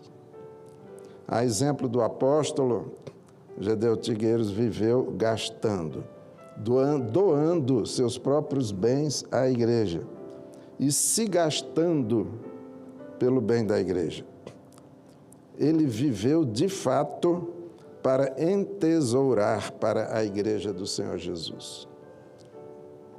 E esclareço, ele entesourou não exclusivamente para a Maranata, mas para igrejas de diferentes denominações evangélicas e pentecostais, inclusive em outros continentes. Por isso ele deixa uma grande saudade, não apenas nos adultos, curiosamente, mas também nas crianças que o conheceram, crianças que ele amava e com quem se relacionava, e às quais não deixava de responder quando delas recebia alguma mensagem. Daí um testemunho recente, na semana passada, de uma criança de 3 anos de idade, que quando ouviu os pais comentarem a respeito do falecimento do homenageado, disse: papai, ele não morreu, mas foi para a sua outra casa. Mas voltando ao que dizia antes, como a influência da igreja que recebia o tesouro legado pelo pastor Gedeuti. Ele transmitiu seus ensinamentos a outras denominações em outros países. Como isso? Assim foi. Igrejas diversas ao redor do mundo foram despertadas ou redespertadas quando ouviram o testemunho de que uma igreja no Brasil continuava a viver as experiências do Pentecostes, relatadas no livro de Atos dos Apóstolos.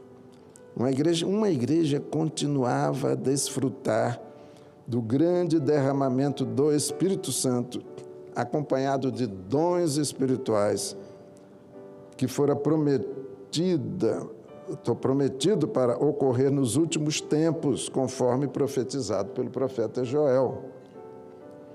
Foi pelo ministério do pastor Gedeuti que o nosso Senhor Jesus, através do seu Espírito, nos fez entender que deveríamos viver como os primeiros discípulos, perseverando na doutrina dos apóstolos, na comunhão entre os irmãos, no partir do pão, que nos fala do corpo de Cristo, e na oração, preparados assim para o arrebatamento da igreja.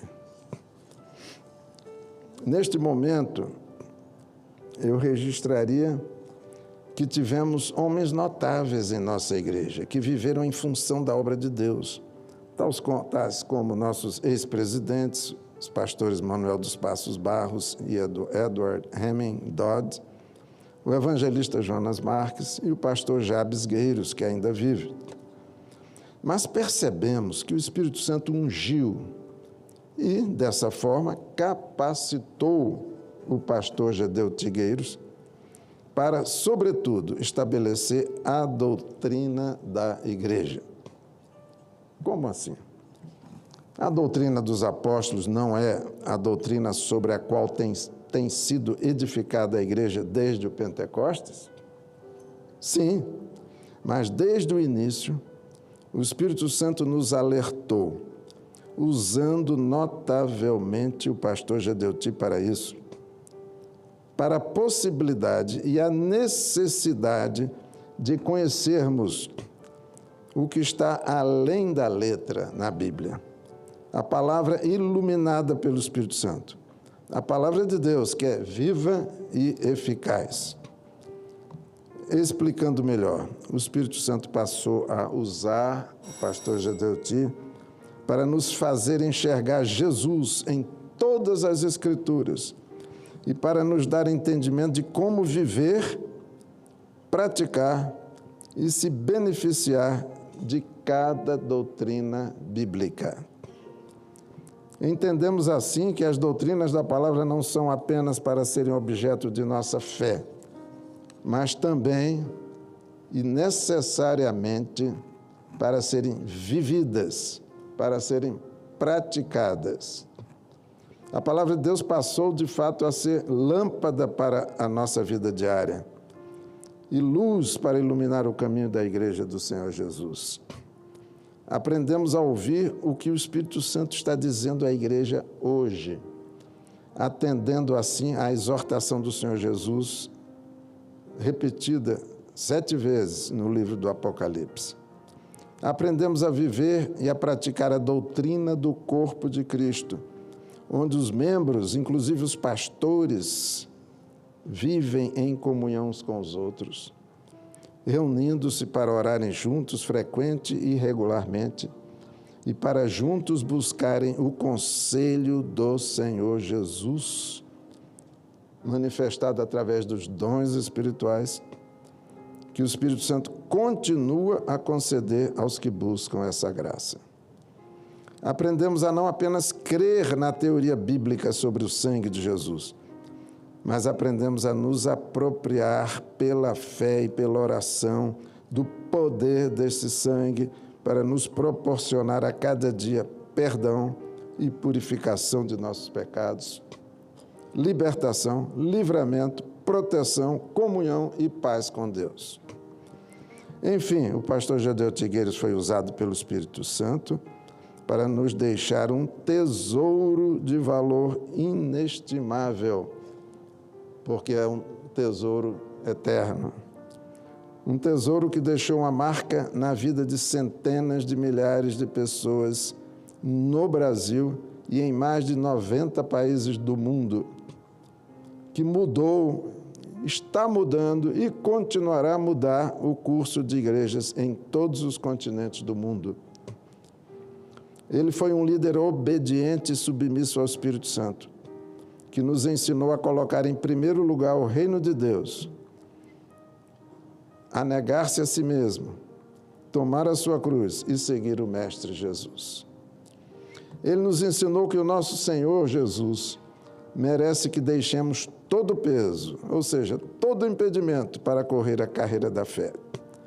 Ele nos ensinou que o ministério pastoral é mais importante do que a vida voltada para os interesses e valores deste mundo.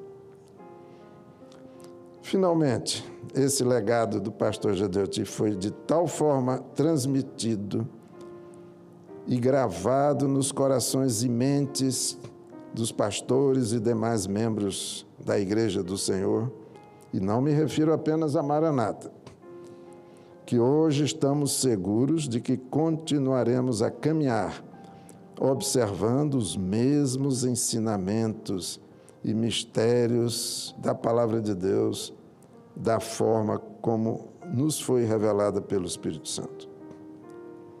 E todos verão que o líder passou, mas seus ensinamentos e o exemplo de vida que ele nos legou continuarão a ser vividos e praticados pela Igreja, da qual ele foi um dos principais fundadores. Este, no meu entender, é o sinal marcante e inegável do seu apostolado.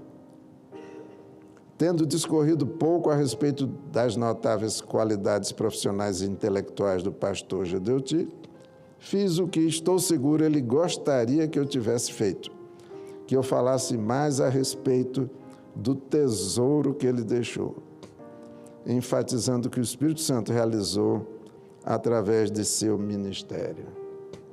O pastor Gedeu, se estivesse hoje entre nós, poderia dizer como expressão de uma verdade: não busco o que é vosso, mas sim a vós. Porque não deve os filhos entesourar para os pais, mas os pais para os filhos. Eu, de muito boa vontade, gastarei e me deixarei gastar pelas vossas almas. Gedeu gastou e se deixou gastar por amor ao Senhor Jesus e à Igreja do Senhor Jesus. Muito obrigado.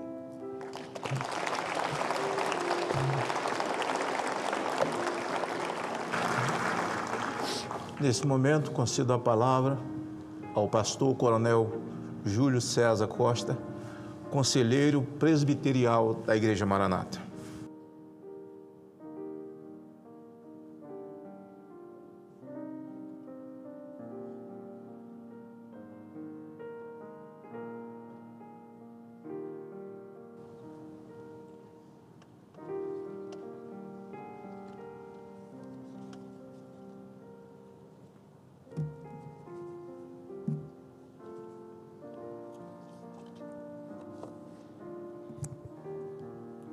Excelentíssimo senhor senador Magno Malta, presidente desta sessão especial, excelentíssimo senhor presidente da República, Jair Messias Bolsonaro, excelentíssimo senhor presidente da Igreja Cristã Maranata, o pastor Alexandre Gueiros, saúdo de forma muito especial a família do pastor Gedeu, que está aqui representada pelo seu genro Albert Bitran, sua filha Jurama Gueiros, sua neta Sara e seu neto Jonathan. colegas do Conselho Presbiteral, irmãos da Igreja Maranata que nos assistem também, além deste Senado, pelo Brasil e pelo mundo. Senhoras e senhores, é com imensa honra e profunda emoção que ocupo esta tribuna na condição de representante designado pela família Gueiros Bitran para externar, nesta data solene, esta justa e memorável homenagem póstuma ao pastor Gedeuti Gueiros, um homem cuja vida foi testemunho inabalável da fé cristã, da dedicação generosa ao próximo e da missão redentora que norteou cada passo de sua trajetória. Além de ter sido um dedicado, carinhoso e exemplar filho, marido, pai, sogro e avô.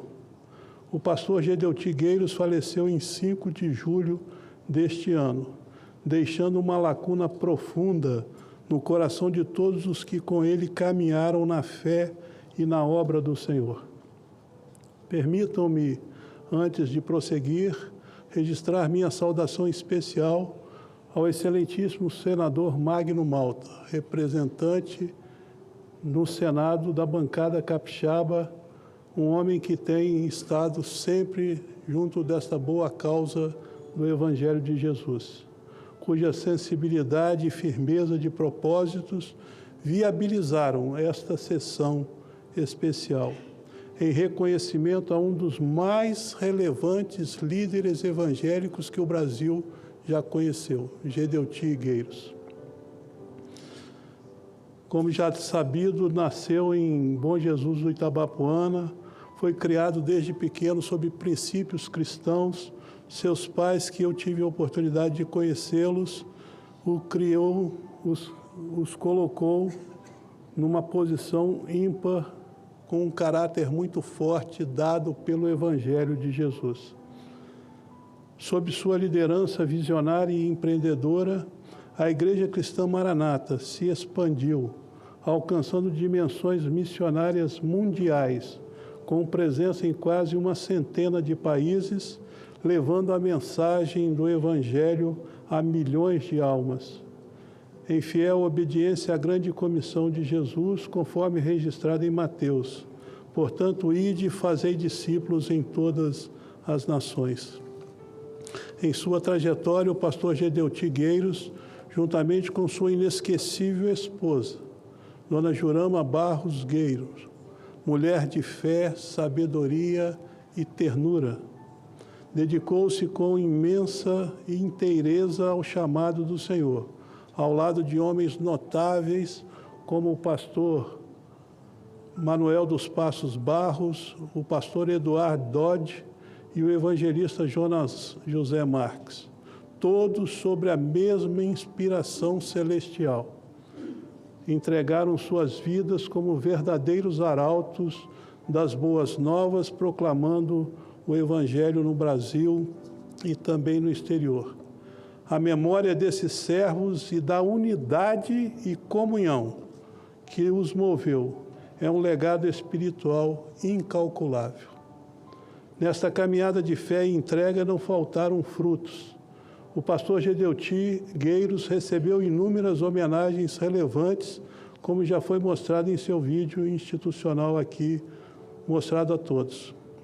Tornou-se em vida, por unanimidade da Assembleia Legislativa do Estado do Espírito Santo, uma comenda com o seu nome para ser concedida ao ambiente religioso evangélico a cada ano. Recentemente foi indicado para ser homenageado em Paris, na França, pela Sociedade para o Estudo, para o Estímulo do Progresso, com a centenária Grande Medalha de Ouro, conferida anualmente a personalidades e instituições cujas contribuições moldaram profundamente o progresso humano.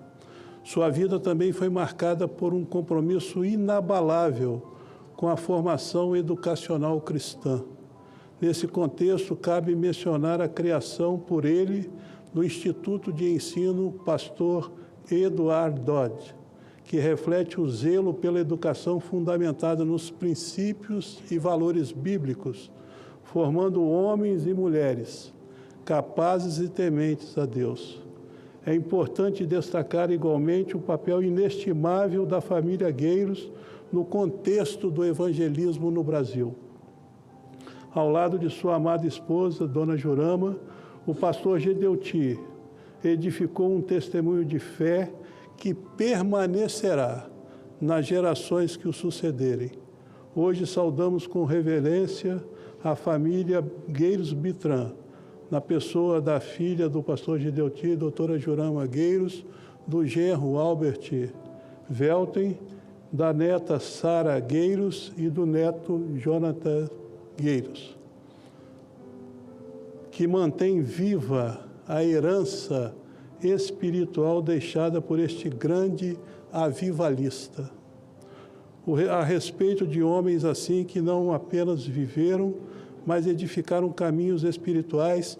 E aqui eu faço uma consideração que todo esse texto que eu escrevi, ele é próprio, tirado da experiência de vida vivida com o pastor Gedeuti como meu líder espiritual. O poeta e pastor Carlos Nejar escreveu: há homens que são claridades permanentes, não passam com o tempo, são memória viva e presença contínua. Essas palavras retratam com precisão o pastor Gedeuti Gueiros, cuja luz não se apagou com a morte, mas se ampliou em legado e referência. Como nos ensina o apóstolo Paulo na segunda epístola aos Coríntios, capítulo 5, versículo 1, que diz: sabemos que, se a nossa casa terrestre deste tabernáculo se desfizer, temos da parte de Deus um edifício, uma casa não feita por mãos, mas eterna nos céus. Sim, nós cremos que o pastor Gedeuti foi chamado à eternidade e agora habita na gloriosa presença do Senhor Jesus, a quem serviu com tanto amor, dedicação e zelo. Ele mesmo dizia: estamos em busca de uma experiência que nos levará à eternidade. E assim caminhou com firmeza por essa estrada da fé até o último dia. Ele não é apenas uma memória, é uma referência viva que continuará a inspirar gerações a buscar uma vida de entrega, santidade e revelação. Concluo a mensagem sempre viva que tão frequentemente ouvimos dos seus lábios e que ecoa com mais força neste momento: Maranata, o Senhor Jesus vem. Que este clamor continue a nortear os corações daqueles que foram alcançados pelo seu ministério e que a sua memória seja sempre uma luz para apontar para o alto, para o céu, para a eternidade com Deus. Em nome da família Gueiros Bitran, expresso nosso mais sincero agradecimento ao Senado Federal, na pessoa do senador Magno Malta e de sua filha também, aqui conosco nesta tarde, pela iniciativa dessa solene homenagem, pela organização maravilhosa que este Senado nos proporcionou também em parceria com a Igreja. Estendemos nossa gratidão a todos os senhores senadores, senadoras, deputados, deputadas, autoridades civis, eclesiásticas e militares, bem como aos irmãos e irmãs da Igreja Cristã Maranata e aos demais convidados que aqui se fazem presentes. A presença de tão honrosas autoridades e amigos, neste momento de lembrança e reconhecimento, conforta nossos corações e reafirma a dimensão espiritual, ética e social daquele que hoje reverenciamos nesta sessão especial do Senado do Brasil. Que esta homenagem permaneça como testemunho vivo do labor incansável do pastor Gedeuti Gueiros na obra do Senhor e da viva esperança que ele anunciou até o seu último fôlego. Muito obrigado. Nesse momento, concedo a palavra ao senhor Albert Bitran, genro do pastor Gedeuti.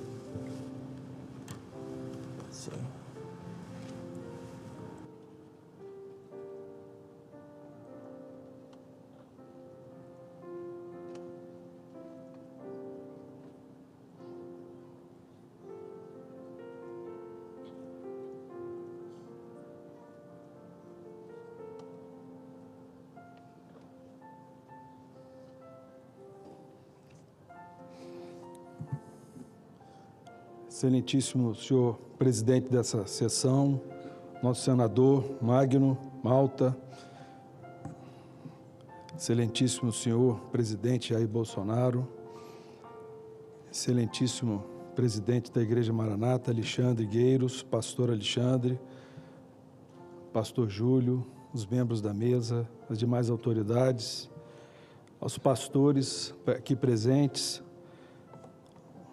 os membros da nossa igreja, os membros das demais igrejas evangélicas que nos honram com a presença aqui nessa sessão solene, aos amigos, aos funcionários dessa casa, senhoras e senhores,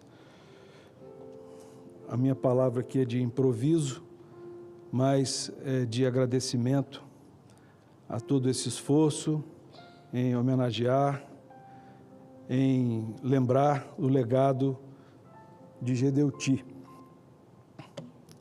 Gedeuti foi um homem muito simples, eu posso dizer, extremamente simples. Sua vida era a rotina muito simples, acompanhada por alguns amigos. Ele não era uma pessoa sofisticada, não era extravagante, mas ele tinha um zelo pela igreja que era uma coisa muito notável, a preocupação dele em cuidar dessa igreja. E ele nunca quis ser pesado para ninguém. Ele sempre teve a preocupação de ele mesmo não ser um fardo para as pessoas que o seguiam. Eu lembro que ele não me deixava carregar a mala dele. Sempre me oferecia, e ele mesmo com 90 e tantos anos, não deixava eu segurar a mala. Ele fazia questão de carregar as coisas dele. Nunca quis ser pesado, nunca quis receber salário, nunca quis privilégio dentro da igreja, nunca quis que a igreja o sustentasse, nem pagasse suas despesas, como nunca o fez. Por ocasião do seu passamento, eu pedi que os amigos e funcionários que o atendiam do presbitério fossem lá em casa e retirassem os pertences do presbitério. E não foi surpresa, eles estão aqui hoje e me disseram, olha, aqui em casa não tem nada do presbitério, na sua casa.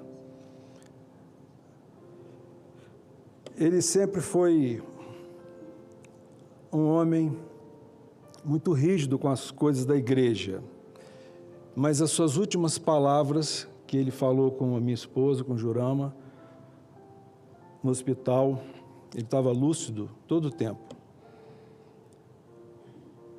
Ele falou com ela que a maior dificuldade do seu ministério era dizer não. Ele sempre teve muita dificuldade com isso, porque a família dele era muito generosa.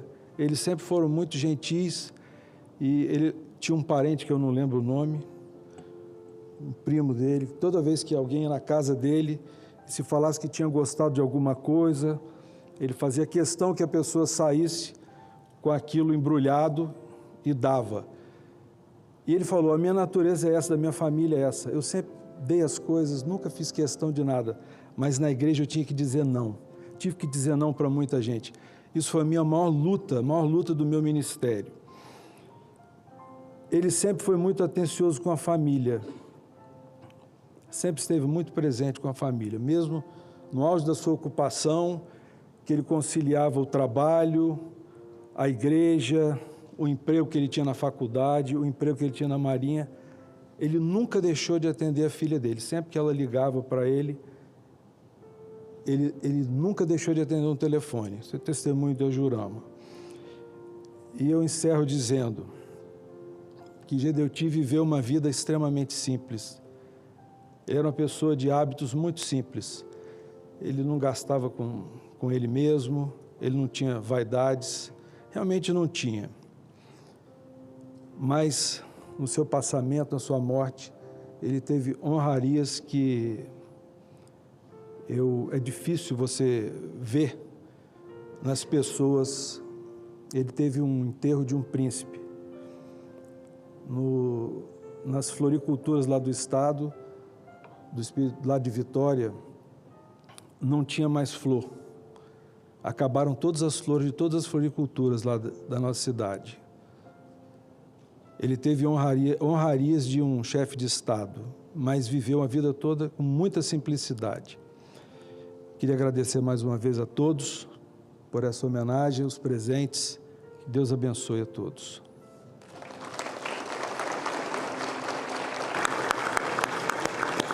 Registro a presença do senhor Bispo Sidney Santos, da Igreja Restauração e Milagres.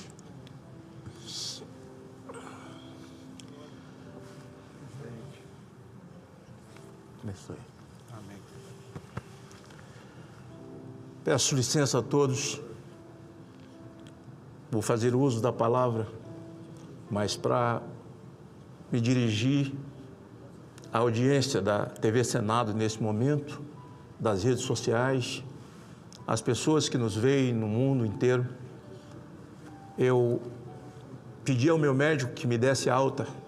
Eu sofri uma cirurgia há 4 dias atrás, na coluna.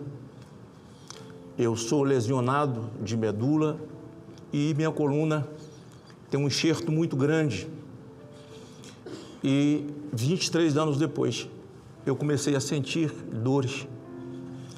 E a única maneira de fazer a minha cirurgia seria pelo meu abdômen, visto que eles não podiam alcançar a anatomia da minha coluna por conta dos calos que criaram ali.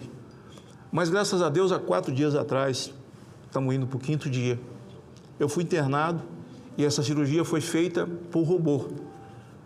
E realmente eu estou com muitos curativos nas costas, estou com muito gosto de medicamento na boca, mas eu disse ao meu médico, Dr. Paulo Said, eu preciso que o senhor me dê alta amanhã, porque eu preciso presidir a sessão. Não é uma simples pessoa, não é um simples homenageado. Ainda que fosse o pastor Gedeuti, da Igreja Cristã Maranata, ou outro líder homenageado, eu poderia ficar no meu lugar, no hospital. Essa minha inquietação aqui, na verdade, são dores que eu sinto o tempo inteiro, mas que eu ganhei de Deus o privilégio de ficar em pé. Quando a negação da ciência com relação à minha lesão de medula, mas eu estou de pé. E eu vim porque a minha ligação, presidente Bolsonaro, com o pastor Gedeuti, era umbilical.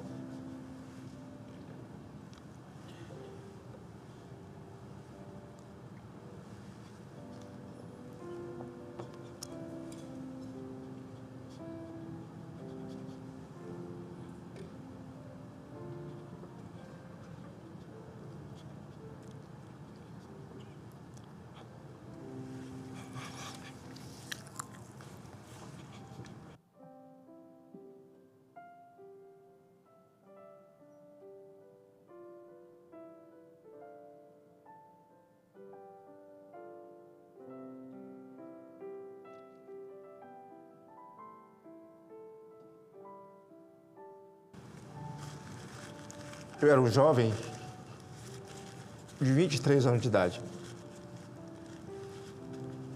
Cheguei no Espírito Santo em 1982. Fui abraçado pelo povo capixaba E como todo menino simples, pobre, do interior, do Nordeste. Acho que na sua grande maioria, todos tiveram e passaram pelo meu problema, um problema dentário. E eu comecei a procurar dentistas. E eles me diziam, não tem jeito. Tem que arrancar tudo e colocar uma dentadura. Eu dizia, não, dentadura não. Aí não tem jeito, não existe jeito. Me indicaram um muito bom, mas que eu não dispunha de condição para pagar. Mas eu fui lá assim mesmo. Ele olhou, falou, não, aqui você não tem a menor chance. Mas esse é a última palavra. Ele disse, olha, só tem uma pessoa que pode te dar a última palavra. É o pastor Dr. Gedeuti. Mas quem é ele? Ele disse, olha, o consultório dele fica em Vila Velha. Eu moro em Vila Velha. Me deu o endereço e eu fui. Foi a primeira vez que eu vi portão automático e vidro fumê. Eu entrei sem marcar, cheguei na porta, o portão se abriu, a secretária me atendeu e eu disse que queria falar com ele. Ela comunicou, me deixou sentado ali, depois ele mandou me chamar. Eu entrei,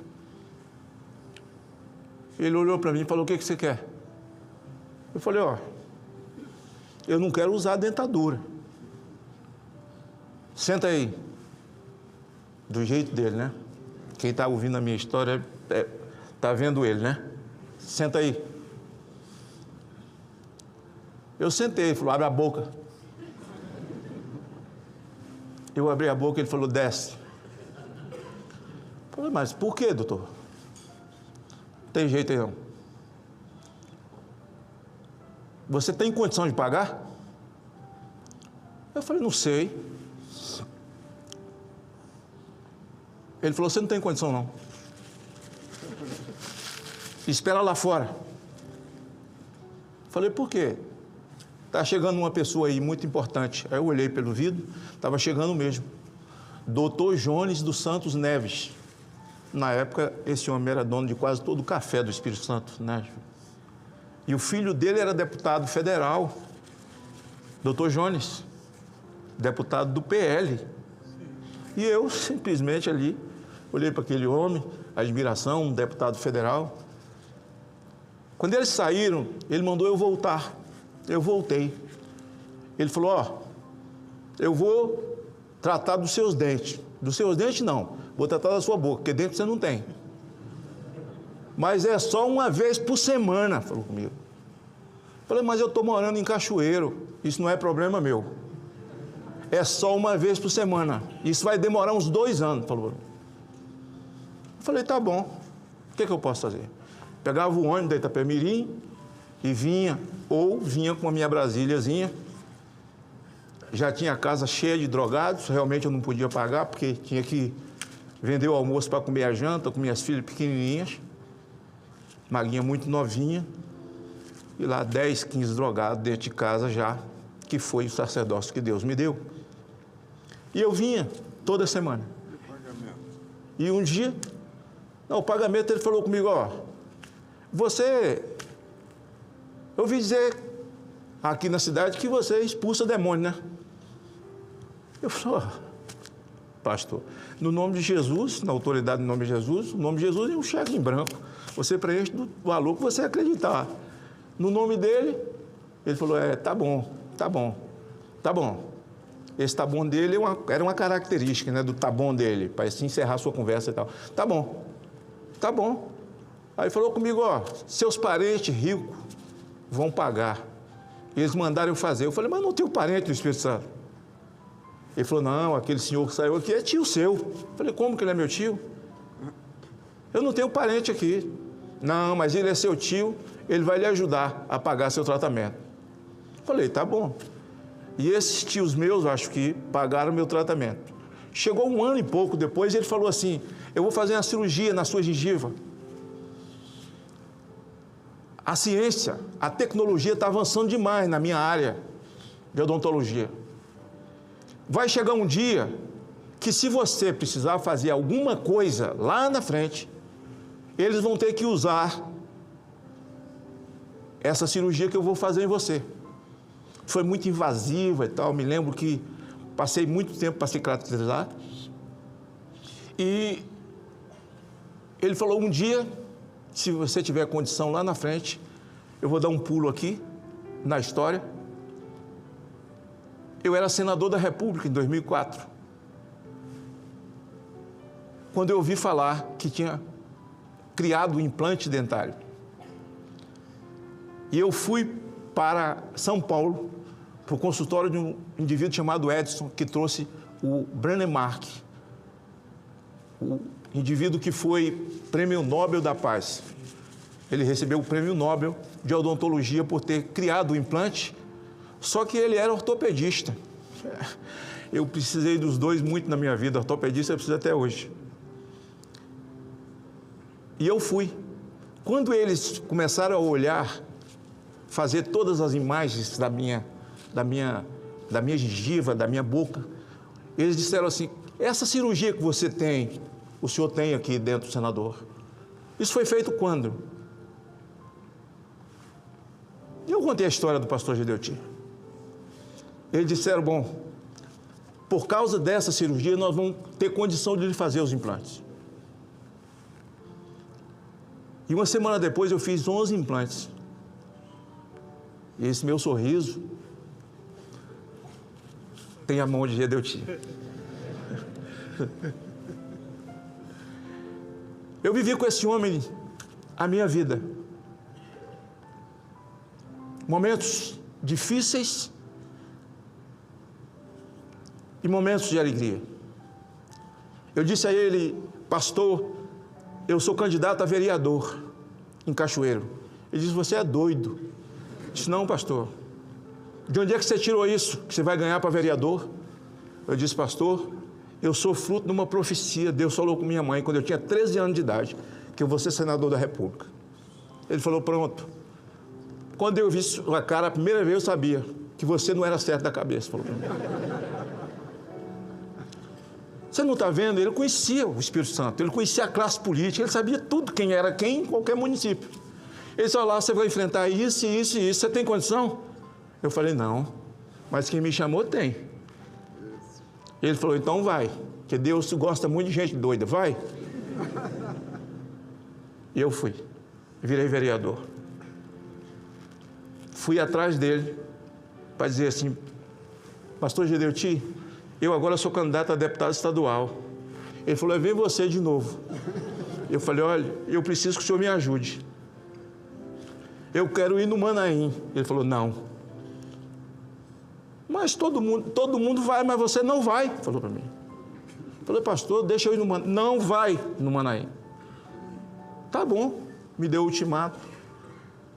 Eu me elegi deputado estadual. Fui lá me apresentar a ele no consultório. Sou deputado estadual. Ele olhou para mim. Continua doido. Eu falei, ó, pastor, eu vim lhe convidar para o dia da Bíblia, o senhor pregar na Assembleia Legislativa. Ele falou, não aceito. Eu falei, mas como que o senhor não aceita? Foi difícil, mas eu convenci ele. Eu tenho as fotos, vou passar para você, viu, Júlio? As fotos desse dia na Assembleia Legislativa do Estado do Espírito Santo, Júlio.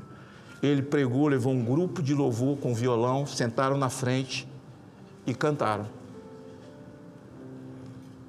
Eu disse a ele, pastor, eu sou candidato a deputado federal. Ele falou, você de novo. E eu entendi, presidente Bolsonaro, por que ele dizia não para mim, no Manaim. No Shopping da Terra, eu andando, entregando meu papel, encontro um grupo de senhoras, bem vestidas, entregando papel. Chegaram em mim, dá licença. Falei, pois não, nós queremos pedir um voto para esse rapaz. Ele recupera drogados, é esforçado. Foi o nosso pastor que pediu. Eu falei, tá bem, recebi, ainda escrito, né? Voto escritozinho com papel. Tempos bons que não voltam mais, voto escrito aqui. Eu recebi. Eu perguntei de onde elas eram. Igreja Cristã Maranata. Eu não precisava ir lá, porque por mim, quem fazia era ele. Era por isso que eu não precisava ir. Eu me elegi deputado federal. E recebi desse homem, no dia que eu me tornei presidente da CPI do narcotráfico, que eu voltei ao meu estado, senador Bagatoli, eu fui procurá-lo. E ele colocou a mão em mim. Ele falou, você vai enfrentar a batalha mais dura da sua vida. Verdade. As minhas filhas passaram a andar com segurança, com a Polícia Federal, esposa, eu, muito perigo.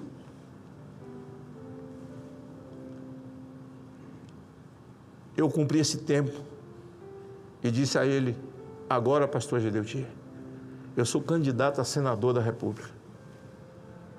Chegou a minha hora. Dessa vez ele não disse que eu era doido. Ele botou a mão em mim. Me chamou de valente. Me abençoou. A minha relação com ele era umbilical, eu não sei se porque ele não tinha filho homem e ele era valente, mas eu o acompanhei ao longo dessa trajetória. Eu vejo muita gente elogiá-lo, dizendo, pastor Gedeuti, ele é um exemplo, ele foi um exemplo. Não, segundo a minha mãe, não. Ele não foi exemplo e nunca será. A minha mãe dizia, pastor Alexandre Gueiros, que os maus servem de exemplo. Os bons servem para ser copiados. Apóstolo Paulo escreve e diz, sede meus imitadores, como eu sou de Cristo Jesus. Podia, na ousadia dele, o intérprete da mente de Cristo, dizer, eu sou o exemplo, olhe para mim. Ele diz, não, me imitem, porque eu imito Cristo. Porque os maus servem de exemplo, e nós estamos vivendo dias em que temos exemplos demais no mundo e na nação. Os maus servem de exemplo, os bons servem para ser copiados. E a Bíblia diz de homens dos quais o mundo não era digno. E eu posso, por viver, por conviver, não um discurso que eu copiei, mas eu posso dizer que o pastor Gedeuti Gueiros é um homem que está inserido nesse contexto, um homem do qual o mundo não era digno. Homem dos quais o mundo não era digno. A mensagem que ele pregou, a mensagem do Evangelho, a mensagem que essa denominação prega até a volta do Senhor. Quando nós aguardamos, e eu dizia no começo, os sinais apontam para a volta do Senhor, nós estamos vivendo dias de dores, na antessala do anticristo. O Senhor recolhe um dos seus, a quem ele deu a missão tão espinhosa, mas gloriosa, servir no ministério. E eu me regozijo nesse momento por ter a oportunidade de poder falar para o mundo, falar para o Brasil sobre o legado desse homem, sobre a sua vida, do seu genro,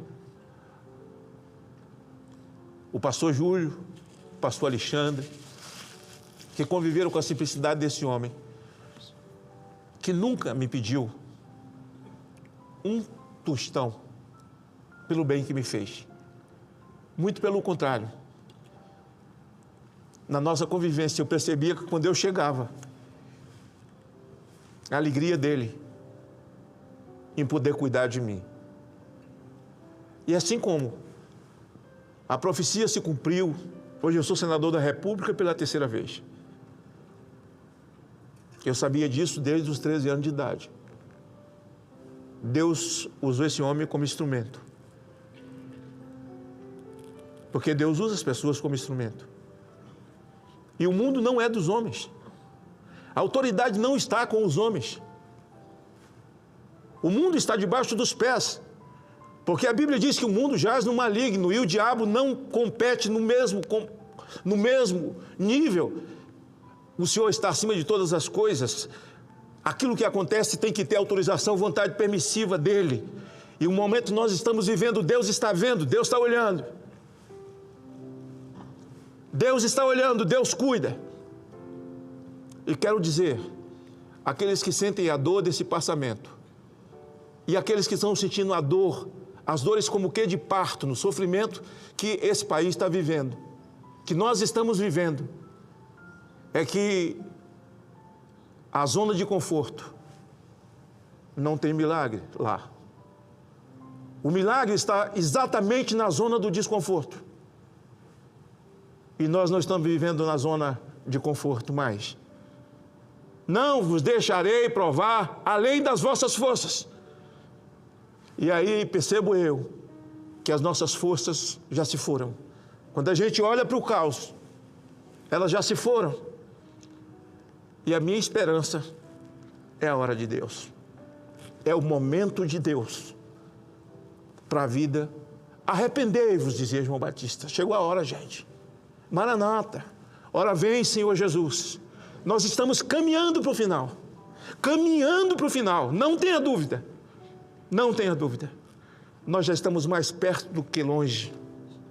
Nos aproximamos do dia da volta do Rei. Amém. E vale a pena servi-lo, vale a pena seguir com Ele, andar com Ele. Esse momento importante, o grupo de louvor fará a apresentação da música A Bela Cidade. Cidade,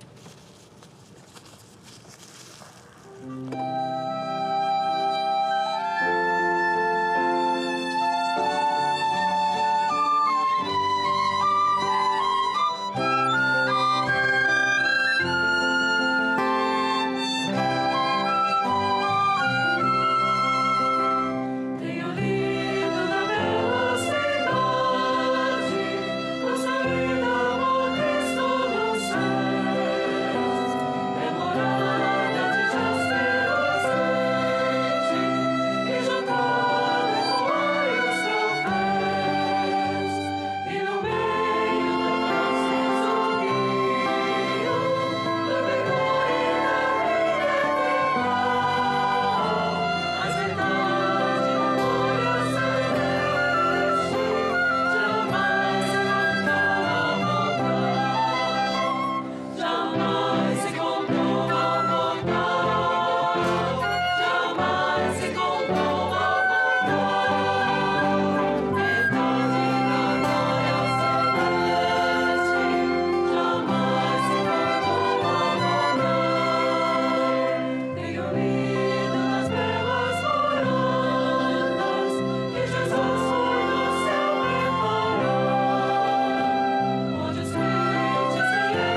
Solicito à Secretaria-Geral a exibição de mais um vídeo.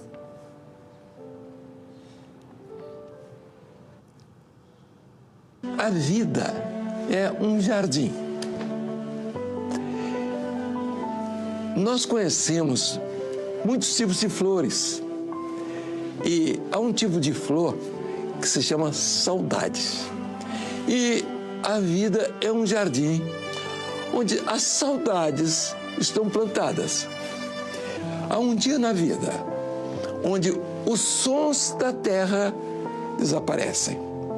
O canto dos pássaros, a beleza, os amigos, os momentos de felicidade e também aqueles momentos da flor roxa.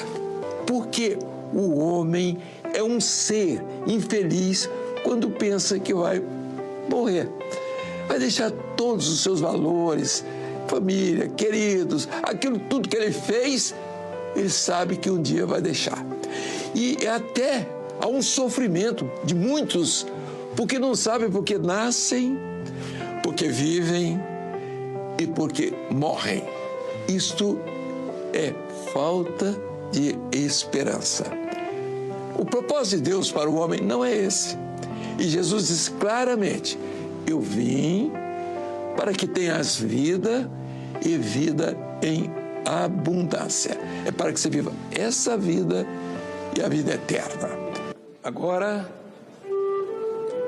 sob a direção do senador Magno Malta, proponente desta sessão, desta reunião.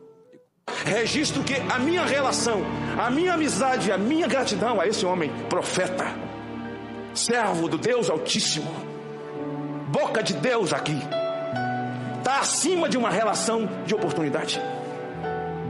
Sempre me tratou como filho. A mim emociona ver uma sessão com esse quantitativo, esse qualitativo, a maneira respeitosa como as autoridades tratam nesse momento os 50 anos dessa agência do reino de Deus. Nada mais, nada menos do que proclamando vida. Se atacada foi um dia, é porque futucou o inferno. E quem mete com o inferno tem que esperar a reação. Porque se a reação não vier, a igreja está errada.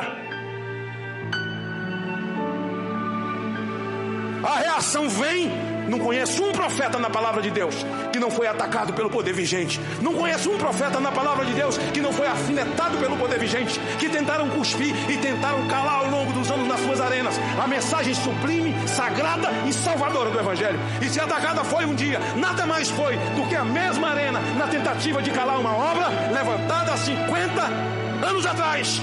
E nós, em alto e bom som, que conhecemos a palavra, as promessas que nela estão de pai contra filho, filho contra pai, nação contra nação, assim se dará os últimos dias, podemos dizer: Maranata, ora vem, Senhor Jesus.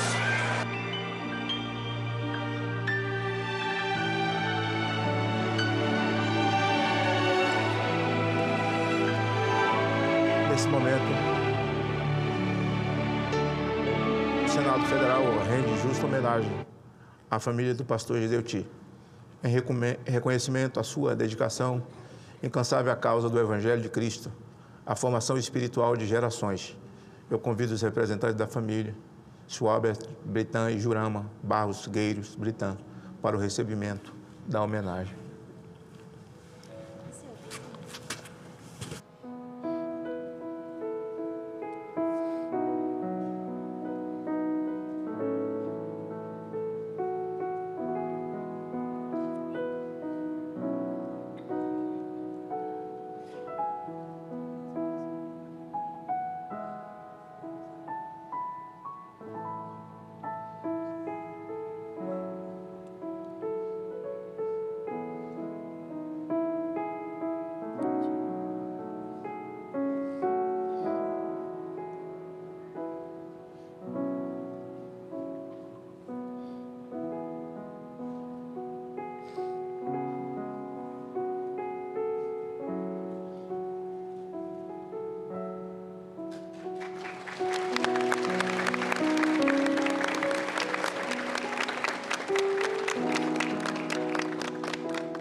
Registro com muita alegria a presença do senador Jaime Bagatoli, de Rondônia, nosso amigo querido, amigo da igreja. E cumprimento a todos que chegaram depois também. Não tenho seus nomes, mas se aqui estão, têm um propósito, vieram com um propósito. Mas quero registrar também, nesse plenário, a presença da irmã Hilda. Essa gigante, num corpo tão pequenininho.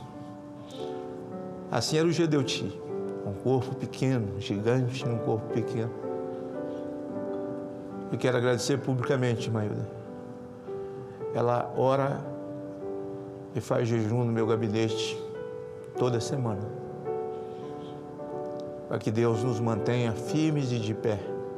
Não tenhamos onde nos agarrar, senão no Senhor. Eu agradeço a presença da senhora aqui. O Brasil te admira, te ama e te respeita. Para o encerramento dessa sessão, o grupo de louvor fará a apresentação da música Pátria Minha.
Cumprida a finalidade dessa sessão especial do Senado Federal, agradeço às personalidades que nos honraram com sua participação.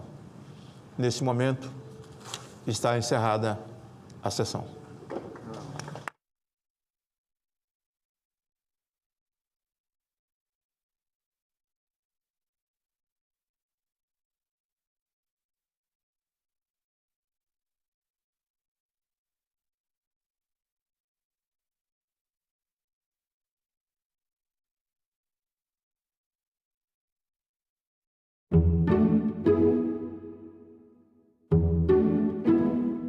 A minha tia trabalha fazendo roupas e ela falou, não, você quer fazer os laços? Aí eu comecei a fazer. Eu decidi para arrumar emprego na hora que eu terminasse a escola. Eu penso que jovem tem que investir primeiro nos estudos. E nós estamos num momento da nossa sociedade que nós precisamos contar com cada mão de obra. O foco não tem que ser incentivar o jovem, talvez, no mercado de trabalho, mas sim incentivar a continuidade do estudo do jovem. Em Discussão, hoje, 20h, aqui na TV Senado. Atenção! A TV Senado ficará fora do ar para manutenção técnica nesse sábado, 19 de julho, das 7 às 8 da manhã e das 6 da tarde às 7 da noite.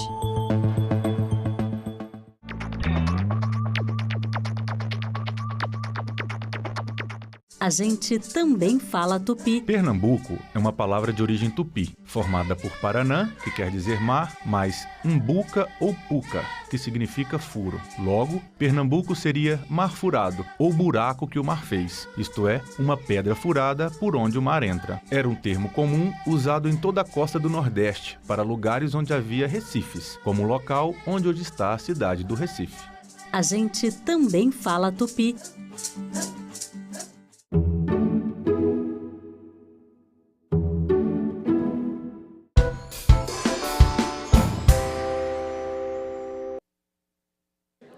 Reunião extraordinária, 15 de julho de 2025, terça-feira, 10 horas da manhã. Comissão de Relações Exteriores e Defesa Nacional. Havendo o número regimental, sob a proteção de Deus, declaro aberta a 14ª reunião extraordinária da Comissão de Relações Exteriores e Defesa Nacional da terceira sessão legislativa ordinária da 57ª legislatura. Antes de iniciarmos, proponho a dispensa da leitura e a aprovação da ata da 13ª reunião da comissão, ocorrida em 8 de julho de 2025. Os senhores senadores e as senhoras senadoras que aprovam permaneçam como se encontram. Aprovada, a ata será publicada no Diário do Senado Federal. Finalidade da reunião. Conforme a pauta publicada, a reunião será dedicada à audiência pública em conformidade com o requerimento 17 de 2025 da Comissão de Relações Exteriores, da nossa autoria e do senador Esperidião Amin, com a finalidade de debater a estratégia do Brasil diante da recente tarifa de importação imposta pelo governo dos Estados Unidos, Donald Trump. A reunião é aberta à participação da sociedade por meio do portal E-Cidadania em senado.leg.br/ecidadania ou pelo telefone 0800 061 2211. Gostaria de agradecer a presença do senador Hamilton Mourão, que está aqui no plenário, e dos colegas senadores que estão de forma remota. Agradecer aqui ao nosso lado o embaixador Philip Fox, secretário de Assuntos Econômicos e Financeiros do Ministério das Relações Exteriores, o senhor Luiz Rua, que está remoto pelo Ministério da Agricultura e Pecuária, secretário de Comércio e Relações Internacionais, pela CNI, o senhor Jefferson de Oliveira Gomes, diretor de Desenvolvimento Industrial, Tecnologia e Inovação, que está ao meu lado esquerdo, e o presidente da Associação Brasileira dos Importadores, ABMP, senhor Michel Platini Giuliani. Para o bom andamento dos debates, seguimos as seguintes diretrizes. Cada debatedor e debatedora terá o tempo de 10 minutos, prorrogáveis por mais 5. Em seguida, abriremos a fase de interpelações pelas senhoras senadores e senadores inscritos.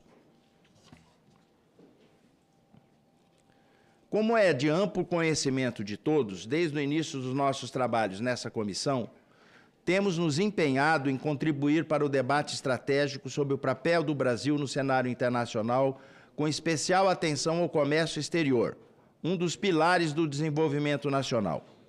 Criamos, por exemplo, o Grupo de Trabalho sobre a Estratégia de Comércio Exterior, que hoje pela tarde realizará a sua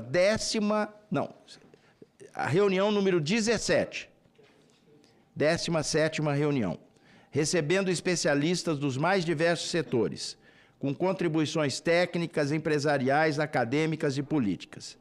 Também promovemos, no final de maio, uma audiência pública interativa com autoridades do Executivo Federal e personalidades de notório saber, para tratar justamente dos desafios e oportunidades nessa área tão sensível quanto decisiva.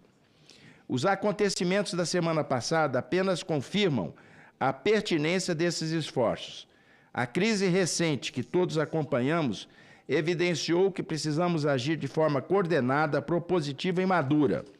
O comércio internacional não é, e nem pode ser, tratado como um campo de batalha ideológica ou partidária.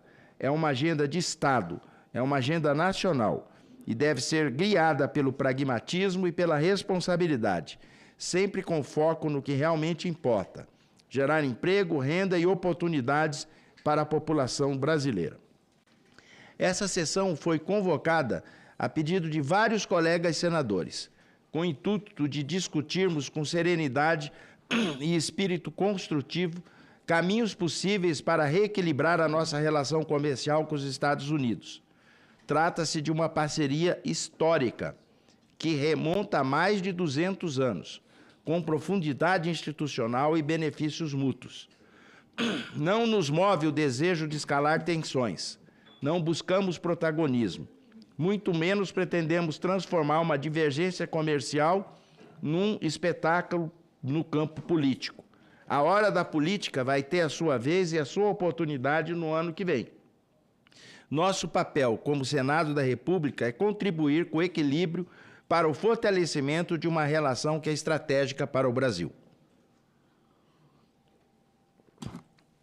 Temos a confiança de que as instâncias competentes do Executivo manterão abertos os canais de diálogo técnico e diplomático. Sabemos que o Comitê Interministerial, sob a coordenação do vice-presidente Geraldo Alckmin, está articulando com os negociadores norte-americanos soluções que preservam o interesse nacional, inclusive avaliando, se necessário, instrumentos legais já aprovados por essa Casa, como a Lei da Reciprocidade Econômica. A reunião desse comitê, aliás, impossibilitou a presença de alguns representantes do governo aqui hoje, mas todos mantiveram contato conosco, demonstrando disposição para seguir o diálogo. E é isso que nos espera: institucionalidade, bom senso, coordenação, equilíbrio e sensatez. Ainda assim, é preciso reconhecer que os esforços técnicos e diplomáticos não bastam. Eles devem ser acompanhados de ações políticas no mais alto nível, capazes de dimensionar corretamente o valor da relação Brasil-Estados Unidos. E sublinho, uma vez mais, uma relação entre Estados, não apenas entre governos, e, como tal, deve ser tratada com visão de longo prazo, respeito mútuo e disposição para construir soluções duradouras. Nesse momento, mais do que nunca, precisamos de pontes e não de muros, e não de abismos. Devemos buscar nossos pares, conversar, compreender, explicar, dialogar. Essa é a essência da diplomacia parlamentar. E é nisso que essa comissão acredita.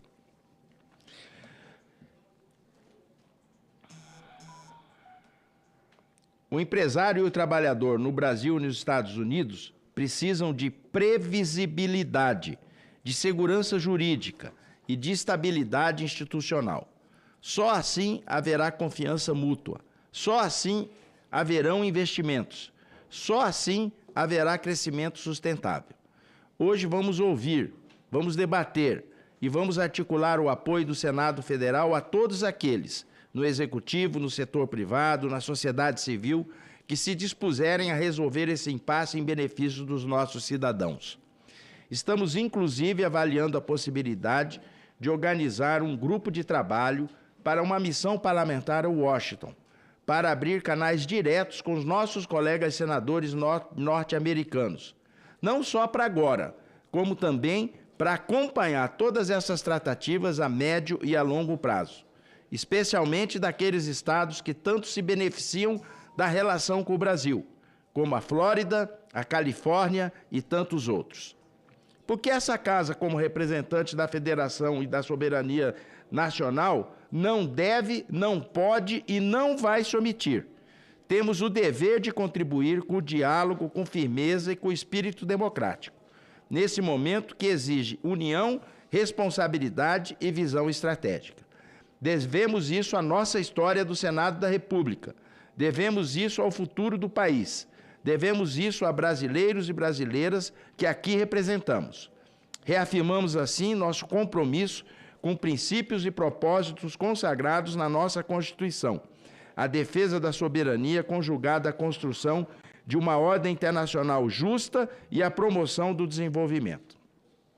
Agradeço, assim, a presença dos meus colegas senadores, que em momento nenhum deixou de me incentivar, deixou de me fazer sugestões para que a gente pudesse fazer a reunião e o desenvolvimento dessa crise, como aqui estamos fazendo. Tenho plena confiança de que essa audiência será do mais alto nível e trará contribuições valiosas para construirmos juntos um plano de ação eficaz, pragmático e equilibrado para enfrentar esse momento, com inteligência, sabedoria, equilíbrio e diplomacia.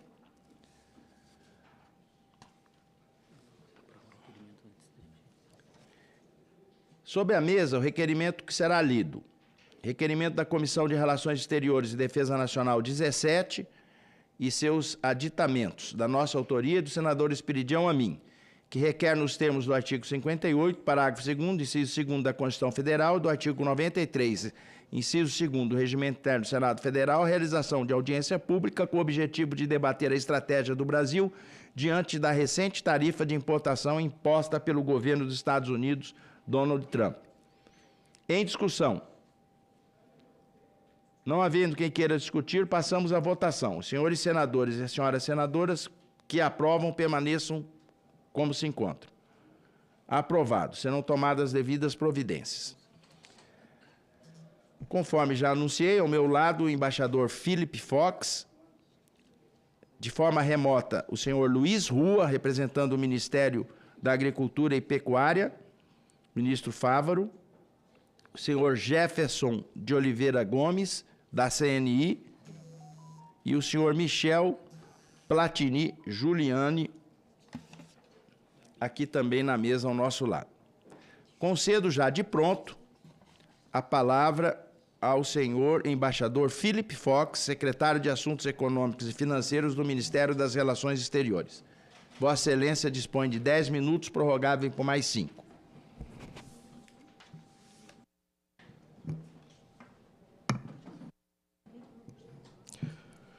Muito obrigado, senador Trade, senador Mourão, demais senadores e senadoras que nos acompanham de forma remota.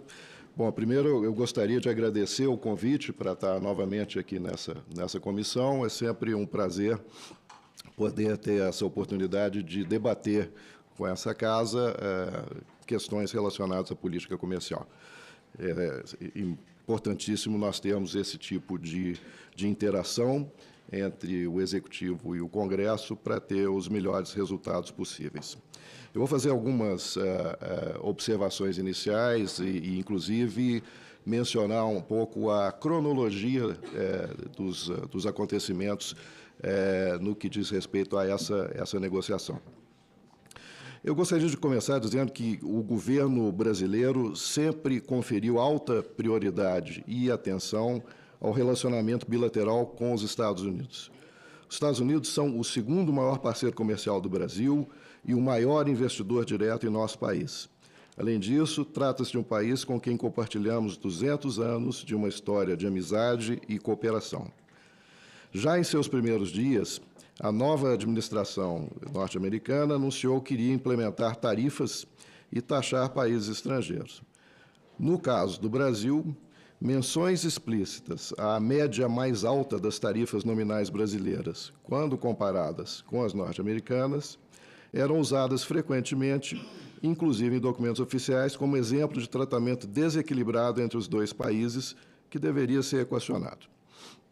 Diante do risco embutido nessa narrativa equivocada, o governo brasileiro engajou-se ativamente na defesa da preservação dos fluxos de comércio bilateral com os Estados Unidos, tanto em contatos em nível ministerial quanto em negociações mais técnicas. É importante notar que os Estados Unidos têm mantido superávites importantes com o Brasil em bens e em serviços, pelo menos nos últimos 15 anos, em todos os últimos 15 anos. Eu vou relatar agora a cronologia desses contatos que eu mencionei. Em 6 de março, o senhor vice-presidente Geraldo Alckmin manteve conferência com o representante de comércio dos Estados Unidos, Jameson Greer, e o secretário de comércio, Howard Lutnick. A reunião teve seguimento já em 8 de março, com conversa entre o ministro Mauro Vieira e o representante de comércio, Greer, quando ficaram acordadas reuniões periódicas entre o governo brasileiro e o norte-americano. Entre os dias 8 e 28 de março, foram realizados mais 2 contatos técnicos por videoconferência e uma missão negociadora a Washington, chefiada pelo embaixador Maurício Lírio, que resultou em encontros presenciais no Departamento de Comércio dos Estados Unidos, no Escritório de Representação Comercial dos Estados Unidos, encontros também com lideranças republicanas na Câmara dos Deputados e com o diretor do Conselho Econômico da própria Casa Branca. Ao longo de todos esses encontros, o Brasil insistiu na mensagem da lógica econômica fundada em dados e evidências, incluindo, 1, que os Estados Unidos mantêm superávit estrutural e histórico com o Brasil, 2, que o Brasil valoriza a qualidade do comércio com os Estados Unidos, inclusive por sua característica de conter parte significativa de bens com alto valor agregado, e 3, que há grande complementariedade e potencial para ainda maior comércio entre as 2 maiores economias das Américas. Na balança de comércio de bens e serviços, os EUA acumularam 410 bilhões de dólares em superávit com o Brasil nos últimos 15 anos. Apesar de fazerem referência ao perfil tarifário global do Brasil, argumentando que a média tarifária brasileira seria de 11,2%, a tarifa efetivamente aplicada aos Estados Unidos pelo Brasil seria de apenas 2,7%. Ademais, 74% de todas as exportações norte-americanas entrariam no Brasil sem pagar nenhuma tarifa. No comércio de bens, excluindo entrepostos internacionais e hubs de distribuição, o Brasil representa o 3º maior superávit dos Estados Unidos no mundo. Diante da vigência das tarifas setoriais americanas, de 25% contra importações de aço de todos os países, enfatizamos a complementariedade entre os setores siderúrgicos do Brasil e dos Estados Unidos, lembrando que o Brasil é grande destino das exportações norte-americanas de carvão siderúrgico, utilizado na elaboração de aço semi-acabado, que depois é exportado para os Estados Unidos e utilizado como matéria-prima na indústria siderúrgica local. Então, esses foram os argumentos em março. Ao que tudo indica, a estratégia do governo brasileiro foi relativamente bem sucedida, especificamente no campo do diálogo econômico, naquela época. No anúncio das tarifas recíprocas, em 2 de abril, o Brasil foi alvo de tarifa horizontal de 10%, ficando no grupo dos países menos afetados pela medida. As gestões brasileiras lograram, pelo menos naquele momento, reverter percepção inicial da administração Trump de que o Brasil seria um país problemático no campo comercial que contribuiria para o déficit comercial norte-americano. A inflexão positiva de percepção foi confirmada em nova conversa do chanceler Mauro Vieira com o representante de comércio exterior, Greer, no próprio dia 2 de abril. Como se sabe, no entanto, diante da reação dos mercados globais ao chamado tarifaço, Trump anunciou o adiamento da aplicação das tarifas horizontais, de modo a dar aos países a chance de firmarem acordos comerciais com os EUA dentro do prazo de 90 dias. Diante da abertura de novo espaço para negociações, o Brasil voltou a buscar interlocução com os Estados Unidos, com o objetivo de reduzir ou eliminar as tarifas horizontais de 10% e reduzir, eliminar ou mitigar, através de cotas, as tarifas setoriais que já haviam sido impostas para os setores siderúrgicos e de autopeças, além daquelas que seriam futuramente impostas a setores como cobre, microprocessadores, madeira, fármacos, bem como o setor aeroespacial. As autoridades norte-americanas solicitaram propostas negociadoras brasileiras com base no relatório anual do governo norte-americano sobre barreiras e entraves regulatórios que afetam interesses dos Estados Unidos. O Brasil apresentou proposta negociadora preliminar dentro do prazo estipulado. No entanto, dado o grande volume de acordos a serem negociados, o lado norte-americano decidiu subdividir as negociações em fases, com prioridade para países que mantinham maiores superávites com eu. Exceção, até aquele momento, seria o Reino Unido, que, como o Brasil, tem déficit com os Estados Unidos. Na última reunião técnica, realizada em 4 de julho, o Brasil recebeu a indicação de que a própria Casa Branca estaria revendo as bases para o processo negociador das tarifas horizontais, que seria necessário aguardar novas comunicações esperadas para a semana seguinte. Assim, o Brasil e os Estados Unidos estavam mantendo discussões técnicas até poucos dias antes do anúncio dos 50%. Em 9 de julho, os Estados Unidos anunciaram a aplicação da tarifa de 50% sobre todas as importações do Brasil, a partir de 1º de agosto. Foi a mais alta dentre todas as anunciadas nessa recente rodada de elevações tarifárias pelos Estados Unidos. Trata-se de uma medida com potencial de impactar o total das exportações brasileiras, que em 2024 alcançaram 40 bilhões de dólares. Os EUA foram, naquele ano de 24, destino de 12% das nossas exportações globais. No caso brasileiro, o anúncio contém um inegável componente político, sobretudo quando analisamos a forma e o conteúdo da comunicação direcionada ao Brasil. Diante da publicação da carta, postada na plataforma Truth Social, no dia 9 de julho, sem nenhuma notificação oficial ao governo brasileiro, foi necessário convocar o encarregado de negócios ao Ministério das Relações Exteriores para que pudesse confirmar a carta. No próprio 9 de julho, o presidente Lula respondeu à carta, postada pelo presidente Trump, com uma mensagem de defesa intransigente da soberania nacional e desmentindo a informação de que os Estados Unidos têm déficit crônicos com os Estados Unidos, conforme constava na carta. Quis, com esse relato, demonstrar que, ao longo de todos esses meses, o governo permaneceu profundamente engajado com representantes do governo norte-americano na busca de eliminar ou mitigar tarifas ou barreiras comerciais impostas pelos Estados Unidos. Apesar das demandas irrealistas presentes na Carta dos Estados Unidos, o presidente Lula já confirmou que o Brasil segue disposto a buscar um entendimento no campo econômico, pautado pela defesa da soberania e dos interesses do povo brasileiro. Esse objetivo que será orientando as ações do Itamaraty e do governo brasileiro como um todo no relacionamento com os Estados Unidos. Muito obrigado.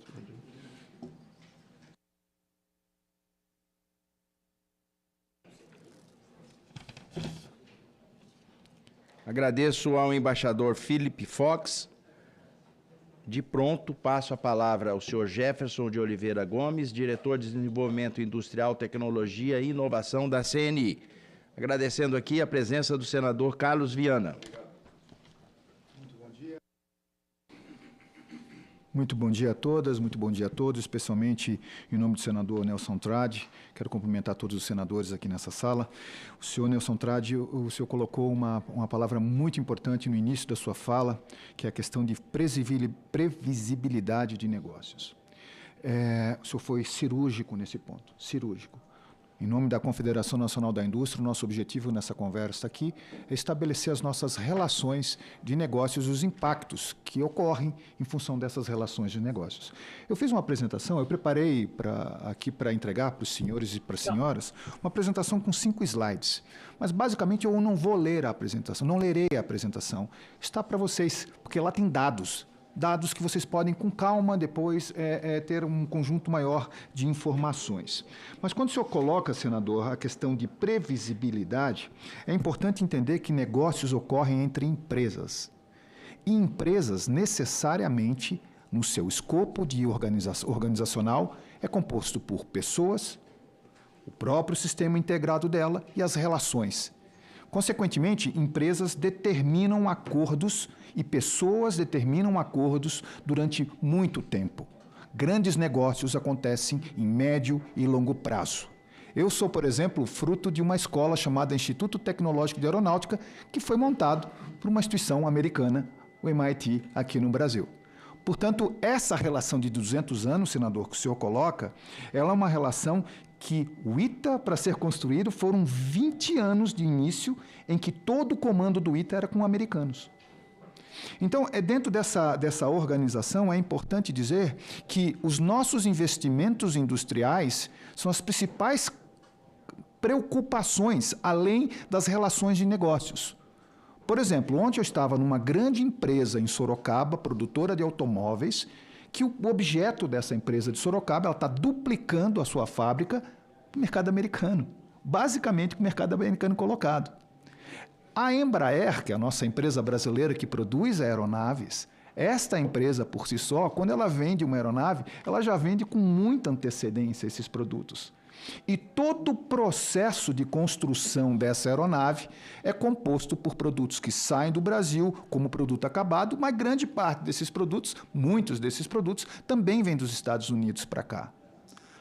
É importante mostrar nessa apresentação que vocês vão receber que, em termos de tarifas médias aplicadas para produtos americanos, a nossa margem está em torno de 2,7%. E essa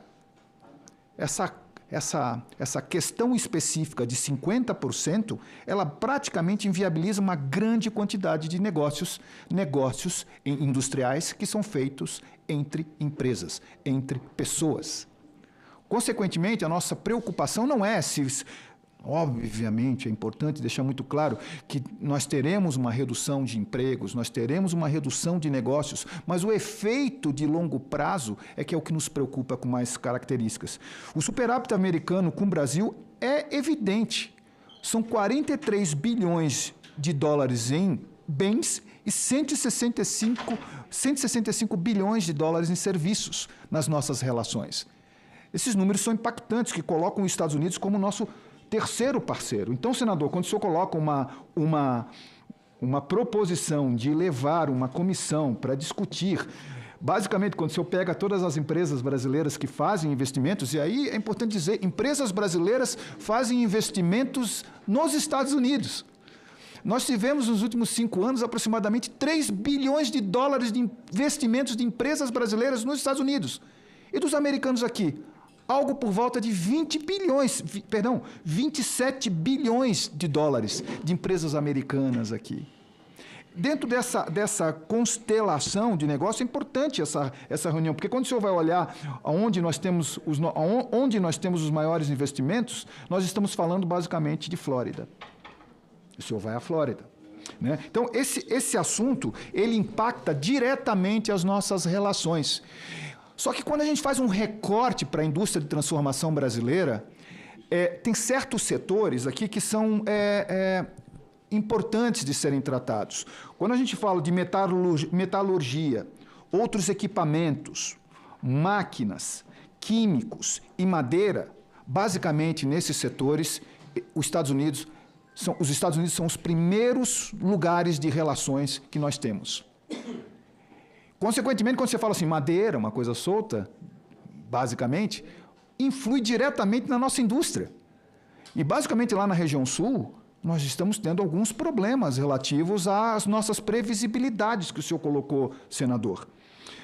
Mas tem algumas coisas que são importantes de serem elencadas. São as relações de longo prazo. Eu não sei se os senhores sabem, mas a maior fundição do planeta se chama Fundição Tupi. É a maior fundição, é um orgulho nacional. Basicamente, esses brasileiros desenvolveram um material diferente, chamado ferro fundido vermicular. Brasileiros. E eles conseguem fazer que a mesma peça de ferro fundido de um bloco de motor, de um cabeçote, ele tenha, num caminhão, algo por volta de menos 60 quilos. Se você coloca este valor de 50% nesse setor, que vai impactar em 70 e poucos por cento, na verdade, 73,4% dentro dos cálculos, você inviabiliza uma relação de negócios não somente da Tupi, mas da empresa americana, que não vai arranjar um fornecedor como a Tupi amanhã, dentro desse processo. Então, a nossa preocupação, sim, é de muita negociação. Nossa conversa básica se chama negociação. Sem grandes percalços, conversar, porque na cadeia de valor, principalmente de produtos fabricados aqui no Brasil, os Estados Unidos têm um valor preponderante na quantidade de produtos dentro da nossa linha de trabalho. O resto dos documentos, todos os números, você pode passar para a minha apresentação, por favor? Eu não vou apresentar a apresentação para vocês. Mas nos outros números, vocês podem ver com muito detalhe. Pode só passar para mim o slide? Só no último slide, esse aí. Aqui vocês vão encontrar os números básicos, a influência no PIB global, mas a influência, os impactos no Brasil em termos de PIB, na quantidade de empregos gerados, na questão de empregos setoriais, nas questões regionais do Brasil. Obviamente, o estado de São Paulo, por ser o estado mais industrializado do Brasil, ele vai sofrer mais. E, consequentemente, os estados mais industrializados vão sofrer também dentro dessa lógica. Então, é muito importante a serenidade do processo de negociação, no caso específico. Muito obrigado.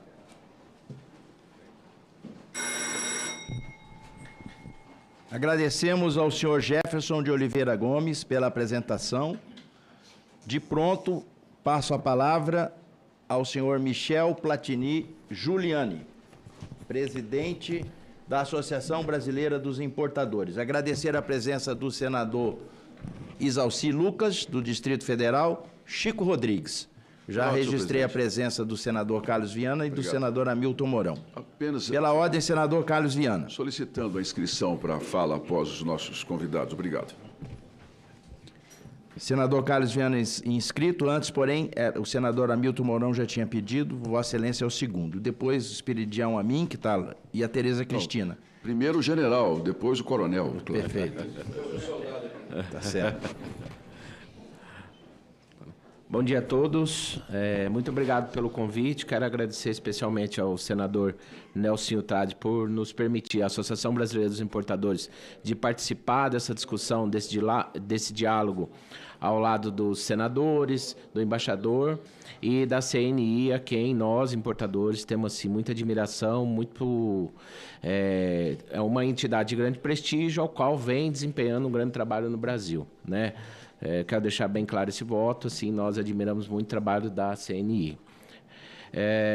A questão que nós vamos colocar aqui pela Associação dos Importadores é muito clara. Para nós, é o reflexo reverso da questão da tarifa. Pois nós sabemos que a tarifa, nesse momento, ela atinge os exportadores brasileiros, né, de forma direta, mas nós viemos aqui nessa comissão para alertar o que o nosso amigo Jefferson já fez um trabalho, já antecipou, o reflexo que nós teremos de forma direta para nossos importadores. O que acontece? Para nós é muito claro que nós estamos num momento de grande discussão, um momento muito especial para o Senado tomar a frente desse trabalho perante o Executivo, porque nós teremos um problema muito sério no Brasil se isso se manter da forma como está. Por quê? Porque o efeito reflexo, se houver a reciprocidade ampla e restrita, como vem se discutindo, nós vamos atingir frontalmente todo o mercado de importação do Brasil. E isso vai gerar efeitos que, neste momento, nós temos como efeitos diretos, mas tem alguns efeitos a longo prazo que nós não conseguimos, nesse momento, medir. Então, nós vemos aqui, de forma bem clara, pedir o apoio do Senado para que intensifique essa negociação, traga para a mesa essa discussão para que a gente negocie e saia deste momento com uma negociação que permita aos importadores brasileiros conseguir ter o menor impacto possível. O que acontece no nosso mercado? O Brasil tem uma infinita gama de produtos importados que abastece a sua indústria nacional. Isso é notório e indiscutível. Mas, quando você começa a tarifar este importador do insumo, do produto que ele compra no mercado norte-americano, o que ele vai fazer? Ele vai buscar em outro mercado, é natural, é muito rápido essa dinâmica, ele vai buscar em outro mercado, seja China, hoje nós estamos falando de China, né? Se ele não encontrar nesse mercado, o que o importador faz? Rapidamente ele para de produzir. Ele para de importar e efetivamente para de produzir e muda o seu modelo de negócio. Por exemplo, vou dar um exemplo prático para vocês. Quando iniciou-se a discussão no nosso mercado de dumping, no mercado de têxtil, o importador que traz o tecido, usa as confecções, e a maioria está no Sul, na Santa Catarina e em Minas Gerais. Quando se aventou essa possibilidade de dumping, uma discussão que vem sendo tratada no MIDIC, os grandes importadores que nós temos relação pela Associação Brasileira, sentei com todos e falou para mim, Michel, é muito claro para mim, se eu sofrer dumping, eu paro hoje de embarcar e imediatamente começo a trazer roupa pronta. Eu não vou sofrer o dumping. Para mim não muda nada. Então, e temos hoje o maior mercado têxtil é brasileiro. Então, eu estou sendo assim, muito como que a dinâmica nossa dos pequenos e médios importadores, ele muda a chave muito rápido. Ele ou para de produzir, ou efetivamente ele busca novos mercados. E aí isso gera efetivamente desemprego, porque também ele vai já trazer produto pronto, ele vai investir em tecnologia e isso causa diretamente um desemprego muito rápido. Eu quero alertar, assim, quero trazer também para a mesa do Senado o que é importante para nós importadores, é uma pauta que nós já viemos discutindo, a CNI já trava essa agenda já há um bom tempo. A maior tarifa para nós importadores chama-se a burocracia que nós temos nos portos. A burocracia que nós temos, nós já somos tarifados. E por isso vem a associação, essa é a nossa agenda mesmo. Nós temos um excesso de burocratização, assim, incalculável. Cargas ficam paradas no porto 10 a 15, 20 dias sem sequer haver um despacho de um servidor público dizendo qual a exigência ele quer ou dizendo o que ele vai fazer. Então você faz um cálculo de quantos containers nós temos hoje parados nos portos brasileiros. A CNI, o senhor Jefferson falou, por exemplo, da questão do Sul. Nós fomos chamados para articular uma discussão lá no Sul, navios que ficaram parados de aço há mais de 90 dias na Barra do Rio sem poder atracar. Estamos falando de mais de 20 navios. Você imagina o efeito econômico isso para a indústria nacional. Então, nós queríamos deixar essa agenda assim, bem claro para o Senado. Nós entendemos, como Associação Brasileira dos Importadores, eu acredito que a CNI já é uma pauta antiga deles, eles também batem nisso, o quanto seria importante o Senado, junto com o Ministério das Relações Exteriores, chamarem a Receita Federal para discutir uma desregulamentação, uma efetividade maior na liberação de contêineres, uma agilidade muito maior nessa entrada do mercado que é importado, do produto que é importado, porque isso já mitiga muito efeito, muito. Lembrando que o empresário nacional, tanto o importador como o industrial, eu sempre brinco isso na mesa quando eu estou com os empresários, ele usa uma planilha de Excel muito simples. Todo custo que ele tem, ele repassa para o produto. É muito simples. Ou de uma forma ou de outra, ou ele vai buscar benefício fiscal. E aí aumenta a logística dele. Então, essa questão seria importante o Senado também trazer na mesa e criar, como grupo de trabalho, eu estou colocando esse ponto, né? Trazer a Receita Federal junto com o MIDIC para discutir essa relação para que essa burocracia seja mitigada. Porque para nós, neste momento, essa é a maior tarifa que nós já enfrentamos há décadas.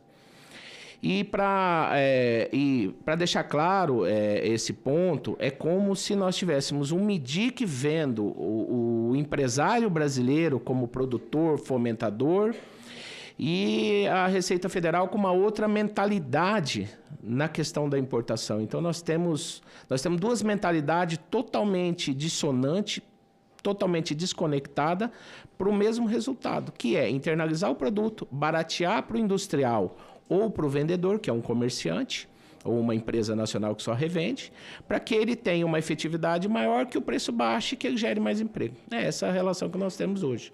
Tá? Então, esse é o ponto que nós queríamos deixar aqui para vocês na mesa e alertar sobre esse reflexo imediato, direto, que nós teremos no importador brasileiro, né?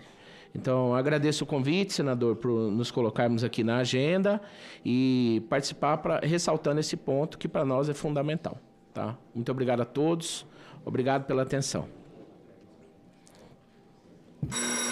Agradecemos ao senhor Michel Platini. Nós já estamos entrando em contato com o senhor Luiz Rua, o último a falar, representando o Ministério da Agricultura, do ministro Fávaro. Porém, o senador Esperidião Amin pediu pela ordem, de forma remota. por meio da possibilidade de transferência Senador de passagens entre os consumidores, ou oferecer um direito universal de cancelamento por motivo de força maior, são Ele vai alterações entrar daqui que a devem pouco, ele ser deve vistas estar com noutra cuidado. reunião. Como já Então disse o vamos senador Baiar. já passar de pronto ao senhor Luiz Rua, representando aqui o Ministério da Agricultura e Pecuária. Representando o ministro Fávaro. Com a palavra, senhor Luiz Rua. Muito obrigado, senador Nelsinho. Queria parabenizá-lo pela iniciativa, saudá-lo também por ser tão ativo nas questões internacionais, tem acompanhado o teu trabalho e participado em algumas agendas que a gente tem trabalhado muito a questão internacional, o posicionamento do Brasil, sempre muito importante essa participação do Senado Federal, do nosso Legislativo também, é um processo de construção. Então, parabenizo pela iniciativa, agradeço o convite, queria saudar aqui também os demais senadores presentes durante essa reunião da comissão, saudar também o embaixador Filipe, em nome de quem saúdo a todos os integrantes da mesa, e dizer que, de fato, essa é uma situação que pega todo mundo de surpresa. Acho que o embaixador Filipe comenta um pouco e muito bem sobre aquilo que foi o processo até agora, do ponto de vista das negociações conduzidas pelo Ministério das Relações Exteriores, pelo Ministério do Desenvolvimento, Indústria e Comércio, com o apoio aqui do Ministério da Agricultura. E quando nós falamos da agricultura, do nosso agronegócio de maneira geral, a gente está falando de um mercado que no ano passado comprou 12 bilhões de dólares do Brasil, está entre os 3 principais destinos das nossas exportações agropecuárias, representa 7,4% de tudo aquilo que o Brasil exportou, é uma pauta bastante diversificada que temos. Destaque, então, para o principal produto, que é o café, quase 2 bilhões exportados para os Estados Unidos, também a celulose, a carne bovina com mais de 1 bilhão de dólares exportados, o suco de laranja também tão relevante, mais de 32% de todo o suco de laranja que o Brasil exporta foi para os Estados Unidos no ano passado, também a questão do couro, a questão do açúcar, enfim, uma série de produtos em que os Estados Unidos são um dos principais mercados para as nossas exportações. Então, naturalmente, é uma situação que a gente avalia com muito cuidado. Aqui na agricultura, a gente trabalha basicamente em 2 grandes frentes. Eu acho que a primeira delas é dar todo o apoio, naturalmente, ao Ministério das Relações Exteriores, ao MIDIC, para que a gente possa, isso sob a liderança agora do vice-presidente Alckmin, que coordena esse comitê, esse grupo que discutirá as ações com os empresários também. Inclusive, hoje teremos uma reunião com os empresários para discussão desse tema e buscar algumas alternativas, sempre nesse processo de escuta ativa, de entender aquilo que são as dores e as necessidades do setor privado brasileiro, que é quem efetivamente poderá sofrer caso essas tarifas venham de fato a serem aplicadas a partir de 1º de agosto. Ainda é importante dizer, tudo mantém-se como está, mas naturalmente no comércio internacional a gente sabe que os tempos do comércio internacional são um pouco diferentes, porque a gente tem que colocar esses produtos no navio, então já há, de certa forma, um impacto dessas ações anunciadas pelo presidente Trump, que naturalmente a gente olha por essa questão de pensar em 2 formas. Primeiro, então, apoiar nessa negociação conduzida pelo vice-presidente Alckmin com o MRE, com o MIDIC, com o nosso apoio aqui. E segundo, que já é um trabalho desde 2023, intensificado, aliás, a partir de 2023, que é a abertura e ampliação, diversificação da nossa pauta exportadora, para que todos que acompanham essa reunião possam ter clareza dos dados. Nós estamos falando que desde 2023 o Brasil abriu 393 novas oportunidades para os produtores e exportadores do nosso agronegócio. São 393 novos mercados abertos para o Brasil, foram mais de 150 ampliações de mercado, e quando eu falo ampliações de mercado, eu estou me referindo basicamente ao Brasil conseguir, por exemplo, o sistema de pré-listing, que é possibilitar com que a gente possa exportar de qualquer planta, que, no caso de proteína animal, que esteja apta segundo as normas do país importador, aumentar os nossos estabelecimentos que podem exportar os nossos grãos,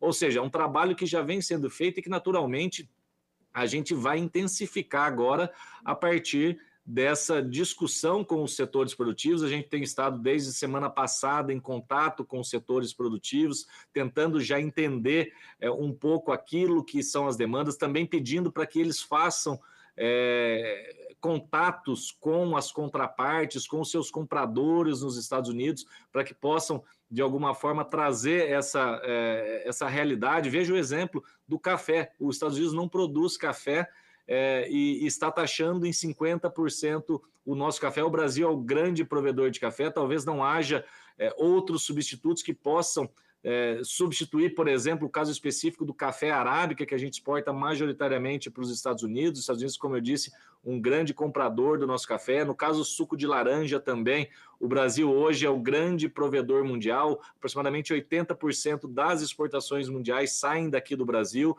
e não há outros substitutos com a mesma quantidade e qualidade que o Brasil.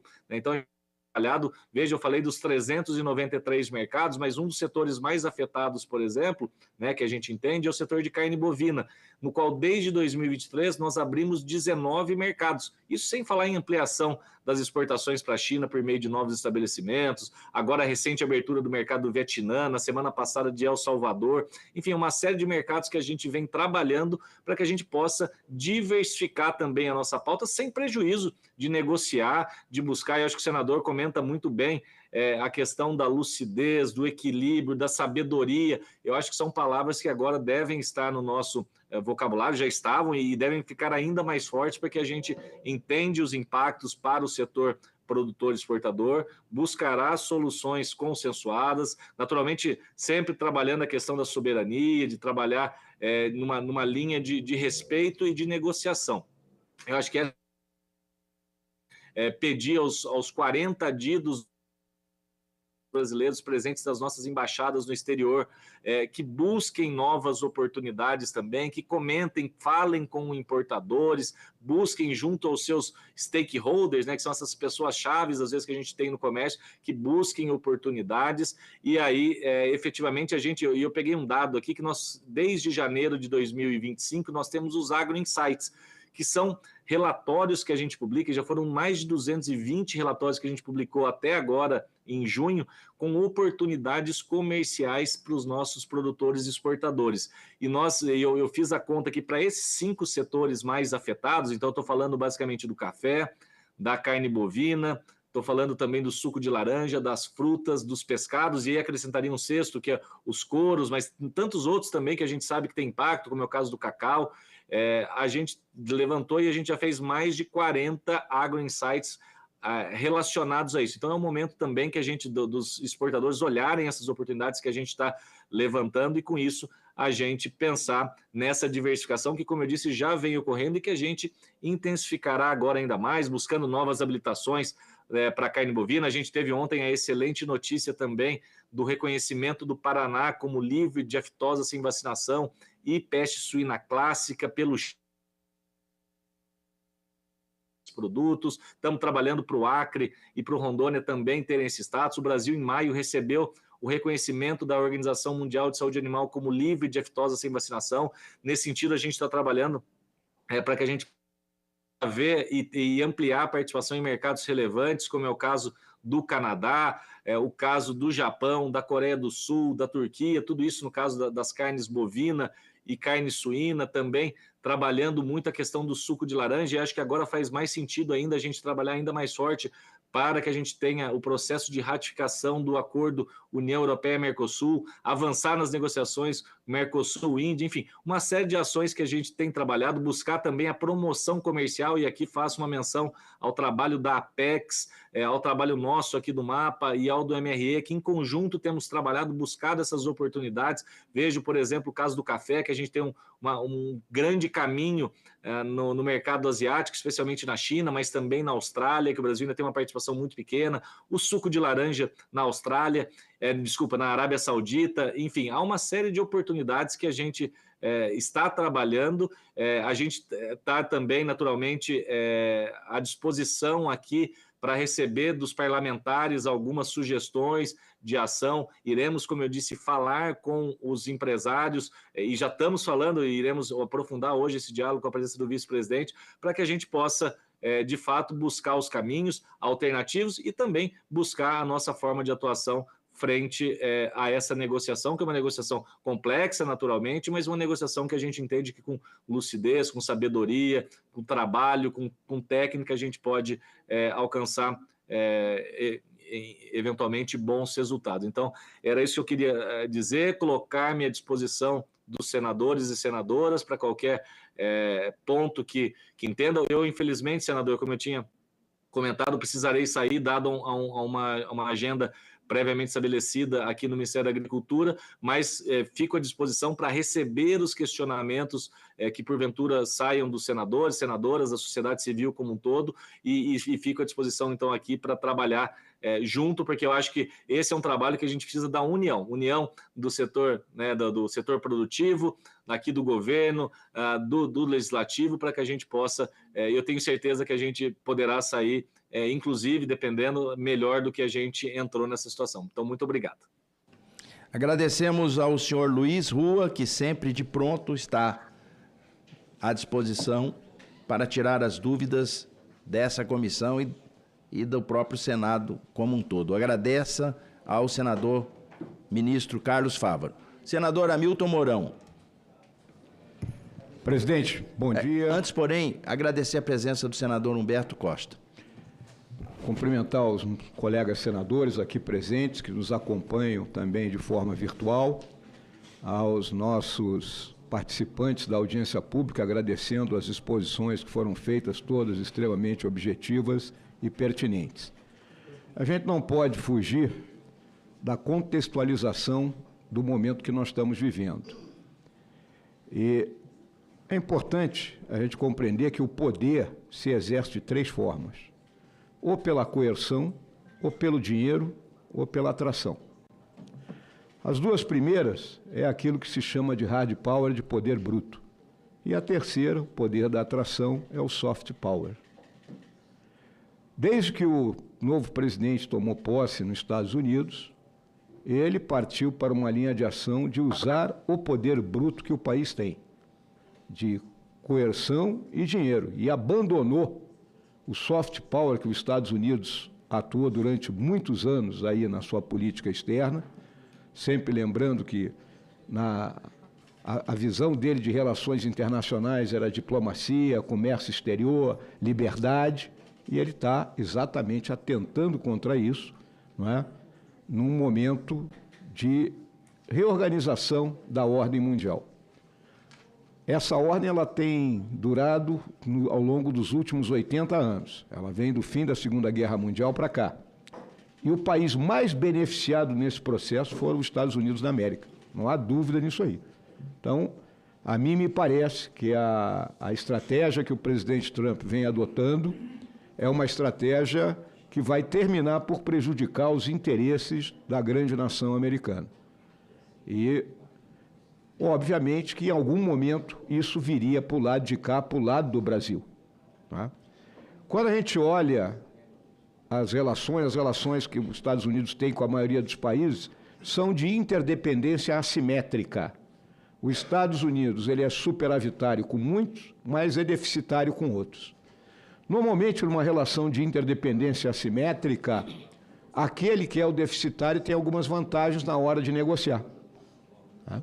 Então, é algo que a gente tem que analisar aqui, no nosso caso, de todos aqueles produtos que foram citados, que saem daqui do Brasil e que vão para os Estados Unidos, assim como aqueles que vêm daqui para cá. E aí eu coloco aquilo que o Jefferson Gomes falou muito claramente aqui. Os negócios são entre empresas, não, raramente são entre governos, mais ou menos, mesmo quando se trata de produtos de defesa, tal e coisa, mas são empresa que está vendendo. Tá? Então, isso é uma grande realidade. Existe até aquela piada, para a gente não ficar tão sério o tempo todo, que diz que todo dia tem um esperto e um mané que saem de casa. Quando eles se encontram, dá negócio. Né? Então, a gente tem que estar atento para isso. Bom, nós temos duas linhas de ação nessa guerra aqui. A linha de ação do confronto. Vamos para o OMC, vamos aplicar a reciprocidade, vamos dar a declaração forte, vamos brigar pelo Twitter. E temos a linha de ação que eu chamo da estratégia do mingau quente. Vamos comer esse mingau pela beirada. Vamos usar a nossa diplomacia, está aí o embaixador Fox, com a sua experiência, e mais a equipe lá do Itamaraty. Vamos utilizar os nossos ministros, né? O ministro Alckmin está operando já nesse sentido, e vamos utilizar as nossas empresas. E também acho, presidente Nelson, que a gente pode, nós aqui do Parlamento, tentarmos, né, um contato com a Comissão de Relações Exteriores do Senado Federal Americano e também, né, abrirmos um outro canal de diálogo. Afinal de contas, foi mencionado aqui o tempo todo os mais de 200 anos de relação entre os dois países. E, finalmente, eu quero deixar uma coisa aqui muito clara. Da mesma forma, caros colegas aqui, que eu não aceito que o Macron, que a Greta Thunberg, que o Leonardo DiCaprio e outros venham meter a mão em coisas aqui do Brasil, eu também, e aí o senador Humberto Costa, somos oposição um ao outro, mas eu não aceito que o Trump venha meter o bedelho num caso aqui que é interno nosso. Há uma injustiça sendo praticada contra o presidente Bolsonaro?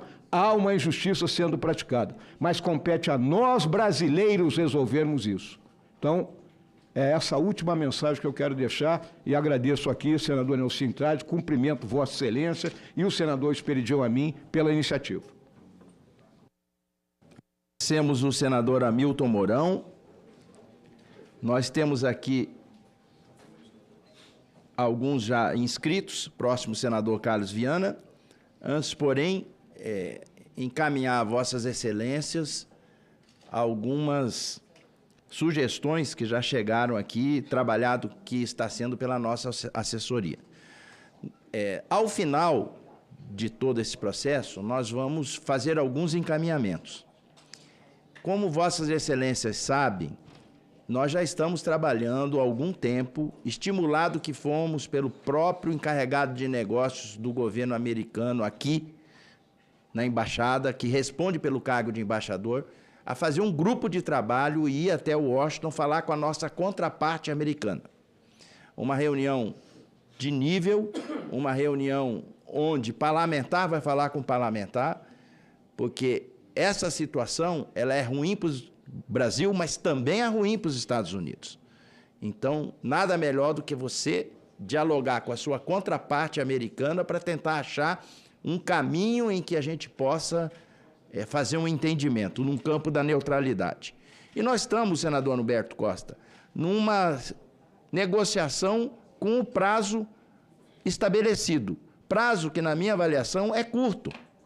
Eu acho que a primeira medida que tem que ser extraída daqui é tentar ganhar um tempo maior para que essa negociação possa ocorrer no mais alto nível entre os executivos e nós, do Legislativo, a fim de que essa situação possa ser superada. Então, essa vai ser uma das propostas que nós vamos encaminhar no final, nosso grupo de trabalho a ir aos Estados Unidos e uma solicitação de primeiro momento para nós ganharmos tempo, né? Ganharmos prazo para a gente poder avançar nas questões mais pertinentes. Com a palavra, senador Carlos Viana. Muito obrigado, presidente Nelson Trade. Meu abraço a todos os senadores que nos acompanham pela TV Senado. Bem, eu vou tentar também posicionar a minha fala numa leitura que faço e que acompanho, em boa parte, o senador Mourão. Primeiro, nós não somos o único país que tem sofrido esse tipo de questão de tarifação. O mundo todo tem passado por situações como essa e tem conseguido, em determinados momentos, reverter isso usando da sua capacidade de negociar, como foi colocado aqui pelo representante da CNI. O atual presidente americano pode ser lido de diversas maneiras. Alguns o chamam de chantagista, outros o chamam de negociador. Ele assumiu a posição e entende que a economia americana é a maior consumidora do mundo e decidiu mudar o posicionamento de diplomacia para as negociações diretas e endurecidas. O que nós estamos vivendo, e amplia um pouco essa visão, é uma terceira guerra mundial diferente dos conflitos que vivemos na Primeira e na Segunda Guerra Mundial. Nós temos uma economia que sempre foi a maior, e desde os anos 50, depois da Segunda Guerra, e que hoje está ameaçada por outros parceiros, especialmente a China. O presidente americano já percebeu que o país dele não tem a competitividade necessária para enfrentar o mercado chinês, que se adapta muito mais rapidamente ao novo desenvolvimento, à nova forma de se fazer economia do mundo, e decidiu usar das armas que ele tem, que são as tarifas. E isso gerou esse conflito que nós estamos vivendo, que envolve a Europa, tá? A União Europeia, tá? A China, estão os países asiáticos, e nós aqui, brasileiros, que temos que fazer uma reflexão sobre o nosso posicionamento como país em toda essa discussão internacional e as decisões que nós temos tomado. Nós nos alinhamos geopoliticamente a um novo grupo econômico, né? Um novo bloco. Um novo bloco que é totalmente contrário às nações mais desenvolvidas. Eu tenho feito vários discursos aqui, constantemente, com relação à relação Brasil e Israel, que é outro grande parceiro brasileiro que está sendo colocado em segundo plano e até ameaçado. Tenho falado, o Brasil tem se alinhado e aliado a nações terroristas, que têm patrocinado o terrorismo no mundo. O Brasil recebeu navios do Irã, o Brasil tem relações com um país que patrocina todos os atos terroristas e a instabilidade no Oriente Médio. Um país que ameaça todo o transporte mundial de petróleo, juntamente com uma nação que ataca, que são lá os Houthis do Iêmen. Outros grupos terroristas, como o Hamas, que atacou Israel de uma forma covarde, o Hezbollah, que não deixa o Líbano viver em paz. O Irã é o grande responsável. E o Brasil, o que fez? Se alinhou a essa nação e começou a ter relações contrárias ao mundo inteiro. Nem a Rússia quer relações com o Irã mais. Ninguém quer um país com bomba atômica que use uma bomba em nome de um suposto Deus que quer limpar o mundo de gente infiel. Essa geopolítica brasileira, conduzida aqui pelo chanceler Celso Amorim, enfraqueceu a diplomacia brasileira, nos empobreceu na negociação internacional e nos gerou uma situação muito mais complicada nesse momento com os Estados Unidos. Porque, ao contrário de olhar para os números que estão aqui, ao contrário de olhar que nós não podemos misturar posições ideológico-partidárias com diplomacia, com negociação comercial, com contratos, nós caminhamos totalmente ao contrário. Então, hoje, nós temos que fazer uma reflexão, senhores senadores, sobre o momento que nós estamos vivendo. Vou dar mais um exemplo aqui para os senhores terem uma ideia. Ao contrário do Brasil sempre exercer o que fez de um país neutro, um país pacifista, um país que propõe a paz, o Brasil assumiu a posição de defender aqueles que estão na contramão da civilização. O Brasil vai se juntar à África do Sul agora para condenar Israel por genocídio em Gaza. O Brasil poderia muito bem, pelo bom relacionamento que tem com os palestinos, propor um acordo de paz, devolver os reféns, os corpos, baixar as armas. O Brasil poderia mandar uma missão de paz para Gaza para poder o Estado palestino voltar a existir, a Autoridade Nacional Palestina, mas não. O Brasil decide se juntar ao ataque. Se ele se junta ao ataque contra uma nação como Israel, ele se junta ao ataque contra os Estados Unidos, porque eles são parceiros e irmãos. E nesse novo momento geopolítico internacional, o Brasil escolheu o lado errado. E isso está trazendo consequências para nós. Hoje, a nossa situação é muito delicada, porque só de empregos nós estamos falando numa perda imediata, se essas tarifas forem colocadas, de 100 mil postos de trabalho em nosso país. Setores como agropecuário, setor de químicos, Setor de várias áreas, inclusive preocupação com a nossa principal indústria de tecnologia, que é a aviação. Porque nós estamos correndo um seríssimo risco de não conseguir mais exportar os nossos aviões da maneira que nós estamos, porque é uma área em que nós estamos dominando o mundo na aviação regional.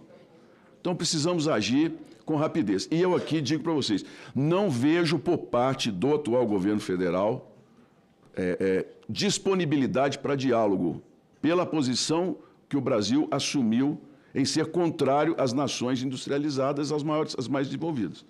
O que eu lamento.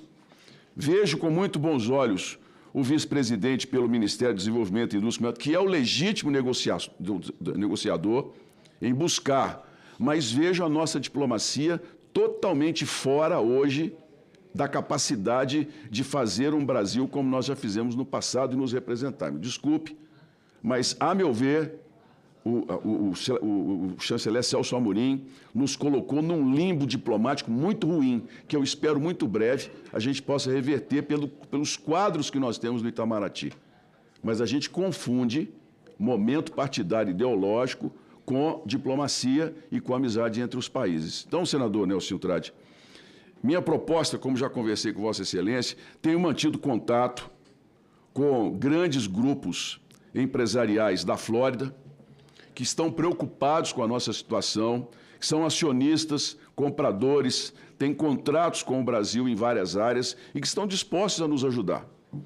E a proposta que faço, seguindo o raciocínio de Vossa Excelência, é nós criarmos uma comissão do Senado de parlamentares para parlamentares nos Estados Unidos. Deixarmos o governo fazer a parte política e nós íamos até lá dizer claramente aos parlamentares americanos que nós somos amigos, nós queremos uma boa relação independentemente dos governos que estão ocupando a Casa Branca e o Palácio do Planalto, porque eles vão passar.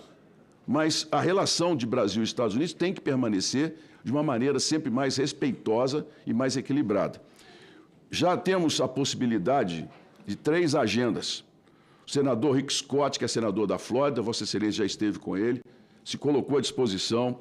Jim Risch, presidente da Comissão de Relações Exteriores, podemos solicitar. E, principalmente, o Marco Rubio, que é o secretário de Estado dos Estados Unidos, que também tem possibilidade de nos receber, para que a gente possa dar um novo tom nessa discussão, que não seja um tom de enfrentamento, seja um tom em que a gente mostre claramente que nós temos soberania, porque aqui caminho com o senador Mourão, apesar de toda a crítica que faço internamente como brasileiro ao governo, eu não entendo, não admito e não acho que nós devemos, em momento algum, aceitar qualquer tipo de imposição, de tomada de decisão em cima de acordos tarifários.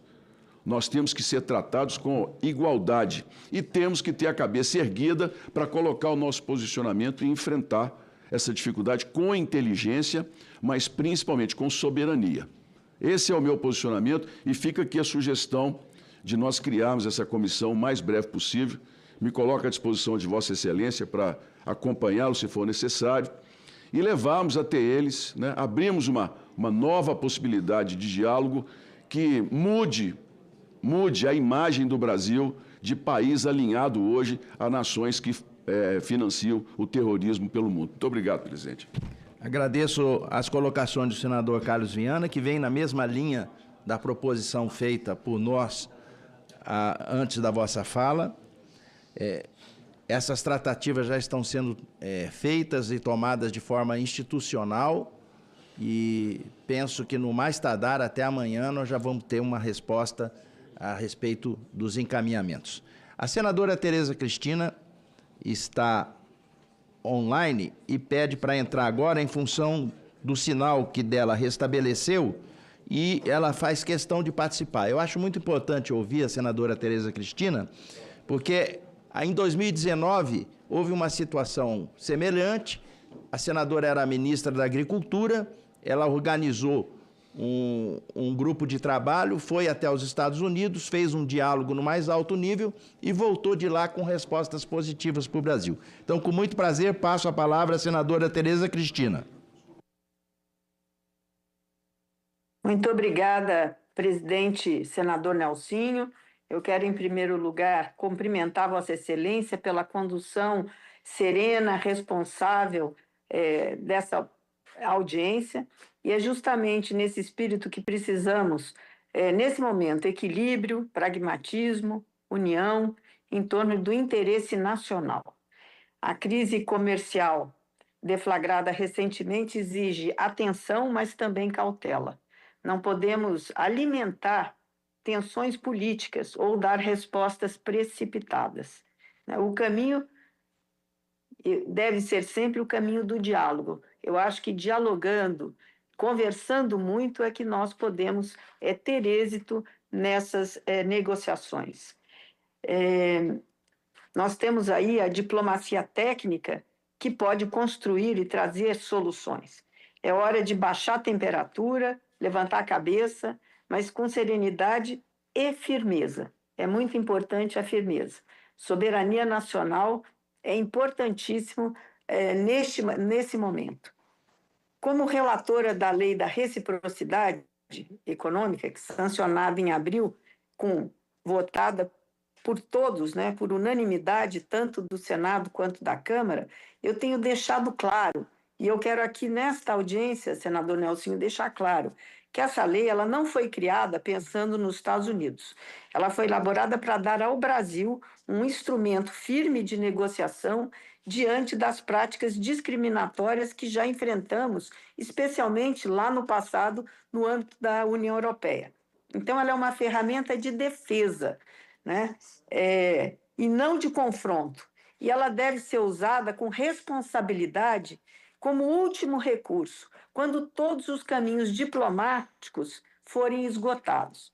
E, nesse caso, com os Estados Unidos, ainda há espaço para uns 15 dias esse entendimento, né, para sentarmos à mesa, dialogarmos, colocarmos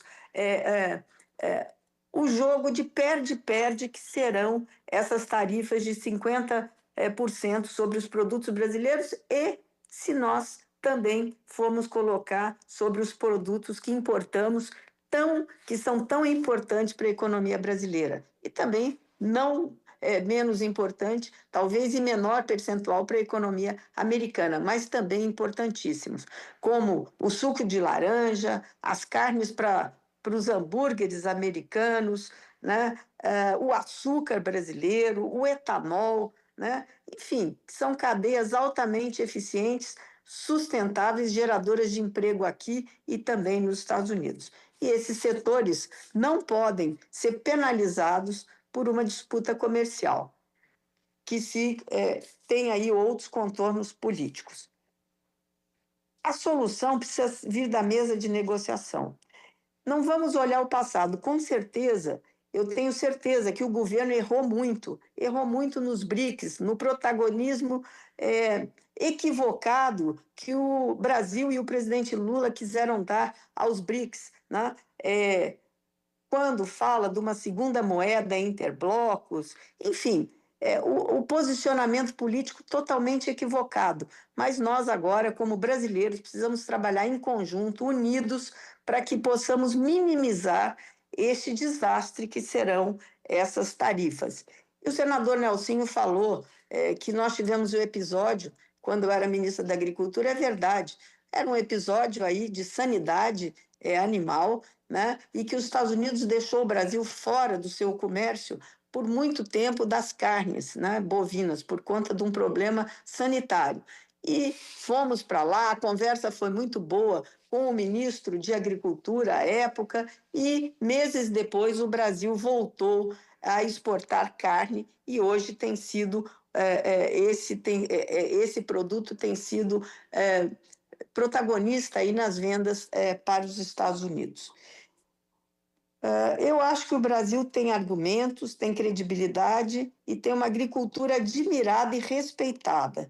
Então, no caso dos produtos do agro, eu acho que nós temos aí um bom caminho com os Estados Unidos para esse diálogo. E é por isso que eu apoio, desde já, essa ideia da sua missão, essa ideia da missão parlamentar, falada agora pelo senador Viana também, e que Vossa Excelência já tinha colocado, de uma missão parlamentar a Washington, para que nós, parlamentares, possamos também dialogar diretamente com os nossos pares no Senado americano.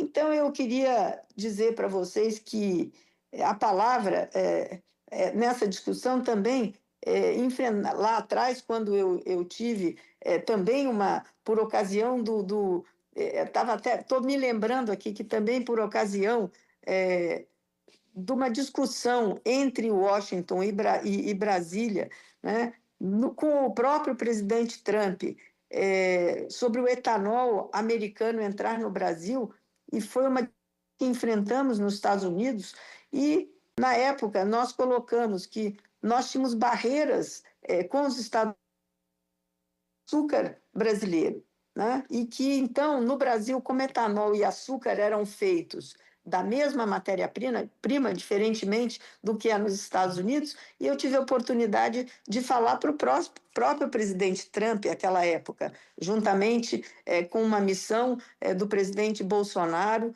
para tratar de assuntos de comércio com os Estados Unidos. E, naquela época, houve, então, tivemos uma conversa e aí abrimos canais e as portas não se fecharam. Então, é sempre importante que as portas não sejam fechadas, né? Temos também que conversar, senador Carlos Viana, com os empresários americanos que exportam para o Brasil. O Brasil tem aí, não só na parte dos aviões, né, que temos... A Embraer tem fábricas dos Estados Unidos, no Brasil. Hoje nós temos aí a Embraer vendendo aviões. O jato executivo mais vendido do mundo é um jato da Embraer. Nós temos aí o KC-390, que é também um produto da Embraer militar, e nós temos também os aviões comerciais. E temos muita coisa de genética, de moléculas químicas que trazemos para o Brasil, não só da área médica, de saúde humana, mas também para uso na agricultura brasileira. Então, eu acho que se isso permanecer, vai ser um jogo de perde-perde para os dois países. É claro que os Estados Unidos têm uma economia muito maior que a nossa, perderá menos, mas eu acho que nós temos que persistir no diálogo e eu torço para que isso dê certo. E dessa forma eu concluo reiterando que é hora de união, não de divisão. O Brasil é maior do que qualquer crise e o Senado Federal tem um papel fundamental nesse momento como mediador, como articulador e, por que não, defensor da nossa soberania, da nossa economia e dos nossos trabalhadores que podem muitos perder os empregos se não lograrmos êxito nessas negociações. Muito obrigado, senhor presidente. Agradecemos a senadora Tereza Cristina. De pronto, o senador Esperidião Amin também está via remoto, pede para participar em função do sinal que restabeleceu. Com a palavra, o senador Esperidião Amin. Bom dia. Muito bom dia, querido amigo senador Nelsinho Trade. Eu quero cumprimentá-lo pela presteza, pela rapidez com que conseguiu organizar essa reunião. Nós sabemos que o governo também está tomando providências, e eu faço minhas as palavras de todos os que me antecederam, especialmente da nossa líder, Tereza Cristina, que tem a experiência, como nós pudemos comprovar pela sua colocação imediatamente anterior a esta minha. Quero também me colocar ao seu lado na eventualidade da organização.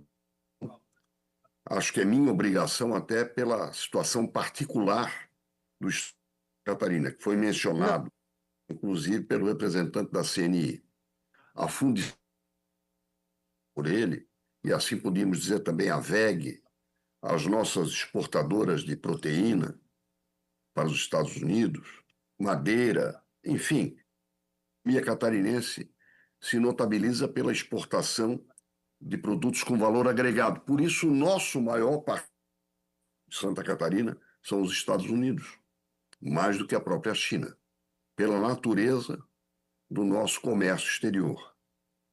No caso específico que foi mencionado, da Fundição Tupi, ela hoje é o player número um do mundo em matéria de blocos de motores. E o que foi mencionado pelo representante da CNI com o metal fundido vermicular e a redução do peso resultante desta tecnologia mostra que nós não somos apenas fabricantes. Nós somos fabricantes pesquisadores. Pesquisadores, inclusive, no campo da pegada de carbono do motor a combustão. A Fundição Tupi tem um trabalho extraordinário, desenvolvido, então, pelo seu CEO, Fernando Rizzo, e pela equipe de técnicos. No caso da WEG, que é uma empresa de inovação. Qual é o teu negócio? É inovação.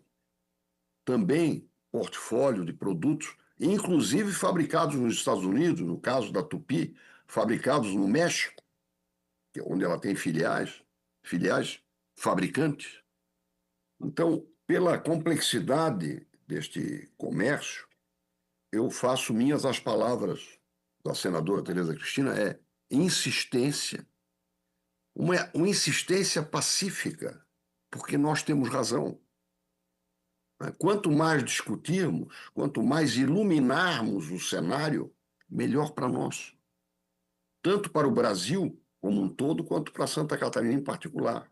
Os Estados Unidos têm superávit.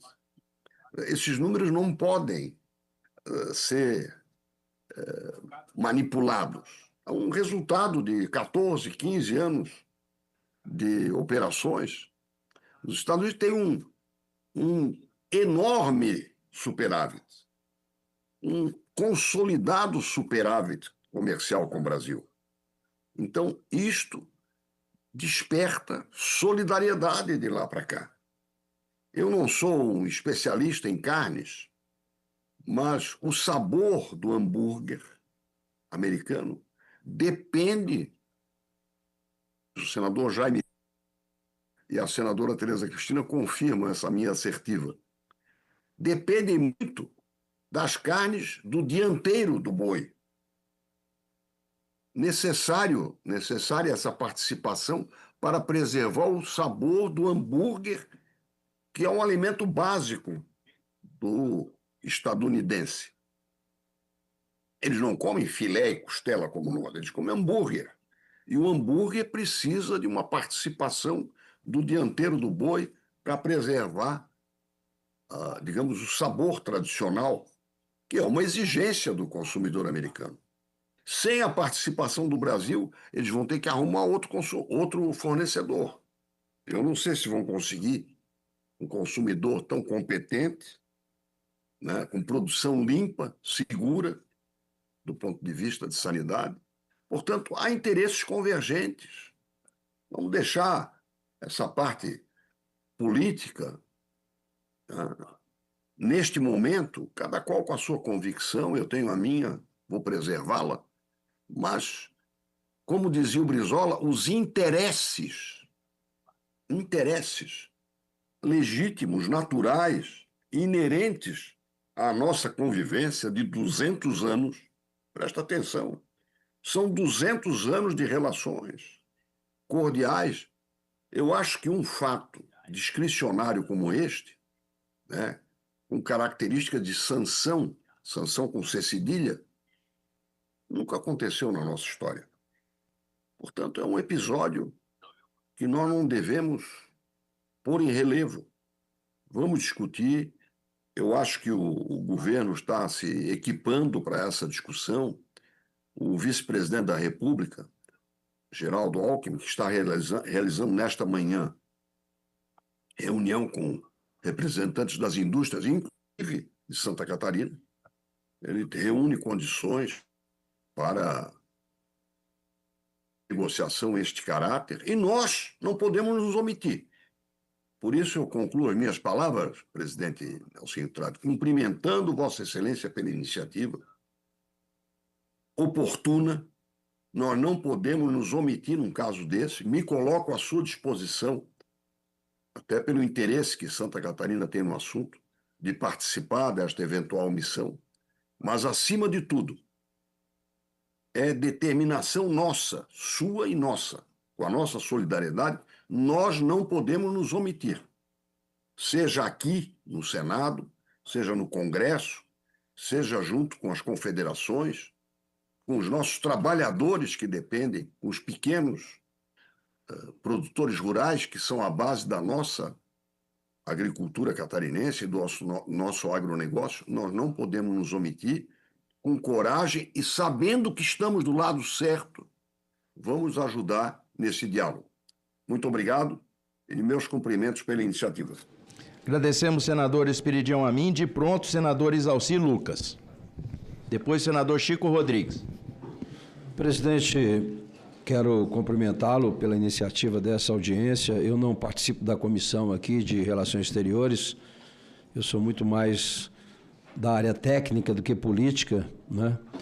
Mas eu percebo que... Primeiro eu quero aqui fazer das palavras do senador Carlos Viana, também da Tereza Cristina, as minhas palavras. Então, não tenho dúvida que Carlos Viana trouxe aqui, eu só vou reforçar um pouco o que ele disse. Sob a presidência lá do BRICS, Lula tem se aliado abertamente aos países como China, Rússia, Irã e Venezuela. Então, foi dito muito bem por isso aqui. Todos considerados adversários estratégicos dos Estados Unidos. Esse movimento que visa abalar a hegemonia americana vem acompanhado, né, de falas públicas que colocam o Brasil em rota de colisão. Eu cito aqui algumas. Eu esqueço que eu preciso de usar o óculos de vez em quando.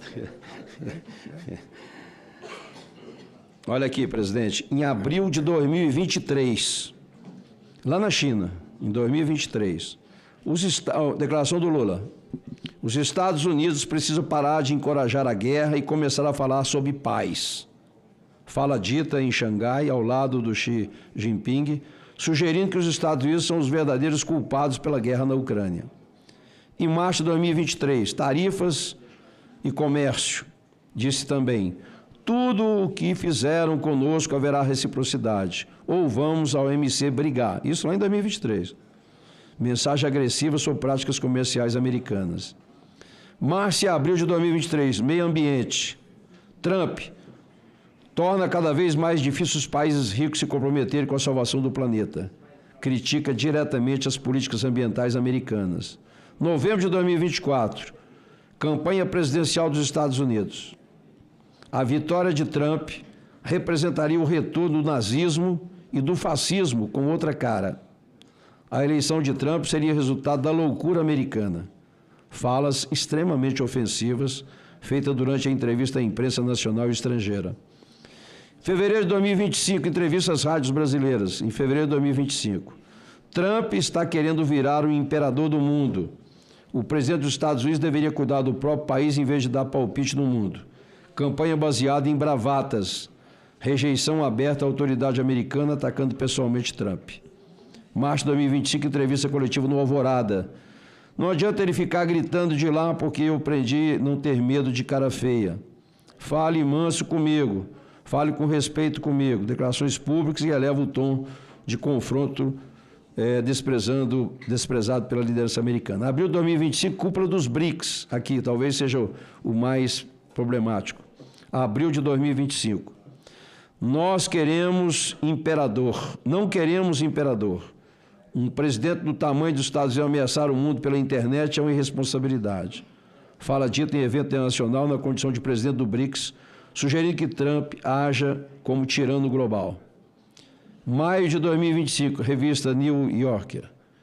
Os Estados Unidos são o país que mais trava guerras e o que mais fala em democracia. Graças a Deus, temos a China. Críticas profundas aos Estados Unidos e exaltação ao seu principal rival geopolítico. Bem, o resultado desses ataques verbais é claro. Isolamento internacional, retaliação econômica, neutralização das relações do principal parceiro comercial do Brasil. O presidente Lula, ao agir como ativista ideológico no lugar de estadista, demonstra incapacidade para representar o país com equilíbrio e inteligência diplomática. Então, presidente, só reforçando isso, estão usando o presidente como presidente do BRICS, coisas que alguns países não têm coragem de fazer, e o presidente vem fazendo isso. Então, está sendo usado como massa de manobra. E nós aqui, vamos pagar por isso. Não só nós, mas os americanos também. Agora, ele não taxou somente o Brasil, ele taxou vários países. Inclusive ameaçou agora a Rússia de 100%. Então, essa lei que foi aprovada aqui, que está 500% até. E dizer que vai usar a nossa lei de reciprocidade, ele disse também já, se botar 50, vai botar mais 50. Então, se a gente for nessa linha que o presidente está conduzindo, realmente a gente vai muito mal nessas negociações. Portanto, eu concordo plenamente com a iniciativa de Vossa Excelência, com o que foi já apoiado pela senadora Tereza, de constituir realmente o grupo. Eu não vou participar desse grupo, porque eu não tenho essa habilidade que Vossas Excelências têm, mas acho de suma importância o Congresso Nacional, com a sua capacidade aqui de diálogo e a tradição que nós temos de relações exteriores, que está sendo hoje influenciado talvez, né, por ex-embaixadores, eu acho que essa é a grande solução. Então, parabéns pela iniciativa. Agradecemos, senador Isalci Lucas. De pronto, senador Chico Rodrigues. Caro presidente Nelson Trade, Vossa Excelência que tem demonstrado essa capacidade brilhante de articulação, Vossa Excelência que presidindo a Comissão de Relações Exteriores e Defesa Nacional, num momento extremamente sensível, né, para o Brasil nas políticas internacionais, tenho certeza que está como elemento moderador, sendo parte importante nessas negociações. Acredito que a diplomacia parlamentar, ela transcende essas questões políticas que estão visivelmente alinhadas com todos esses problemas que recentemente nós estamos vivendo. Nós entendemos, primeiro, as decisões do governo americano, do presidente Trump, tem as suas razões internas. Nós não queremos aqui deixar apenas um confronto, que seja um confronto que está sendo praticado pelo presidente Trump. Obviamente, ele tem todo o direito de defender os interesses americanos. Tudo que foi dito aqui pelos que me antecederam foi recheado de conhecimento, mas, acima de tudo, de compromisso, obviamente, no sentido de que esta comissão possa estar distante dessas discussões de ordem política, especialmente ideológicas, mas que, no conjunto da obra, o que interessa exatamente, e Vossa Excelência fez com muita propriedade, são os problemas que estão aí alinhados e que precisam ser resolvidos, né? Nada é definitivo. A gente olha ali atrás de Vossa Excelência, esse mapa do mundo, de norte a sul, de leste a oeste, os interesses globais, e vemos que ali estamos nós. Parece-me que lugar geométrico entre os extremos, entre a Rússia, entre a Índia, entre a China, entre os Estados Unidos, entre o Canadá, entre a África, e temos orgulho de, apesar dos Estados Unidos ter um PIB de 77 trilhões de dólares, a China aproximadamente 55 trilhões de dólares. O nosso PIB é tão pequeno em relação a essas grandes potências, de apenas 4 trilhões de dólares.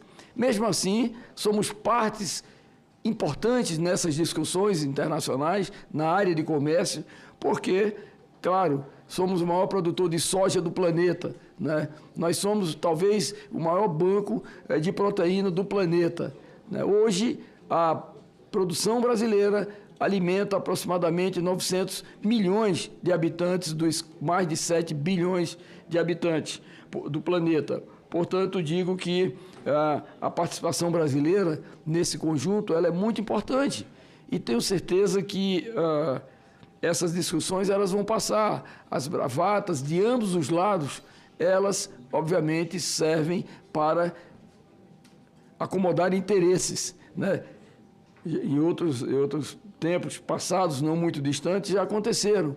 E foi de uma forma tranquila, serena, entendendo a necessidade de que possamos encontrar esse caminho a curto prazo para que possa resolver, na verdade, essas sanções promovidas pelo presidente Trump E só na semana passada foram 23 países alcançados por essas sanções, inclusive México e União Europeia, né, com médias de 30% nesses acordos tarifários. Portanto, eu gostaria de levantar algumas questões aqui aos convidados, que são pessoas extremamente preparadas. A nossa diplomacia, sempre fortalecida em alguns momentos, ela precisa ser realmente mais estimuladas, como agora, para agirem, né? E eu entendo que o momento, apesar de ser de extrema discussão e inquietação, haverá sim uma acomodação, porque o Brasil precisa dos Estados Unidos, os Estados Unidos precisam do Brasil e do mundo, dos países que são os seus fornecedores, né? A gente vê o superávit americano, né, como foi apresentado aqui pelo Jefferson, com o Brasil de 2015 a 2024, é de 43 bilhões em bens e 164 bilhões em serviços. Então, só isso já justifica a nossa discussão, que não haveria necessidade realmente dessas sanções nesse momento. Mas, sobre a questão diplomática, eu gostaria de perguntar ao embaixador Philip Fox que medidas diplomáticas o Itamaraty já adotou ou pretende adotar para reverter ou flexibilizar as tarifas impostas pelo governo norte-americano. E a segunda, já houve contato direto entre as autoridades brasileiras e o Departamento de Estado ou representantes comerciais dos Estados Unidos desde o anúncio das tarifas? É claro que nós temos algumas informações, mas é necessário, pelo alcance desta audiência pública, que a população brasileira que nos acompanha neste momento possam ouvir de Vossa Excelência, que é tão capacitado e tem tanta experiência em negociações com os países, os nossos parceiros. Gostaria que fosse apresentadas as respostas pelo embaixador Fox. Vossa Excelência pode concluir, porque logo depois nós vamos passar para os debates. Ainda falta um senador para participar, que está remoto, o Wellington Fagundes. Seria o último, e depois eu poderia fazer todas as perguntas, então, inclusive aos dois convidados. Perfeito. Pois não, então... Senador Nelsinho, Vossa Excelência pode passar para o senador Wellington Fagundes e depois eu faria uma série de perguntas que já estão aqui alinhadas. Muito obrigado. Agradeço, senador Chico Rodrigues. Podem colocar o senador Wellington Fagundes para que ele possa participar. Senador Nelsinho Trade. Senador Nelsinho Trade, em nome de Vossa Excelência, eu quero cumprimentar todos que estão participando desse grande evento, o embaixador Fox, enfim, a todos, para a gente não delongar muito. Da mesma forma que falou aqui a senadora Tereza Cristina, eu acho que o senador Isalci, ele citou muitas e muitas oportunidades que o presidente Lula teve de afrontar. O presidente Trump, politicamente eu digo pessoalmente, inclusive, e, claro, também isso não deixa de ter o reflexo para o nosso país. Política ideológica à parte, nós temos uma necessidade de ter uma diplomacia, uma relação comercial extremamente aguçada com os Estados Unidos, porque os Estados Unidos é a maior potência do mundo.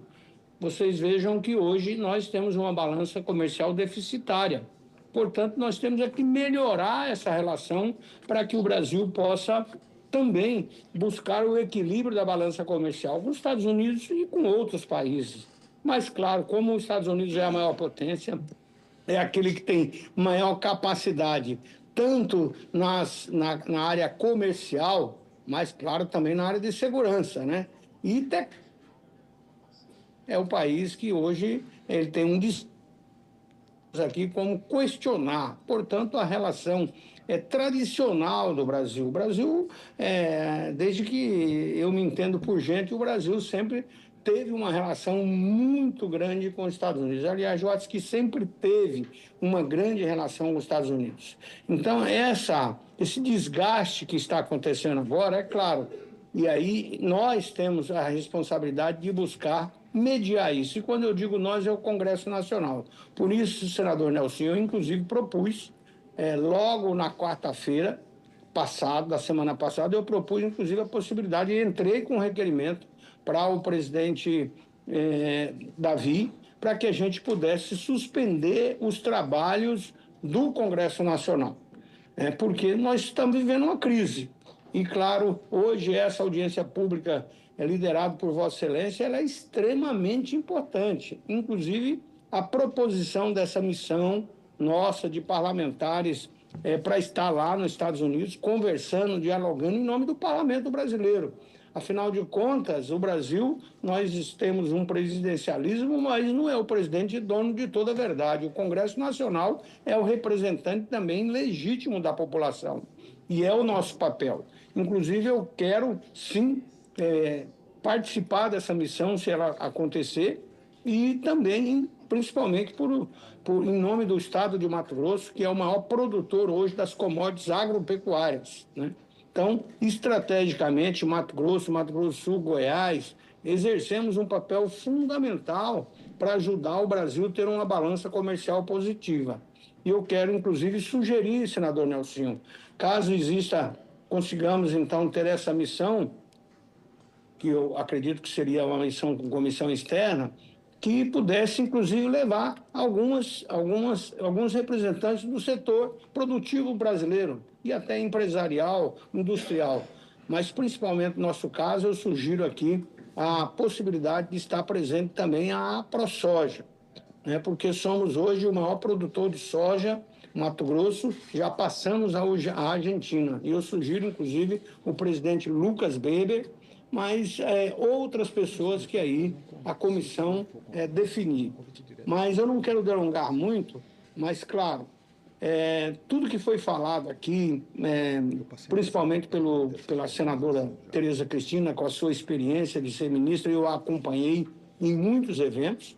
O Brasil agora, é importante dizer que conseguimos, depois de uma luta tão grande de muitos anos, décadas, estar na condição livre da febre aftosa sem vacinação.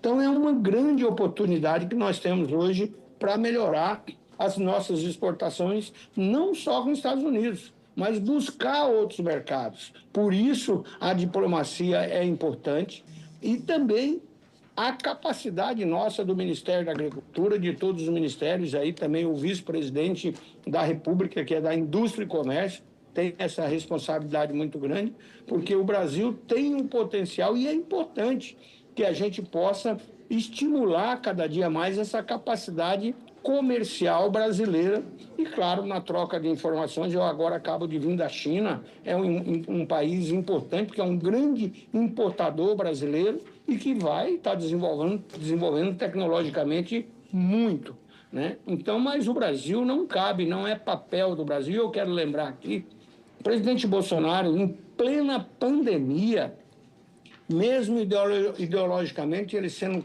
frontalmente contra a posição do presidente Putin, ele foi lá na Rússia, foi lá conversar, dialogar, exatamente para garantir que o Brasil tivesse os fertilizantes para que nós continuássemos a produzir a nossa produção agropecuária brasileira. E, inclusive, também para não fechar o nosso comércio e a nossa indústria. Porque, imagina, se o Brasil para de produzir no campo, fecha a indústria, consequentemente fecha o comércio. E o presidente Bolsonaro teve essa, não só altivez, mas ele teve esse papel de estadista, de ir lá conversar, dialogar e deixar a questão ideológica de lado. E eu acho que é esse o caminho que nós temos que ter. Esquecer essas picuinhas que o presidente Lula tem insistido na questão ideológica e, inclusive, já na disputa eleitoral do ano que vem.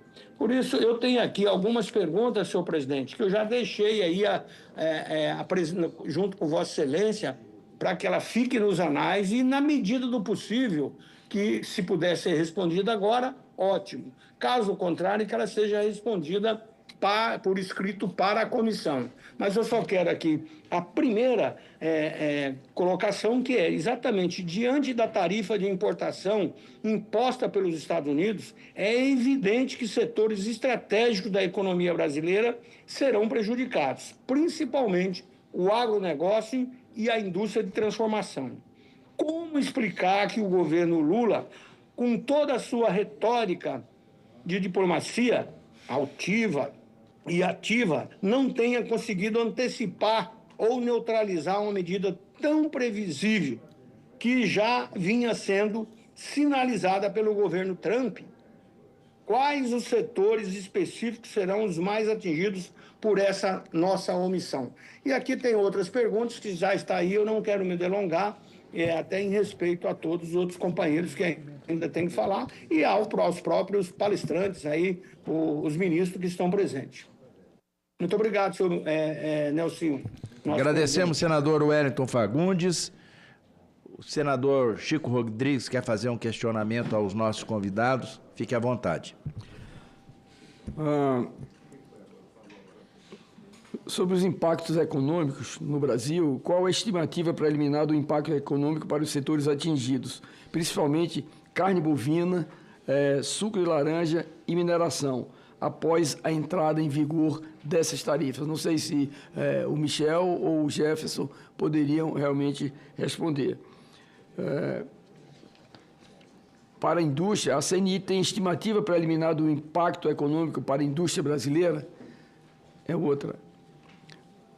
A CNA, né, seria uma pergunta interessante para a CNA. A CNA tem estimativa preliminar de impacto econômico para o setor do agro brasileiro, né? Então, essa é uma questão muito complexa, porque acredito que a CNA que poderia responder.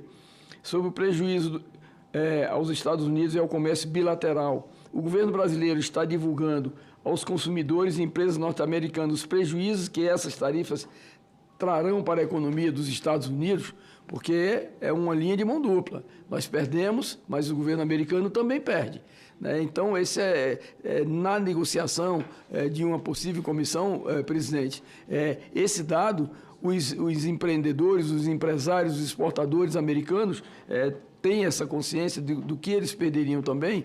Eles vão comprar café de onde? E o suco de laranja, que o americano é o maior consumidor do mundo de suco de laranja, são quase 340 milhões de habitantes que consomem, né, a população americana.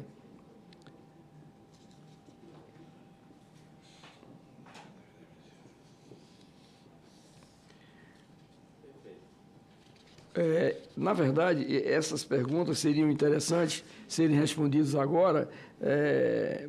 Tem uma que dependeria do governo brasileiro. O governo considera a possibilidade de adotar contramedidas comerciais contra os Estados Unidos. Eu acho que o momento não é de contramedidas comerciais, é de entendimento. Eu, na verdade, sou dos que acredito muito nas negociações.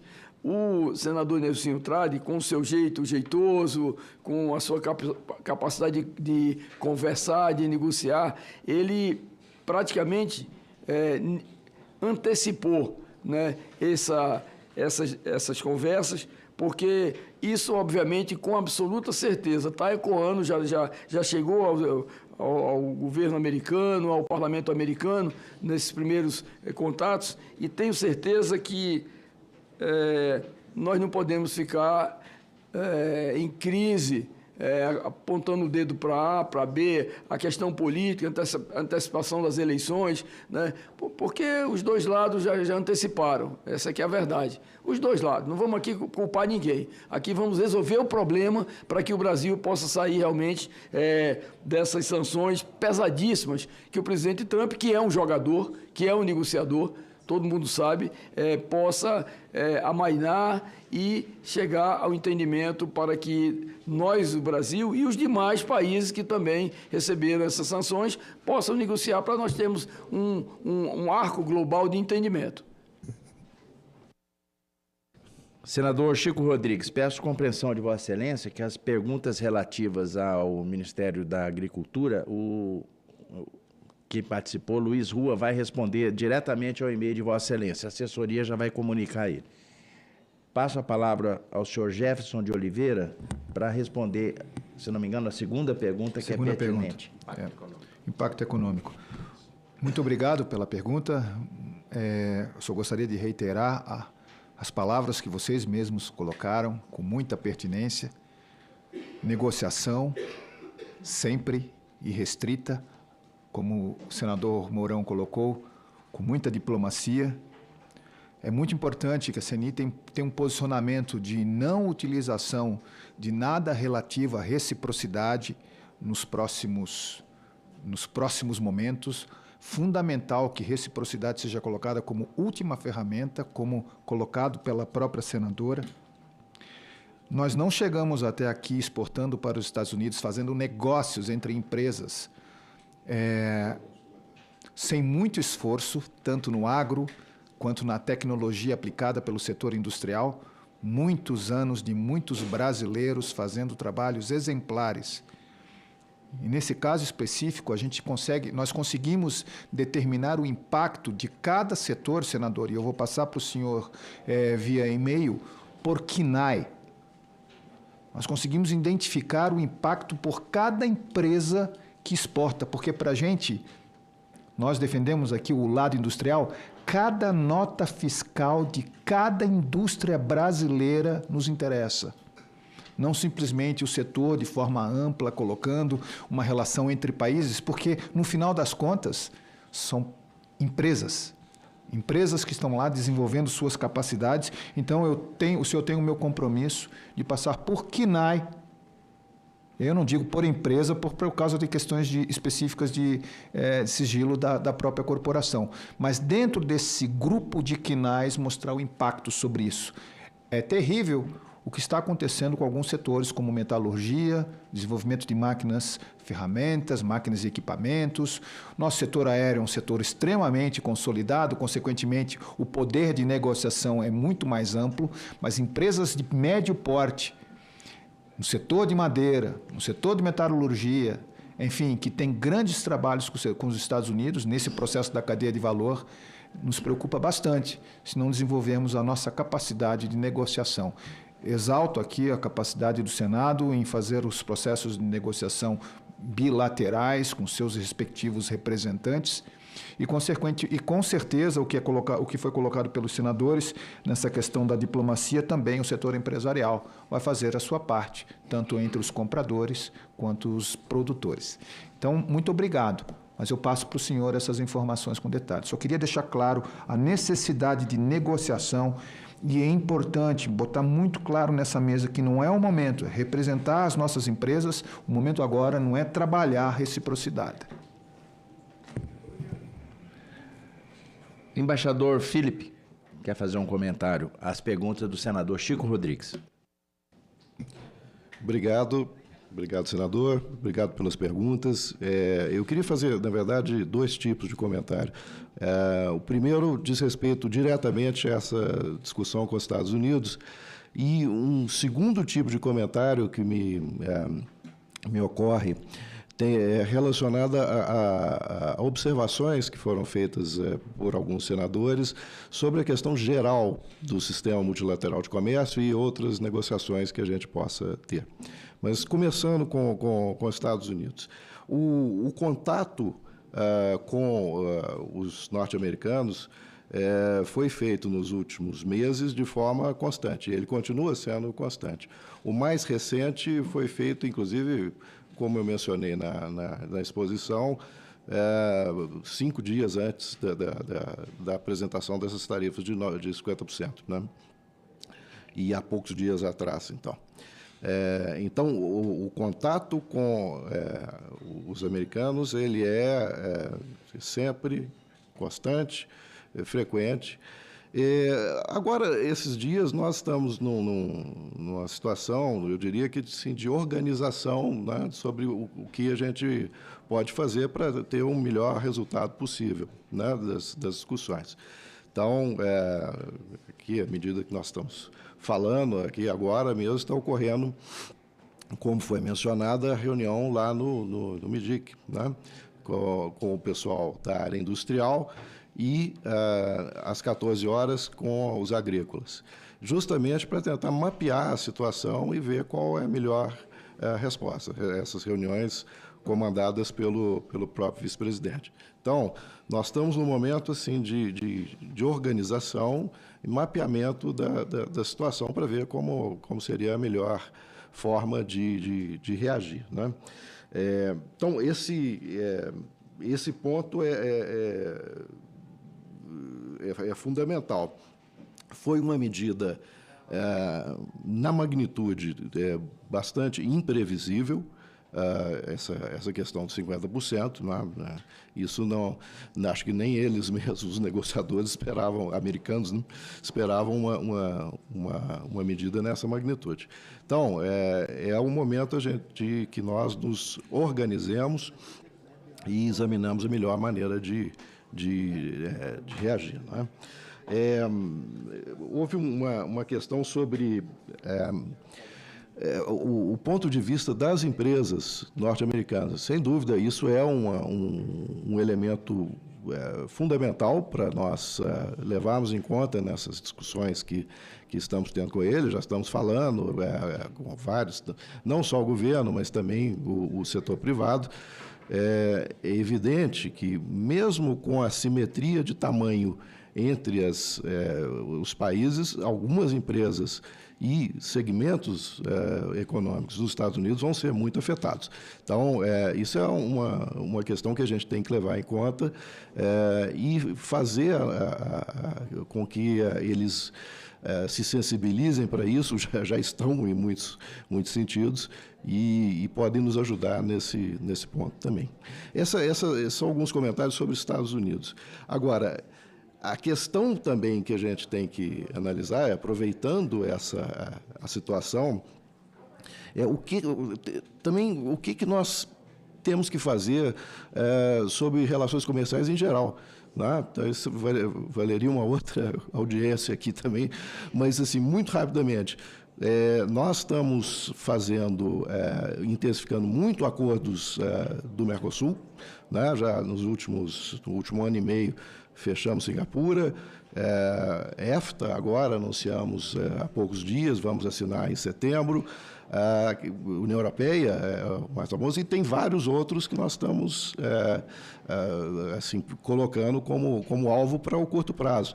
Então, isso é fundamental para a gente diversificar as nossas possibilidades. Então, depois a gente pode, inclusive, conversar com mais detalhe.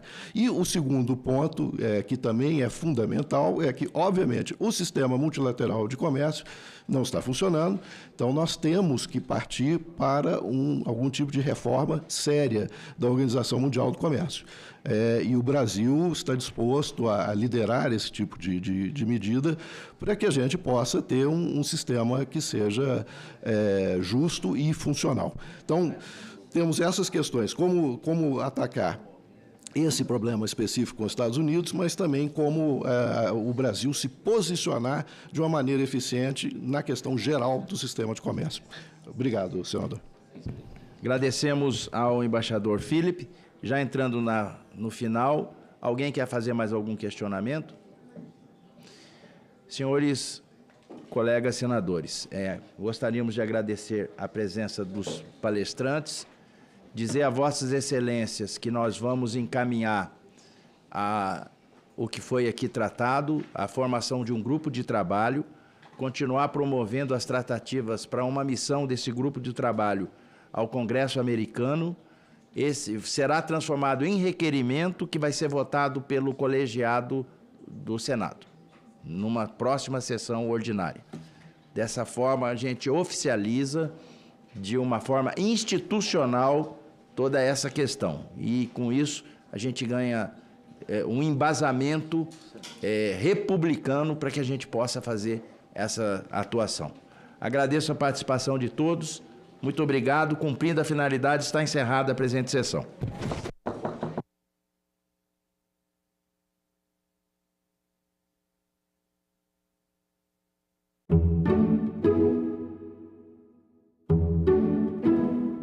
A minha tia trabalha fazendo roupas e ela falou, não, você quer fazer os laços?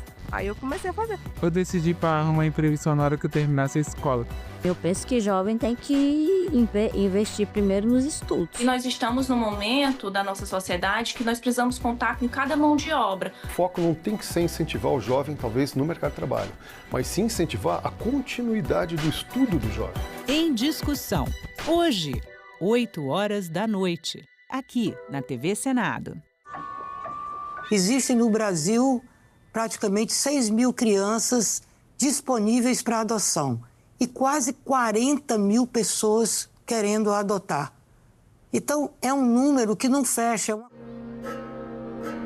A maioria dos casais que pretende adotar, isso já foi feito através de pesquisa, prefere adotar uma criança que tenha menos de 1 ano de idade, que tenha um sexo feminino, que tenha cor branca. Portanto, é muito difícil, porque a maioria dessas crianças que estão nos abrigos, ela não tem essas características. Então, por isso que eu digo que é preciso mudar a cultura também da adoção. Derrubem o mito de que uma criança com mais idade, você coloca resistência para adotar. Eu percorri os abrigos. Elas têm amor para dar.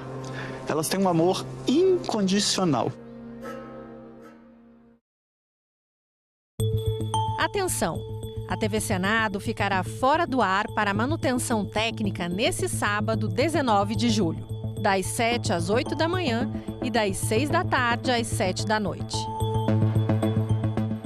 Playtime, livro do Sebastião Albano. São 6 contos que falam de uma geração meio perdida nos seus propósitos, mas que se envolve em aventuras, normalmente em ambientes distópicos. O que une eles, na verdade, é alinhavar certo espírito de aventura. Ele foi pensado... Leituras, neste sábado, 7h, aqui na TV Senado. Agora é lei. A reforma tributária busca simplificar os impostos no Brasil. 5 tributos serão substituídos por 2, CBS e IBS. A transição será gradual e entre as mudanças está o imposto seletivo, que vai taxar produtos prejudiciais à saúde e ao meio ambiente. Já alimentos que compõem a cesta básica terão isenção dos impostos, assim como medicamentos, que serão isentos ou terão redução na alíquota. O Senado votou, agora é lei. Oi, pessoal! Hoje o nosso assunto é Ministério Público. E você sabia que ele também atua na Justiça Eleitoral? Pois é. Fica comigo que eu vou te explicar. Roda a vinheta, diretor.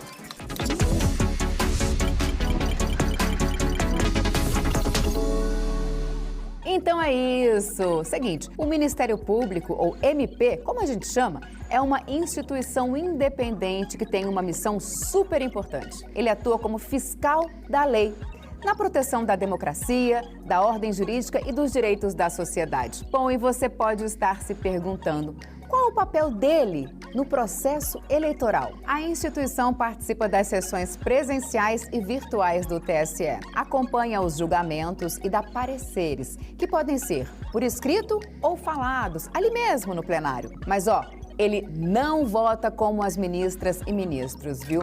Ele colabora, opina e orienta. E não para por aí. O MP eleitoral também entra com ações na justiça quando alguém quebra as regras das eleições, tipo compra de votos, propaganda irregular, essas coisas. Ou seja, o Ministério Público Eleitoral está em todas as etapas, do início ao fim, para garantir eleições limpas, justas e transparentes. Agora sim, dá para você dizer que já sabe o que é e o que faz o Ministério Público Eleitoral. Curtiu o conteúdo?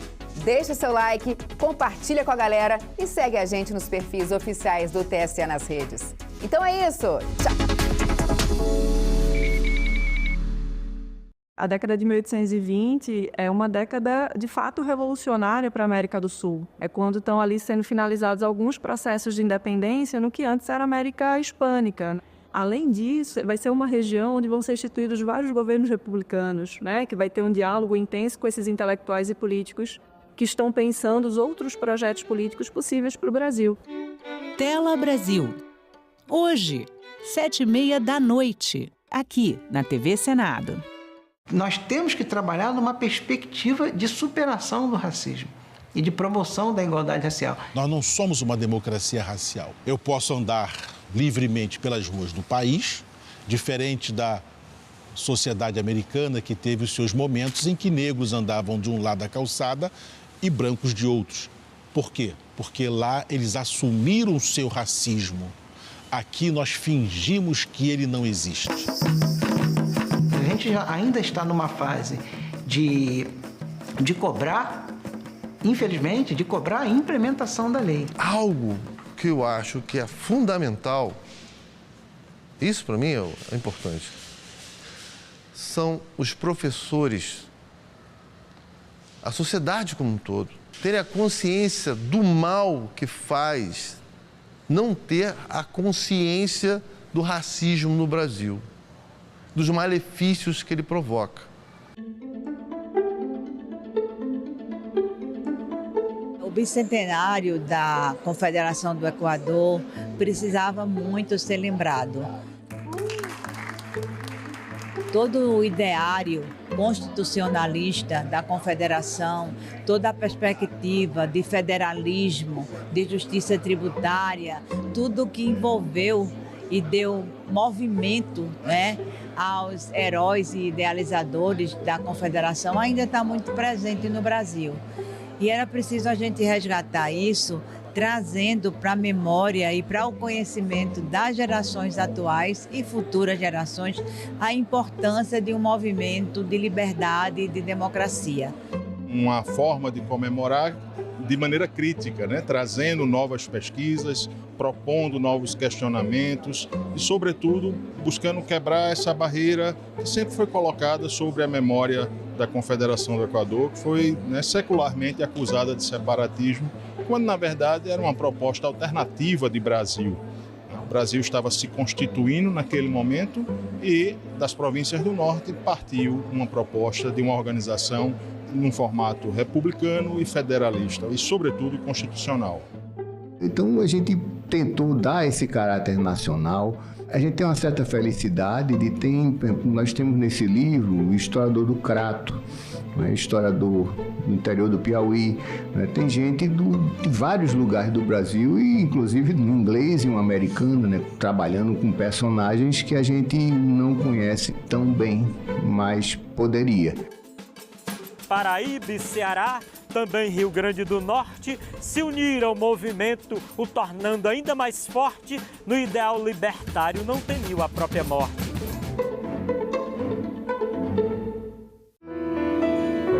Olha aí, meu guri. Né? Que é aquela que fala de se o Botafogo for campeão, né? E ano passado o pessoal disse, agora tem que trocar a letra e tal.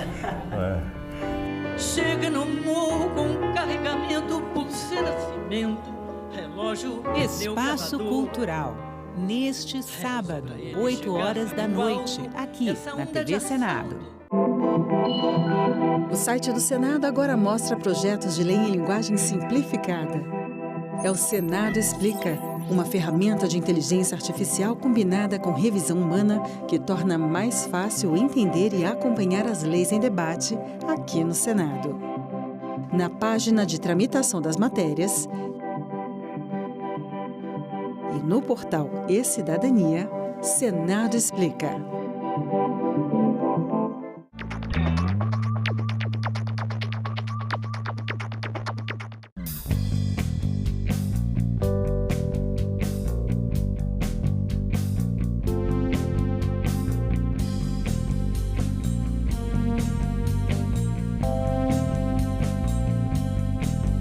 A gente também fala tupi. O nome Sergipe tem origem no tupi e significa no Rio dos Siris. É formado por seri, que quer dizer siri, mais i, palavra para água ou rio, mais p, que significa a preposição em, no. O siri é uma espécie de crustáceo encontrado em locais de areia ou de mangue. O termo siri também vem do tupi e tem o significado de correr, deslizar, provavelmente em razão de como ele se move. A gente também fala tupi.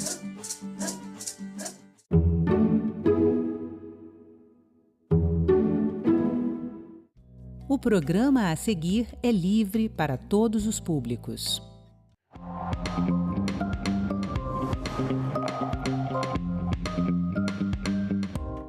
Montanhismo, voo livre, trilhas, trekking, rapel, balonismo, rafting, enfim, são muitas as opções para o turismo de aventura e o ecoturismo.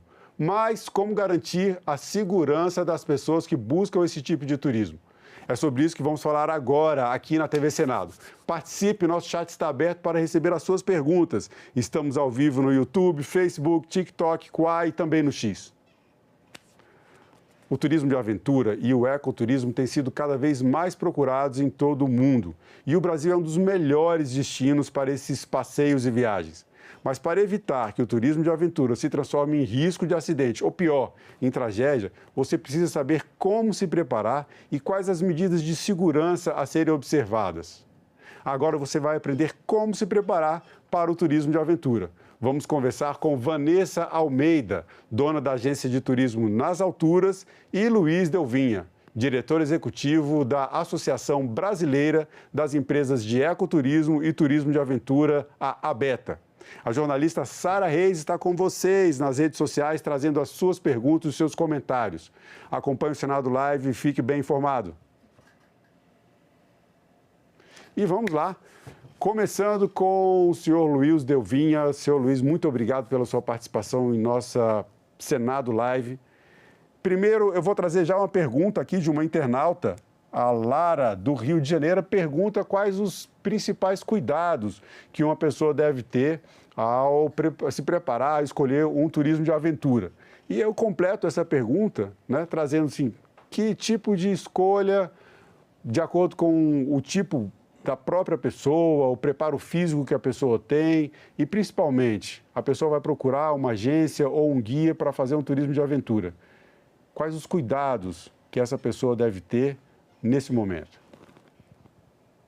Bom dia aí aos nossos ouvintes. Obrigado pelo convite de participar aqui. É importante ter a presença aqui do teu público para a gente falar de turismo de aventura no momento em que, infelizmente, a gente está tendo muitas más notícias, notícias que acabam aí, muitas vezes, chamando mais a atenção de um caso que a gente sempre se preocupa, que é a gestão da segurança em turismo de aventura. A ABETA é uma entidade que já existe há 20 anos, desde a origem. Nós trabalhamos sempre com a preocupação de aprimorar a oferta turística brasileira, sobretudo a oferta turística de turismo voltado para a natureza, em que se pratica na natureza. Então, uma história já de 20 anos, e o Brasil é um país seguro para se praticar essas atividades. Agora, nós temos efetivamente uma série de problemas que precisam ser resolvidos, precisam ser equacionados no consumo desse tipo de turismo, de qualquer outro tipo de consumo de turismo, mas principalmente esse, que no nosso caso, turismo junto à natureza, turismo de aventura, sempre envolve um pouco mais de risco. O poeta já disse que viver é perigoso, mas viver praticando as nossas atividades impõe um pouco mais de risco. Então, talvez, para ser objetivo na sua resposta, a primeira preocupação que o consumidor, o turista, o viajante deve ter é sobre buscar profissionais.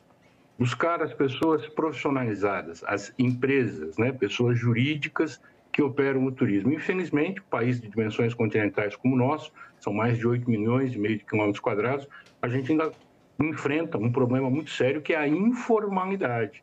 A informalidade que vai envolvendo aí operadores, diferentes prestadores de serviços, que na prática não são prestadores de serviço, são informais que se passam por prestadores de serviço. Então, esse é um primeiro problema. O consumidor precisa ficar muito atento para não consumir o chamado gato por lebre. Consome-se produtos profissionais que recolhem tributos, que contratam profissionais, que respeitam as leis trabalhistas. Fora disso, você está assumindo um risco, que eu entendo que deva ser conhecido do consumidor. Não vou comprar um produto pirata, eu vou comprar um produto que legalmente não existe, não é uma empresa. Para mim, a primeira recomendação é que se contrate profissionais. Ainda no caso, a gente está falando aqui de trilhas, rapel, balonismo, Então, esses temas que são caracterizados como turismo de aventura, nós temos ainda uma segunda situação que precisa ser observada. O turismo de aventura brasileiro, ele dispõe de não só o brasileiro, mas o turismo de aventura dispõe de um conjunto de normas técnicas, algumas brasileiras emitidas pela DNT e outras emitidas pela ISO. Que são normas internacionais, todo mundo já ouviu falar aí da ISO 9000, ISO qualquer coisa, a gente tem a ISO também do turismo de aventura, que é a ISO 21101, que inclusive a Vanessa tem esse sistema instalado na empresa dela. Então, sistema de norma... Sim.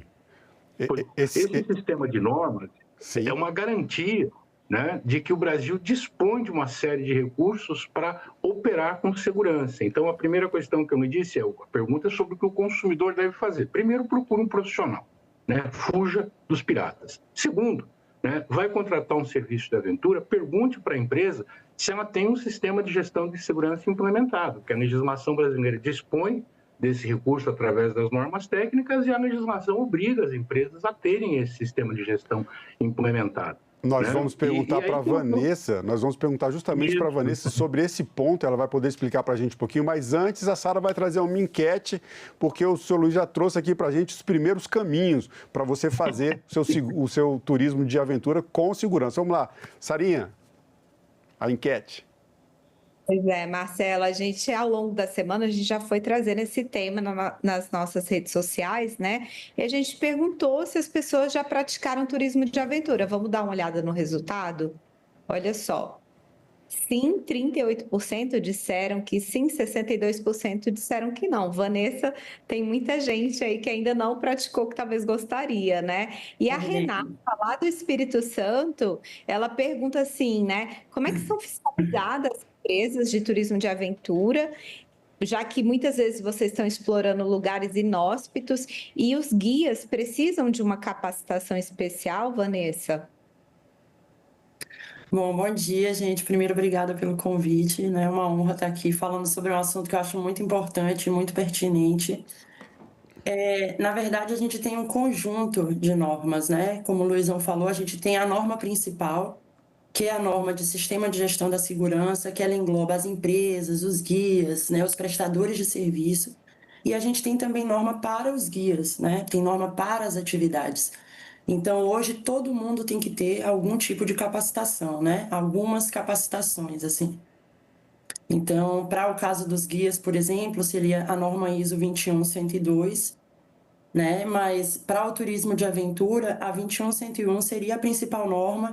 E aí existem ferramentas, né? Que os clientes, quando eles vão comprar as atividades, que eles precisam ficar ali atentos, como eu brinco que as pessoas precisam fazer boas perguntas, né? Para descobrir se de fato essa empresa tem um sistema de gestão da segurança, porque nesse ponto da fiscalização, né, infelizmente no Brasil a gente tem uma falta muito grande nesse sentido, né? Então, a depender da área onde a empresa esteja atuando, você tem o IBAMA, você pode ter ali a prefeitura, enfim, algum tipo de gestão da área que promova alguma fiscalização, né? Mas em termos gerais, assim, a gente não tem. E que perguntas são essas, Vanessa? As boas perguntas. A gente está aqui fazendo perguntas, trazendo as perguntas dos internautas. E que perguntas você sugere que as pessoas que procuram as agências de turismo façam para começar a investigar se realmente está contratando o profissional correto para ser o guia na sua aventura, seja ela qual for? Vamos lá. Eu tenho uma listinha de boas perguntas, assim, né? Porque muitas vezes, quando a gente vai numa empresa comprar um serviço, o foco ali da venda fica naquela parte dos atrativos que você vai visitar, né? Eu brinco que é a parte romântica. E vai ver o pôr do sol em tal lugar, e vai fazer uma caminhada. Durante esse processo já da apresentação do passeio, né? É importante que o cliente que ele preste atenção se além de informar, né, aonde ele vai, que ele vai tomar um banho de cachoeira, que ele vai num lugar maravilhoso, se a empresa informa, por exemplo, né, o tempo de caminhada, o tipo de terreno, né, são os detalhes técnicos que eu falo. Aqueles detalhes que vão ter condições para o cliente avaliar também se ele está preparado para aquela atividade, né? Então, eu vou explicar se o terreno é difícil de caminhar, se ele tem muitas descida, se tem exposição em altura, eu vou explicar os riscos daquela atividade, né? Como o Luizão já falou, tudo tem riscos, todas as atividades, né, na natureza elas têm risco. A diferença é que quando a gente comercializa uma atividade, aquela atividade já teve seus riscos avaliados, tratados e elas são seguras para o público. Né? Então, uma boa empresa, uma empresa que tem sistema de gestão da segurança, ela vai informar sobre esses riscos, porque ela quer dar o máximo de informação possível para ter certeza que aquele cliente está preparado para a atividade. Então, ela vai dar essas informações técnicas também, né? Ela vai dizer, por exemplo, se ela tem planos de emergência, porque quando a gente vende uma atividade, a gente parte do princípio também que se alguma coisa acontece, a gente já está preparado para atender. Né? Então, uma empresa que tem sistema de gestão da segurança, ela tem plano de emergência para o que ela faz e ela vai falar sobre isso durante a venda. Né? É uma coisa que agrega valor, são informações que agregam valor. E a empresa também tem que fazer uma boa coleta de perguntas, que vai ser um sinal que o cliente está sendo bem cuidado. Então, além do nome completo, do número de documento, informação, por exemplo, se ele sabe nadar, se ele tem alguma restrição médica ou alimentar, né? Se ele tem alguma condição de saúde especial que seja importante da empresa passar para o guia, para ele ficar mais atento, cuidar melhor daquela pessoa. Então, tudo isso durante esse processo da compra vai demonstrar um cuidado e vai demonstrar que, de fato, aquela empresa faz a gestão da segurança.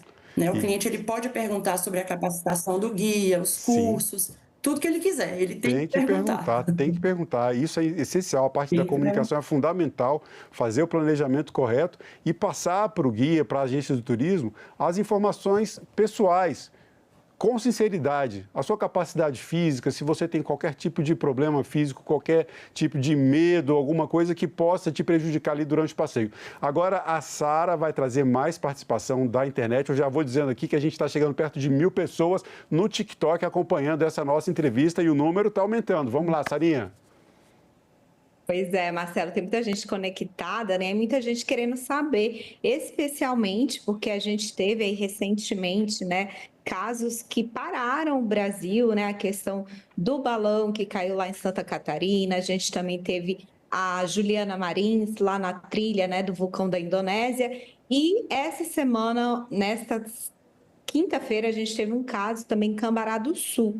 Então, estou trazendo aqui, vou trazer a enquete dos nossos internautas, porque a gente perguntou, né, quem já praticou, viveu, né, algum tipo de risco, né, fazendo trilha, rapel, ou algum tipo de outro esporte, né, outra atividade de aventura. Vamos dar uma olhada?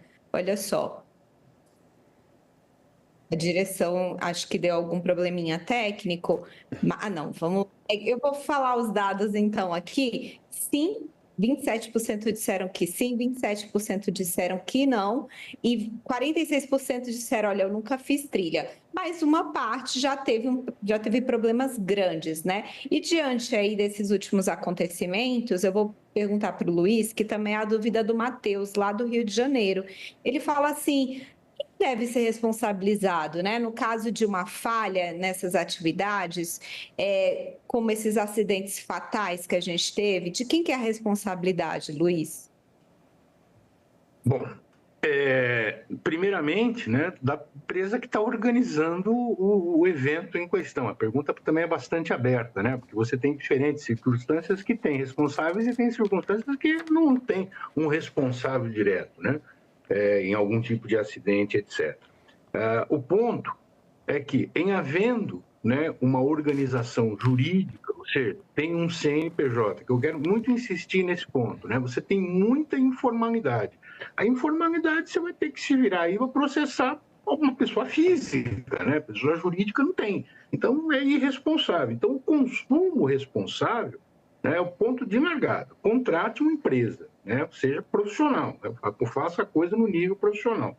Bom, aí você pergunta de responsabilidade. A responsabilidade objetiva, né, é da pessoa que fez a venda, que seja a agência, seja o operador, isso é o que diz a lei, Código de Defesa do Consumidor. Eu comprei do fulano, o fulano é objetivamente responsável. Aí você tem uma cadeia de responsabilidade solidária, né? Mas acho que essa questão traz à tona, Sara, algo que me parece também que precisa ser muito bem esclarecido para que a gente consiga ampliar um pouco mais, talvez, essa questão de responsabilidade. Veja só, especificamente nesse caso do balão que você citou, eu vi uma matéria no jornal Folha de São Paulo, onde há uma declaração da Prefeitura de Praia Grande dizendo que realmente eles não fiscalizam nada. É uma declaração, né? Eu li essa declaração no jornal Folha de São Paulo. Ora, se isso de fato é um fato, né, a gente começa a ficar preocupado, porque essa empresa que opera o balão, eu estou imaginando que ela tem um CNPJ. Ela está na cidade de Praia Grande, então ela recolhe tributos para a cidade de Praia Grande. Ela tem que recolher o ISS, né, minimamente. Na sequência, como ela está operando na cidade, ela tem que ter um alvará de funcionamento. Bom, ela tem um alvará que quem emite é a prefeitura. Se ela não tem esse alvará, né, a prefeitura deveria estar fiscalizando que tem uma operação ilegal acontecendo no seu território que tem consequências complexas se tiver um acidente, como de fato a gente teve. Então, né, é uma possibilidade real. Então, a prefeitura está sendo omissa na gestão, no controle do seu território. A gente praticando atividades que colocam outras pessoas em risco, estão ganhando dinheiro com isso, não recolhem tributos. Então, e se tem o alvará, também fica numa situação que me parece bastante complicada. Por quê? Se essa empresa ela tem o alvará de funcionamento, mas ela não cumpre a legislação, e de novo, mais uma vez, né, me parece que esse caso em tela aqui do acidente do balão em Praia Grande também vi na imprensa, não estou a par dos detalhes do processo, mas o piloto não tinha uma habilitação, não era habilitado para fazer aquela atividade, né? A empresa tem um sistema de gestão de segurança implementado, que a Vanessa acabou de explicar, eu não sei se tem ou se não tem, mas a prefeitura, para conceder um alvará de funcionamento, precisa saber que ela tem, porque é o que obriga a lei. Então, veja, nesse caso, me parece que a prefeitura também tem responsabilidades, uma vez que tem, né, um alvará de funcionamento de uma empresa que está oferecendo um conjunto que não atende à legislação, está oferecendo um serviço que não só não cumpre a legislação, como coloca a população em risco, porque turismo de aventura implica risco, mais uma vez, como a Vanessa explicou. Então, a cadeia de responsabilidade, eu acho que é muito grande. E aí a gente deve estar perguntando, a pergunta do Matheus é muito nessa questão da responsabilidade jurídica. Então, existe a responsabilidade objetiva de quem comercializou, as responsabilidades solidárias, e me parece que a gente precisa, enquanto consumidores, enquanto setor organizado, cobrar no poder público, sobretudo no plano municipal, que é onde as coisas acontecem, que se cumpra a legislação e que fiscalize, e quando não for o caso de omissão, que seja aí o cumprimento da lei. E se você me permite, Sara, um complemento desse raciocínio, né, sobre responsabilidades, também me parece relevante nós chamarmos a atenção que o consumidor, ele também é responsável pelas suas escolhas. Nós aqui na Beta, durante muitos anos, a gente trabalha com o conceito de consumo consciente. Então, começa sendo consciente contratando boas empresas. As melhores empresas que operam no padrão de excelência não conseguem operar nas mesmas tarifas que operam os piratas. Então, você entra num fator econômico e, como nós sabemos, o órgão mais sensível do corpo humano é o bolso. E aí você, na hora de fazer as escolhas num lugar de onde você vai consumir um produto, nem sempre o consumidor leva em conta os riscos de vida que está sendo ofertado nesse tipo de atividade. Já visto aí o que a gente viu nesses últimos dias, pessoas morreram, não é? Esse é o fato duro. E nesse contexto, o turista, o viajante, ele também precisa ter responsabilidade nas suas escolhas, se informando, fazendo as perguntas. Luiz, eu quero aproveitar essa sua fala, especialmente quando você citou o caso de Praia Grande, Santa Catarina, que mostra uma questão importante, que é a parte da fiscalização e como é que isso, né, como é que uma empresa sem o preparo está operando dentro de um território e a prefeitura não está fazendo a fiscalização correta, dando alvará, enfim, tudo o que qualquer estabelecimento comercial precisaria para estar funcionando dentro de uma cidade. Aí vamos levar isso aqui agora para o lado prático, né? A Vanessa opera em Lençóis há bastante tempo. Sim, Sara. Inclusive, só lembrando que a ANAC também informou que o piloto, né, esse piloto do balão, ele não estava licenciado, né? Ele não tinha autorização para voar. Esse ponto é um ponto muito importante, porque mostra que, de fato, houve uma grande irresponsabilidade no caso desse balão que, infelizmente, pegou fogo no ar. Nós vimos uma cena trágica acontecendo, assustadora. Mas, Vanessa, conta pra gente, você que está há bastante tempo aí em Lençóis, na Chapada Diamantina, um dos lugares mais procurados para o ecoturismo no Brasil. Eu conheço, um lugar maravilhoso, recomendo a todas as pessoas que estão assistindo que conheçam também. Como é que é feita essa fiscalização? A sua agência costuma ser visitada pelo poder público do município para a fiscalização, para saber se vocês estão operando dentro das normas? E completando a pergunta, como é que você seleciona e prepara os seus guias, né? Que tipo de certificação, que tipo de formação eles precisam ter para oferecer um serviço seguro e prazeroso para as pessoas que buscam turismo de aventura e ecoturismo? Bom, aqui na minha região a gente tem esse problema, que é um problema do Brasil, né? Que é a falta de fiscalização em relação ao sistema de gestão da segurança mesmo. Essa coisa do alvará, do cadastro, a gente funciona melhor aqui, né? A gente não tem mais tanta ilegalidade. Eu, na minha empresa, eu fiz uma escolha pessoal, né? A gente se certificou através da ABNT, uma auditoria voluntária. Eu chamo a ABNT para vir auditar a minha empresa. Então, minha empresa tem 15 anos de certificação, né, com base nessa ISO 21101, que foi uma decisão nossa da empresa, né, de fazer esse compromisso público, porque a gente chama, uma pessoa vem, um auditor vem, né, e investiga todos os nossos processos, avalia se a gente realmente, o sistema ele está vivo, tem continuidade, né, se a gente constantemente cuida dos riscos, treina as pessoas, e aí para a gente se manter certificado, inclui-se esse processo do treinamento das pessoas, né? Então, eu tenho aqui na minha empresa uma matriz de competência que a gente chama, né? Quais são os requisitos das pessoas que trabalham comigo com base na ISO 21102, nas normas pertinentes para as atividades que a gente vende, e a gente promove os treinamentos. Então, eu trago uma escola de primeiros socorros para cá que dá curso para eu forneço treinamento gratuito também aqui na minha região, né? Para guias, empresas que estão começando, compartilhando conhecimento, porque é uma coisa que a gente, apesar das normas terem muito tempo no Brasil, infelizmente o conhecimento público delas ainda é muito pequeno, né? Por parte do consumidor e por parte até de algumas empresas. Então, assim, a gente precisa comunicar melhor, falar mais sobre as normas técnicas. Eu dou consultoria, então eu peço aos meus alunos sempre, espalhem no trade de vocês, né? Espalhem entre os guias, entre os fornecedores, porque se cada um cumprir o seu papel, a gente vai ter daqui a uns anos um turismo seguro na totalidade, né? Porque são muitos atores envolvidos. Então, não adianta só o poder público se as empresas não fazem sua parte, se os guias não fazem sua parte, se os consumidores não fazem, né, sua parte. É um trabalho em equipe, como eu falo. E a gente tem uma das coisas mais maravilhosas do mundo, assim, porque o ecoturismo realmente ele traz benefícios, bem-estar, tipo, é uma questão de saúde pública, né? As pessoas precisam estar na natureza. E o ecoturismo é uma forma da gente conservar os lugares, o meio ambiente, a cultura, a história, as comunidades que estão ali envolvidas. Então, é uma atividade econômica importante, muito importante, né, para a sociedade, para o meio ambiente, para o mundo.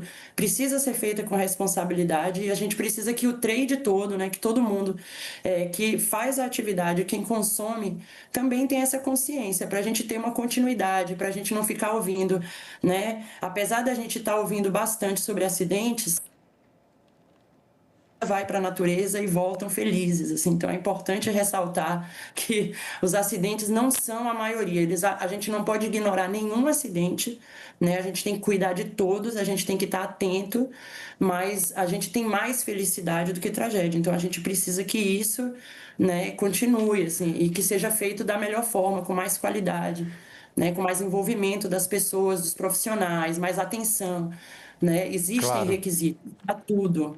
Claro, então não tem mais risco. A gente tem que lembrar para as pessoas que, infelizmente, ou isso é a dinâmica da comunicação, a felicidade, o prazer, isso não vira notícia, viram boas fotos nas redes sociais. Os acidentes precisam ser noticiados justamente para que aconteçam menos. Mas exatamente, não é a regra. Na verdade, o ecoturismo é muito mais prazer, muito mais boas memórias, boas recordações do que acidentes. Mas os acidentes precisam ser destacados para que justamente a gente traga informações como as que estamos trazendo aqui para vocês, para saber escolher bem e fazer um bom planejamento do turismo. Eu quero lembrar que a participação nas redes sociais está só aumentando. No TikTok já passamos ali dos 1.300, estamos chegando perto dos 1.500 pessoas acompanhando a nossa programação, mandando pergunta. E a Sara vai trazer mais uma participação das redes sociais. Sara, é com você.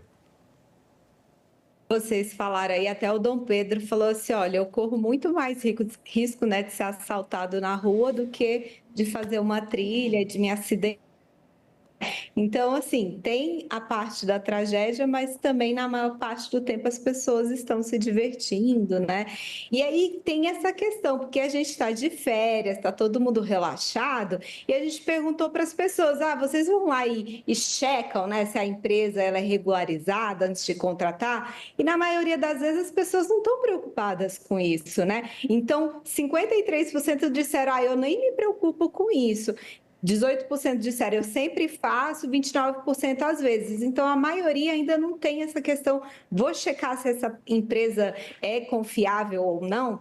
E aí, o Antônio, lá do Rio Grande do Sul, que foi inclusive onde teve o acidente com a menina, ele pergunta, né, como é que o poder público fiscaliza a segurança no turismo de aventura e onde é que o cidadão pode ver, né, se a empresa é certificada.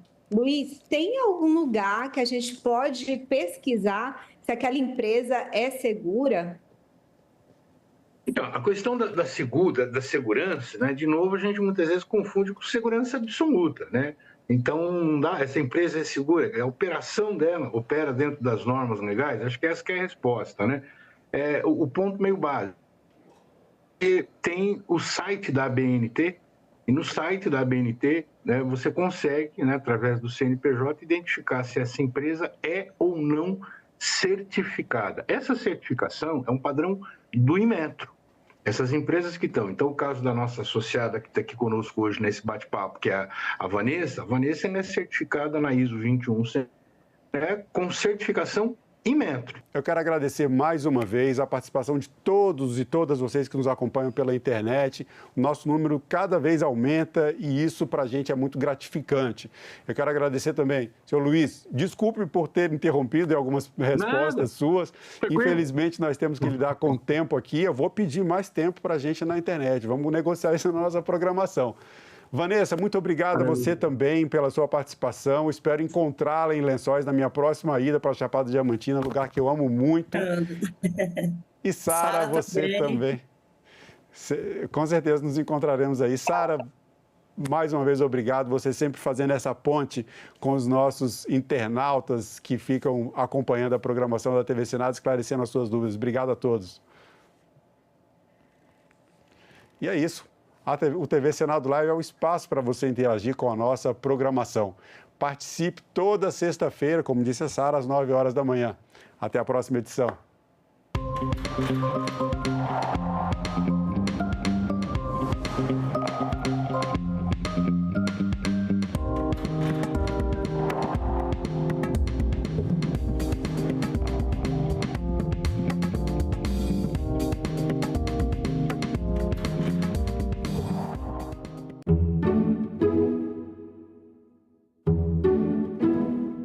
A minha tia trabalha fazendo roupas e ela falou, você quer fazer os laços? Aí eu comecei a fazer. Eu decidi para arrumar emprego só na hora que eu terminasse a escola. Eu penso que jovem tem que investir primeiro nos estudos. E nós estamos num momento da nossa sociedade que nós precisamos contar com cada mão de obra. O foco não tem que ser incentivar o jovem, talvez, no mercado de trabalho, mas sim incentivar a continuidade do estudo do jovem. Em discussão, hoje, 8 horas da noite, aqui na TV Senado. Os mais velhos falam que a natureza está em clube, que ele está com raiva. Se a gente quiser fazer uma convivência harmoniosa com a Amazônia, ela vai ser feita não através de grandes usinas hidrelétricas, grandes projetos de mineração, grandes projetos de desmatamento, mas sim através de um envolvimento com a floresta. Se nós quisermos realmente nos beneficiarmos de toda essa riqueza, dos saberes dos pajés, das magés, dos rituais, das dietas, das interações, das misturas e das entidades, isso é muito mais relevante do que qualquer quantidade de petróleo que se possa descobrir lá, ou de nióbio, ou de qualquer mineral. Atenção! A TV Senado ficará fora do ar para manutenção técnica nesse sábado, 19 de julho, das 7 às 8 da manhã e das 6 da tarde às 7 da noite.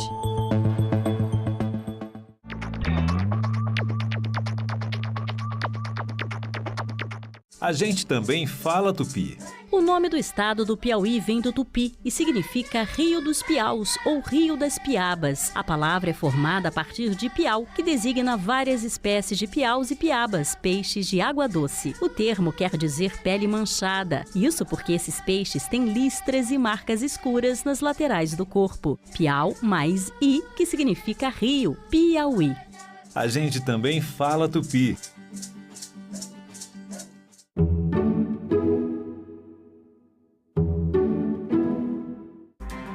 Olá, está começando o Senado Notícias Revista e você vai ver nesta edição. Senadores se dividem sobre decisão do STF que manteve parte do decreto do aumento do IOF.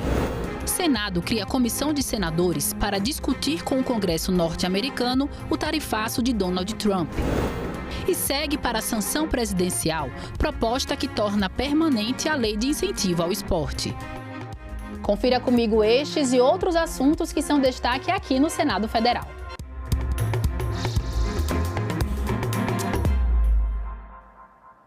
O ministro do Supremo Tribunal Federal, Alexandre de Moraes, decidiu manter parte do decreto do governo que libera a cobrança do IOF.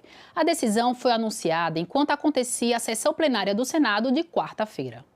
A decisão do ministro Alexandre de Moraes de revalidar um dos decretos presidenciais que aumentou as alíquotas do IOF surpreendeu os senadores. A notícia chegou durante a sessão do Senado. Essa situação do IOF, eu quero que fique claro para o povo brasileiro. Eu nem vou falar como político, mas como empresário, como cidadão comum. É vergonhoso o que está acontecendo aqui nesse Senado aqui. É vergonhoso. Vai decidir por decisão monocrática? Sem ouvir o seu próprio colegiado, no caso do IOF, o ministro Alexandre de Moraes, sem respeitar 513 deputados, 81 senadores que representam o povo que foram eleitos e os seus estados. Então tem que ter uma resposta. Eu só queria lembrar que houve um conflito entre dois poderes. E o terceiro poder foi chamado para fazer uma arbitragem. Não se trata de anular a competência do Congresso. Se trata de dirimir um conflito de interpretações sobre o que é o decreto sobre o IOF. O que o ministro decidiu é o óbvio. O presidente é quem tem a prerrogativa de estabelecer alíquotas do IOF. Isso está na Constituição, está na lei, está definido. Portanto, não há o que se questionar e o que houve foi um questionamento da decisão do presidente por parte do Congresso. E aí o STF, chamado à lida, foi lá e decidiu que o presidente tem prerrogativas constitucionais de regulamentar a alíquota para a cobrança do IOF. A decisão do ministro Alexandre de Moraes produz efeitos imediatos. Operações de câmbio, como a compra de moedas estrangeiras e saques no exterior, voltam a ter uma tributação maior. Mas é uma decisão liminar que ainda não foi analisada pelo plenário do Supremo e, em tese, pode ser alvo de recurso. Ainda sobre o aumento do IOF, o relatório de julho da Instituição Fiscal Independente, órgão auxiliar do Senado para análise econômica, prevê a arrecadação maior em 2025 e 2026, além de registrar melhoras nas contas do governo no primeiro semestre. O déficit primário do primeiro semestre de 2025 foi de 8,7 bilhões de reais. Mas o rombo é menor do que o verificado no mesmo período de 2024, quando a diferença entre receita e despesa foi negativa em 67,4 bilhões de reais. A relativa melhora no resultado primário tem como causa a aprovação do orçamento da União somente em março deste ano, o que levou ao controle obrigatório das despesas. Mas também a baixa execução das emendas parlamentares, a concentração do pagamento dos precatórios, que são dívidas do governo reconhecidas pelo Judiciário em julho, e a queda real de 7,4% nos pagamentos do Bolsa Família. A instituição fiscal independente calculou o impacto positivo na arrecadação com a recente decisão do ministro Alexandre de Moraes de validar quase todo o decreto do governo que aumentou as alíquotas do IOF. 10 bilhões de reais a mais em 2025 e 28 bilhões de reais a mais no ano que vem. O governo previa a arrecadação de um montante de cerca de 22 bilhões com essas despesas este ano, ou com essa receita este ano, e a expectativa era justamente que essa medida viesse de forma a mitigar o impacto negativo das receitas para o resto do ano. Com isso, essa medida ela pode ajudar o governo, porque originalmente o governo já contava com isso, mesmo que em escala reduzida na nova decisão do ministro. O Senado anunciou a composição da Comissão Temporária Externa que vai manter diálogo com parlamentares americanos, após a taxação de 50% dos Estados Unidos sobre as importações brasileiras. Serão 4 senadores titulares e 4 senadores suplentes. A criação da Comissão Temporária Externa tem como objetivo fortalecer a interlocução sobre as relações econômicas bilaterais entre o Brasil e os Estados Unidos, após o presidente Donald Trump impor tarifas de 50% sobre a importação de produtos brasileiros. A comissão será presidida pelo senador Nelsinho Trade. Também integram o grupo como membros titulares, além do próprio senador Nelsinho, os senadores Tereza Cristina, Jacques Wagner e Fernando Farias. Já como suplentes foram designados senadores Esperidião Amin, Rogério Carvalho, Carlos Viana e o senador astronauta Marcos Pontes. A nova comissão tem como foco o diálogo político de alto nível e a defesa dos interesses estratégicos do Brasil, em áreas como comércio exterior, investimentos e segurança jurídica. A iniciativa é da presidência do Senado, em conjunto com a Comissão de Relações Exteriores e Defesa Nacional. O presidente do Senado recebeu na quarta-feira o vice-presidente da República, Geraldo Alckmin, para tratar das tarifas comerciais dos Estados Unidos. As autoridades defenderam a união dos poderes para fortalecer as negociações junto aos norte-americanos. O encontro foi na residência oficial do Senado. O presidente do Congresso, Davi Alcolumbre, e líderes partidários presentes manifestaram união com o governo federal nas negociações para evitar o início da cobrança da sobretaxa americana de até 50% a produtos brasileiros, marcado para começar em 1º de agosto.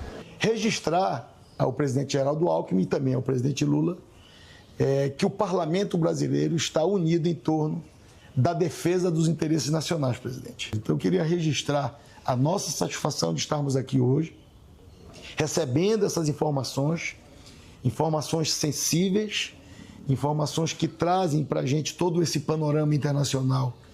E vejo nesse momento de agressão ao Brasil e aos brasileiros.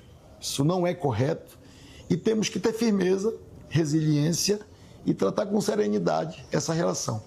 Buscar estreitar os laços e fazer as coisas acontecerem defendendo os brasileiros. Nós estamos aqui prontos para estar na retaguarda do Poder Executivo, para que as decisões que forem necessárias, a ação do Parlamento, nós possamos agir com rapidez, com agilidade, para que o Brasil possa sair mais forte dessa crise. Na questão comercial, entendemos que é um equívoco do governo americano, porque eles têm superávit na balança comercial com o Brasil.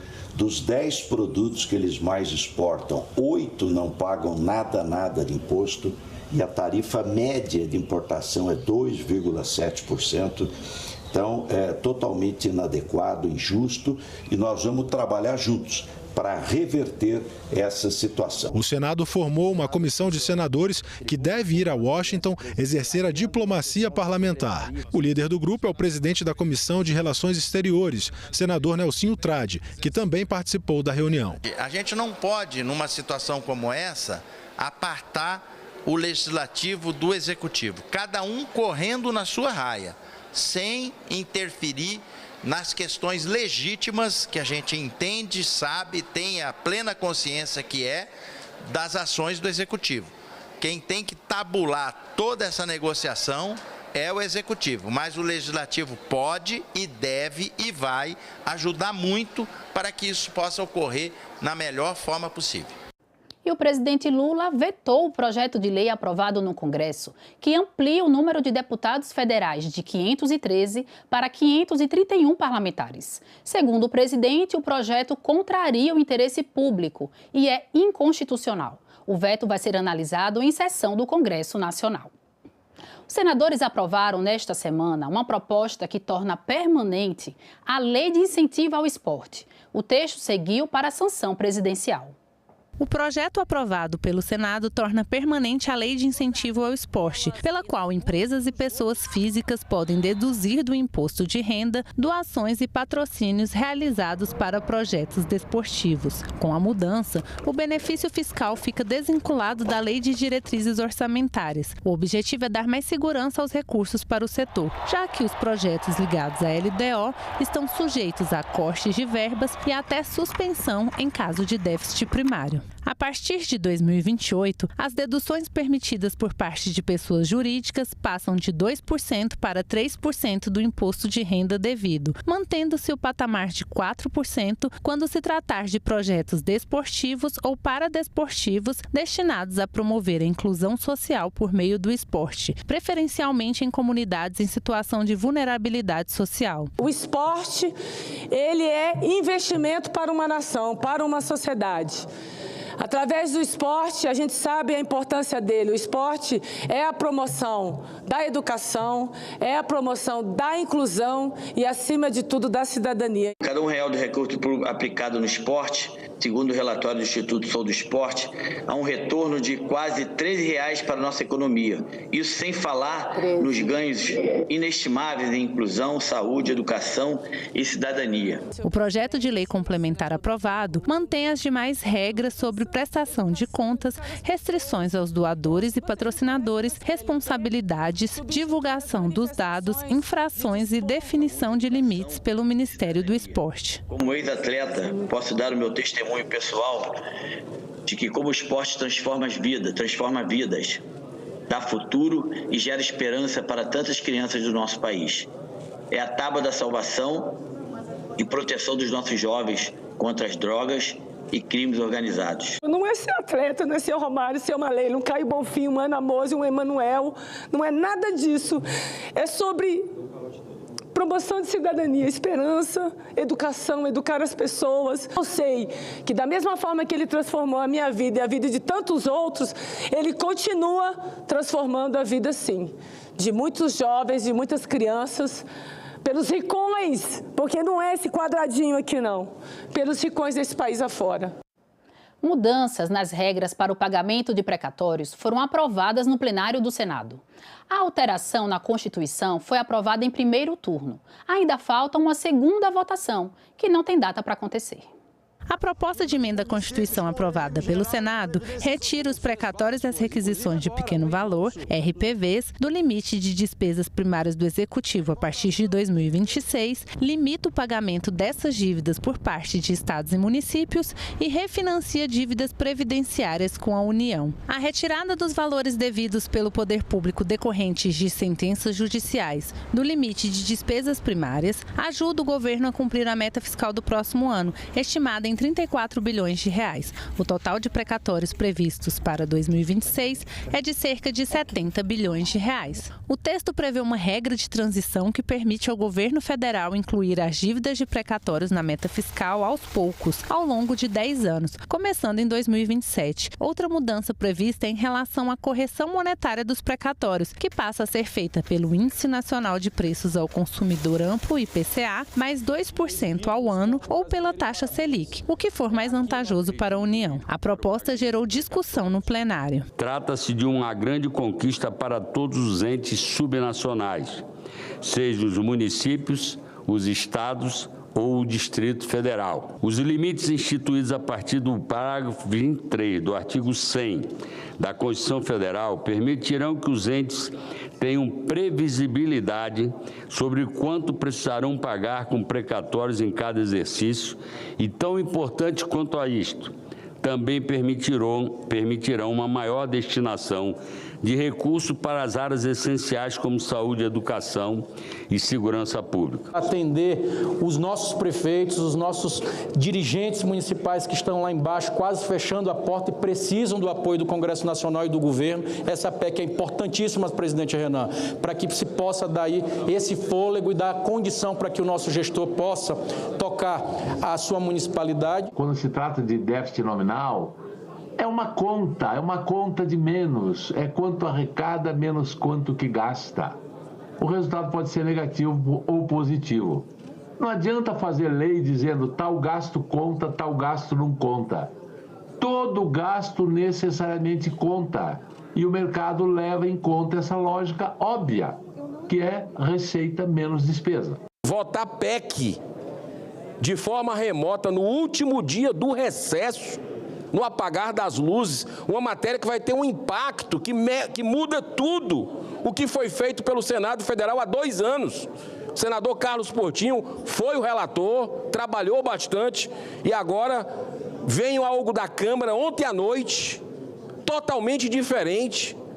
Eu não vou nem entrar no mérito aqui, porque não tem nem como ler. Mais cedo, a ministra do Planejamento e Orçamento, Simone Tebet, defendeu as novas regras. Dos males o menor, não abre espaço fiscal. O único espaço fiscal aberto vai ser absorvido por uma decisão judicial do Supremo que vai gerar um custo adicional para o orçamento brasileiro a partir do ano que vem e todos os anos de mais de 10 bilhões de reais, que é em relação à licença maternidade. Então, para 27, o próximo presidente da República vai ter o conforto da estabilidade, da segurança, né, de não termos uma mudança de câmbio, de não termos aí surpresas em relação, consequentemente, à inflação. Então, é a melhor alternativa. Parlamentares discutiram o plano de trabalho da Frente Parlamentar que acompanha a exploração de petróleo na margem equatorial. Eles destacaram a importância da atividade para o desenvolvimento da região. Para incentivar o desenvolvimento do setor energético na região norte do país, com foco no crescimento econômico, na geração de empregos e no fortalecimento da soberania energética nacional, a Frente Parlamentar em Defesa da Exploração de Petróleo na Margem Equatorial do Brasil aprovou o seu plano de trabalho. Nós temos que sair, senador Zequini. O petróleo vai nos tirar da escravização ambiental. Isso é fato.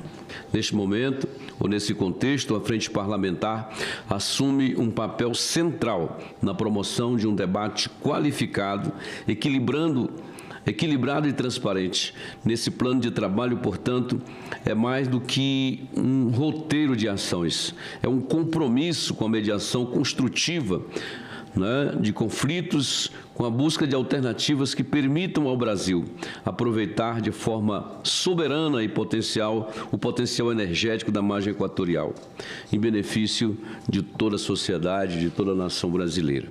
Parlamentares destacaram a importância de a frente acompanhar de perto o processo de exploração de petróleo na margem equatorial, reforçando a necessidade de garantir segurança ambiental e benefícios sociais e econômicos para a região.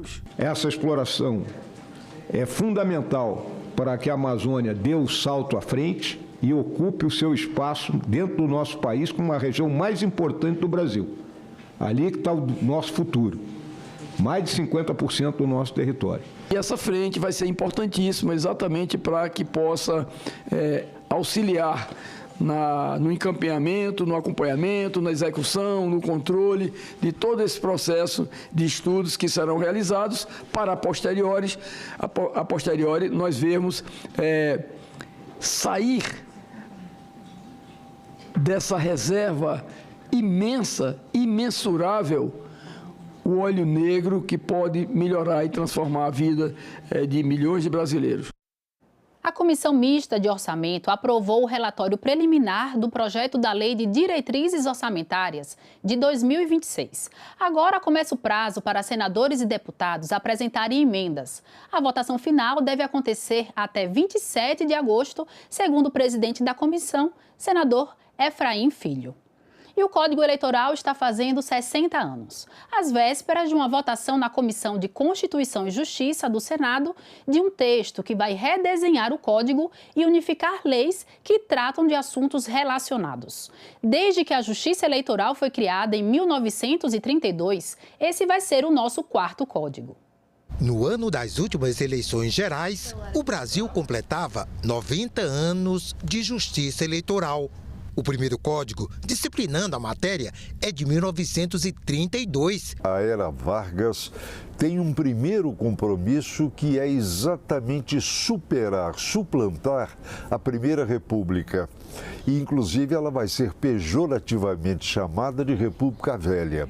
O certo é que era uma república oligárquica em que o conjunto da população, na verdade, estava afastado de qualquer participação política.